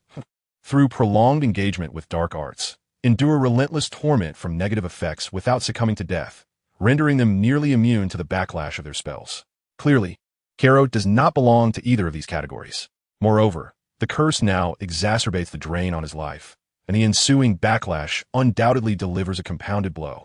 Caro clutched the key tightly, gritting his teeth as he inserted it into the lock. It was nearly time. Upon glimpsing the magical stone, his mission would be complete. Just hold on a little longer. He pushed open the door, revealing an immense chessboard before him. The pieces, arranged with precision, towered above him, seemingly carved from solid rock. The pieces were divided into black and white, and upon entering the room, he found himself positioned within the ranks of the black pieces, while directly opposite stood the identical white pieces. Wizard's chess. Caro recalled that many enjoyed this entertaining pastime. He had seen students of various grades engaging in matches during their free time. The rules resembled those of international chess, but as for the intricacies of play, well, that was yet another area of ignorance for him. A person preoccupied with mastering dark magic and resisting the encroachment of curses could scarcely afford time to study wizard's chess. After contemplating for several seconds without a hint of clarity, he realized he could no longer afford to waste time and resolved to seek assistance from Odyllis. Grasping the pendant, the elegant figure of the woman re-emerged in his consciousness. Encountering a dilemma, Odyllis gazed at the scattered black and white pieces, feigning ignorance. Indeed, Odyllis possessed the ability to synchronize memories, rendering excessive explanation unnecessary for certain matters. Moments later, Odyllis revealed a knowing smile. Orpheus, do you recall what I told you during our first meeting? There are certain things you may not comprehend. Why not attempt to approach them from a different perspective? Chapter 67, The Conclusion. Caro found himself momentarily stunned. Odyllis' words, imbued with wisdom, always left him perplexed. Are you suggesting? She smiled gently, gesturing toward the colossal chessboard. Do you understand the rules of this game? Yes, it involves capturing the opponent's king. Odyllis' gaze suddenly sharpened, causing Caro's voice to diminish under her scrutiny. He seemed to have touched upon something pivotal. You see, therein lies the issue. You cannot checkmate the opponent's king, can you? No, Garot Nadith. Then why not attempt to eliminate your own king instead? Odyllis' lips curled into a smile as she indicated the nearby black king, which had its back to Caro, standing directly before him. A shiver ran down Caro's spine. Without a king, the game cannot proceed. By ending it before it begins, this challenge would unravel effortlessly. The noble woman spoke softly with a smile, and in that moment, clarity washed over him, dispelling the fog in his mind. How brilliant! With the king absent, the game of wizard's chess could not commence, rendering its rules ineffective. Given the lack of alternatives, perhaps the suggestion offered by Odyllis might yield unexpected results. Very well, I shall give it a try. Calo released the pendant, holding his breath and concentrating, the wand firmly gripped in his hand. With a forceful incantation, he unleashed a powerful dark spell, far more potent than a mere shattering charm. The ebony wand's tip was propelled backward by the tremendous recoil, causing Calo to stagger a few steps. A wave of distorted spatial energy erupted, striking the Black King, sending shattered rock fragments flying in all directions, enveloping the room in a cloud of dust.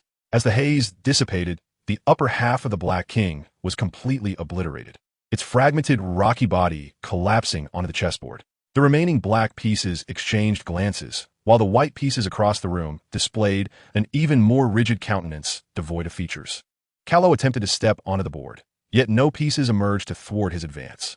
The black pieces swayed back and forth in their designated squares, seemingly yearning to break free from their invisible constraints, but hesitating to take that step.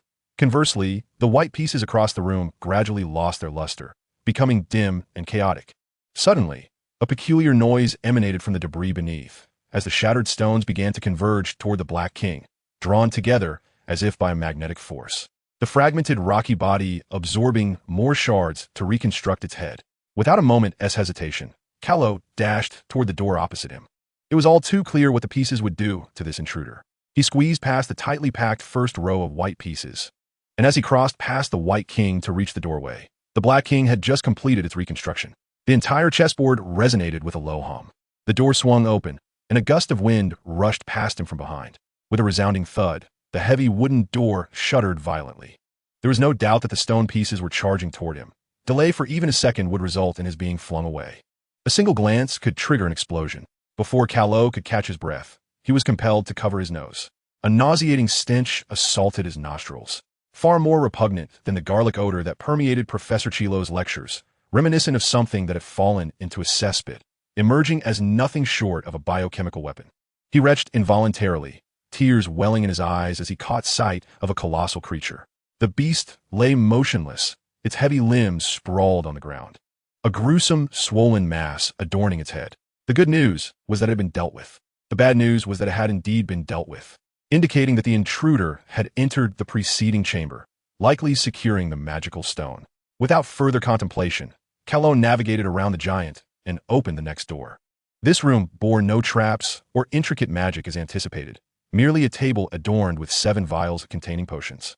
As he surveyed the room, a sudden surge of violet flames erupted behind him, while a blackened fire trench surged forth in front, ensnaring him in a perilous predicament. Beside the table lay a piece of parchment, its inscriptions rendered illegible by sweat. Furrowing his brow, he casually set the parchment aside on the table's edge. It mattered not. This challenge was well within his expertise, potions. If his suspicions were correct, that parchment likely contained clues for navigating this trial. Lott contemplated the ominous black flames before him, realizing that to traverse them, he would need the aid of potions.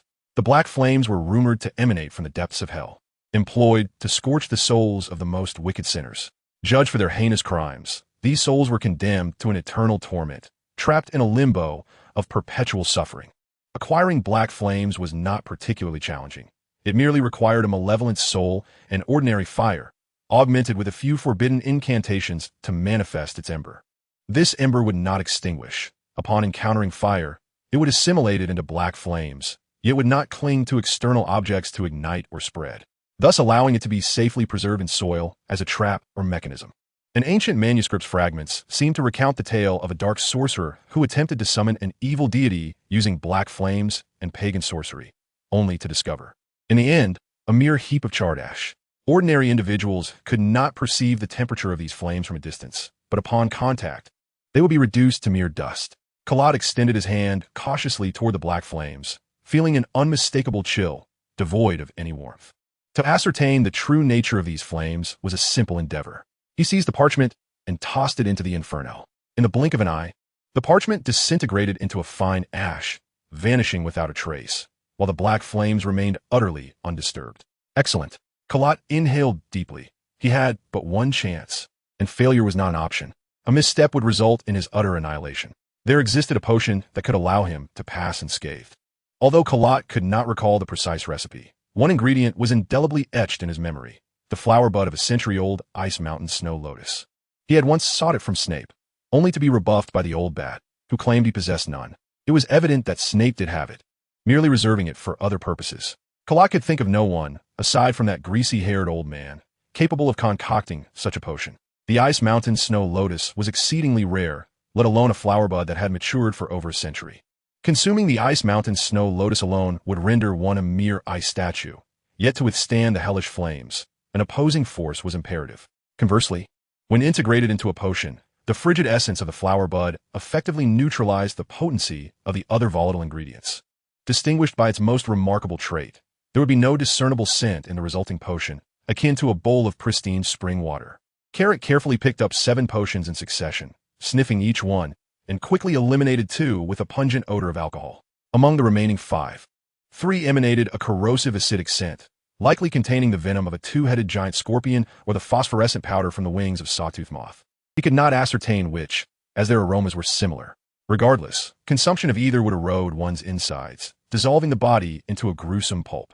As for the last 2 vials, one bore the acrid scent of volcanic magma grass, while the other was as bland as water. Carrot selected the unassuming small vial and drank it in one gulp. A bone-chilling cold coursed through his body, and he shivered as he extended a foot into the black flames. The dark fire licked at him from all sides, yet he emerged unscathed. He had succeeded. Containing his excitement, Carrot swiftly approached the door on the other side. Confirming that the disillusionment charm cast at the bedroom door remained effective, he silently pushed the door ajar. Unsurprisingly, he found 2 figures in the dimly lit room. Chapter 68, The Dark Lord's Invitation. Carrot slipped into the room through the crack in the door. This was likely the final obstacle guarding the Sorcerer's Stone. In the center of the empty room stood a massive floor mirror. The very mirror of Ariste he had seen in that classroom. No wonder Dumbledore had mentioned that the mirror would be relocated. It had been placed here, beneath the trapdoor, as a safeguard for the stone. Seeing Quirrell in this room, Carrot realized something crucial. His earlier suspicions had been entirely correct. Snape was indeed the one framing Quirrell, as those with the most intent often appear the least conspicuous. He was no exception. Perhaps until now, no one at Hogwarts had suspected that he too harbored designs on the Sorcerer's Stone.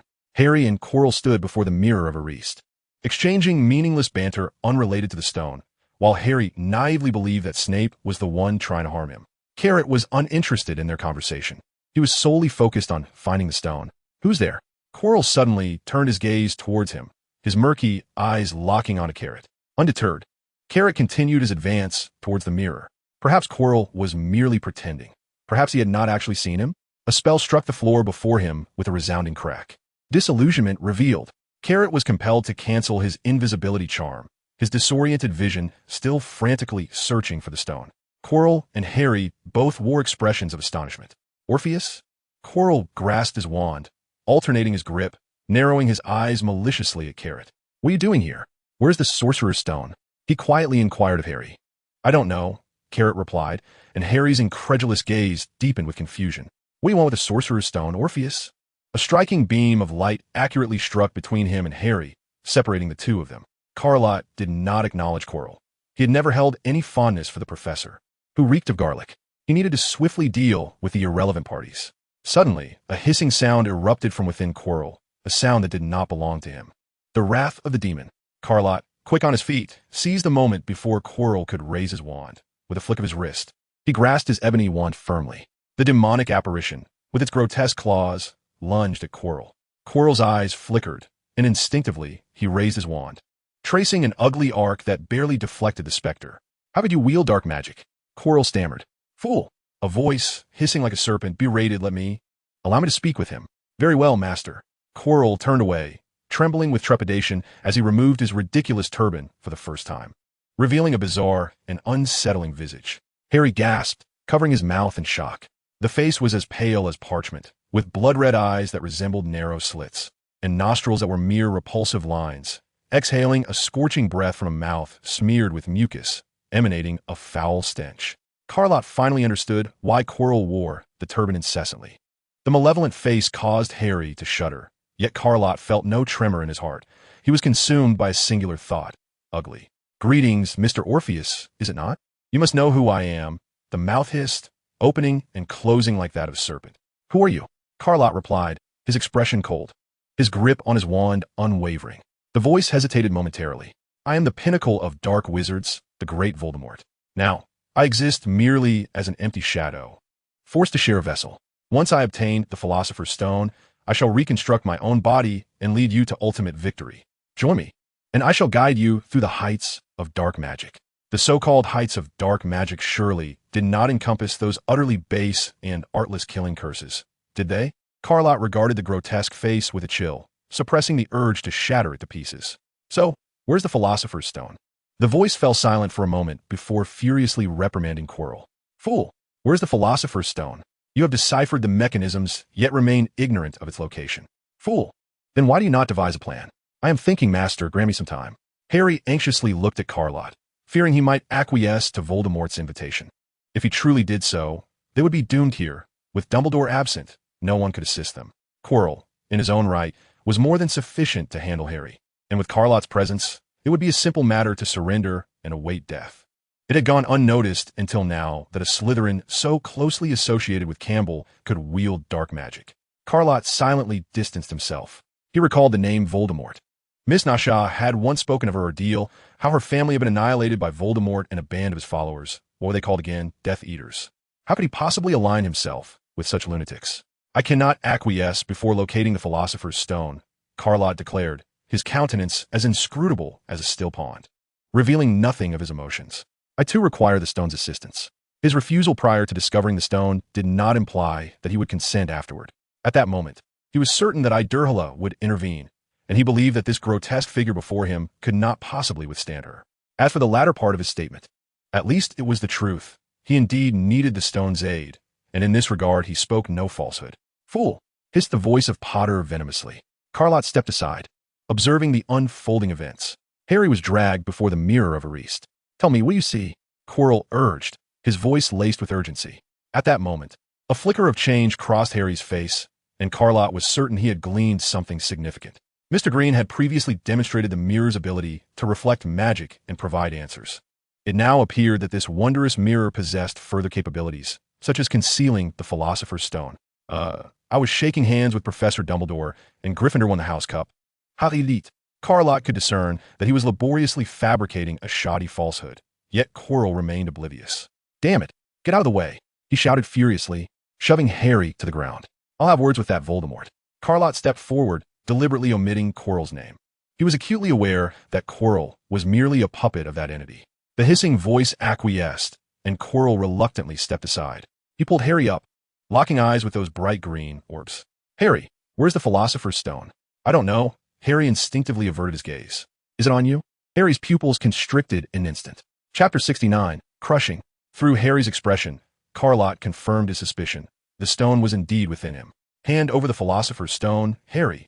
Lott urged in a low voice, casting a sidelong glance at the two-faced Quirrell. Voldemort's visage was furiously berating him, and Quirrell, trembling, nodded vigorously, not daring to utter a word of dissent. Yet Harry hesitated, glancing apprehensively towards Quirrell. Do not worry, I will not ally myself with that fiend, Lott assured him earnestly. Give me the stone, I have a way to deal with him. Reluctantly, Harry fished a blood-red stone from his pocket. Quirrell lunged forward madly, but Lott grasped the Philosopher's Stone first. Game over. Hand the Philosopher's Stone to the great Lord Voldemort. He will grant you the status you deserve. The hoarse voice hissed like a venomous snake, flicking its tongue. Lott scoffed, removing the pendant from around his neck, at which point the other two finally noticed the gleaming blue gem. I harbor no interest in repulsive matters, Mr. Voldemort and Professor Quirrell. Your stench is more unbearable than that of lizards from a swamp. Voldemort felt affronted, his hissing voice escalating to a hysterical pitch. Fool! Kill him at once. Seize the Philosopher's Stone. Quirrell glared furiously, raising his wand, a deadly incantation ready to unleash. Crack! The blue gem shattered, a wave of spatial turbulence thrusting Quirrell and Harry into the corner. A searing pain radiated from Lott's heart, accompanied by a brilliant blue light. The agony tore through his body, spreading like wildfire to his extremities. The radiant blue luminescence penetrated his nerves and muscles, seeping outwards, engulfing him in an unapproachable haze of light. A vast consciousness unfurled within Lott's mind, inundating it with an overwhelming influx of information that caused his brain to short-circuit. His senses swiftly dulled, and soon even that piercing pain was rendered imperceptible. He found himself submerged in an ocean of blue, surrounded by a swirling mist that occupied all he could hear, see, and think. How weary he felt. He longed for a restful slumber. The entwining mist extended filamentous tendrils, wrapping his consciousness into a diminutive orb of light. The dreamlike comfort descended upon him, and in the sensation of infinite descent, Lott lost the last remnants of awareness. Lott opened his eyes, deep black orbs glowing with a hollow yet intense blue radiance. Orpheus? Harry struggled to rise, tentatively inquiring. Goodness, he could scarcely believe his eyes. Orpheus is at rest, Mr. Potter. To Harry's astonishment, a voice of elegant nobility resonated from within his throat. Lott clutched the crimson stone, a smile that was not his own gracing his lips. Now, I shall take control of his body. You may call me Odyllis. Lott extended 2 fingers, casually crushing the Philosopher's Stone into a mound of granules. A surge of life force erupted in a localized explosion, yet the energy emanating forth was suppressed by an invisible hand, subsequently devoured by that very body. Moments later, the red glow faded, and the blue light grew even more resplendent. The boy's form seemed to revert to normal, but its master was no longer Lott. You, Quirrell stared, speechless. What are you waiting for? Act. The hissing voice in his head shrieked in a frenzy. Avada Kedavra! A deadly green light shot forth from the tip of the wand, hurtling toward Odyllis. Beware! Harry exclaimed instinctively, the lightning-shaped scar on his forehead throbbing with pain. Odyllis cast a sidelong glance at Harry, the smile unwavering. With a flick of 2 fingers, the incoming green light obediently coiled within their grasp. An elementary trick, Odyllis remarked, snapping his fingers, and the dismal curse dissipated into a pale green mist. Having absorbed the energy of the Philosopher's Stone, I now have ample time to indulge in a little play. He snapped his fingers, and a pale blue aura enveloped Harry, who was leaning against the corner. An overwhelming chill of terror immobilized Quirrell, rendering him unable to move. Avada Kedavra! Quirrell, suppressing the panic that welled up from within, trembled as he raised his wand and cast another killing curse. The smile on Odyllis' lips froze, and in an instant his tightly shut eyes opened, coldly fixating on Quirrell. The green light dissipated before him, encountering no resistance whatsoever. Cease your magical antics. A vivid radiance flowed within his hollow eyes as he raised his hand, a faint mist emanating from his body like vapor. The entire room spun wildly. The original floor transformed into the ceiling, and the ceiling became the floor beneath their feet. Harry felt a brief disorientation before witnessing Quirrell suspended against the inverted ground. Odyllis gently waved his hand, causing the flat surface to tilt leftward, crashing Quirrell into the corner with a resounding thud. He then raised his hand to the right, tilting the ground again, mercilessly flinging Quirrell into the upper right corner. Strangely, aside from the inverted floor, the surrounding walls remained unchanged. Harry watched in astonishment, finding himself incapable of comprehending this formidable power. Odyllis thrust his hand forward, and the room emitted a deep, resonant hum as the limited space was stretched outward by an unseen force, causing the walls to shift in defiance of all rules. The ornate patterns carved into the stone bricks of the floor and walls endlessly overlapped, distorting into an array of dense symbols. Enveloped in the aura, Harry sat helplessly on the floor, unaffected, yet the wall he had leaned against had receded to an invisible distance. Odyllis floated midair, his hand poised, as a corner of the ceiling where Quirrell was situated bulged, crashing him down with tremendous force to the ground dozens of meters below. The bizarre power was controlled with precision. The two-faced man lay bleeding from all orifices, yet still clung to a flicker of life. "Master, save me," he murmured, his lifeless pupils slowly widening. "Silence," Odyllis commanded coldly. Quirrell's voice abruptly ceased, for his mouth vanished in an instant. The once oral cavity now appeared as unblemished skin. Harry gazed on in horror, even forgetting the pain of the scar on his forehead. What sort of power is this? It is utterly terrifying. Odyllis raised a finger and curled it slightly. The face of Voldemort, belonging to the back of the two-faced man, was forcibly stripped away. Quirrell, on the brink of death, widened his eyes in shock, losing the last vestiges of his vitality. Fascinating, Odyllis observed with keen interest, gazing at the face floating before him. "Tell me, how does a wisp of a dead soul attach itself to a living being?" Voldemort's fragment of consciousness was equally filled with dread as the Dark Lord of an era. He had never anticipated being so thoroughly crushed. Though he knew not the nature of the consciousness inhabiting the boy's body, he was acutely aware that with but a finger, it could obliterate him. The pride etched into his very bones forbade him from relinquishing his dignity to anyone, even if he were a deity. Voldemort's soul maintained its final silence. "Very well, if he chooses not to speak, then let it be." Odyllis waved his hand, and the grotesque visage dissipated into a cloud of black smoke with a sharp crack, erasing a fractured soul in an instant. Harry struggled against the urge to retch. Swallowing hard, the luminous barrier that had enveloped him vanished, yet he remained motionless in the corner, as if frozen in time. The room was eerily tranquil, as if nothing had transpired. Odyllis approached Harry, and his tightly shut eyelids seemed not to hinder his vision. Harry Potter. He smiled faintly. Yet that smile sent a chill down Harry's spine. Is this the name? Orpheus remembers you. Suddenly, Idihara's unfinished thought was interrupted by the creaking of the door being pushed open. Chapter 70. To be continued, Part 1. Harry gazed hopefully at the two figures entering from the doorway, his heart a tumult of emotions. Mere minutes ago, he would have eagerly anticipated the arrival of Professor Dumbledore and Mr. Grindelwald to rescue him. Yet now, he was uncertain whether their presence would be fortuitous. For Idihara's power was far beyond human challenge. It marked the first time he questioned the strength of Hogwarts headmaster, the world's preeminent white wizard. The consciousness occupying Carlott's body was overwhelmingly potent, capable of reshaping the very fabric of space. Harry glanced outside the room, and more astonishingly, the corridor beyond the black flames remained unchanged. It was as though everything that had occurred in this chamber moments prior had been nothing more than an ephemeral dream. Yet, Quirrell's lifeless body lay askew on the ground, a stark testament that this was no dream.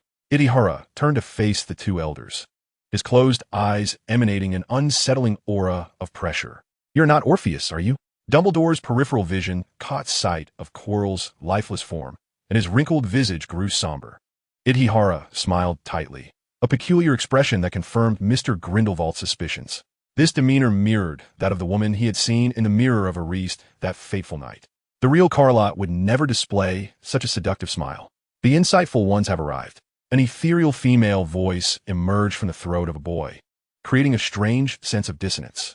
Dumbledore solemnly raised his wand, only to be restrained by Grindelwald's hand. Having personally experienced the sensation of being manipulated like a puppet, he understood that this was beyond human capability. Magic could not touch him in the slightest. Idihara gazed at the elder with keen interest, while the black cat perched on his shoulder let out a terrified scream and scurried away. Clearly, Orpheus had not chosen his mentor in vain. Idihara extended several fingers, deftly tapping the air. The corpse on the ground transformed into clusters of vibrant red petals, swirling throughout the room, ultimately shattering into countless motes of light, drifting down like ephemeral dreams. Dumbledore lowered his wand. With his wisdom, he could easily deduce that Idihara's strength surpassed the very laws of this world. What magic cannot achieve, he can accomplish with but a snap of his fingers. Thus, the lives of mortals are likely insignificant in his sight.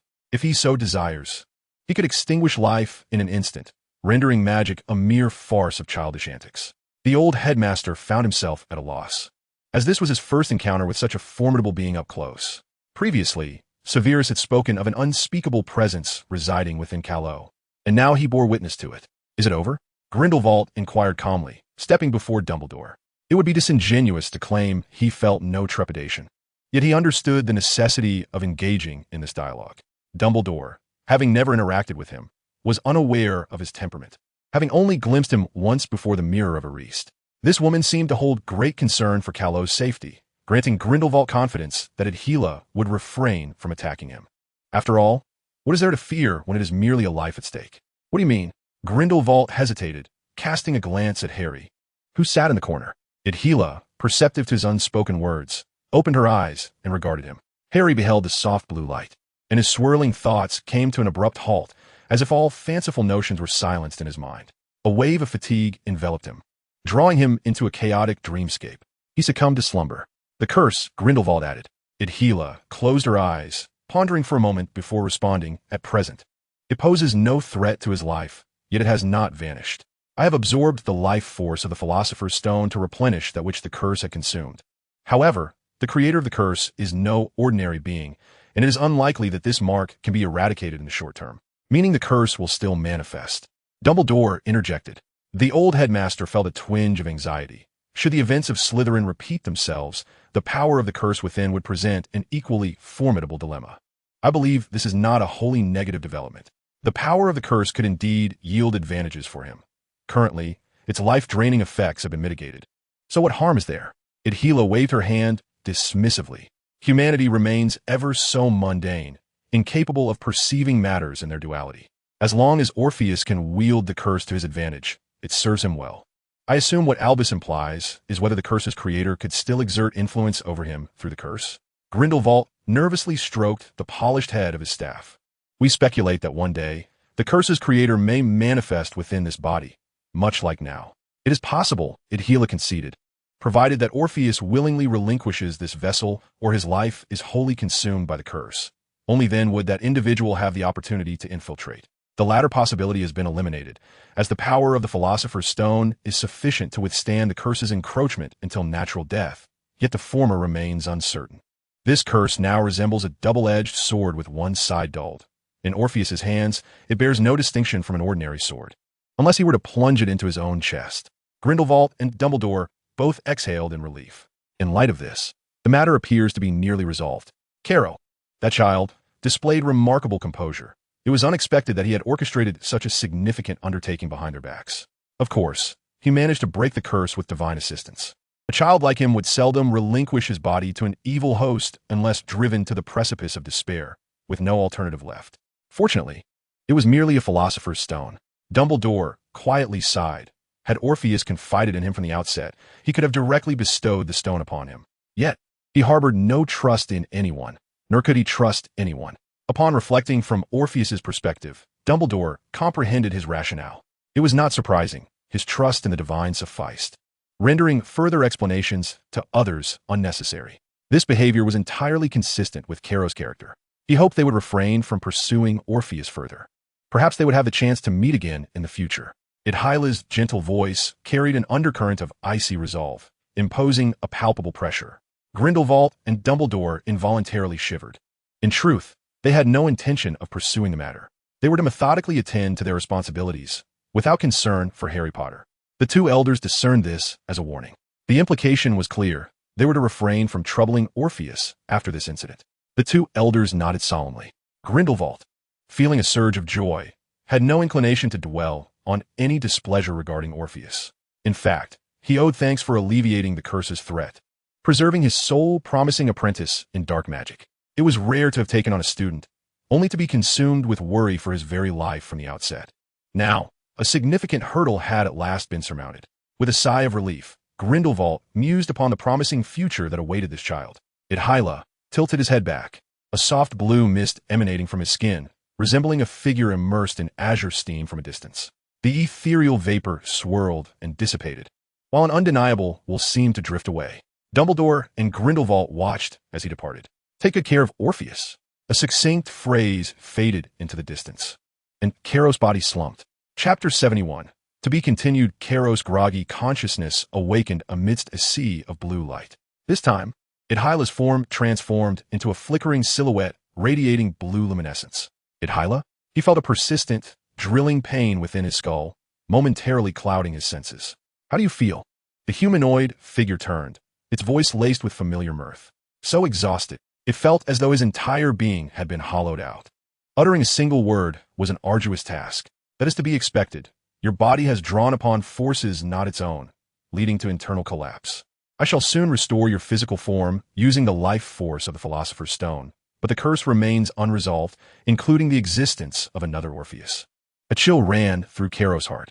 A figure, ethereal yet warm, smiled softly and continued, "You must learn to harness this newfound power. It is a rare boon for you. The strength of the curse creator is a privilege few in this world are fortunate enough to possess. How should I proceed?" he inquired, his vision swirling in a haze. The radiant blue sea dimmed, and he felt a sharp pain in his chest, pulling him toward the brink of unconsciousness. "Listen closely," she instructed. "The pendant is damaged. My power can no longer directly influence reality. This means I cannot assist you with matters in the tangible world, including mental invasion and thought control. You will need to address these challenges on your own, unless you find another suitable medium to channel my strength from the realm of dreams. Of course, you need not worry. You might wonder why I am so inclined to assist you." Lott found himself grappling with this very question. Yet he hesitated to voice it in front of Odyllis, for she bore him no malice and had aided him countless times. Even the solution to the magical stone dilemma had originated from her. To inquire about such matters face to face seemed rather callous. "Your dreams are potent enough to conceal my essence. And coupled with the magical stone's formidable vitality, I need not fear that my presence will reduce you to an empty shell. More importantly, you will not be driven mad by the visions within your dreams." Odyllis' form paused, her voice becoming distant and elusive. "Countless hosts over the centuries have succumbed to insanity due to my presence. They struggled to accept the extraordinary scenes that lay beyond the bounds of reason, even within dreams. Many lack the courage to confront their deepest layers of dreaming. She sighed softly, her ethereal presence momentarily cast in a shadow of melancholy. My followers welcome my arrival, yet their dreams are dreadfully mundane. Furthermore, their mental states teeter on the brink of collapse, rendering them incapable of sustaining my corporeal form for an extended period. They're not fundamentally different from ordinary people. My devotees are merely a collection of madmen. Ordinary individuals are unconsciously insane, whereas they are consciously so. He recalled Miss Nasha's words about the Death Eaters, a group of utterly deranged individuals. It seemed that fervent followers were rarely normal, regardless of their allegiance. I chose you, Orpheus, because in our interactions, I discovered that you do not share the same fear of the unknown or dread of the divine as those others do. Your dreams possess remarkable malleability. They shift effortlessly with my thoughts, a phenomenon I have never encountered before. She spoke with deep emotion, perhaps due to the curse. You wield almost no control over your dreams. Yet since my arrival in this world, I have not seen her again. My interactions with humanity have been scant, making it challenging to articulate my feelings toward this species. From humanity's inception, I have existed, millennia have passed, and it seems that most individuals have not evolved significantly when compared to the primitive beings who once roamed the earth. They blindly worship deities. Even though some malevolent gods demand their souls as payment, such individuals willingly sacrifice themselves in pursuit of powers that do not rightfully belong to them, which is truly absurd. I do not wish to be revered as a god by my followers, stumbling through incoherent exchanges. My essence resides within dreams, where time loses its significance. Yet I have always been but a solitary being, enduring endless years in an empty world. The myriad avatars I have dispatched across various realms are not solely for the pursuit of transformative sustenance. Rather, they serve to infuse this monotonous existence with a semblance of joy. Coincidentally, Orpheus, I find considerable amusement in your presence. Carrot was deeply moved. He could not fathom the profound loneliness of an eternity spent adrift in the river of time. Yet he surmised that it could not be more bearable than the torment of countless sleepless nights. In a certain sense, Hyla's experiences would surpass his own, not diminish them. My avatar's essence remains hidden within your dreams. Thus, we can still convene through the realm of slumber. In due course, I shall impart upon you the knowledge of harnessing the power of curses and mastering your emotions to shield against the malicious prying of others. Furthermore, if time permits, you might seek out a pendant. My followers are adept at crafting these conduits to the divine.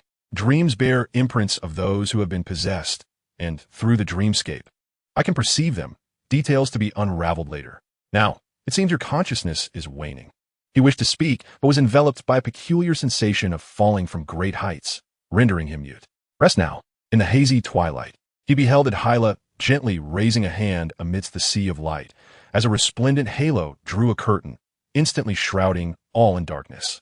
The overwhelming discomfort swiftly dissipated, and Carrot once more sank into the warm embrace of oblivion.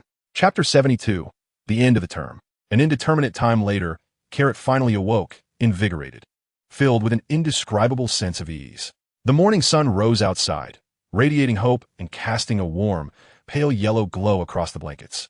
He stretched luxuriously, inadvertently stirring a brown-haired head resting beside him. Viputak's hair was tousled like a wild thicket. Upon opening his eyes and seeing Carrot, they instantly glistened with tears. "Carrot, you're awake. How wonderful!" he exclaimed, excitement illuminating his features. The brown-haired boy lunged forward, enveloping Carrot in a tight embrace before he could react. "I was so afraid you might never wake again," Viputak murmured, his voice soft, his eyes rimmed in red, with pearlescent tears still clinging to the corners. Carrot felt a chill emanating from him and took his hand, gripping it firmly. "Thank you, Tanny," he whispered gratefully, lifting his gaze to meet the myriad bloodshot veins in the boy's eyes, feeling an inexplicable pang of sorrow. Gazing upon that pure and endearing face, a warm current surged within Carrot's heart, evoking a profound emotion. "What is this?" It felt as though a brilliant light had pierced through the dark world, suddenly imbuing his life with meaning. "I sought out Professor Dumbledore, who had instructed me to find him immediately upon your awakening." Viputak wiped his eyes, a smile breaking through his tears as he embraced him once more, exclaiming, "It is a relief to see you unharmed." Only when the brown-haired boy had wandered off did he notice another figure lying on the adjacent bed. The boy who had narrowly escaped death, Harry Potter. Confronting a madman devoted to Voldemort without any hidden cards was not a feat easily achieved by mere words. As he contemplated this, the infirmary door swung open. Dumbledore and Mr. Green entered sequentially, with Viputak trailing behind them, while Delkins perched on his shoulder. The raven let out an excited caw and nestled into his embrace. A rare smile broke across Mr. Carlott's typically stern visage. "Well then, Mr. Campbell, are you now at ease?" Dumbledore inquired kindly, tilting his head towards Viputak. "You have gone 3 days without rest. If you do not take the time to sleep properly, you will soon find yourself in this very bed." 3 days without rest. He gazed at Viputak in astonishment, his hand gripping the blanket, trembling with emotion. 3 days without sleep for his own sake? What a fool. A haze enveloped Carlott's vision, and he inhaled sharply, blinking away the mist. At last, he could enjoy a restful slumber. He must not allow that fool to witness his tears, or he would find it impossible to relax. Viputak scratched his head, unable to suppress a yawn that revealed his fatigue. He gazed deeply into Carlott's eyes, where a ripple of emotion seemed to flicker, as if he wished to convey something further. Mr. Green stepped forward, ruffling the brown-haired boy's hair even further askew. "Mr. Campbell, I believe Albus has made himself quite clear. Are you planning to spend your summer vacation in the hospital wing? You and Orpheus have ample time to catch up. There is no need to act as though tomorrow will be your last meeting." Mr. Green retorted in his customary tone, "Of course. If you prefer not to see him tomorrow, lingering here may hasten your demise." A flush of color rose to Viputak's cheeks as he lowered his head, politely bidding farewell to the 2 elderly men before turning to leave. Dumbledore and Mr. Green waited until the brown-haired boy was out of sight before closing the door and stepping into the infirmary. "How do you feel?" Mr. Green interjected before Dumbledore could speak. "Quite well," Carlott replied, stroking Delkins's feathers as he looked up into the aged man's brown eyes, filled with wisdom. Mr. Green nodded, observing the spark of vitality in his eyes, inadvertently revealing a satisfied smile. The old man tapped his cane lightly and turned to Dumbledore, his spirits buoyed as he smirked. "I'm quite well, Albus. You do not mention anything about the dark arts, Gale," Dumbledore remarked with a hint of exasperation. Mr. Green feigned ignorance, absorbed in adjusting his collar.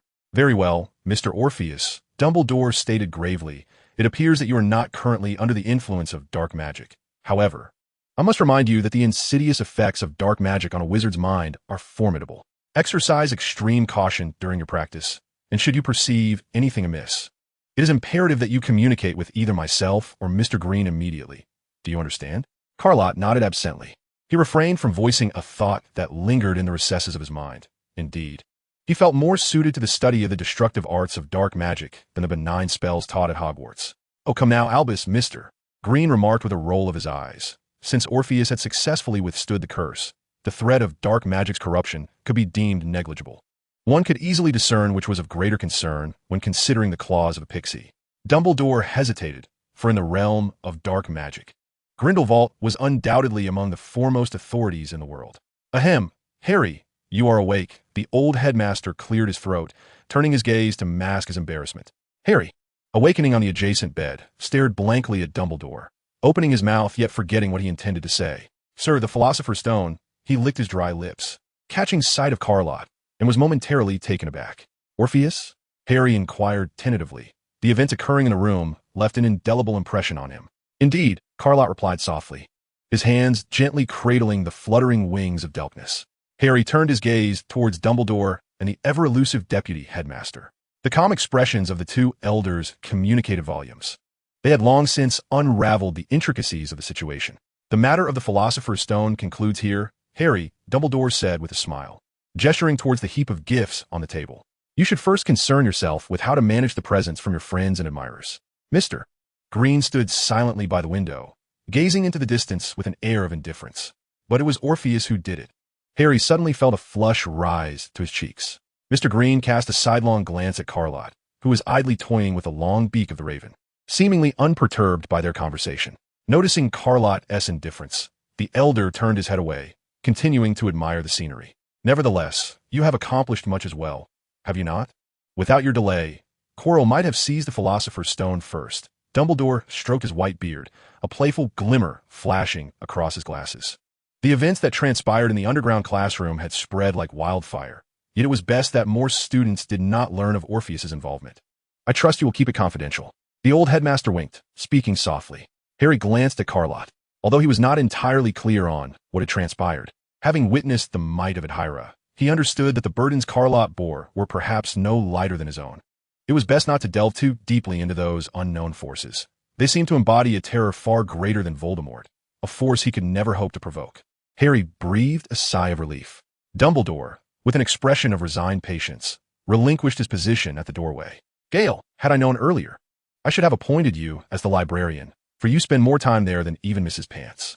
If you wish to avoid my throwing those troublesome little rascals from the second floor, it would be wise to refrain from such actions. Mr. Green, with a stern expression, tapped his cane. I do not possess the patience of Pants. Having said this, the elder prepared to open the infirmary door. Wait a moment, Mr. Green. I shall accompany you, Lott declared, throwing off the covers and attempting to rise, only to be halted by a restraining hand. Dumbledore smiled gently and shook his head. Not today, Orpheus. You must rest here. Madame Pomfrey needs to observe your condition further. But I am completely well, sir, Lott protested, truly wishing to leave this place where he felt as though he might mildew. Very well, Lott conceded, leaning back against the bed, then began to amuse himself with the raven. Mr. Green and Dumbledore exchanged glances before opening the infirmary door, nearly colliding with two individuals waiting outside. Chapter 73, The End-of-Term Feast. Mr. Weasley and Miss Granger, Mr. Green remarked with a sardonic tone. What ailment brings you to the hospital wing? Sir. We came to see Ron, the blush-faced Weasley began. Mr. Green did not allow him to finish, snorting dismissively and striding away. All right, come in, Dumbledore said, his smile a blend of awkwardness and grace, gesturing for them to enter. Gale has always had such a temperament. One must grow accustomed to it. Little did he expect that Snape had a worthy adversary at Hogwarts.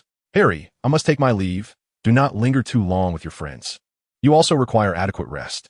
Dumbledore cast a meaningful glance at Harry before departing the infirmary, closing the door behind him. As soon as the headmaster left, Ron erupted with excitement, while Hermione expressed noticeable concern, interjecting anxiously. Lott teased Delkness, adopting a demeanor of indifference. Harry attempted to steer the conversation toward Lott, yet he refrained from engaging in their dialogue, preoccupied with the raven.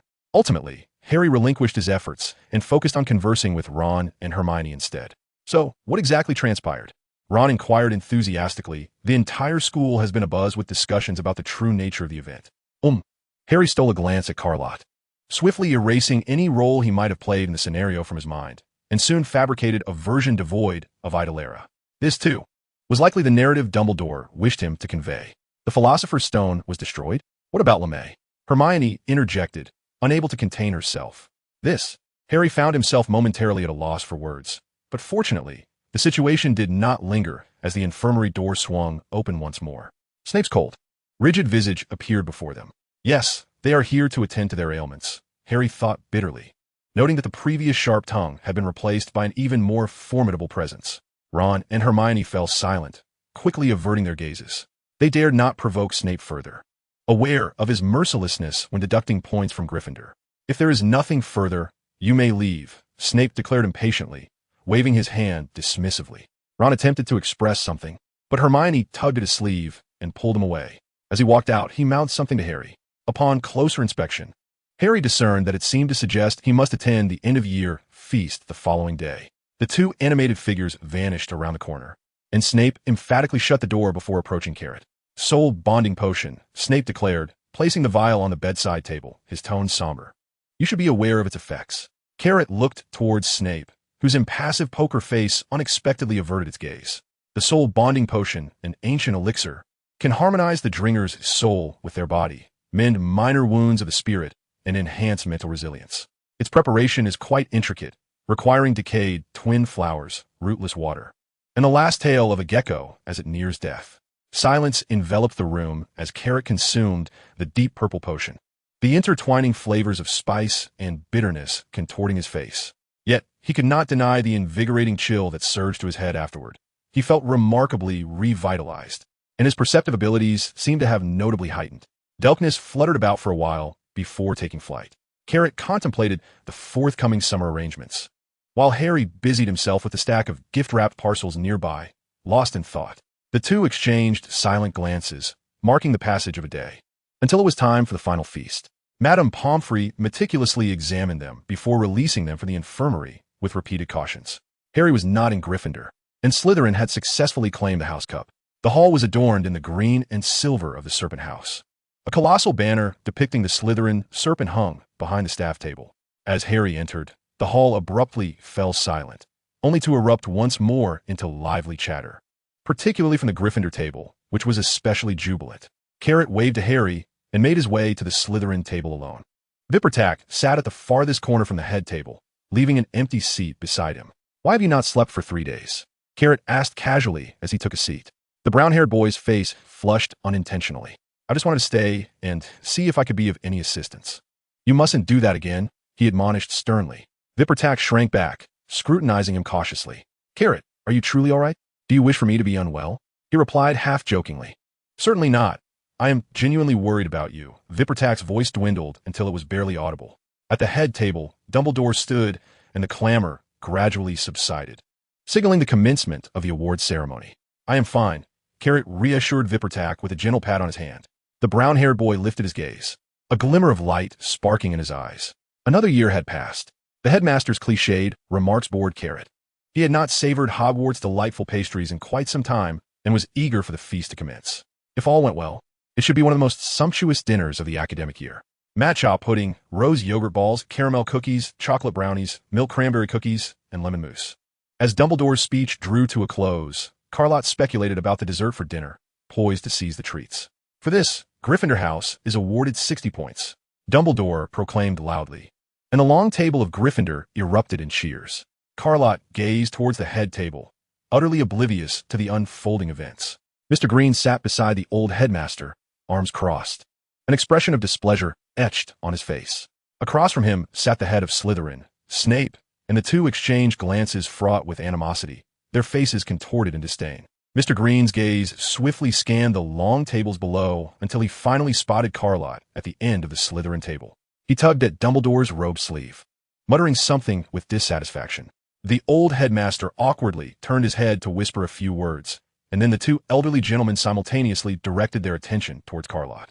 Confusion washed over Carlott's face. Why was everyone looking at him? Clearing his throat, Dumbledore endeavored to conceal his exasperation, raising his hands to signal for silence. "Mr. Green settled back with satisfaction, teasing the black cat perched on his shoulder. "After deliberation, due to Mr. Orpheus's exceptional performance, we have decided to allow Slytherin and Gryffindor to share the championship of the House Cup." With a flourish of his wand, Dumbledore summoned the banners of Slytherin and Gryffindor to hang simultaneously in the hall center. This was an unprecedented occurrence. Seizing the moment before the students could fully comprehend, Dumbledore hastily took his seat, while a wave of jubilant cheers erupted from the Slytherin table. In contrast, the Gryffindor crowd erupted in boos. "This is unjust. Why does Slytherin deserve such high points?" Ron shouted vehemently. Harry, noticing Snape's piercing gaze from the head table, quickly tugged at Ron's arm, urging him to lower his voice. Ron remained unaware of the true circumstances, but from Harry's perspective, he felt that the points awarded to Carlott were entirely justifiable, as it was not he who had truly triumphed over Quirrell. Mr. Green let out a disdainful huff, rising sharply, his piercing gaze locking onto a target. An aura of unspoken authority filled the room, silencing it instantly. The students hastily closed their mouths, sensing that this rarely seen deputy headmaster was far more intimidating. His presence exuded a chilling intensity, a stark contrast to the gentle Dumbledore. A sharp meow pierced the silence, and Mr. Green's eyes narrowed, scanning the crowd. Countless gazes converged on Ron, who flushed crimson and quickly took a seat. Every student under Mr. Green's scrutiny bowed their heads, unable to meet his piercing gaze. "Excellent." Moments later, Mr. Green sat down, and Snape's previously rigid features relaxed somewhat. Dumbledore rose once more, clapping his hands, and cheerfully announced the commencement of the feast. Chapter 74. The Disappearance of Natasha. Moonlight filtered through the gravel pile at the bottom of the pond, illuminating a shimmering lake surface. Unbeknownst if it was the result of a curse, he astonishingly did not gain weight after indulging in Hogwarts desserts for an entire academic year, which could be deemed a miracle in itself. Vippertak felt elated that Carlott would not have to venture out at night for the next few days. He embraced his plush bear and enjoyed some of the finest sleep he had experienced this semester. The day of results arrived in the blink of an eye, and Carlott, unsurprisingly, passed all his exams with flying colors, receiving a commendable O outstanding in both potions and defense against the dark arts. In contrast, he was quite taken aback that Snape awarded Vippertak an A acceptable, considering that his track record of damaging several cauldrons was quite notorious within Hogwarts. Suddenly, their wardrobe was emptied, and their belongings were neatly packed and placed at the door. A warning regarding the use of magic during the summer vacation was distributed to each student, after which Hagrid guided them across the Black Lake, boarding the Hogwarts Express as the sun dipped low in the sky. Lott, the brown-haired boy, broke the silence. What are your plans for the holiday? Lott gazed out the window, engulfed in a haze of uncertainty. Plans? To be honest, I have no idea. Would he return to the orphanage and resume the monotonous life he once led? Or perhaps investigate the mysterious invitation? Or search for another pendant of Idolera? Lott felt somewhat lost, but regardless, he knew he had to attempt something. We'll see, he sighed, resting his chin on his hand. What about you? Perhaps Vipitak was not faring well at home. Everyone harbored their own unspoken burdens, and there was no need for excessive curiosity or probing. The train arrived at platform 9 3/4 amidst the golden hues of the setting sun. Watching the students embrace those awaiting them, Lott and Vipitak disembarked at the tail end of the throng. The two boys exchanged glances on the platform, the golden light casting soft, elongated shadows upon them. After a moment, Vipitak stepped forward, cautiously grasping Lott's arm. See you next semester, Lott. The brown-haired boy lifted his chin, a radiant glow illuminating his eyes with a faint halo. He released his hold and turned to walk in the opposite direction. Lott stood there, momentarily stunned, watching him depart. Lott noticed a familiar figure waving at him from afar, vanishing into the bustling crowd. Is that you? He exclaimed in surprise as an elderly lady emerged from the hall. Mrs. With was a kindly old woman, the premier chef of the orphanage, who often conjured delightful new dishes, much adored by the children. For who could resist the charms of someone who so skillfully catered to their appetites? Where did you go out? He inquired, following her inside, a wave of unease washing over him. But did Miss Natasha mention where she was going? Mrs. With pondered thoughtfully, slowly shaking her head. No, Natasha only said she was stepping out. The wrinkles on the old man's face were etched with a furrow of confusion. A sense of unease intensified within him. Lott's heart plummeted, for his instincts had always been remarkably accurate. Miss Nasha had been silent for an extended period, and the grim possibility loomed large. Have you not sent anyone to search for her? Mrs. Voss replied with deep resignation. My dear, as you know, Nasha was once a witch, and I am utterly perplexed by those peculiar magics. Who could I possibly send to find her? I am unfamiliar with those sorcerers. Indeed, the whereabouts of witches were shrouded in mystery. Even in bustling Diagon Alley, an ordinary person would be utterly lost. What could Miss Nasha have possibly been engaged in? Suddenly, a chill coursed through Lott. Miss Nasha had once mentioned that Death Eaters had slain her kin, and this term, Voldemort happened to be active at Hogwarts. It was already known that Quirrell was one of those mad followers with a grotesque visage. Could it be that Miss Nasha inadvertently uncovered some information regarding the Death Eaters and ventured forth alone to investigate? Lott bowed his head, his mind racing. In that moment, another scenario crossed his thoughts. It felt chaotic and illogical. Perhaps she believed that this matter required no explanation to others and that she could resolve it alone. Or was it perhaps a trap? Lott's expression hardened as Miss Nasha's visage suddenly emerged before him, only to fade away in an instant. Mrs. Voss, he called out, halting the elderly woman who had taken a few steps away from him. Has Miss Nasha received anything peculiar? Chapter 75, The Followers. Peculiar? The elderly lady paused, contemplating. Who? Lott sensed a flicker of hope. A woman. Mrs. Voss's brow furrowed in concentration. A woman? Yes, a strange woman whom I have never encountered at the orphanage. What did she say to Miss Nasha? I can't quite recall. Miss Nasha took her into the office. I only remember that they seemed to be discussing some pendant. Cependant, Lott's pupils dilated. Was it the pendant that Miss Nasha had given to Idlara? She had mentioned it was a gift from a friend, intended to alleviate her nightmares. In retrospect, Idlara's powers indeed could have such an effect. Could it be that this woman was the one who presented the pendant to Miss Nasha? Idlara had once stated that her followers could craft these ornaments to transmit her energy. Thus, if this woman was indeed the one who had given the pendant to Miss Nasha, she was likely a follower of Idlara. Lott resolved to inquire of Idlara in the realm of dreams. He posed several questions related to the mysterious woman, but regrettably, Mrs. Voss, being advanced in age, struggled to recall many details, and ultimately, he could not glean a precise answer. Returning to his room, which had accompanied him for several years, Lott dusted off the sheets, noting that the layer of dust was not thick, suggesting it had been recently cleaned. Telekinesis remained curled up on the edge of the wooden window, lazily nestled in sleep. There are both joys and sorrows, aspects one is reluctant to confront, as well as memories that linger in the mind. After all, this place has been his home for over a decade. Immersed into fragmented memories that play like a montage, drowsiness gradually enveloped him, and his eyelids drooped, leading him into slumber. In his dreams, he found himself in a moonlit garden. Odyllis sat elegantly, her legs crossed and her back to him, gracefully reclining on a rocking chair woven from vines, the chair's edges adorned with clusters of flowers that exuded a profound floral fragrance. Lott approached her naturally, and Odyllis lifted her gaze to meet his, her eyes shimmering with starlight and allure. "You wish to see me. Do share your thoughts," she remarked with a gentle smile, synchronizing with his memories and discerning the essence of his confusion. "If that woman is your follower, will you be able to find her?" Lott hesitated for a long while, uncertain how to articulate his question. "Orpheus, my devotees, while not numerous compared to followers of other deities, do amount to a significant number. It will be impossible for me to precisely identify your target within a short time frame," Odyllis replied with an unwavering smile. "At the very least, you must obtain her name, so I can ascertain whether she is indeed one of my followers." "How can you be so sure?" he inquired. "Those who summon my devotees have previously allowed me to enter their dreams.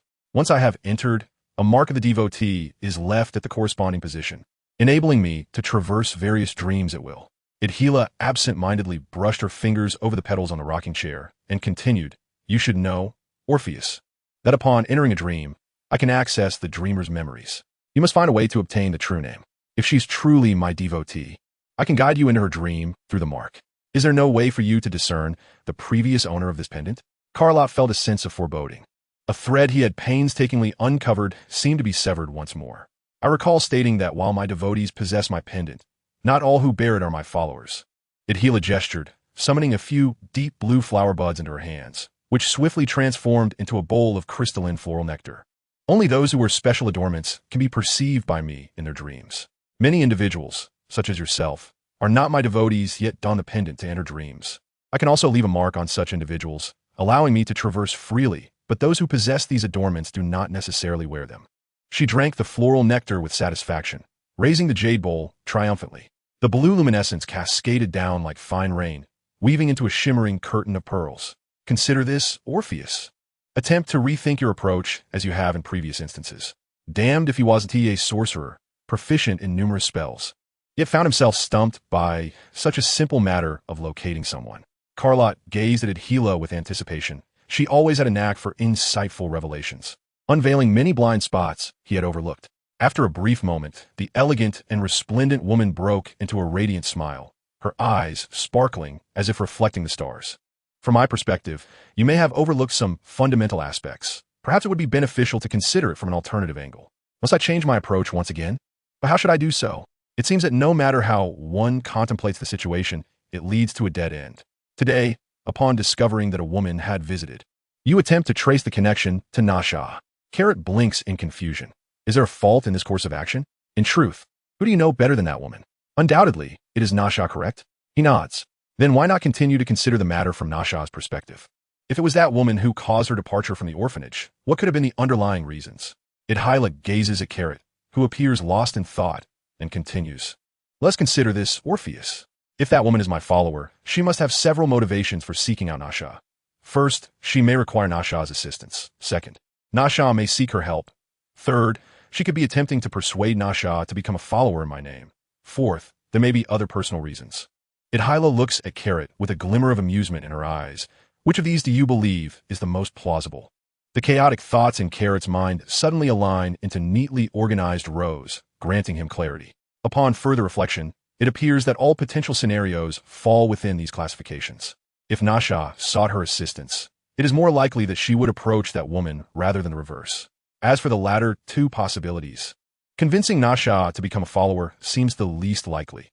From his understanding, she does not adhere to any faith. So how could she suddenly develop an interest in joining a cult dedicated to a deity she has never heard of?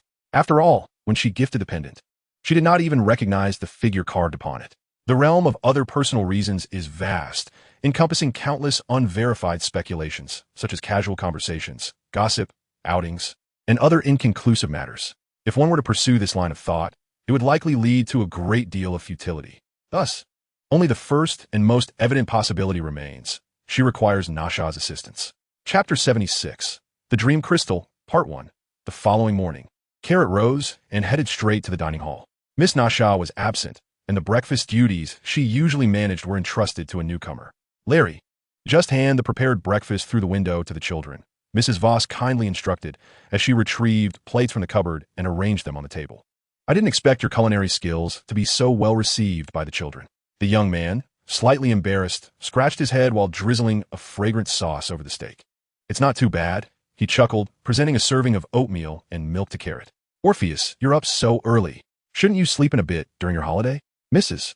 Voss leaned out from the kitchen, wiping her hands with a cloth, and greeted him with a smile. The spacious dining hall felt empty, just past 7:30.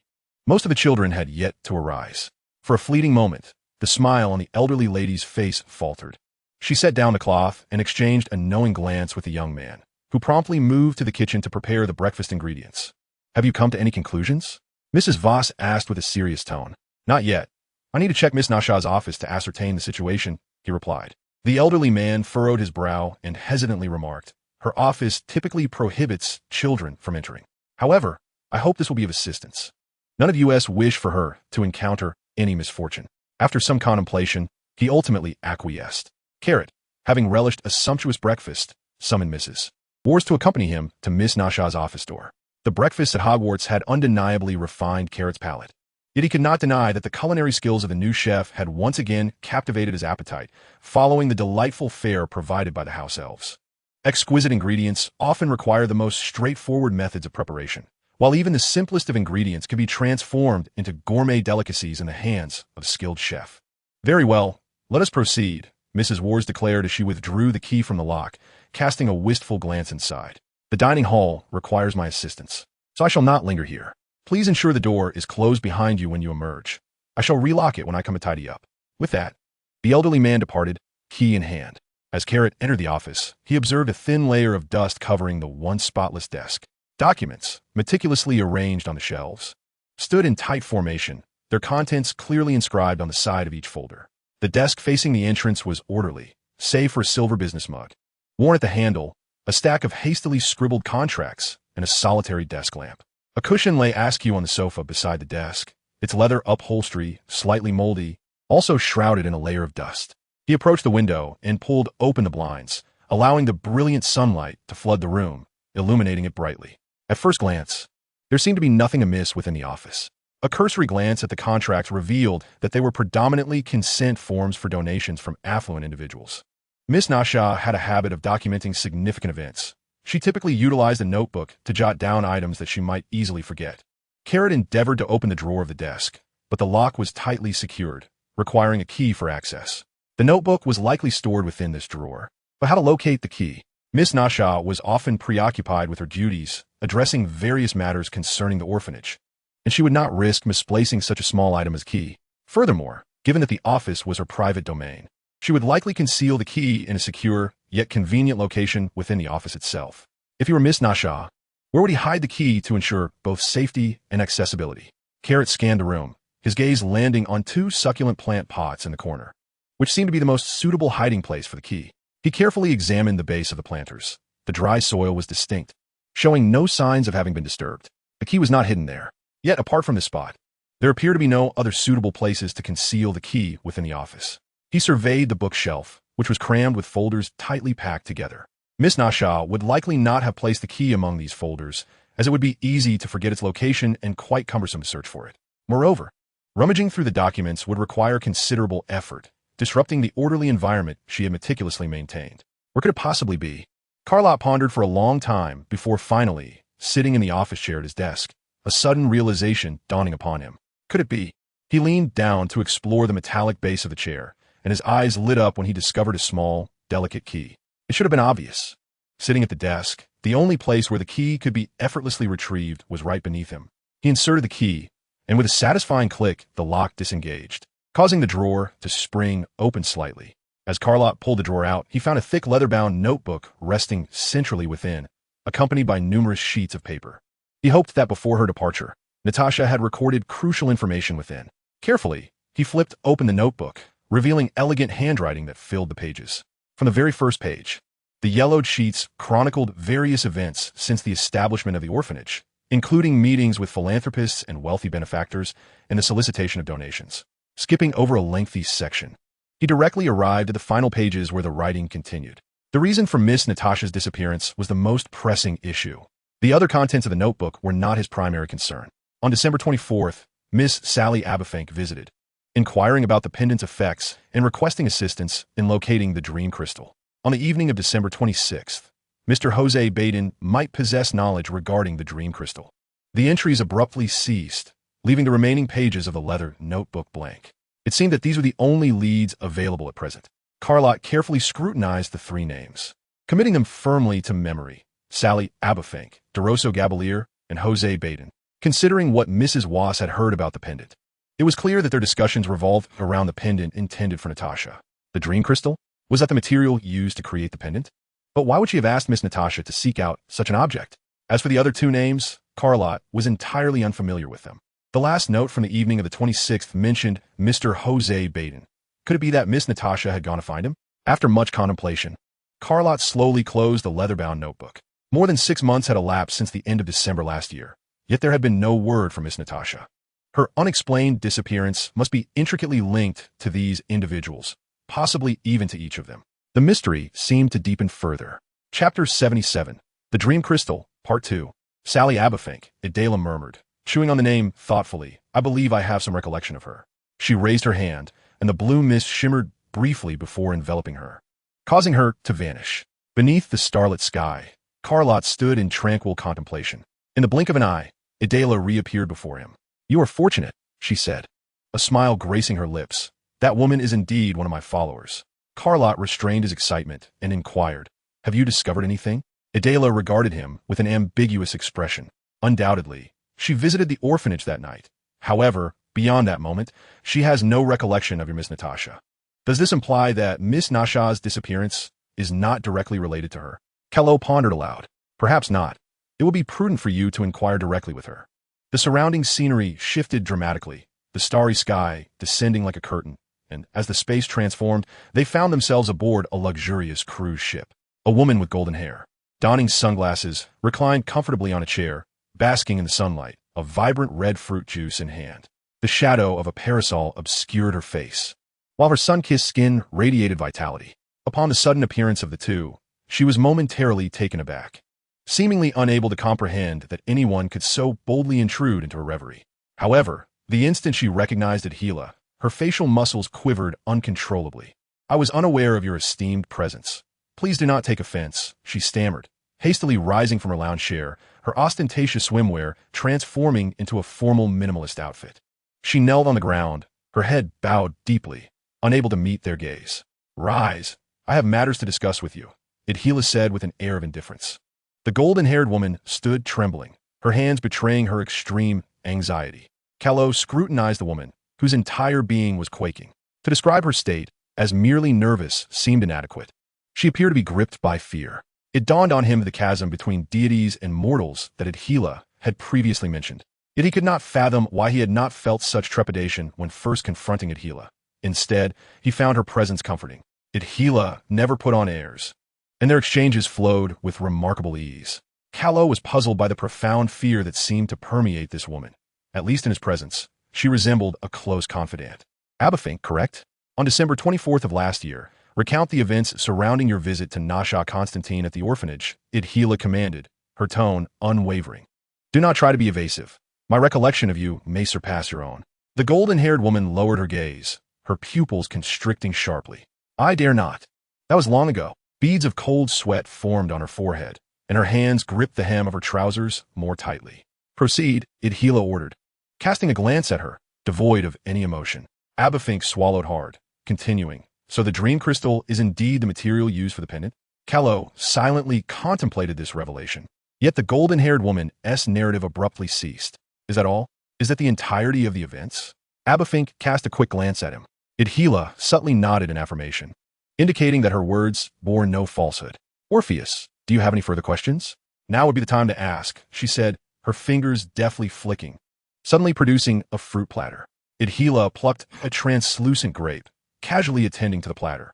Carrot remained silent, while Abafank gazed at him in disbelief, pondering the identity of this boy who dared to offend the witch with such blatant disrespect. Ignoring the witch was nothing short of sacrilege. One wrong move could lead to instant obliteration. So, have you not seen each other since that day? Fink asked, casting a furtive glance at Idahara and murmuring an affirmation. No. This aligned with Idahara's account, indicating the necessity for alternative avenues of inquiry. Have you ever heard of the names Dorisog Baliol and Jose Baden? If clues could be gleaned from the other two names in Miss Nasha's notebook, it might provide a viable solution. Thus, this Mr. Jose could potentially be the heir of the illustrious Baden family. It would not be surprising if he possessed knowledge of the enigmatic dream crystal. Meanwhile, the golden-haired woman fell into a prolonged reverie. After a minute or so, she slowly spoke. The name sounds somewhat familiar, perhaps from over 20 years ago, though the exact timing eludes me. He appeared to be a wealthy count who amassed great fortune from mining gold in a desolate mountain. However, news of him dwindled over time, and today, few recall his name. How do you know of him? Fink stared at Carrot in astonishment. Given your age, it seems improbable you would be acquainted with these names. The manner in which Miss Nasha came to know these individuals has become less significant. What matters is that the matter at hand is increasingly intricate. He realized that Miss Nasha's disappearance was far more complex than initially presumed. An ancient family intertwined with a mysterious count, like the gnarled roots of an ancient tree, remains unnoticed until the storm reveals their vast, sturdy foundation. Carrot suspected that this issue transcended his capacity to resolve. Perhaps he should confide in Madame Voss tomorrow about the known clues and delegate the search for Miss Nasha to specialists. Just as he hesitated, the golden-haired woman's voice thundered in his ears. Oh, by the way, the Count Baliol had a peculiar and reclusive disposition. Yet he maintained close relations with a mysterious Duke Droz. Chapter 78, Idahara's Warning. What did you say? Carrot could scarcely believe his ears. Duke Droz? The name inscribed on that mysterious invitation? The Count Baliol, with his eccentricity. Fink scrutinized him with a gaze that suggested madness. He had close ties with a mysterious Duke Droz. What of it? Carrot inhaled deeply, ready to pose further inquiries, but Idahara interrupted him with a gesture. The noble, resplendent deity stepped forward, placing Carrot behind her. The golden-haired woman immediately bowed deeply, averting her gaze in deference. When did this happen? Idahara's gaze suddenly sharpened. The situation grew intriguing. A cryptic smile graced her lips. Do you still possess the dream crystal? No, my lady, the witch.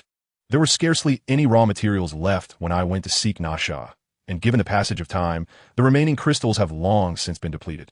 Idahara nodded subtly. Indeed, Fink replied respectfully. Provide an address where you can be found in reality. That will suffice for today. Idahara cast a glance at Caro and vanished with him. The golden-haired woman bent at a 90-degree angle, her peripheral vision following their departing shadows. Caro patiently awaited Idahara's words, fully aware that her previous interruption held significance. Orpheus. Idahara's tone was uncharacteristically grave, devoid of any mirth. I hope you refrain from concerning yourself with this matter for the time being. Why? Your abilities are insufficient for uncovering information that you ought not to know. She gazed up the starry sky, pointing to a dim star, and spoke bluntly.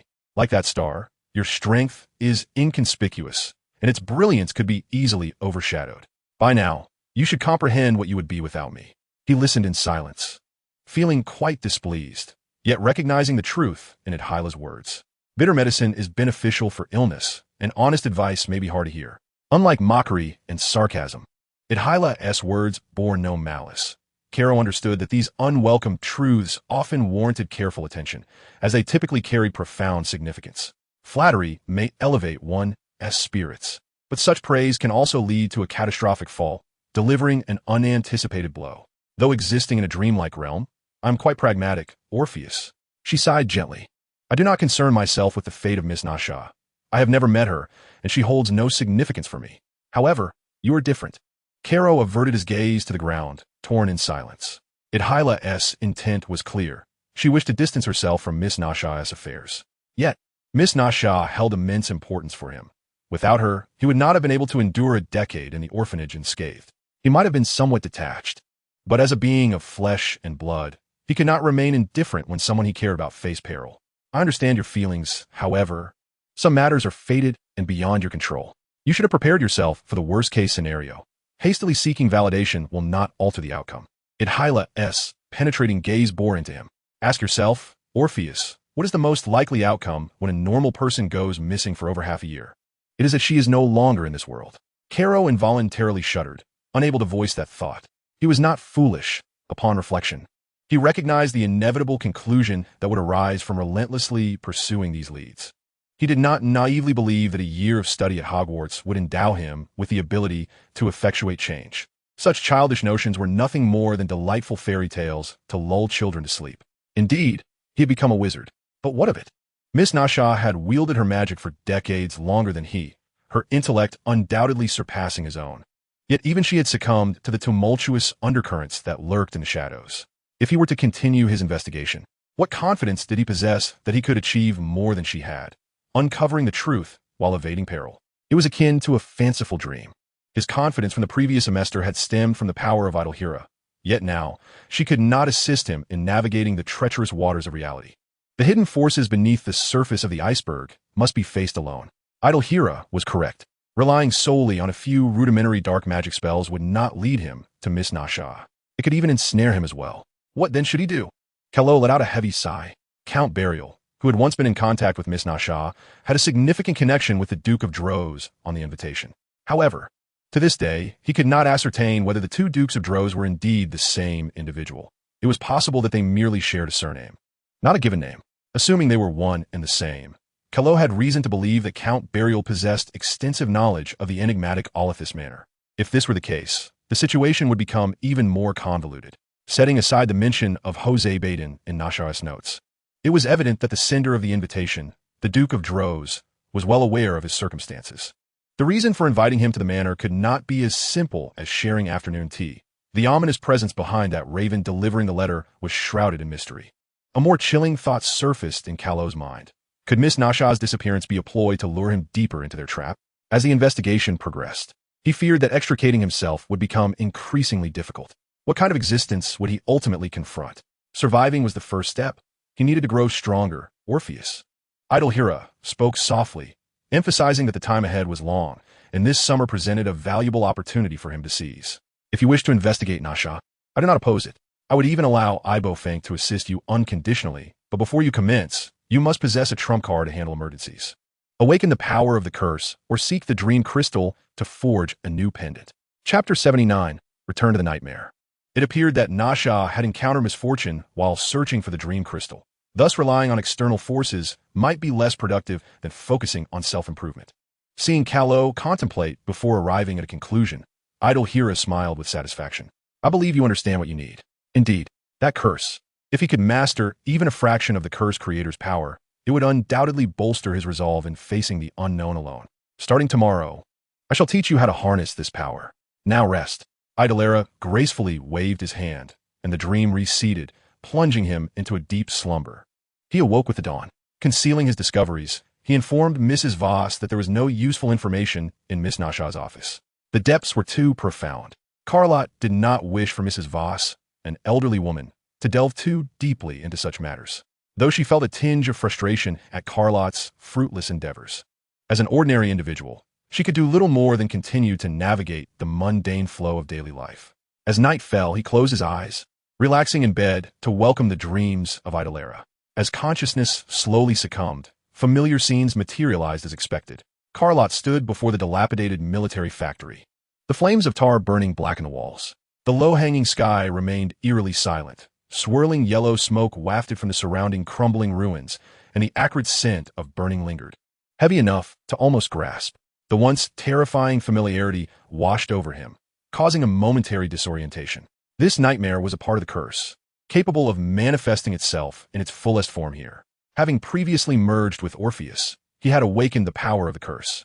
How much he could control depended solely on him. What must I do? A shadowy glimmer flickered in Odyllis' eyes. Summon the darkness within your heart. Gather your most malevolent thoughts. She whispered in his ear, like a devil's murmur. Lott closed his eyes. Standing at the edge of the inner swamp, he desperately sought to conceal, sensing the evil lurking within. When you gaze into the abyss gazes also into you. It was akin to gazing into a mirror.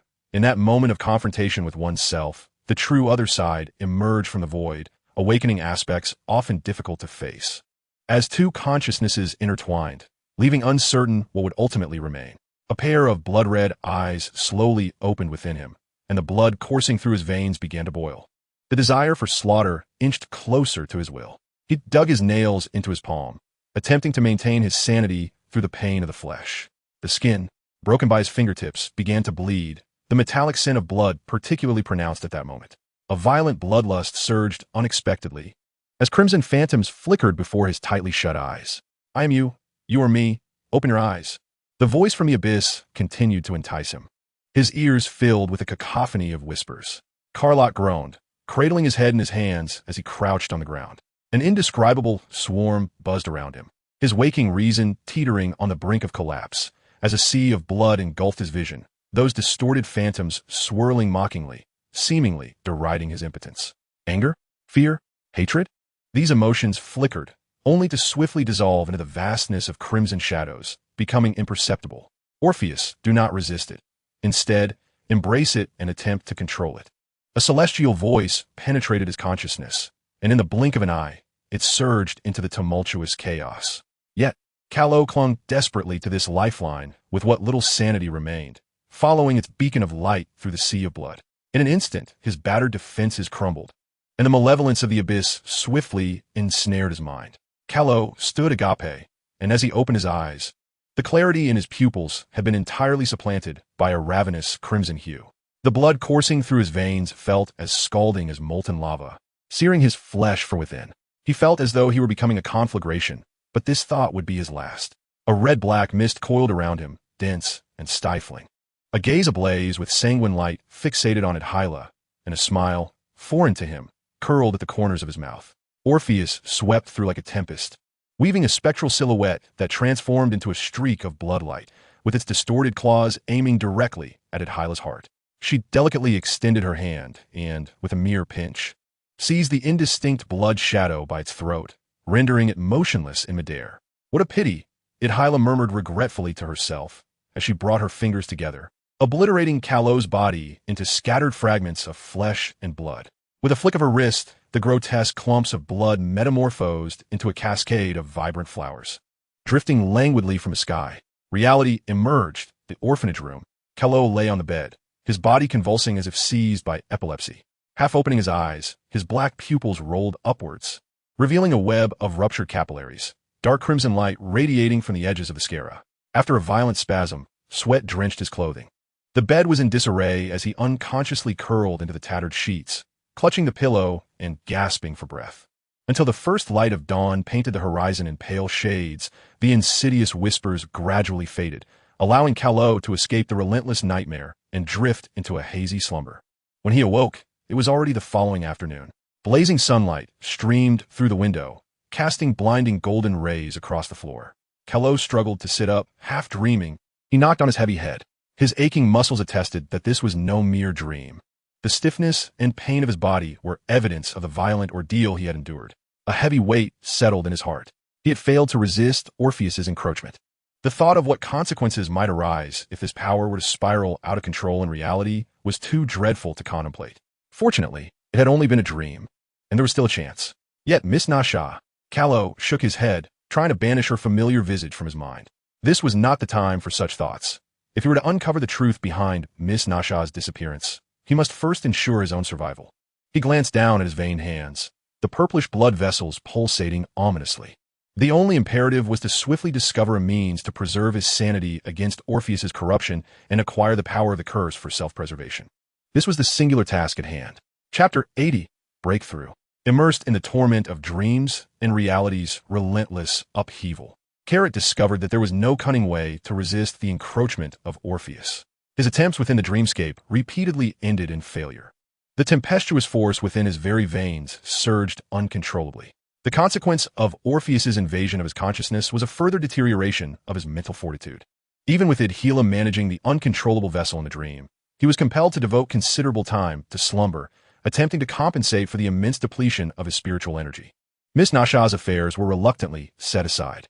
Carrot could not fathom how this interminable month had passed. By the time he could maintain a semblance of lucidity amidst Orpheus's rampant power, summer had already slipped into August. However, the ability to master this force freely remained far beyond his reach. Progress had been made. Odyllis smiled as she gazed into Carrot's bloodshot eyes, where an ominous crimson light pulsed within his pupils. He struggled to maintain his composure, standing still in an effort to suppress the bloodthirsty impulse. To this day, he still did not comprehend how to accept and attempt to control what Odyllis had advised. He understood her meaning, yet could not act upon it. "You are suppressing the curse's power, Orpheus," Odyllis remarked thoughtfully, stroking her chin. "This will not allow it to manifest its true potential. Let's try a different approach." The bone spikes emerging from Carrot's right hand had not fully formed, piercing into his flesh and dripping with dark, viscous blood. He found it difficult to articulate words. Emitting only a low, rumbling growl, his throat's muscles stiff and foreign. "You must feel this power rather than resist it. You must awaken your primal instincts," Odyllis murmured, raising her hand to conjure an unsightly effigy from the ground. "Imagine it in the shape of the one you despise the most." The blue haze surrounding the effigy shimmered momentarily, yet remained unchanged, still bearing its grotesque visage. "Do you not have someone you loathe above all?" A playful smile danced upon Odyllis' lips.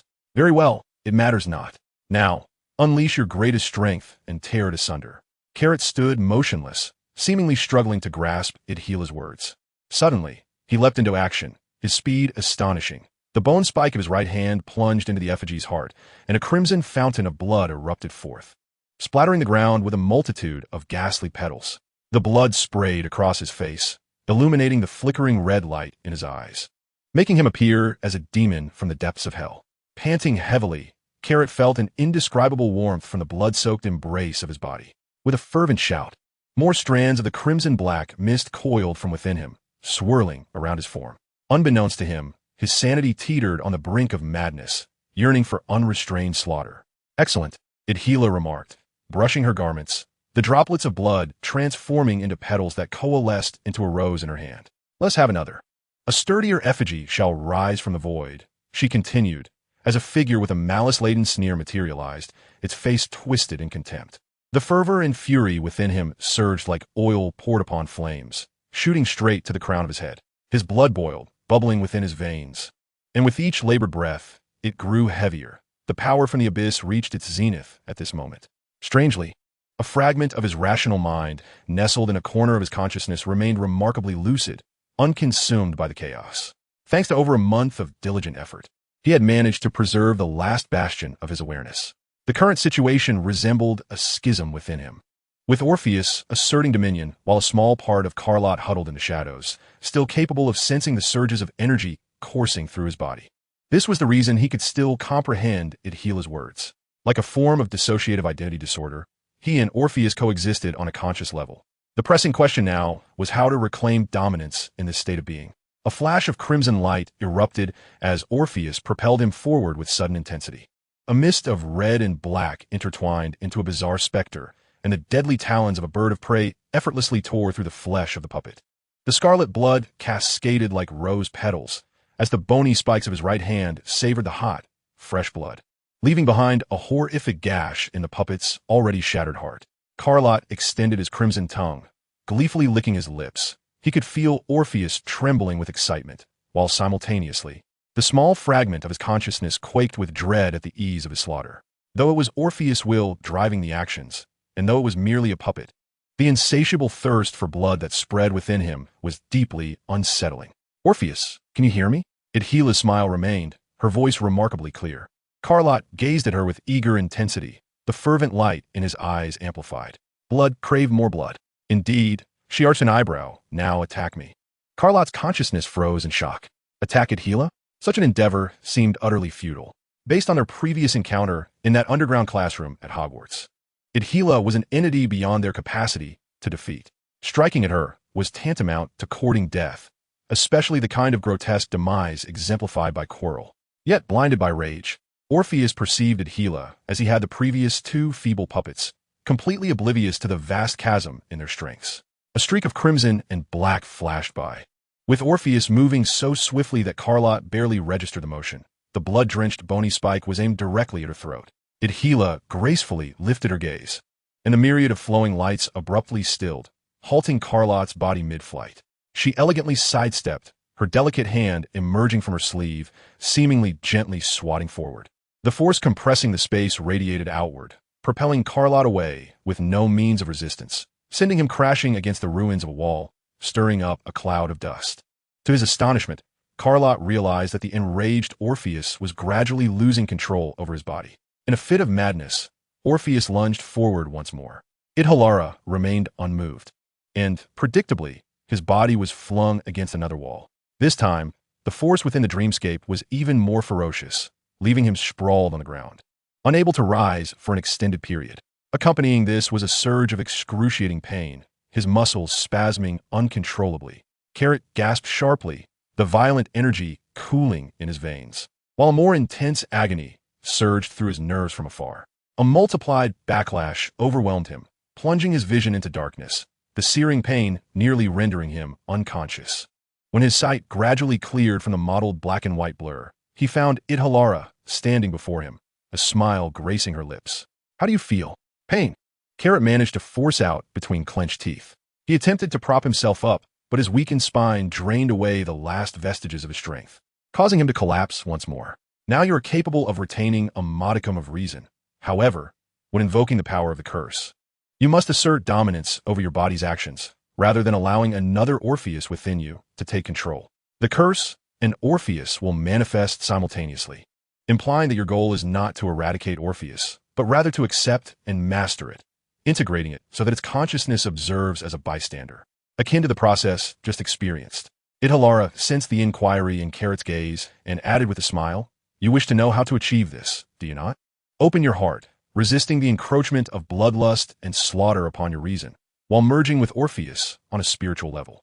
Chapter 81. The Baden Family. What manner of place is the Forest of No Return, and what connection does it hold with him? This question troubled him. Yet it was not the pressing dilemma at hand.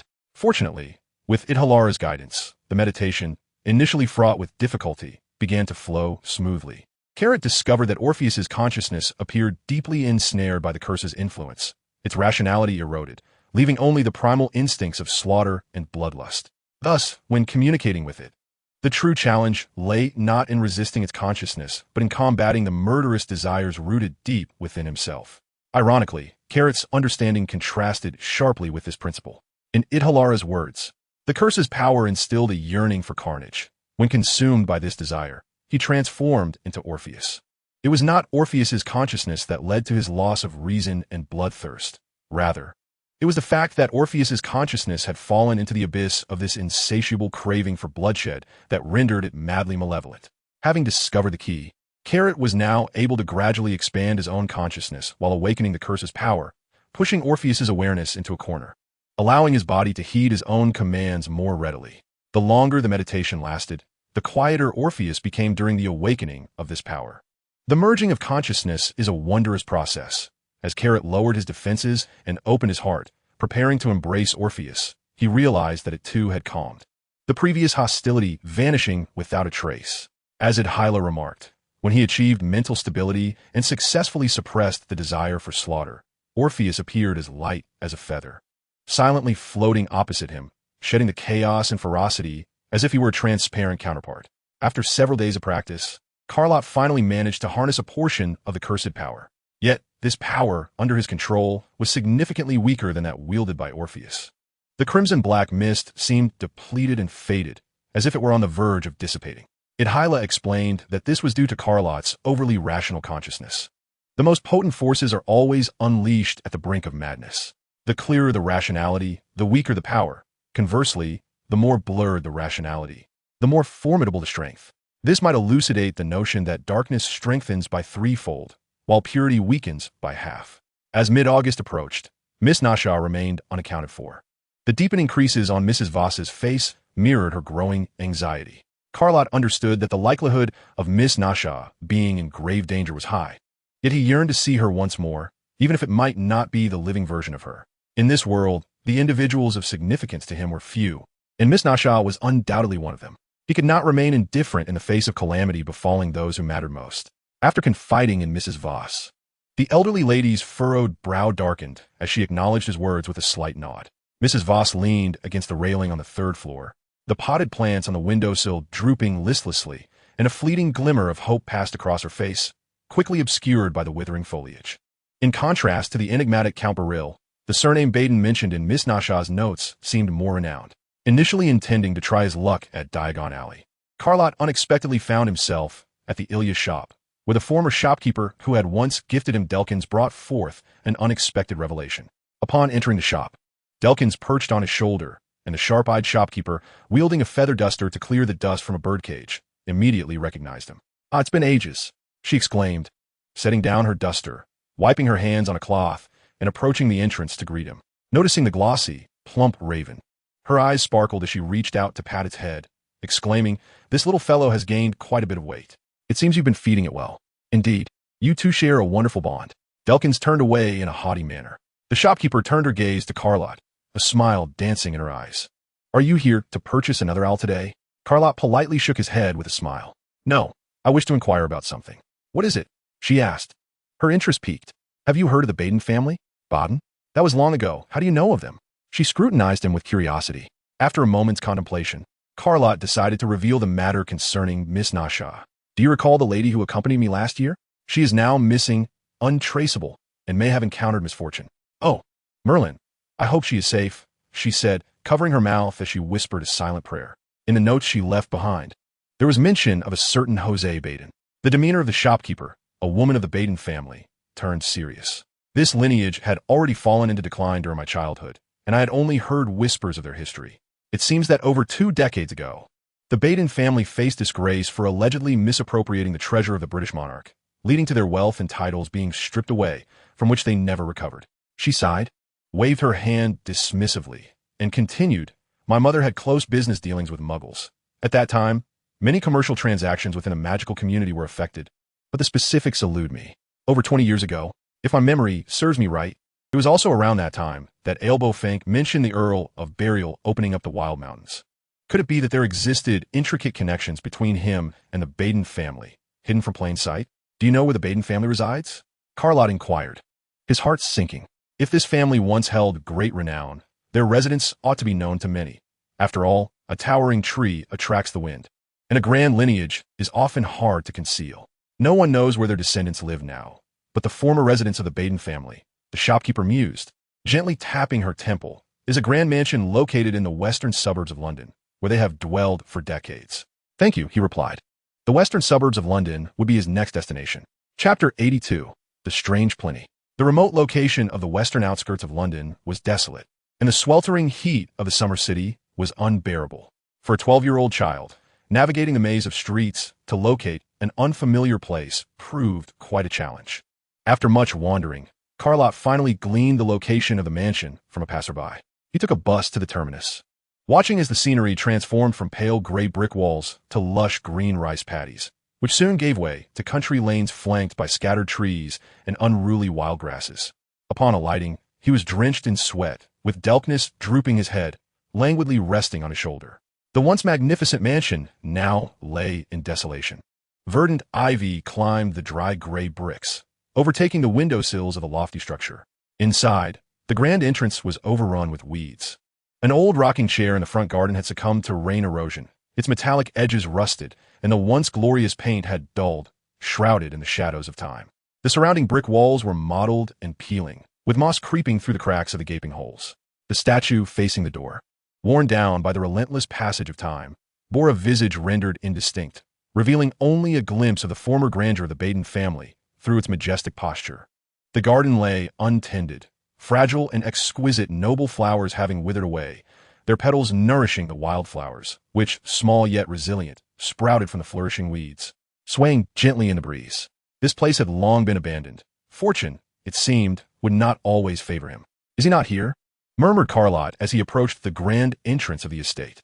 The rusted lock was entwined with layers of neglect, while the windows facing the garden were shrouded in a thick veil of dust, preventing even a ray of sunlight from penetrating. "Good sir, I have observed you loitering here for quite some time. Are you in search of someone?" A sweet voice floated to his ears. Turning to his side, Carlott beheld a petite, charming girl standing beside him. Beads of perspiration adorned her forehead and in her hands. She cradled an assortment of unidentified wildflowers alongside a large glass jar, within which several nameless insects buzzed restlessly. "Hello, may I inquire where the Baden family, who once resided here, has relocated?"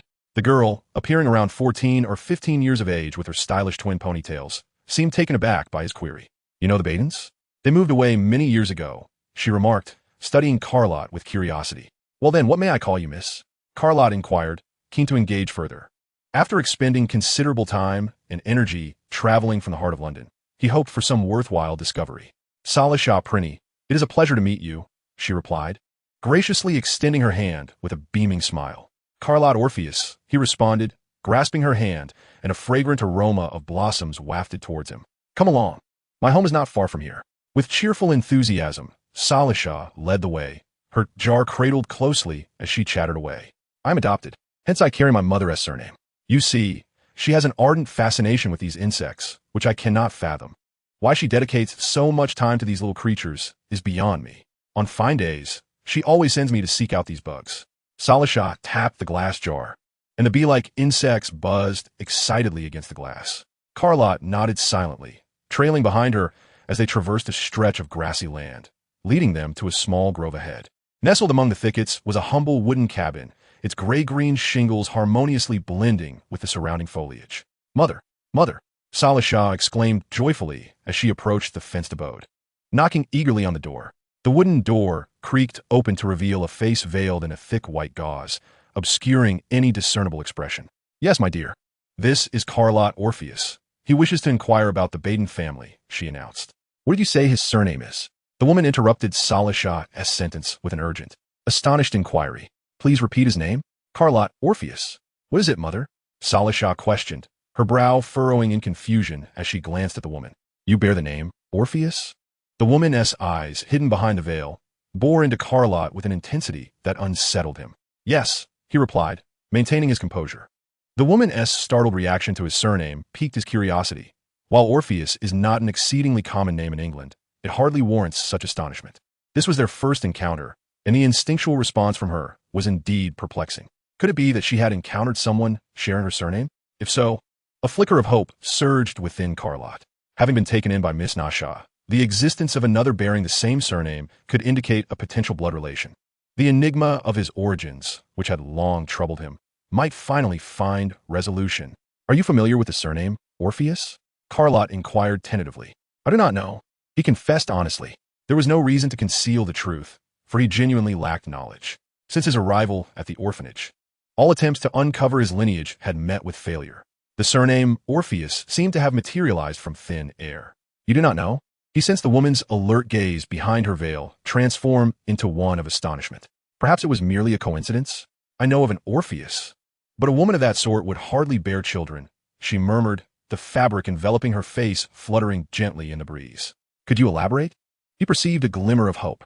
From this point, the entwined mystery might have a chance of unraveling. Carlot stepped forward a few paces, yet the woman partially closed the door, restricting his view. She stood sideways to the entrance, revealing only half of her form, casting a wary glance outside as she brusquely declined. Noting her firm stance, Carlot halted, realizing that broaching this matter would not be straightforward. Might you know where the Baden family has relocated? If she could provide their current residence, it would still yield favorable results for him.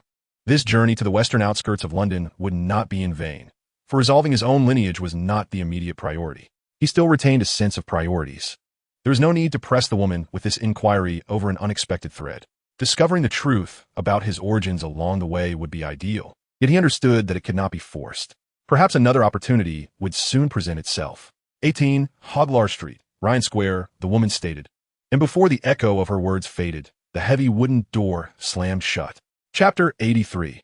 The Neptune Pocket Watch, Part 1. Ryan Square is a bustling area in London, where three main thoroughfares converge. Hogwarts Street branches off from one of these thoroughfares, situated at the rear of the square, half a block away from the busiest pedestrian zone. Carlot stepped into the shadow where sunlight could not penetrate.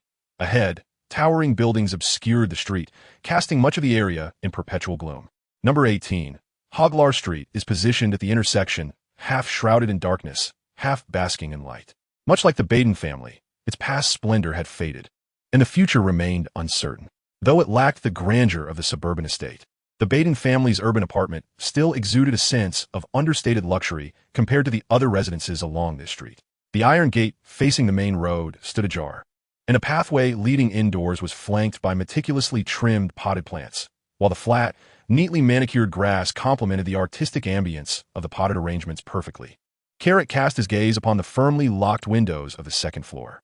Delkinus emitted a knowing hiss, flapped its wings, and took flight from his shoulder, perching on the windowsill above. Excellent. There are indeed people here. It appears the information provided by that woman was accurate. He inhaled deeply and approached the entrance on the ground floor, where the wind chimes above the door tinkled melodiously. After knocking several times, footsteps echoed from within, gradually drawing nearer. "Who is it?" A deep male voice resonated from behind the door. "May I inquire if Mr. Jose Baden is present?" The door was promptly pulled open, revealing a robust young man before Carrot. Upon seeing a child, his expression shifted to one of astonishment. "How do you know my father?" "There is a matter concerning Mr. Baden that I need to discuss with him in person." "That is impossible," the man interjected firmly. "My father has not stepped outside for over a decade. I cannot fathom what could pertain to him." "Over a decade?" Carrot felt a jolt at the man's words. Observing his expression, it seemed he was not lying. If this were true, it would imply that Miss Natasha's disappearance had little to do with Jose Baden. In other words, something must have occurred before she had the chance to seek Mr. Baden. "Who are you?" "I am his son, Gregory Baden. May I meet your father?" "This matter is truly significant." "That may be possible," Gregory replied with visible reluctance, "but my father's mental state has been poor for years. He has not uttered a coherent word in quite some time. I fear you may find nothing of value in your inquiries." "That is all right. May I still see him?" "Very well, follow me." Gregory led Carrot into the house, guiding him towards the partition on the second floor. The interior was immaculate, and despite its less-than-ideal location, the clever arrangement of furniture rendered the entire apartment exceptionally cozy. The staircase leading to the second floor was adorned with non-slip mats, and a medieval oil painting graced the corner. "My father dislikes noise. He becomes exceedingly uneasy at the slightest sound, and this condition has worsened in recent years," Gregory explained, gesturing towards the mats beneath their feet. "This is the room." They arrived at a partition facing north, sheltered from the street, where not a whisper could be heard. Gregory knocked gently on the door, then turned the handle and stepped inside. A middle-aged man sat in a chair by the window, neatly attired, yet his gaze was unfocused, vacantly staring outside. He appeared to be in his 50s, yet his dazed demeanor made him resemble a frail elder. It was difficult to conceive that such a man could be connected to Miss Natasha's disappearance. "Mr. Jose Baden, good day." Carrot ventured a few steps closer, greeting him politely. The old man's pupils remained lifeless, akin to a stagnant pool devoid of vitality. He seemed utterly oblivious to Carrot's presence, his gaze fixed immovably on the void beyond the window. "How long has your father been in this condition?" Carrot, realizing he could glean no information, reluctantly turned to Gregory. "Has it been 10 years? It appears that you previously mentioned that your father has not ventured outside for over a decade." "Indeed. What transpired during that time?" "A person's lifestyle and even character cannot change without reason. There must certainly be an underlying catalyst." The robust man hesitated, glancing at his father, the aged middle-aged man sitting by the window like a lifeless statue, seemingly detached from reality, as if his soul had departed from his physical form. "Let us descend to the lower floor." Gregory took a deep breath, slowly closing the door behind him, gesturing for Caro to follow. Caro nodded and trailed behind. "Please, take a seat. Here, we have tea, coffee, and milk. What would you prefer?" "Milk, please." Regardless of his mental maturity, Caro was still merely a 12-year-old child, more accustomed to savoring a warm cup of sweet milk each day than the bitterness of coffee or tea. Gregory had anticipated this, smiling as he turned to fetch a steaming cup of milk from the kitchen. Caro expressed his gratitude, cradling the milk as he sat down. The man poured himself a cup of tea and took a seat across from him. "This matter is rather peculiar. My knowledge is limited, and I shouldn't really be discussing it with a child. Over the past decade, I have consulted numerous doctors, all to no avail. Many suggested it was a mental illness and provided various treatments for such conditions, yet none yielded any results. Since you brought it up today, I pondered that perhaps sharing this story with you may not be a bad idea." Gregory cast a sidelong glance at him and remarked, "Since you have sought me out, and specifically my father, you might possess some unexpected insights. There are few who know he is here." Caro leaned forward earnestly. "If you know my father, you must be aware of what the Baden family once was." A hint of unconscious pride surfaced on Gregory's face. "My father and grandfather were responsible for safeguarding the British King's maritime vessels, which led to our family's rise. However, 21 years ago, my father was delayed in Liverpool and did not accompany my grandfather to sea, and it was during that time that calamity struck." Gregory said gravely, "That shipment of antique vessels failed to arrive on schedule, vanishing along with all its crew into the vastness of the ocean. I suspect it was an accident. But the reigning king of England firmly believed that the Baden family had embezzled his treasure, stripping us of our wealth and titles." Caro understood that, following this, an unexpected twist was imminent. Chapter 84. The Neptune Pocket Watch, Part 2. As anticipated, the situation took a turn. Shortly thereafter, news reached my father that an antique umbrella from China, which should have been aboard that ill-fated ship, was inexplicably found in a manor named Odyllis. All the blood rushed to Caro's head, and he felt a chill sweep through him, nearly dropping the milk in his hand. "Where?" he exclaimed, interrupting Gregory's narrative. "Odyllis. Heavens! Is this not the very location indicated on the invitation from Duke de Rose? Why would old Baden be entangled in this matter?" "The Odyllis Manor," the man remarked curiously, observing Carrot's astonished expression. Suddenly, a grave realization dawned upon him. "Do you know this place?" He had once devoted considerable time investigating this notorious estate, where the families that resided through the ages met with nothing but ill fate. He had never truly located this place in reality, nearly losing his way and his life in the process. What then is the true purpose behind luring individuals to Odyllis Manor? Carrot did not deny it. He gulped down a mouthful of milk, suppressing the frantic beating of his heart.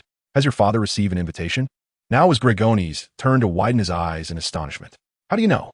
"Because I too receive an invitation," he replied, setting down his cup and dabbing his mouth with a napkin. Carrot produced the yellowed letter from his chest pocket, the Duke de Rose's signature smooth and elegant. The dark ink at the bottom of the invitation seemingly penned with a venom-laden quill. The young man stared intently at the letter, his muscles taut, his hands clenched into fists. "Damn, what manor place is this? I fear my father's current condition may well be the after-effect of his visit to that cursed manor." "So, you know the location of Odyllis Manor? Did your father go alone?" Carrot pressed on. "To be honest," Gregoni sighed deeply. "Back then, my father, full of vigor, felt compelled to shoulder the burden of reviving our family's legacy after experiencing its decline. Upon receiving this invitation, he set off alone. At that time, he served as the first mate of a fleet, possessing a wondrous pocket watch that perhaps instilled in him immense confidence." "A pocket watch?" "Indeed. My father was said to possess a watch blessed by the sea god, which ensured his voyages were consistently successful. And perhaps it was this that elevated our Baden family to glory. This watch could induce hypnosis, creating powerful illusions. As for its other capabilities, I am less informed, as my father seldom spoke of it. Perhaps only my grandfather truly knew." "Illusions? That sounds somewhat akin to the dream crystal. Miss Nashaw's notes mention that Mr. Jose Baden might be aware of the dream crystal.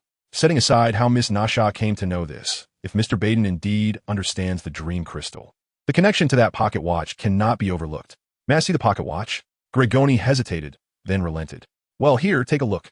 Given my father's condition, there is little reason to keep it hidden any longer. Please wait a moment." He rose and ascended to the second floor, soon returning with an antiquated pocket watch in hand. "Here, take a look," he said, handing the watch to Carrot. "This is a brass pocket watch, its hands and scales clearly discernible, with golden patterns embedded in the surface that gleam brilliantly, showing no signs of wear, evidence of meticulous care. The metallic chain shines with a luster that suggests it has been fondled for an extensive period. Yet, it appears to be an ordinary timepiece, devoid of any magical resonance or the enchanting aura of a dream crystal. There seems to be no distinctive feature." Carlott spoke honestly, returning it to Gregor, questioning whether it truly possesses the power to ensnare one in illusion. He pointed to the surface, where the needle, beneath the fine scratches of its metallic coating, had come to a halt. The man, with a somber expression, gently caressed the pocket watch. "I do not know. This watch has always belonged to my father. Would you care to try it?" "I'm uncertain of the outcome." Carlott nodded, focusing his gaze on the watch's surface. There was no response. The anticipated hypnosis and illusion failed to manifest, leaving Carlott somewhat disheartened as he lifted his head. If the watch could indeed transport him into an illusion, perhaps it might offer a clue. Now, after much exploration, all leads pointed towards the enigmatic Odyllis Manor. Yet intuition warned him that things presented so plainly often conceal greater dangers. The placid surface of the water often lulls people into a false sense of security regarding the depths below. Unbeknownst to them, hidden reefs and surging undercurrents are most capable of claiming lives when one becomes complacent. Disappearance? Is Miss Natasha not also missing? Could her vanishing be connected to Odyllis Manor? "How did you find Mr. Baden?" Carlott rubbed his temples, realizing the complexity of the situation. The tangled web of clues proved daunting. Resolving such a vast mystery alone was indeed a formidable challenge for a 12-year-old boy. "A woman?" Gregor glanced at Carlott, seemingly puzzled by the sudden shift in inquiry. "Aside from the maid I hired for cleaning, no one has been here," he asserted emphatically. "Could someone have visited in your absence?" Carlott pressed, unwilling to relent. "Impossible. You saw my father's condition. He could barely speak, let alone consciously open the door for someone. As for the maid, I instructed her to inform me of any visitors afterward. If she did not mention anyone, it surely means there was none. Inquiring about the maid's reliability at this juncture seemed futile, and if Miss Natasha had visited, it was likely she would have refrained from discussing the dream crystal with a hired servant. Carlott cast his gaze downward. Thus far, the two names mentioned in the notes, Sally Abofink and Jose Baden, had been thoroughly investigated, yet Miss Natasha's whereabouts remained elusive, with all clues converging upon the mysterious Odyllis Manor. If he wished to proceed, only one person remained. Do you know Dorsog Balor? Chapter 85, The Gilded Cavern. Balor Gregor suddenly slammed his palm, his eyes alight. Are you referring to Balor, who over 2 decades ago excavated mines in the wilds of Yorkshire? He was quite renowned at that time. Indeed, I must confess that the woman I mentioned earlier holds great significance in my life. She has been missing for an extended period, and thus far, there has been no trace of her. Yet, her notes bear the names of your father and Count Balier. As Carlotti unveiled the circumstances, the young man nodded in understanding. Ah, I can empathize with your feelings. When my father vanished, I too was consumed by anxiety, but some matters are simply beyond the grasp of ordinary individuals, Gregoni sighed, his gaze drifting into the distance. Do you have any knowledge of the whereabouts of Count Balier? I fear no one knows where he is, the man replied, shaking his head solemnly. He recounted tales of the desolate mountains where, in years past, he had excavated mines. Rumors suggested that streams within the caverns flowed with gold dust, attracting numerous prospectors. However, in the end, no gold was ever unearthed from that place. Gregoni stirred his teaspoon, the metallic clink against the porcelain resonating crisply. Initially, the media took note of the incident, but curiously, the survivors all inexplicably forgot the events that transpired there, as if a portion of their memory had been inexplicably excavated.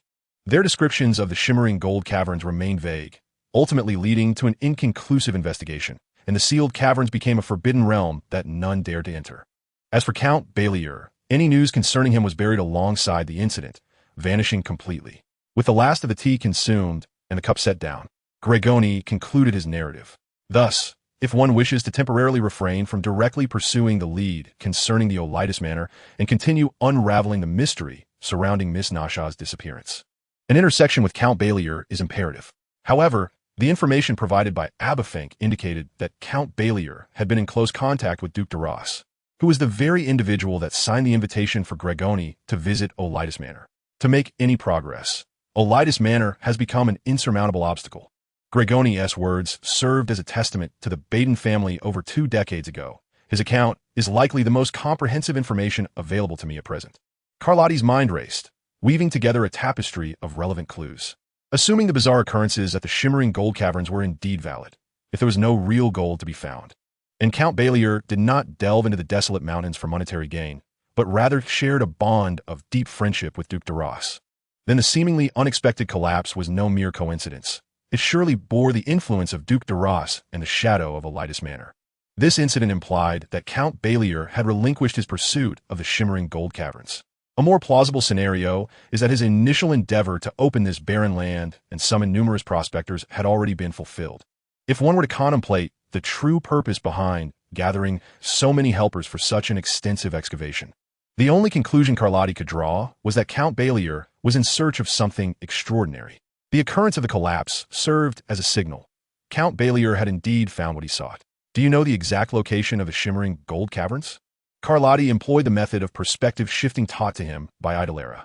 Since both the Odyllis Manor and the Earl of Burial present formidable challenges, it would be prudent to investigate the clues most closely linked to these two entities. The shining gold cavern, with its history spanning over 2 decades, emerges as a commendable option. Compared to the enigmatic Odyllis Manor and the elusive Earl of Burial, the peril associated with the shining gold cavern is undoubtedly minimal. Are you planning to venture there? Gregory leaned forward, his expression turning grave. That place is not suited for a mere child. The terrain of the shining gold cavern is intricate and fraught with danger.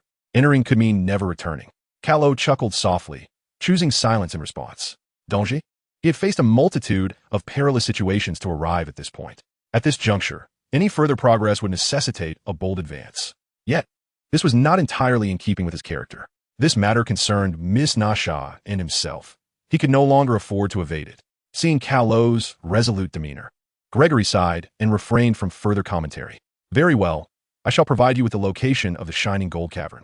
Take care of yourself. The man glanced around and retrieved a piece of paper from the bookshelf drawer, inscribing an address in a rugged hand. Kallo accepted the note with gratitude. An awkward silence enveloped the room, and he discerned that it was time to take his leave. Gregory watched Kallo's forlorn figure disappear from view, his expression a complex blend of emotions, before he quietly shut the door. As a stranger, he could only offer assistance within his means. The long-buried truths no longer held significance. The decline of the Baden family was an immutable reality, and the mysteries surrounding his father's disappearance over a decade ago remained beyond his reach. For him, seizing the fleeting present was the true essence of a fulfilling life. Certain forces in the world were destined to be beyond the grasp of mere mortals. May God bless that child. The orphanage lay silent under the shroud of night. He gazed at the raven huddled on the window ledge, merely wiping his body with a damp towel, washing his face, donning his nightclothes, and slipping under the covers. Resting his head on the pillow, he felt his consciousness dimming into a comforting darkness almost instantly. Idlara awaited him as usual, in a dreamscape as beautiful as a painted canvas. Are you preparing to go to Yorkshire tomorrow? Idlara's faint smile rendered her thoughts inscrutable. Indeed, I believe the shining gold cavern from over 20 years ago may hold new clues. An intriguing thought. She stroked her chin and nodded slightly, as if struck by a revelation. Chapter 86, Ominous Signs. With a wave of her hand, they were instantaneously transported to an expansive open space. If I am not mistaken, your practice of the Shadow Soul technique at school has yet to reach proficiency, am I correct? Kallo nodded, a blush creeping across his face. After acquiring the magical stone, with the semester nearing its end, he had become somewhat lax in his practice of dark magic. The Shadow Soul technique was indeed an advanced dark spell, and practicing it alone without guidance required far more time and effort than he had anticipated. It is with a sense of shame that I admit my current grasp of this spell is even less proficient than during my time at Hogwarts. Fear not, Orpheus, for this ability shall compensate for your shortcomings in spell casting. Idhyla remarked with a smile and a wave of her hand. This is a tangible power, which means it can manifest in what you refer to as the realm of reality. In contrast, my abilities do not belong to this category, as they cannot directly exert influence in the physical world and require a special medium to impact reality in any meaningful way. Kallo listened bewilderedly, unaware that such abilities could indeed be so rigorously categorized. Returning to the matter at hand, do you not possess a raven as a companion? Summon it forth. Here, Idhyla's sudden shift in tone caught Kallo off guard, for they were in a dream. Idhyla, with a knowing smile, replied, precisely because we are in a dream. Logic is unnecessary. If you desire it to appear, it shall naturally do so. The essence of dream weaving lies in believing in its existence. And this is part of what you must learn. With a gesture into the void, a nebulous veil of mist enveloped him. Kallo felt his spirit uplifted, his mind inexplicably immersed in a serene tranquility. Imagine it positioned before you. Concentrate your thoughts. He closed his eyes, holding his breath, envisioning the familiar silhouette of Dirknes. A tremendous mental force was subtly extracted, and a heavy, throbbing sensation pulsed at his temples. A gentle caw echoed before him, and Kallo opened his eyes in delight.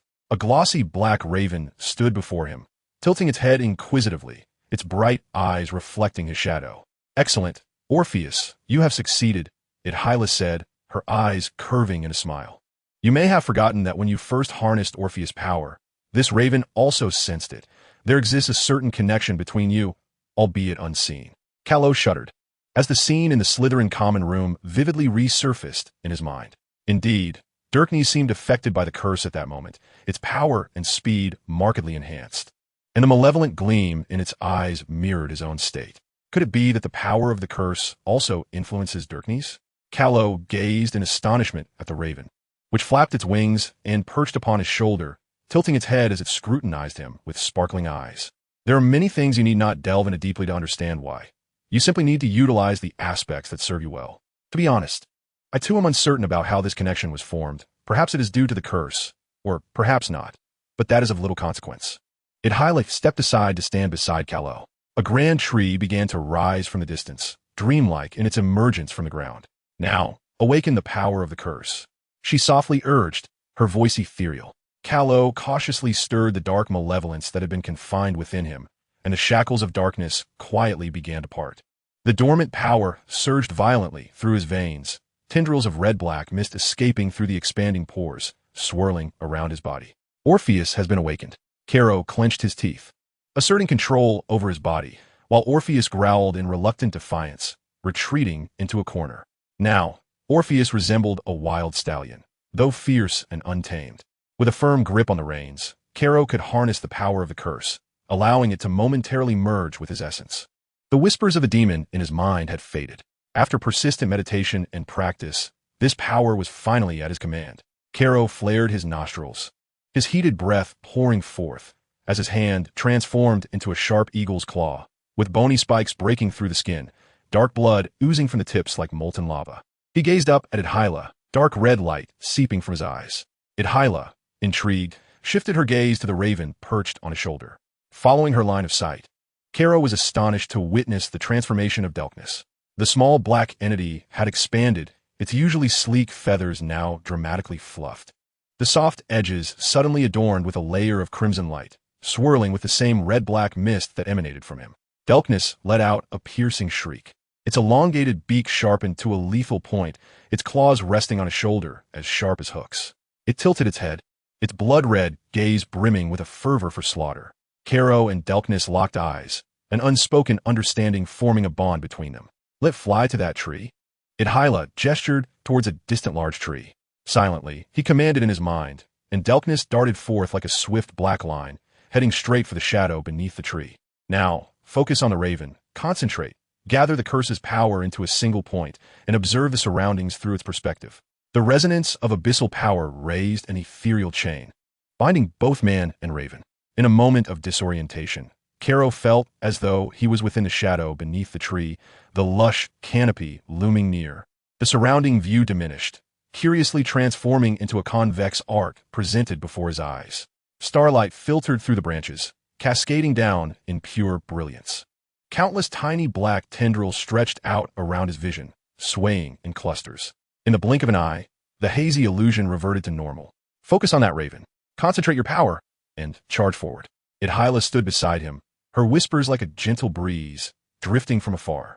The red-black mist coalesced for a moment as Caro gazed at Delkness, its silhouette framing a clear outline in the center of his vision, while the surrounding scenery faded into a monochrome puzzle of black, white, and gray. He took a heavy step forward, a gripping pull yanking his body. Caro felt the darkness enveloping him, his limbs roughly stretching yet devoid of any unnatural sensation. Delkness folded its wings, resting in place, its once buoyant feathers now drooping, appearing utterly fatigued. It appears that this ability can only be utilized once within a short span of time and must be employed while inside of Delkinesis. Indeed, you succeeded on your first attempt. A soft cerulean haze shimmered, and Odyllis stepped forth from the void, her countenance alight with a radiant smile directed at him. Remember this sensation, Orpheus. One day, it will prove invaluable. Chapter 87. The Araho opens. The following morning, the alarm clock ruthlessly roused Carrot from his comfortable slumber. Reluctantly, he opened his eyes and dragged his weary body from the warmth of his bed. Although the teleportation in his dreams had been triumphant, it came at the cost of awakening with his veins seemingly infused with a ton of concentrated lemon juice. Merely lifting his arm proved excruciating, leaving him grimacing in discomfort. Fortunately, this feeling gradually dissipated as consciousness settled in. Carrot could scarcely fathom enduring such a state for an entire day. His movements would likely be more cumbersome than those of a disabled individual. A raven, disturbed by the noise, unfurled its wings in displeasure and tapped at the window pane with a plaintive caw. Delkinesis buried his head amidst his disheveled feathers, his claws digging into the window ledge in irritation. All right, Delk, I share your sentiments. I too would prefer not to rise so early, at least not at this hour. Carrot understood the raven's plight. During his time at Hogwarts, it never rose this early. It would refuse the luxury of waking naturally. Not to mention, this indolent and corpulent bird often spent entire days in slumber. Yawning, he silenced the creaking alarm clock perched on his bedside. The aged dial indicated 6 o'clock, the minute hand barely grazing the 12. He ran a hand through his tousled hair and rinsed his mouth, moistening his parched throat. Delkinesis settled upon his shoulder, retaliating by ruffling his hair into further disarray. In a daze, he made his way to the bus station, spending a few pennies on a baguette as hard as a brick and a cup of slightly sour sweet milk to hastily appease his morning hunger. While black coffee could invigorate, he had no desire to experience its bitter, numbing taste. This unpalatable liquid was more distasteful than Snape's potions. Carrot was not particularly finicky. Yet after struggling to swallow that brick-like bread, he found himself yearning for the house elf's special breakfast sausages and creamy cheese toast from Hogwarts. Previously, he had only noticed the exquisite pastries, but now he reflected upon how equally delectable these staple foods were, a stark contrast to the refuse-like fare before him. Upon his return, he resolved to savor the culinary delights he had previously overlooked. As Carrot boarded the first bus to Yorkshire from London, these thoughts lingered in his mind. The bus traversed the quaint countryside of London, meandering leisurely toward Yorkshire. The vibrant morning light ascended along the ridges flanking the road, the pale yellow sun casting a shimmering golden halo around the shadowy silhouettes of the mountains, its orb resembling a yolk enveloped in egg white, rising serenely over the peaks. In the early morning, the bus was sparsely populated. After Carrot settled into a seat at the rear of the compartment, he soon succumbed to drowsiness. Delknes nestled against his shoulder, opening his elongated beak to let out a languorous yawn before drifting into slumber. Leaning his chin on his hand, Carrot stared vacantly out the window, his eyelids drooping, and before long, he too fell asleep. When the driver approached and shook him awake, the jolting bus had already come to a halt at a rural station in Yorkshire. The sun outside was glaringly bright, and all the other passengers had disembarked. "Hey, kid, are you all right?" The middle-aged driver asked kindly, patting his shoulder. Have we arrived?" "Yes, just follow this little path, and you'll reach Yorkshire." The driver wiped the sweat from his brow and pointed to a footpath trampled through the wheat fields. "Thank you." Remembering something, Carrot inquired, "Do you happen to know how to get to the Glintstone Cavern?" The driver's expression shifted dramatically, his body instinctively shuddering. "Why do you ask that? It's not something a child like you should concern himself with." Carrot's resolute gaze conveyed to the driver that he would not abandon his quest for an answer. A cloud drifted across the sky, casting a profound shadow over the distant mountains. Following the driver's gaze, Carrot quickly spotted an incongruous gray mass within that shadow. It resembled the color of crumbling ruins, akin to a charred munitions factory, stark against the backdrop of nature. The driver gently admonished Carrot, and though he understood the man's good intentions, he absorbed none of it. Rumors were mere whispers. If one had nothing better to do, no one would seek trouble in such a place. Yet, he was on a mission and had to make this journey. The driver continued to murmur in his ear, but Carrot declined the man's well-meaning suggestions. With a heavy sigh from the driver, he stepped off the bus and embarked on the path through the wheat fields, gradually moving away towards the gray shadow beneath the ridge. As he traversed the vast expanses of wheat, the lush fields were abruptly bisected by a stretch of arid land. The desolate gravel terrain was barren, devoid of life. Even the most resilient weeds struggled to survive in this peculiar soil. Moreover, the deeper he ventured towards the Glintstone Cavern, the cooler the air became. Despite the summer sun being at its zenith, he felt no warmth. Instead, a wintry chill crept into his bones, raising goosebumps across his skin. As the coarse gravel was replaced by sharply defined mineral crystals, a variety of unrecognizable stones began to prick his feet. Each step he took caused the fragmented minerals beneath him to crackle, while the sunlight above was gradually obscured by an unyielding layer of clouds, casting a gloomy pallor over the area beneath the ridge, reminiscent of the darkness before storm. This must be the fabled Glintstone Cavern. Taking a deep breath, Carrot stood before the entrance, where an imposing iron gate loomed, exuding an oppressive weight. More than 20 years might seem neither long nor short, yet it was evident that this iron barrier could not be overcome by mere brute force. Fortunately, he had not forgotten that he was a wizard. Allohamra. Carrot was uncertain whether a mere unlocking spell could open such a formidable door, yet his ebony wand did not disappoint him. A faint glow of magic illuminated, and the heavy metal slab gradually parted, creating a narrow gap through which one could pass sideways. The raven perched on his shoulder, its dark eyes anxiously observing the profound unknown beyond the door. Durkins tilted its head and let out a low croak. "Let us proceed." With a grave expression, Carrot tightened his grip on the wand and bent to slip into the shadows beyond the door. Chapter 88, The Underground. At the entrance, a haphazard collection of carts and containers lay buried beneath a thick layer of dust. The air was permeated with the scent of decaying wood and rusted iron, mingling with the ever-present clouds above, weighing heavily on Carrot's heart. He glanced back at the iron door, which stood ajar, resembling a half-open mouth, hesitating between rejection and acceptance, pushing the intruder deeper into the abyss. Carrot hastily dismissed the myriad of dreadful thoughts that sprang up in his mind like mushrooms after rain. If he allowed these dark and negative notions to fester, his mental state might shatter before he could uncover the truth. As he ventured inward along the desolate grass, the crumbling brick walls grew increasingly dense. Durkins gripped his shoulder, its beady black eyes nervously scanning the surroundings. Not only the raven, but he too sensed an inexplicable force here, one that was deeply unsettling. The glow flickered. The light from the tip of his wand expanded his field of vision, dispelling the shadows in the corners. And as he took a few steps further downhill, Caro beheld a dilapidated scaffold. The rickety wooden ladders on either side were perilously unstable. Observing the nearly corroded handrails and rungs, he abandoned any thoughts of climbing. After all, with such visibility, what he could see from above might not be clearer than what lay before him now. Navigating around the pile of debris beside the scaffold, a shaft appeared before him. Its back turned to the entrance. The name Golden Stone Cavern implied that there was more than one level here. So, should he continue exploring the surface mine, or delve deeper underground? Peering through the gap of the shaft, he glimpsed a space illuminated by a faint glow. This light did not resemble flames or ordinary lamps, but rather the luminescence emitted by certain natural minerals. Yet, on this surface level, his gaze wandered to the iron tracks that surrounded the shaft. These damaged rails, intricately intertwined, had undoubtedly facilitated the transportation of various resources by minecarts at the time, raising a significant question. The space on this surface level was likely far larger than he had imagined. Otherwise, the builders would not have expended such effort connecting the railway, as transporting by manpower would surely have been more time-efficient and labor-saving for shorter distances.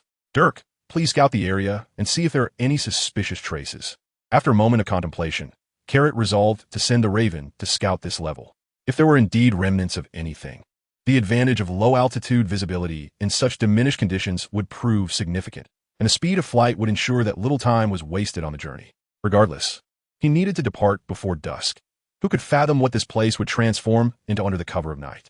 As for those dubious clues, even if Count Burial had not meticulously cleared them away, the task of unearthing them, buried beneath the rubble of collapsed bricks and debris, was not one he could accomplish alone.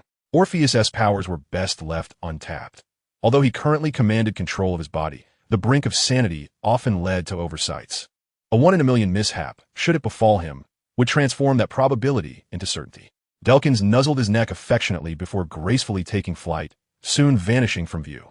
He circled around, tracing the railway's path within a radius of several meters. To the left of the shaft stood a storeroom, yet apart from a dilapidated typewriter. He found nothing of particular interest. He dared not venture too far alone. Should he lose sight of Delkins, complications would surely ensue. After waiting in place for a while, Delkins silently descended from the air, returning to perch upon his shoulder. Any discoveries? Carrot inquired. The small black creature fluttered its wings, dispersing the dust that clung to them, and shook its head. It appeared that further exploration downward was the only option. Pressing the button beside the column, Carrot observed the shaft creaking and ascending. A chilling thought abruptly surged from the depths of his mind, sending a shiver down his spine. How could this shaft be operational below? If it were damaged underground, it should not function.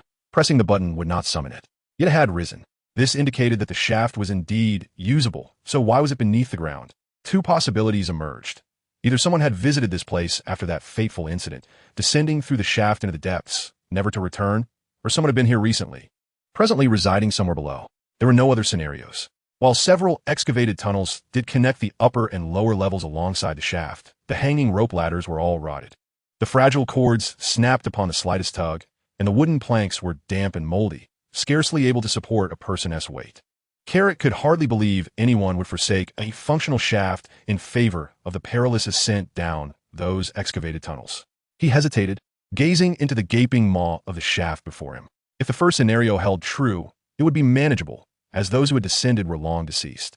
However, the fear lay in the possibility that the individuals who had ventured down were still alive, engaged in some nefarious activities unknown to him. To descend through the shaft would be akin to walking into the jaws of tiger. Are there alternative passages leading down? Carrot whispered. The vast cavern once housed an immense undertaking, attracting countless fortune seekers who sought the elusive glimmer of gold. Thus, the passageways connecting the surface to the depths must extend beyond mere shafts and rope ladders. As anticipated, Delkinus nodded, emitting a soft, plaintive sound. The Raven guided Carlott through heaps of abandoned minecarts and crumbling brick walls, arriving at the opposite side of the surface mine. A dark passage leaned against an artificial rock formation, where fractured iron tracks barely connected, slanting downwards. Taking a deep breath, Carlott gripped his wand in one hand while cautiously feeling along the wall with the other, carefully venturing into the passage. After rounding a significant bend, the damaged tracks diverged at the cave's entrance, revealing a platform before him. The underground level was eerily silent, the faint light glimpsed from the shaft, now entirely obscured. Illuminated by the glow of the Lumos spell, Lott proceeded down the platform, pausing intermittently as he mentally sketched a comparative diagram of the underground and surface. The path from the shaft was essentially a straight line, while the tracks between the two levels veered in nearly a complete circle, thus disregarding any obstacles blocking the route. Traversing the platform, the direction of the shaft from his position should also align in a straight line. Having determined the shaft's location, Lott extinguished the Lumos spell. If there were indeed living beings at this underground level, they would surely be foes, and any rational individual would recognize the folly of exposing oneself to unknown adversaries. His eyes gradually adjusted to the surrounding darkness, and Delkinus took flight from his shoulder, leading the way ahead. Before long, Lott arrived at the edge of the shaft. The suspended shaft reached up to the surface, through which a faint glow emerged from the deeper depths. An identical railway was carved into the wall beside the shaft entrance, the winding tracks extending further inward. Remarkably, there appeared to be an underground level below the second. Chapter 89, The Sacrifice, Part 1.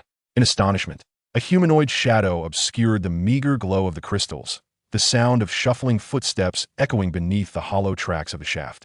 Gradually approaching amidst the cracking of crystal fragments, more figures emerged, their footsteps intensifying. Someone had entered. A piercing gaze shot up from the depths of the shaft, the voice cold and somber. He did not occupy the shaft. This grave male voice exhibited keen intelligence, discerning the shaft's halt at the ground level and promptly making a judgment. "Don't be foolish, Fens." A sharp female voice, grating to the ears, echoed.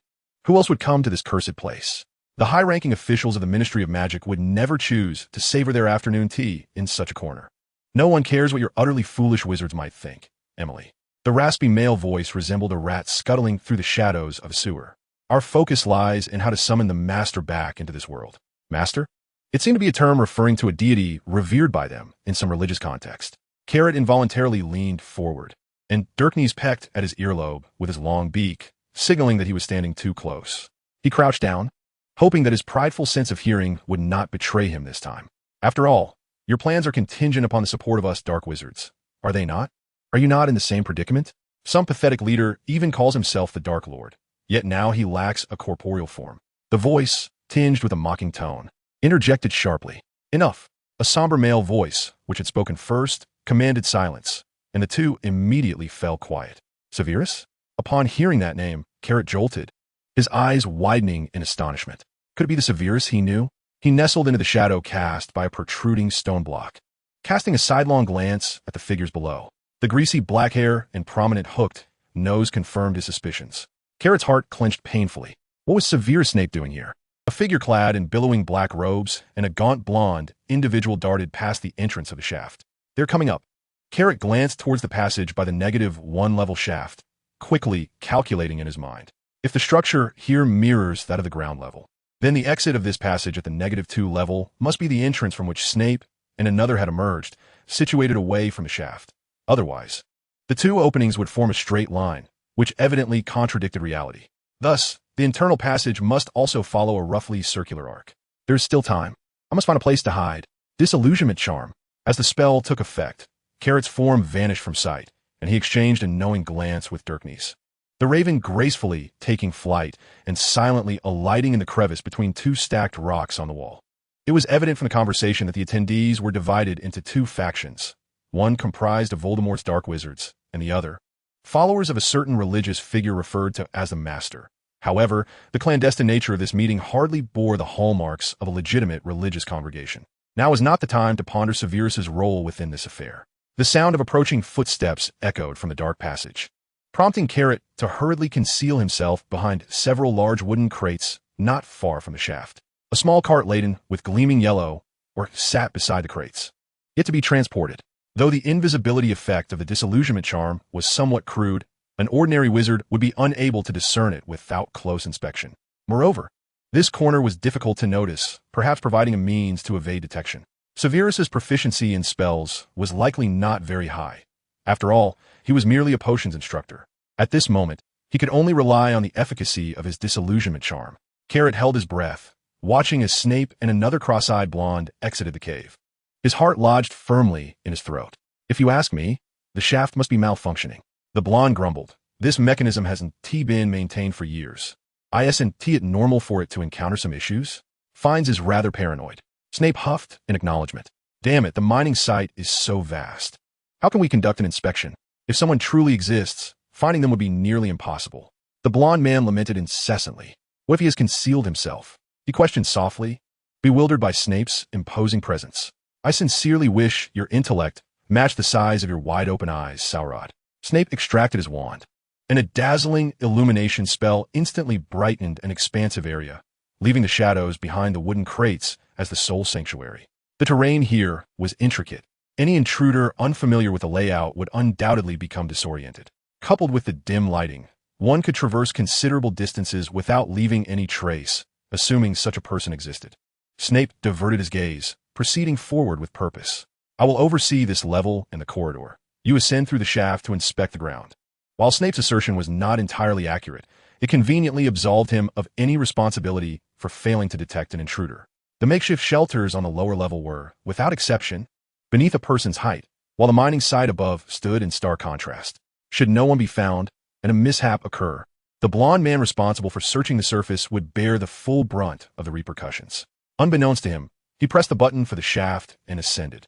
Upon reaching Carlott, he abruptly halted, two fiery gazes locking firmly onto his position. Carlott glanced at his translucent form, a jolt of panic coursing through him. Had he been discovered? He recalled Mr. Green's words. Both the disillusionment charm and the invisibility cloak were rendered impotent before highly skilled wizards. It was astonishing to find a potions master among such elite ranks. A rare look of astonishment flickered across Snape's face. He blinked, unable to believe his eyes. After a breath, his expression returned to normal, his gaze sharp and predatory, akin to a vulture circling its prey. Would he resort to Orpheus's power? Confronting a wizard who could disregard the disillusionment charm, engaging in a duel would yield no favorable outcome. Just as Carlott grappled with his thoughts, Snape advanced with a large stride, pressing his left hand against the air and forcefully gripping his shoulder. Snape leaned in, his long, hooked nose nearly brushing against Carlott's. A sharp, cold object pressed against Carlott's chest. Orpheus. Chapter 90. The Sacrifice, Part 2. What are you doing here? Snape hissed through clenched teeth, his deep black eyes glinting with fury. Carlott did not dispel the disillusionment charm, though it felt more like a futile attempt at self-deception. Perhaps it was a mere illusion, but he sensed an undercurrent of urgency beneath Snape's rage. Silently, Carlott met Snape's intense gaze. He was not prepared to divulge everything. For the less this potion's master knew about his motives, the safer he would be. Leave this place at once, the old bat bellowed in a low, furious tone. Yet, despite this, Carlott remained oblivious to Snape's hostility towards him. Though outwardly seething with rage, in his eyes, Severus Snape remained the same indifferent and irascible head of Slytherin House. A premonition gnawed at him. Snape's entanglement with these individuals carried ulterior motives. The deranged dark wizards who delighted in murder, along with the enigmatic cult followers, were all lunatics, and Snape's presence among them felt particularly discordant. Given his temperament, he may have been somewhat harsh towards certain Gryffindor students. But Carlotte firmly believed that this greasy old man could not possibly be the sort to commit heinous acts. The blonde man descended slowly in the lift, halting before Snape. Did you discover anything? Snape's tone was calm, devoid of any tremor. Nothing at all. The blonde man, vexed, slapped the dilapidated wooden frame of the lift shaft. I told you this thing was on the verge of breaking. Last time it nearly sent me crashing down. It's an old relic. It's only natural for it to malfunction. Fines is just prone to exaggeration. Let us go. Snape refrained from offering any opinions and proceeded into the corridor beside the lift. The blonde man followed, his demeanor clouded, as their footsteps receded into the distance. Once they had vacated that level, Carlotte emerged from the shadows behind a wooden crate and stealthily moved to the corner beside the lift, peering down with one eye exposed. Snape had clearly seen him, but chose not to take action against him, indicating that he was fundamentally not aligned with those individuals. The implications of his ultimate aim were thus intriguing. From what Carlotte understood, Snape was as proficient in dark magic as he was. What could an exceptional dark wizard, existing within the ranks of Voldemort's Death Eaters, possibly intend? Never mind. Now was not the time for such reflections. When school resumed, there would be ample opportunity to unravel Snape's little secrets. The pressing question at hand was what these individuals intended to do in the forsaken cave of the shimmering gold stone. No abnormalities were detected. The The blond man's discontent was palpable to anyone. Just moments ago, he had scoured the ground, encountering nothing but murky air and winds laden with dust. A hoarse, rat-like voice chuckled derisively. In that case, I suppose your little sacrifice can commence. Emily twirled her hair, her voice laced with an affected sweetness. Sacrifice? What sort of sacrifice? The woman's inadvertent utterance sent a jolt of alertness through Carlotte. Was their clandestine meeting today intended for a ritual that must remain hidden from the light? The rat-like man stood beside the pile of debris on the left side of the lift, his eyes, concealed beneath his hood, turned to Fiennes with a questioning gaze. Proceed. The somber leader nodded. Carlotte's view from behind the wall was largely obstructed by the lift's frame as the 5 scattered figures advanced forward, their silhouettes soon vanishing from his sight. Damn it. If he wished to discern their actions, he would have to descend to the second underground level. Judging by their tone, this ritual was of paramount importance, both to them and to himself. To unravel certain enigmas of the present, this sacrificial rite undoubtedly serves as an indispensable breakthrough. Caro cast the illusion spell once more, stealthily advancing into the passage leading deeper underground beside the shaft.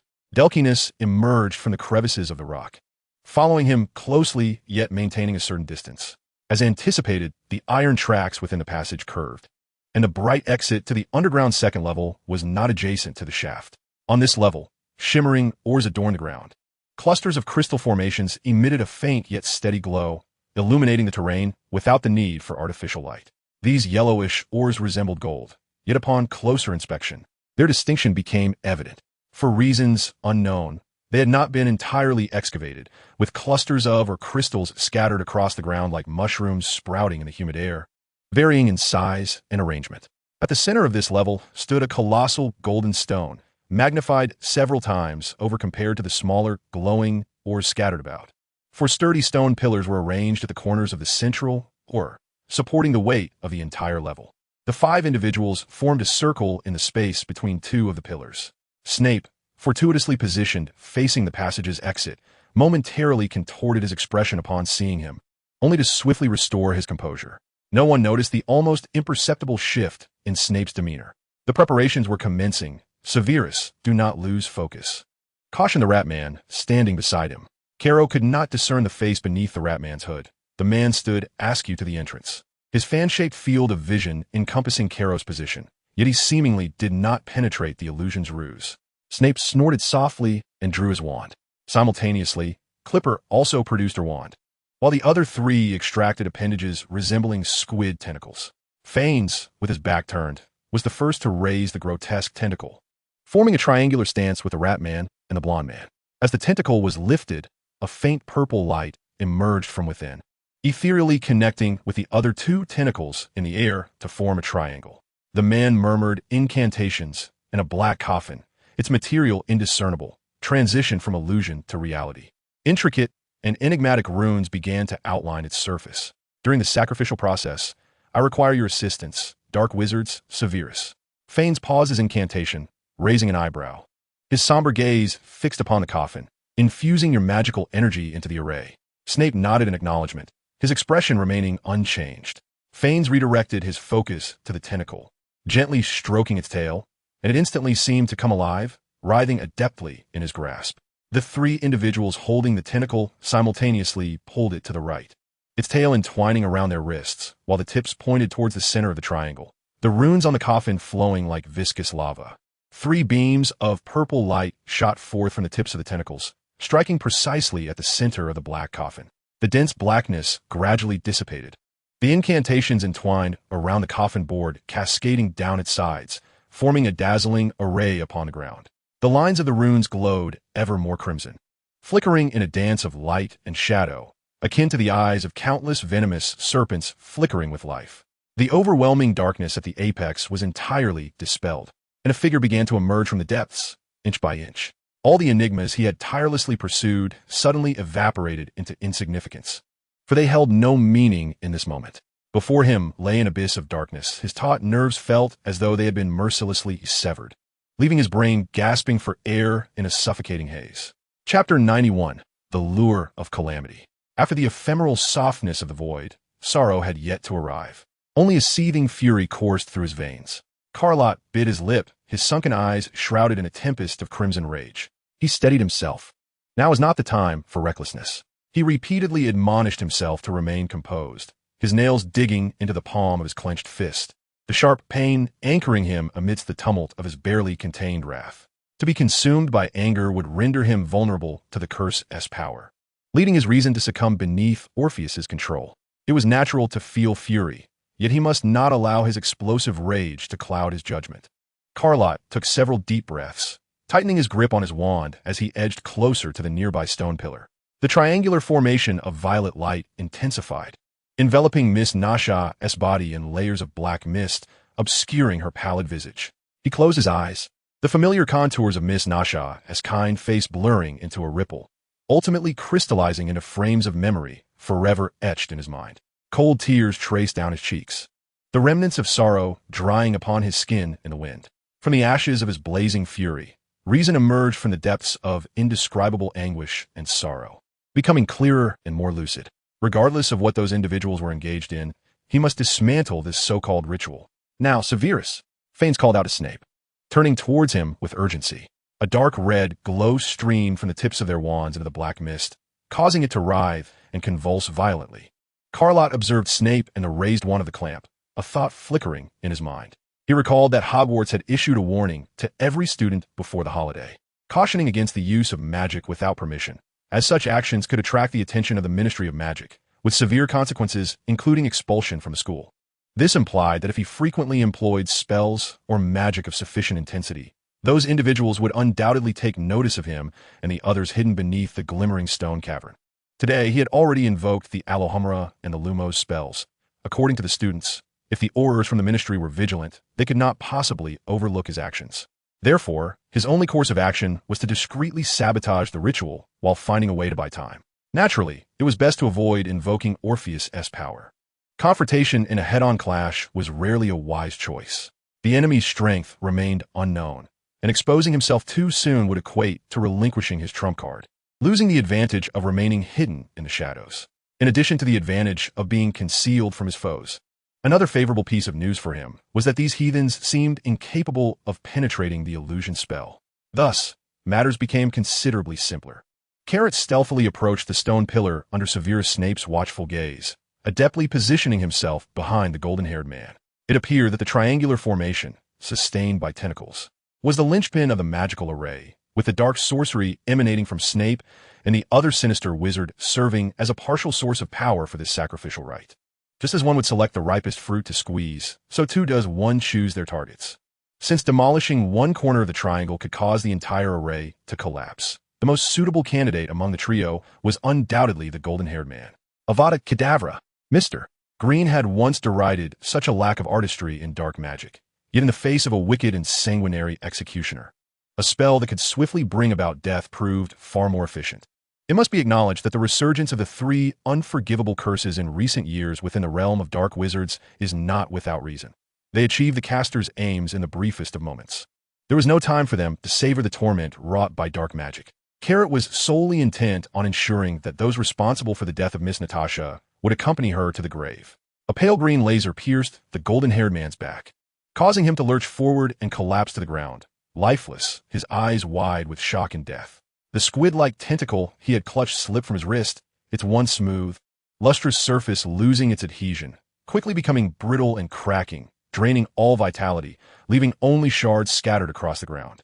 A thin sheen of perspiration coated Carrot's wand, nearly causing it to slip from his grasp, as the illusion spell's magic became unstable, forcing him to reveal his form. This marked Carrot's first true act of murder. Whether it was Odyllis controlling his body to slay Chilo in the room, or the times Orpheus lost control in his dreams, he had never subjectively executed such deeds. This instance was a stark exception. The death of the golden-haired man was a direct result of Carrot wielding the killing curse, an act he carried out with full awareness. The sensation was entirely dissimilar to his previous experiences. He could feel his hands trembling uncontrollably, the muscles in his arms spasming, gazing at the pale corpse on the ground. Carrot's mind went blank, his fury extinguished by a profound reverence and fear of death, as if his soul had detached from his body, dissipating into the thin air alongside the life of the deceased. This was not the act of a saint. Any rational, mentally sound individual would not take pride in slaughter, nor would they glorify the act of taking another's life. Even under duress, such actions would elicit only a sense of desolation and sorrow. To derive pleasure from killing is the hallmark of madness. A piercing beam from Snape lashed out, stirring a cloud of dust at his feet. The shock that had briefly crossed Snape's face faded into the depths of his penetrating gaze, the surface emotion breaking like a fish leaping from water, revealing itself momentarily before sinking back into the depths of a tranquil lake. The familiar yet strange old man gripped his wand, its tip aimed at Carrot, the glow flickering ominously. This was a warning. Snape simultaneously demonstrated his stance through action. Ostensibly, he found himself unable to align with their side. Where Snape inclined, his reflexes were sufficiently swift to cast a killing curse, even amidst a momentary daze, without misfiring. Intruder! Kill him at once. Clippity's voice pierced the air, shrieking, Avada Kedavra! Lott turned abruptly, the green light erupting against the stone pillar, creating a deep crater. Disillusionment! He gritted his teeth and recast the invisibility charm. Given his prowess, facing two opponents was no trivial matter. Adding a third would render him utterly vulnerable. Damn it! Ratman seethed, unleashing a torrent of incomprehensible curses. He's invisible. We cannot see him. Fiennes cast a glance at his fallen comrade, his grim visage contorted with fierce malice. Continue with your tasks, Snape remarked coolly. Emily and I can handle this. Lott dashed toward the tunnel, a fierce curse striking the pile of wooden crates he passed, sending debris tumbling and obstructing his path. Avada! Lott gasped, raising his wand in a desperate attempt to cast the killing curse once more. However, his unfamiliarity with the incantation and dwindling magical strength forced him into a dizzying halt. Are you revealing your trump card? Avada Kedavra, disarm. Clippity's wand conjured a beam of green light, but before the lethal curse could reach him, a concentrated beam of red light struck him first, sending him flying. Snape regarded him gravely, raising his wand as the disarming spell sent Clippity crashing to the ground, where a small depression marked the spot previously occupied by the killing curse. Lott's ebony wand fell into Snape's grasp. What are you doing, Severus? I could have killed him. Clippity screeched in discontent. Do not be foolish, Emily. Sparing his life may yield answers. Their exchange was abruptly interrupted by two figures emerging from the void, impeccably dressed. Upon witnessing the situation, the previously complacent smiles on their faces froze in shock. Lott's eyes lit up. He propped himself up on his knees and exchanged a knowing glance with Delkins in the corner. Reinforcements from the Ministry. The opportunity has arrived. Chapter 92, Nightmare. Two men, sharply attired, stood amidst the taut atmosphere, their earlier ease abruptly transformed into an uneasy tension. The man in front, balding and in his middle years, sported a comically barren Mediterranean hairstyle. The other, a tall gentleman, removed his tattered top hat, producing a wand as if conjured from thin air. The two eyed the encroaching Emily and Fiennes in the center, still trying to grasp the unfolding situation. Ministre personnel, Clippity scoffed softly, a flicker of manic flame igniting in his eyes. Avada Kedavra! The tall man flicked his wand, the silver light enveloping him as he sidestepped. The deadly curse grazed his side, striking the stone wall with a resounding impact. Stop! Hold on! The Mediterranean figure, attempting to quell the towering one's desire for retaliation, stepped forth to mediate, stating, We are indifferent to your intentions. Simply hand over the boy to us, and we shall depart at once. The balding man wore a sycophantic expression, rubbing his hands together in a servile manner. Callot felt a sudden heaviness in his heart, realizing that if the Ministry of Magic held such an attitude, he could hardly expect their assistance. It appeared that he would have to rely on the power of curses. He gazed at the wand discarded by Snape, his fists clenched in silence. What? Is the Ministry capable of conceding? Emily's voice, tinged with mockery, echoed as she rhythmically tapped her wand against her palm. This boy has violated magical regulations during the holidays. We are merely here to execute our orders. There is no need for hostility. The implications in the Mediterranean man's tone were unmistakable. They were there for Callot and cared little for anything else. Severus. Not a single one. Fiennes said darkly, halting his movements, his dangerous gaze flitting between Callot and the two Ministry officials. The rat-like man opposite him seemed to have an odd tentacle protruding from his hand, its grotesque surface coated in slime. Fiennes was no fool. He understood the gravity of the situation. All knowledgeable third parties had to be eliminated. No survivors could be allowed to leave the shimmering stone cave. Snape tightened his grip on his wand, his eyes dimming, and a storm cloud settled on his typically stoic face, heavy with foreboding. This was indeed advantageous. If the Ministry officials were such ineffectual parasites, he felt no psychological burden in dealing with them. Each additional person of their ilk within the ministry only increased the difficulty of the impending battle against Voldemort, and the current situation was already dire. Allowing these cowardly wretches to remain would only add unnecessary burdens. He resolved to consider it a cleansing of their ranks. The killing curse. The space twisted as a razor-sharp edge emerged, the blade slicing through the air with a chilling whistle, cleaving with a precision that could sever steel. The Mediterranean figure barely managed to retreat as the invisible blade grazed his collar, tearing away a substantial portion of his suit. Crimson streaks of blood immediately gushed from the exposed skin. Do not overstep your bounds, the balding man drew his wand, his combat stance as clumsy as that of a first-year student at Hogwarts. Very well, you should hasten your demise. It will save us considerable effort. The clipped voice chimed with a saccharine lilt as she waved her wand, casting a lethal curse toward the two men. The tall figure tugged at the Mediterranean-esque sleeve, the ethereal silver light flaring up, but the deadly green light once again missed its mark. Snape cast one last glance at Callow, his peripheral vision catching sight of the approaching Fiennes and the rat-like man, a ripple of disturbance passing through his usually tranquil gaze. Bound by duty, he could assist only to this extent. The mission he bore forbade him from jeopardizing it for the sake of a single student. He feigned nonchalance as he kicked the disarmed wand toward the corner of the wall, closer to Carlott. Turning, he immersed himself in the fray.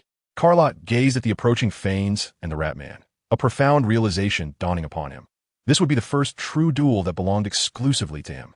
Without a pendant, without the aid of Adhyla, and without the backing of Mr. Green, he stood alone. So be it. He straightened, igniting the surging blood within him. The cage that bound the forbidden powers swung open, and Orpheus's roar shattered the silence of his mind. It was a sound that transcended species, a bird's cry that seemed to summon the dormant instinct for slaughter deep within his soul. A frenzied force surged through his veins, inflating his organs, as red-black mist oozed from every pore, stretching his skin and enveloping him in a layer of hardened feathered scales. He opened his eyes, his gaze burning like a torch, crimson as blood. This time, he distinctly felt a different emotion. Rage. Not only Orpheus's wrath, but his own. The death of Miss Nasha left him in turmoil. He could not accept the departure of the most significant person in his life without a word. The pent-up fury transformed into a raging inferno, and the flames of vengeance danced furiously above.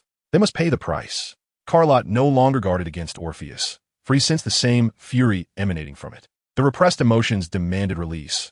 Eradicating the culprits and consecrating it with their blood seemed the most just course of action. Two consciousnesses intertwined and merged. The power of Orpheus, accompanied by its shattered soul, flowed unimpeded into Carlott's being. There was no collision of reason and impulse, only an unstoppable union. Carlott extended his palm, and the surging blood hue erupted in an instant. The red-black mist exploded like a bursting balloon, the expanding flames radiating a fierce crimson glow. He expanded his form, his once slender frame now towering and robust, as a robe etched with sinister patterns gradually solidified upon his back. The muscles of his human visage stiffened and reformed, transforming into a bizarre avian beak that jutted forth. Viscous black blood dripped like lava from the fissures of his bone spurs, trailing black smoke in its wake. At some point, a magician's hat adorned with intricate designs had firmly settled upon his head. This was the visage of the Raven Demon from Nightmares. In the past, he feared nightmares. Now, he had become one. Carlott's consciousness was seared awake by the seething power, and he opened his elongated eyes, absorbing the astonishment of all present. Time seemed to stand still in that moment. The spells from the two members of the Ministry of Magic and Snape crackled, dissipating into nothingness in the corner. Their high-pitched voices strangled into silence. They all halted their actions, aghast, staring at Carlott. Even Snape's typically stoic expression bore a flicker of incredulous terror. Indeed, terror. A fear akin to that of a monster. Caro averted his gaze, focusing intently on the dazed Rat-Man and Fiennes. He slightly hunched his body and took a large step forward, a fierce murderous intent igniting in his eyes. The moment of vengeance had arrived. Chapter 93, Chaos. An invisible force swirled around the tentacles, coiling like a vortex, an indescribable power threatening to rip Caro's soul from his corporeal form. He flared his nostrils, hot breath escaping through the openings. Shaking himself, a crimson glow ignited in his eyes, resembling a blood-red moon. This power, the man murmured, a sinister joy flickering across his shadowy visage, akin to a murderer discovering his next prey. Fran, hold him. This state cannot last long, Fiennes said, glancing at the Rat-Man. blood vessels rising in his deep gray eyes. He yanked the tentacle embedded in his palm, the rounded suction cups trembling as they extracted a piece of putrid flesh from his hand, the roots at the base of the tentacle entwined like ancient tree roots, pulling out several white finger bones. The man's hand fell limply by his side, blood gushing from the wound, yet his pale face radiated an unusual excitement. The severed tentacle, as if doused in a potent corrosive potion, visibly shrank, hissing as it released a noxious gray smoke, ultimately transforming into a charred, branch-like remnant. Simultaneously, Fiennes' form grew ethereal and transparent, his face contorting in a blend of agony and elation, rapidly fading, colors draining away until he vanished into the void. The Rat Man erupted in curses, regarding the overwhelming presence of Snape and Emily, internally contemplating a retreat. Should he withdraw now? As a disciple of the Master, he was unaccustomed to the wizard's elusive spells. Instantaneous displacement demanded a steep price, but anything was preferable to dying here. Caro denied the Rat Man the luxury of contemplation. The shadowy figure of Fiennes slipped away under his very nose. This was his blunder. But he would not err a second time. Caro narrowed his eyes, the crimson light coalescing into a tangible form, casting an evil glance at the Rat Man, who was suddenly seized by an intense fear, his muscles locking in petrified rigidity, immobile. The tentacle in the man's palm writhed futilely, unable to escape the area illuminated by the red light. Caro extended the steel claw of his left hand, clenched into a half-fist, as dark red-black mist gathered between his claws, slowly swirling like a partially open giant eye, peering out from the unfathomable depths of an abyss. Two venomous green arcs slithered upwards from either side of the Rat-Man-esque body, occasionally crossing above his head. Caro's vision sharpened, a distinctive claw mark suddenly appearing atop the Rat-Man-esque head. The surrounding objects became enveloped in a haze of blurred light. The central Rat-Man, standing starkly in the gray mist, becoming exceptionally clear. His movements seemed to slow to a crawl, every minute action captured in vivid detail. Caro could even discern the deep purple veins in his palm, eroded by the tendrils that had taken root. The Mouse Man felt a momentary blur before a brown-green claw imprint materialized upon his retina. No matter where he gazed, that indelible mark pulsated with a rhythm of light and shadow, dominating his field of vision. Fear surged over him like an unrelenting tide. He yearned to retaliate, yet his mind faltered and forgot everything. The instinct for survival tugged at his feet, compelling him to flee blindly. In Caro's eyes, this unfolded like a series of frames, and even before the scene concluded, he could anticipate the ensuing intentions. Seizing the moment, Caro thrust his bony spike forward, unleashing a crimson-black phantom that sliced through the air, aimed directly at the Mouseman's heart. The Mouseman barely managed to evade the attack by twisting to the side, crashing awkwardly onto a disarray of splintered boards. The charged strike impaled a nearby minecart, effortlessly tearing its metallic body in half. The Mouseman's pupils dilated in terror as he grabbed a board leaning against a wooden crate, hastily covering himself. In the next heartbeat, the board shattered into countless fragments. Scattering like hail, the prey, firmly ensnared, found that any struggle was ultimately futile. Rolling away, the Mouseman narrowly avoided the subsequent thrust, which instead left a conical indentation in the stone wall. Yet, he had already backed against the wall, with no escape in sight. The shadow of the claw flickered, blood cascading like a crimson waterfall. Everything transpired with such swiftness, unexpected yet entirely within the realm of possibility. Caro raised his left claw to block, the gray mist dissipating without resistance, crumbling into wisps of insubstantial dust. In his elongated, fearsome eyes, the accumulated bloodlight dimmed momentarily. The bony spike of his right hand erupted in a spray of blood as the tendril-rooted palm was cleanly severed at the wrist. With a heavy stomp, he crushed beneath his foot, the sound reminiscent of squashing a cockroach. As he lifted his foot, the grotesque palm had already transformed into a blackened mass of flesh. The pain arrived swiftly and departed just as fast. Before the Mouse Man could utter a wail, the thick, sharp, bony spike pierced his heart with brutal force. The surface of the rock wall blossomed with vivid roses, and he collapsed into a pool of his own blood, lifeless. Caro ensconced the bony spike in his left claw, the rough surface still warm with residual blood. Kill, then kill again. An insatiable thirst for slaughter surged within him, bathing him in the warmth of fresh blood. His voice growing increasingly frenzied. But this must end here. He could not succumb to the intoxication of bloodshed. He grasped that bloodthirsty desire and flicked his right hand at Spike. The roar of his inner beast gradually subsided as he silently locked eyes with the demon lurking within. Not far away, the duel between two pairs reached its climax. It was evident that the two from the Ministry of Magic were no match for Snape and Emily. Apparate. Avada Kedavra. The tall figure barely dodged, and had he hesitated for a second longer, that fatal curse would have found its mark. Apparate. Sectum Sempra. Crack. This time, the tall figure failed to fully shield himself from Snape's spell, a gaping wound carved into his chest, revealing the bone beneath. The man spat out a mouthful of blood, staggering back a couple of steps. Move! Avada Kedavra! The tall figure, exhausted, leaned against the stone wall, eyes wide as the green light penetrated his body. A pallid corpse now lay upon the ground. Avada Kedavra! Emily, with one arm hanging limply at her side, was consumed by a bloodlust. Out of the corner of her eye, she caught sight of Carrot, and instinctively, her body moved ahead of her conscious thought, a skilled killing curse shooting forth from the tip of her wand. Snape's pupils trembled as if in an earthquake. His warning words were abruptly stifled, lodged firmly in his throat. The curse's potency had not yet waned, and searing blood surged anew within him. Bang! A blood-red light flared in Carrot's eyes as he swung his right claw to intercept the green beam, the clash of bone and magic resonating like steel striking steel. What manner of creature is this? Never has he heard of anyone able to reflect a killing curse. Is this even human? We must flee. The depths of Snape's dark eyes churned with turmoil, but he soon regained his composure. Apparate. With a flick of his wand, he and the stunned woman vanished before Carrot's gaze.